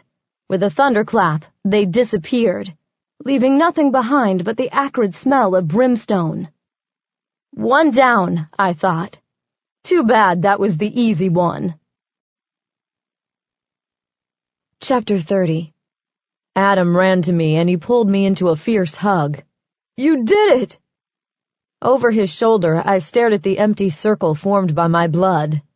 Lavinia's eyes widened as she looked from the spot of the demon showdown to me. "You let him go?" she yelled. She lurched forward, ready to attack. You betrayed your family by colluding with our enemy and using forbidden magic. And now you have let Clovis escape. I curse the day you were born. He didn't escape, I said, surprised my voice sounded calm. I certainly didn't feel that way. I sent him to Urkala. Gigul and his friends will keep him busy for a while. Isn't that what you wanted? For him to be out of your way while you start a war? Her eyes narrowed. You ungrateful little bitch. Adam's hand squeezed my shoulder. Whether it was a warning to remain calm or a sign of support, I didn't know. I pushed him away. It was time to have this out with my grandmother. Ungrateful? Should I thank you for lying to me my entire life? For treating me as a second-class citizen? For blaming me for the sins of my parents? I paused and took a menacing step toward her. Or perhaps I should thank you for hiding the fact I have a sister. Slowly, with great deliberation, she paced in front of Adam and me. She was like a tiger stalking her prey. Did you know I wanted to kill you when you were born? But Persephone and Tanith thought you'd be useful to us one day. Her eyes, black with malice, met my own. My biggest regret is that I listened to them. Visceral pain sliced through me as I absorbed the venom of her words. Adam's hand found mine, and I borrowed from the strength he offered. And my only regret is that it took me so long to understand how evil you are, that I wasted so many years being brainwashed. I paused as she laughed. Well, no more. My eyes are open now, and I fully intend to make you pay. You and the Domin. You're all going down. She laughed, an evil cackle filled with loathing. Such strong talk from such a weak girl. Surely you don't think you'll walk out of this room alive. She will, Adam said quietly, and so will I. She laughed again. This time there was a hysterical undertone. How touching, she said, looking at me. I suppose it shouldn't surprise me that you'd follow in your mother's footsteps. I hope you haven't grown too fond of him, because he's going to die just like your father. Only this time, I'll do the job myself. I didn't bother correcting her assumptions about Adam and me, but I felt him stiffen. I nudged him to keep him quiet. If I could get her angry enough, she might make a mistake. Actually, I'd rather you didn't, I said matter-of-factly. You see, I'm already carrying his child. Seeing the rage building in her eyes, I looked at Adam, imploring him to play along. He put an arm around my shoulders and said, Congratulations, great-grandma. She attacked me before I saw it coming, her white hands curled into claws going straight for my throat. I fell back with the force of her weight. As she buffeted my body with blows, Adam struggled to pull her off me. But she had the strength of rage, spurring her on. Her eyes were dilated so far they were like black pits. Finally, I managed to buck my hips at the same time Adam wrenched her off. She flew backward with a shriek. A set of keys flew from her waist as she fell. I grabbed the keys and threw them to Adam, praying one would free his wrists from the cuffs dampening his magic. My face felt like someone had taken a meat cleaver to it, but now I was pissed. I jumped up and went after her as a lifetime of resentment and anger boiled to the surface. We collided like two freight trains. I grabbed a hunk of her hair and brought up my knee. Her nose met my kneecap with a crack. That's for David. She only paused to wipe the trickle of blood from her lips. You ungrateful little bitch! Her fist hammered into my solar plexus. The air left my lungs in a hiss. I backhanded her, enjoying the sight of blood as it escaped her lips. Spurred on by pent-up anger, I delivered a series of punches to her midsection. She grunted with each blow but didn't fall. When she came at me with a sidekick, I grabbed her ankle and shoved. She backflipped and landed in a crouch. I fell back into my fighting stance, trying to catch my breath, trying to figure out the best way to kill her, trying not to think about how I used to worship her. Lavinia practically flew through the air this time. Expecting her to come in low, I shifted my weight onto the balls of my feet. But she surprised me by raising her right hand high. I saw the stake a moment before it made impact. The applewood slammed through my chest plate. The force of the hit threw me. As I crashed into a pile of crates like a rag doll, I heard Adam yell, "Sabina!" He sounded far away. Pain numbed my brain, making it sluggish. My hands and feet felt cold, but the wound in my chest felt white-hot. Something tickled the edge of my brain. Something I was forgetting, but was too confused to grasp. On some level, I was aware of yelling and the smack of fist against flesh. Something bright flashed in the distance, followed by a female shriek. The sound of blood pumping in my ears distracted me. My chest throbbed hotly, but no other heat came. No fire to suck away my soul.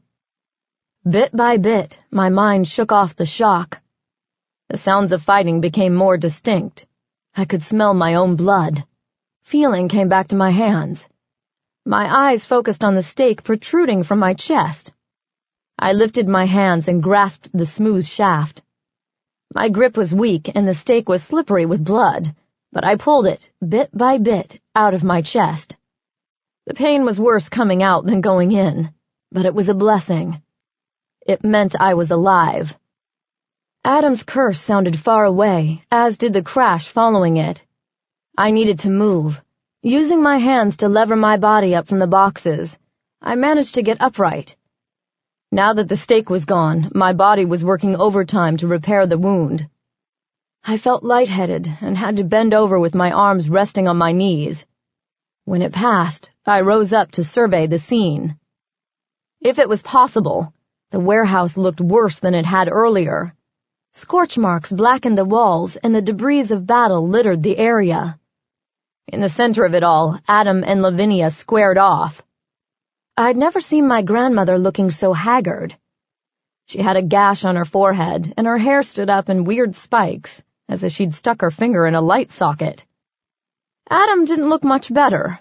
He had scratch marks on his cheeks, and he lost a shirt sleeve, which revealed gashes on his arm. The good news is it looked like one of the keys had worked, and he was able to use his magic. But he was practically swaying from exhaustion, even as he raised his arm to deliver another spell. A weak flash of energy zigzagged across the space and missed Lavinia's head by mere inches. She laughed and started toward him, her lips pulled back to reveal her fangs. "Stop!" I yelled without thinking. Grandmother skidded to a halt a couple feet from Adam. Her mouth gaped open as she stared. Adam turned his head slowly and smiled. He didn't look surprised so much as relieved. After all, he was the one who sent Giggle to test my immunity to the forbidden fruit.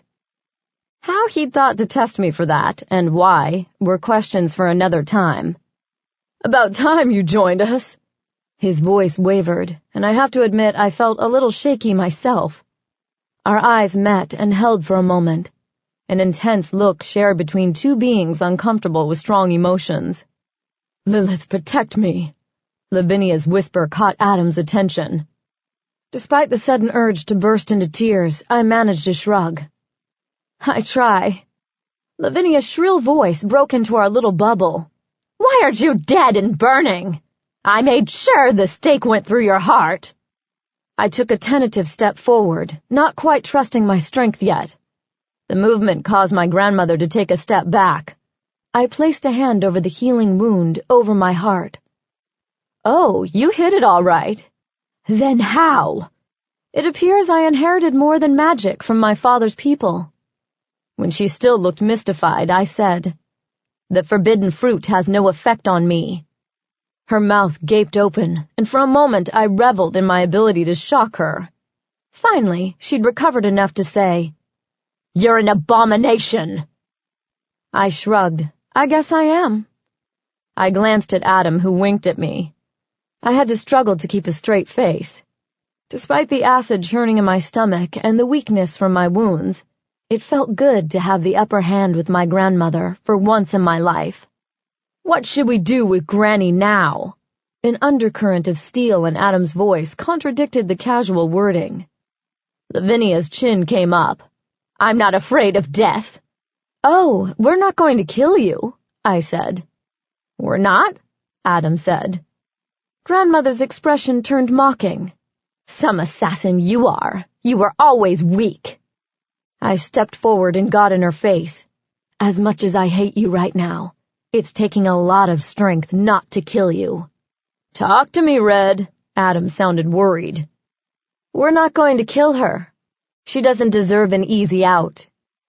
I never took my eyes off hers as I spoke. "No, we're going to let her live so she can see me destroy everything she holds sacred." "What is this nonsense?" She sneered, but the corner of her eye twitched. I spoke slowly, so she'd not miss one word of my vow. "I will not rest until you are alone, powerless, and hunted by those you ruled." "I'll find you," she said, her eyes burning into mine. "And when I do, you'll regret you were ever born." "I have wasted enough of my life doing that because of you," I said. "Instead, I think I'll return the favor." Before she could respond, Adam chanted something in Hicatian. A flash of yellow light engulfed Lavinia. In a poof of smoke, she disappeared. I rounded on him. "Hey!" "Sorry, I just thought you might enjoy having the last word." I glanced at the space where she'd stood, deciding he was right. "Where'd you send her?" "Siberia. Lovely this time of year. A bit remote, I'm afraid. Might take her weeks to find a town, and even longer to arrange transportation back to the States." My lips quirked. I didn't feel like laughing, but the image of my half-millennium-old grandmother trudging through the snow was kind of funny. "You're sick, you know that?" "What can I say? I thought a cold-hearted bitch like her would feel at home in the tundra." I looked around at the warehouse. Spilled wine, which spread like pools of blood among the ash of the dead, coated the concrete. A shiver passed through me as I realized tonight's battles were merely the early skirmishes in the larger war to come. "So what now?" Adam asked. His voice had lost all traces of humor as he too surveyed the aftermath of violence. "Let's get the hell out of here." Adam limped over to Vinka's broken body. In death, her throat had healed and her body had taken on an iridescent cast. She looked like a wax statue instead of a corpse. Adam lifted her, cradling her body against his own. "We'll find her family," he said. "They'll want to bury her in a sacred spot." Gritting my teeth against the tingling of awareness threatening to rush back in the form of anger and tears, I followed him out of the warehouse. Together, we marched through the now blackened vines, littered with bodies of winery workers. Frank and his men had obviously been busy. When we reached the van, Adam gently laid Vinka's body on one of the rear benches. He closed the back doors of the makeshift hearse. His face was grim, but his eyes told the real tale. Through them, I could see his soul had aged. He took his cell phone from his backpack, which he grabbed before closing the doors. After pressing a few buttons, he lifted the phone to his ear. Without a word, I watched him talk to someone at the Hecate Council. His voice caught as he described the scene in the lab, where the bodies of his comrades lay. I walked a few feet away to give him some privacy. I looked up at the night sky. The same stars twinkled in their constellations. The same moon hung low in the sky. Yet nothing was the same. Nothing would ever be the same.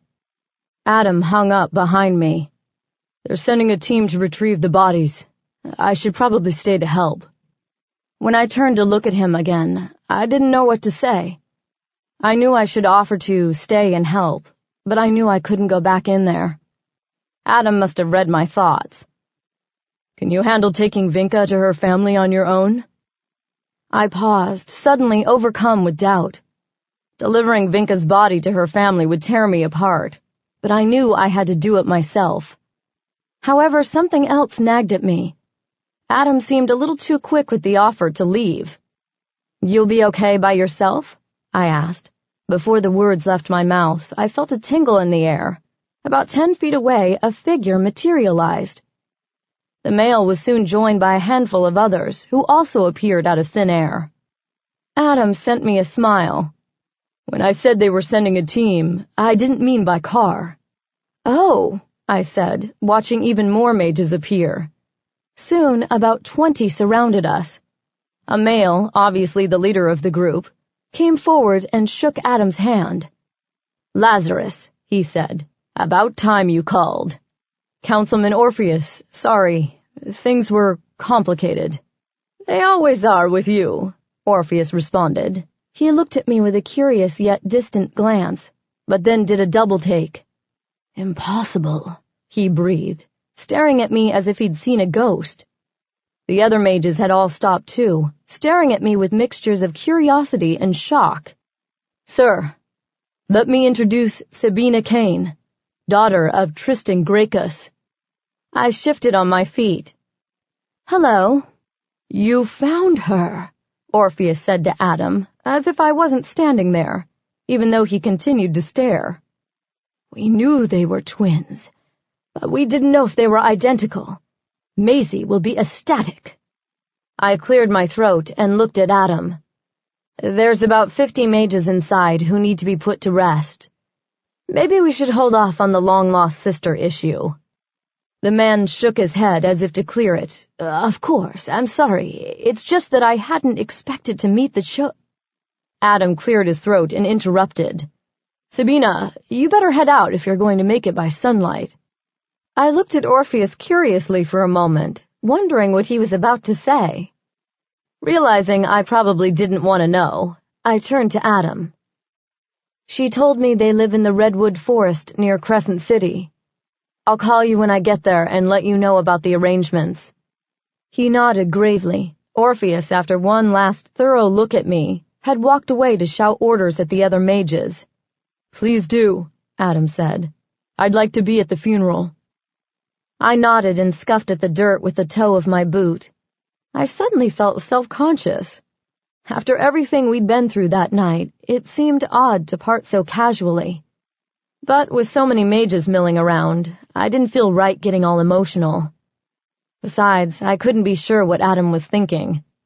He probably wanted to get back to New York, and I had to figure out what the hell I was going to do. "Sabina," he said, breaking into my thoughts. I looked at him, and our eyes met.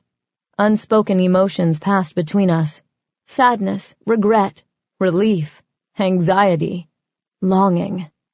I don't know who moved first, but I soon found myself wrapped in a fierce hug.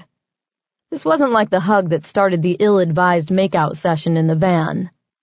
No, this was an embrace shared by 2 warriors after a battle, as well as one of 2 friends mourning the loss of a comrade. "Be careful," he whispered, his lips just above my ear. I screwed my eyes shut against the sting of hot tears. I knew if I let one go, the dam would burst and I'd soon be a puddle. Instead, I sniffed and pulled back. "You too." "Lazarus!" Orpheus's voice was a blessed interruption. Adam looked over his shoulder. "Coming!" he called. He turned back to me, his hands still on my shoulders. "Call me." I nodded, not trusting myself to speak. With one last squeeze, Adam walked away.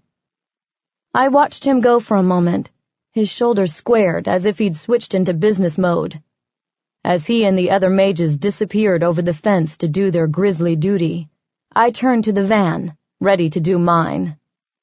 The keys were in the ignition. I started the motor and adjusted the mirror and seat to my satisfaction. When I could put it off no longer, I turned to look at Vinka.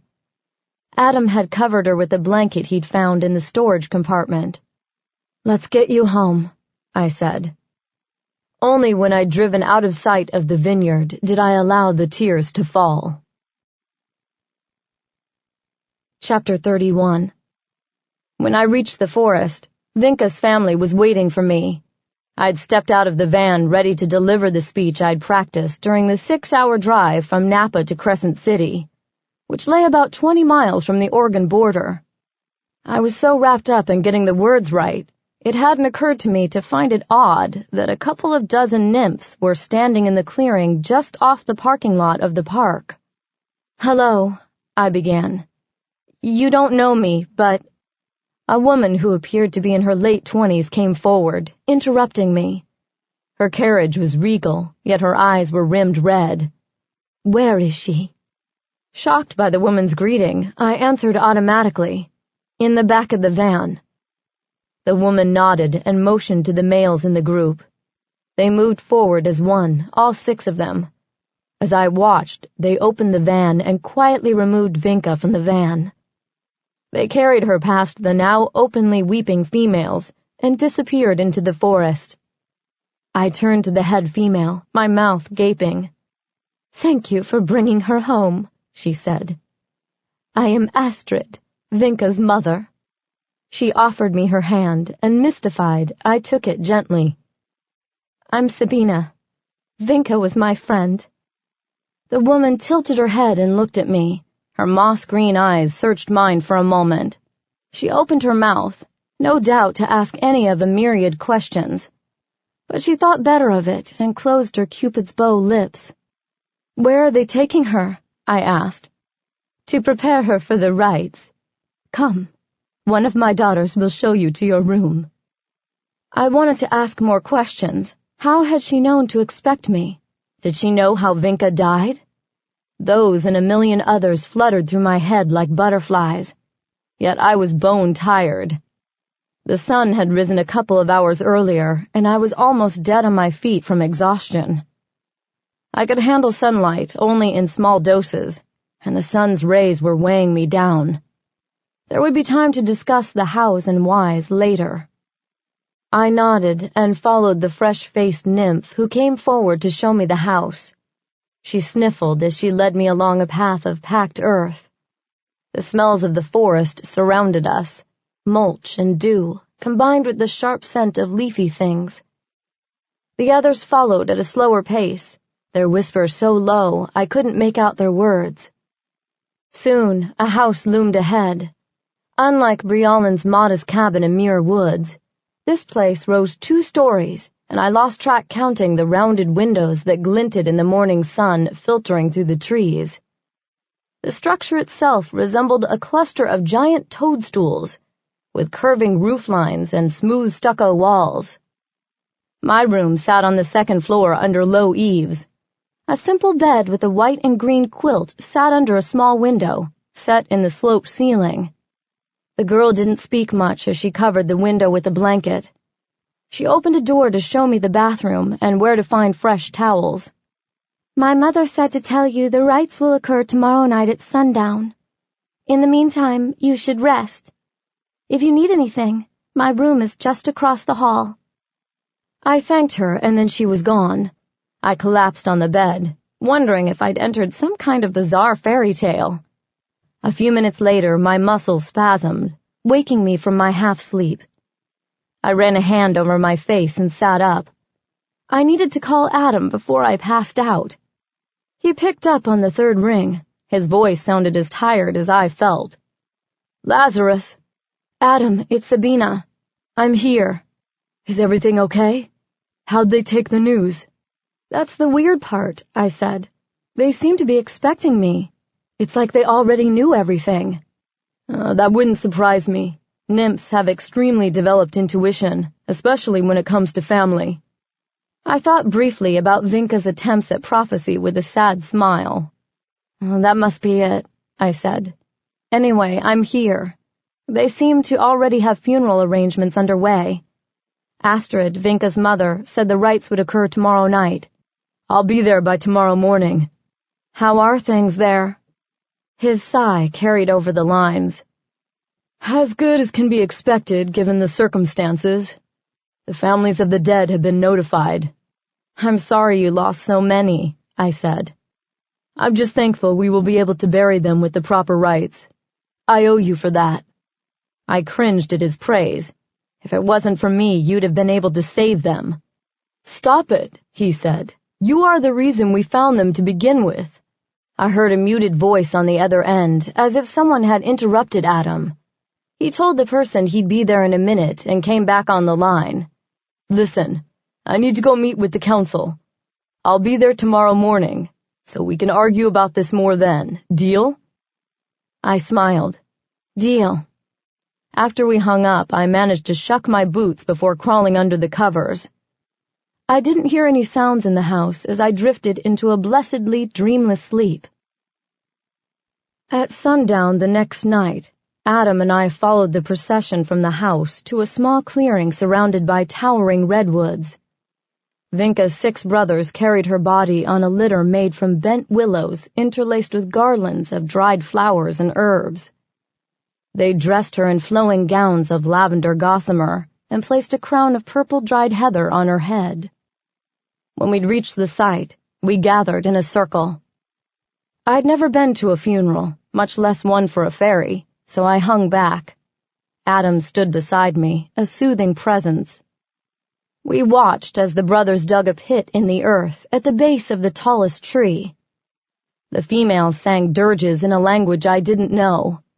The sound of their sweet high voices singing songs of loss sent shivers through me. Once the body had been covered, the rest fell back, offering Adam and me a chance to pay our respects. Adam moved forward first, kneeling beside the small mound. I looked away, not wanting to intrude on the private moment. When he stood, I looked back and saw tears glistening on his cheeks. He moved to the other side, motioning me to come over. This was the moment I'd been dreading for 2 days. How does one say goodbye to a friend? I'd never known anyone who died while I watched. Well, not anyone I cared about, and didn't kill. Until now, death was a business, not a life-changing experience. Never had a loss cut so deep. I worried I might bleed from the pain. I moved forward slowly, my eyes focused on the small mound. I felt disconnected from my body as I knelt. My hands reached out to touch the cold soil, as if needing to verify this was all really happening. I couldn't speak over the lump of regret in my throat. I whispered the words in my head, private words of sorrow and apology, of regret and longing, of farewell and friendship. When I finished, Adam helped me to my feet. Astrid came forward, her face set in a mask of sorrow and resolve. Now we must perform the sacred rites. She did not say it, but we understood this was time for us to leave. Obviously, the fairies needed their time to mourn their loss privately, without outside intrusion. It was as if the entire forest mourned. As Adam and I walked together from the gravesite, I marveled at the complete lack of night sounds. No birds sang, no insects buzzed, no critters scurried through the underbrush. The only sounds were the periodic sobs of Vinka's family and the rhythmic beat of the funeral drums. We did not speak as we walked further into the forest. Adam's hand found mine, and we wandered to a small wooden bridge spanning a wide creek. Together, we walked to the railing and leaned against the rough wood, listening to the chatter of the water. Adam spoke first, his voice so quiet I almost missed it. "They'll be there all night, watching over her." I swallowed and nodded, watching a leaf dance on the surface of the water. "It's not your fault," he said. A tear forged a wet path down my cheek and splashed onto my hand. I should have killed him that first night. Then she wouldn't have gotten dragged into this.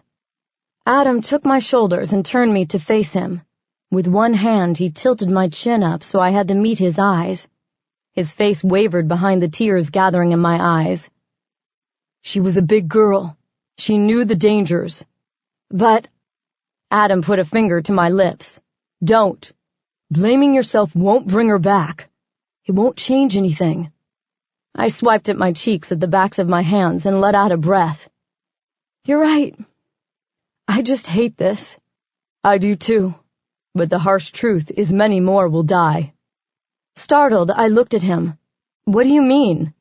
"The council is going to declare war against the Domin.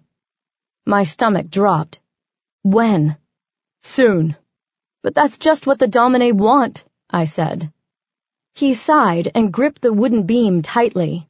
"I know, believe me. I tried to talk them out of it. But the Hecate Council can't let their actions go unpunished. It's going to be Armageddon." A sick feeling of inevitability rose in my stomach. Maybe not, he said. There might be a way to avoid it. How? Wait, you're not talking about that prophecy BS again, are you? Get serious, Adam. Look, there are things I haven't told you, things I can't tell you yet. He ran a hand through his hair.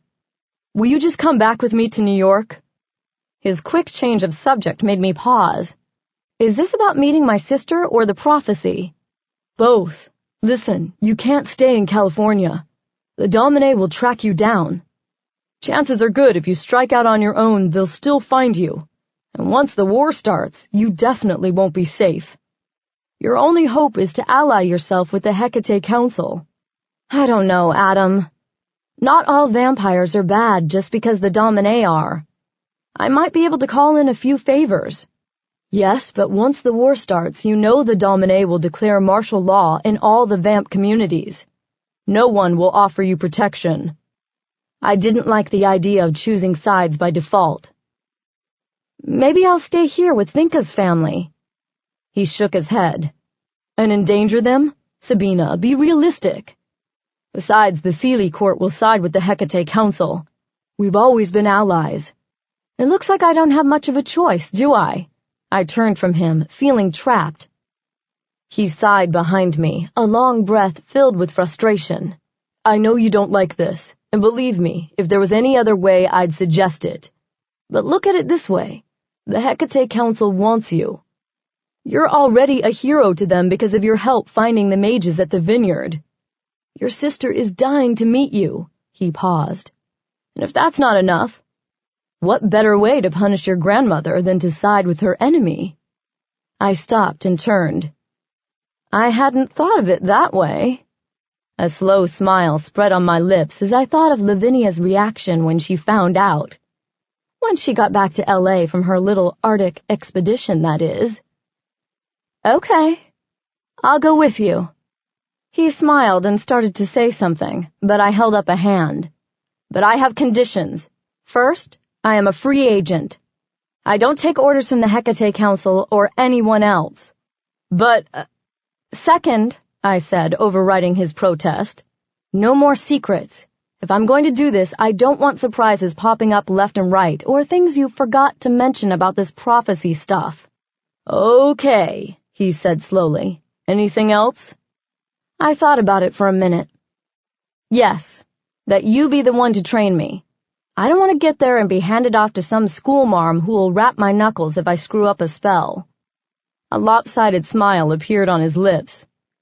I'll see what I can do. Is that all? No, I said, feeling better. I also want Giggle there with me if he's willing. All mages need a familiar, right? Ah, that might be a problem, Adam said. Mages and demons aren't exactly natural allies. Tough, I said. If the council doesn't like it, they can find someone else. Adam crossed his arms and regarded me levelly. You drive a hard bargain, Red. Damn straight. It's a deal. He held out his hand to shake it. Wary of his easy acceptance, I grabbed his palm in my own. I smiled at him, but inside I was freaking. If someone had told me a month earlier that I'd soon turn my back on the only family I'd ever known in favor of the one I thought had shunned me from birth, I'd have laughed and punched them in the face. Yet, here I was shaking hands with the mage to seal that very bargain. Of course, I also never thought I'd befriend a nymph, have a demon cat minion, or make out with a mancy. So maybe prophecy isn't my forte. We'd better get back, Adam said. The Hecate Council wants us to report as soon as possible.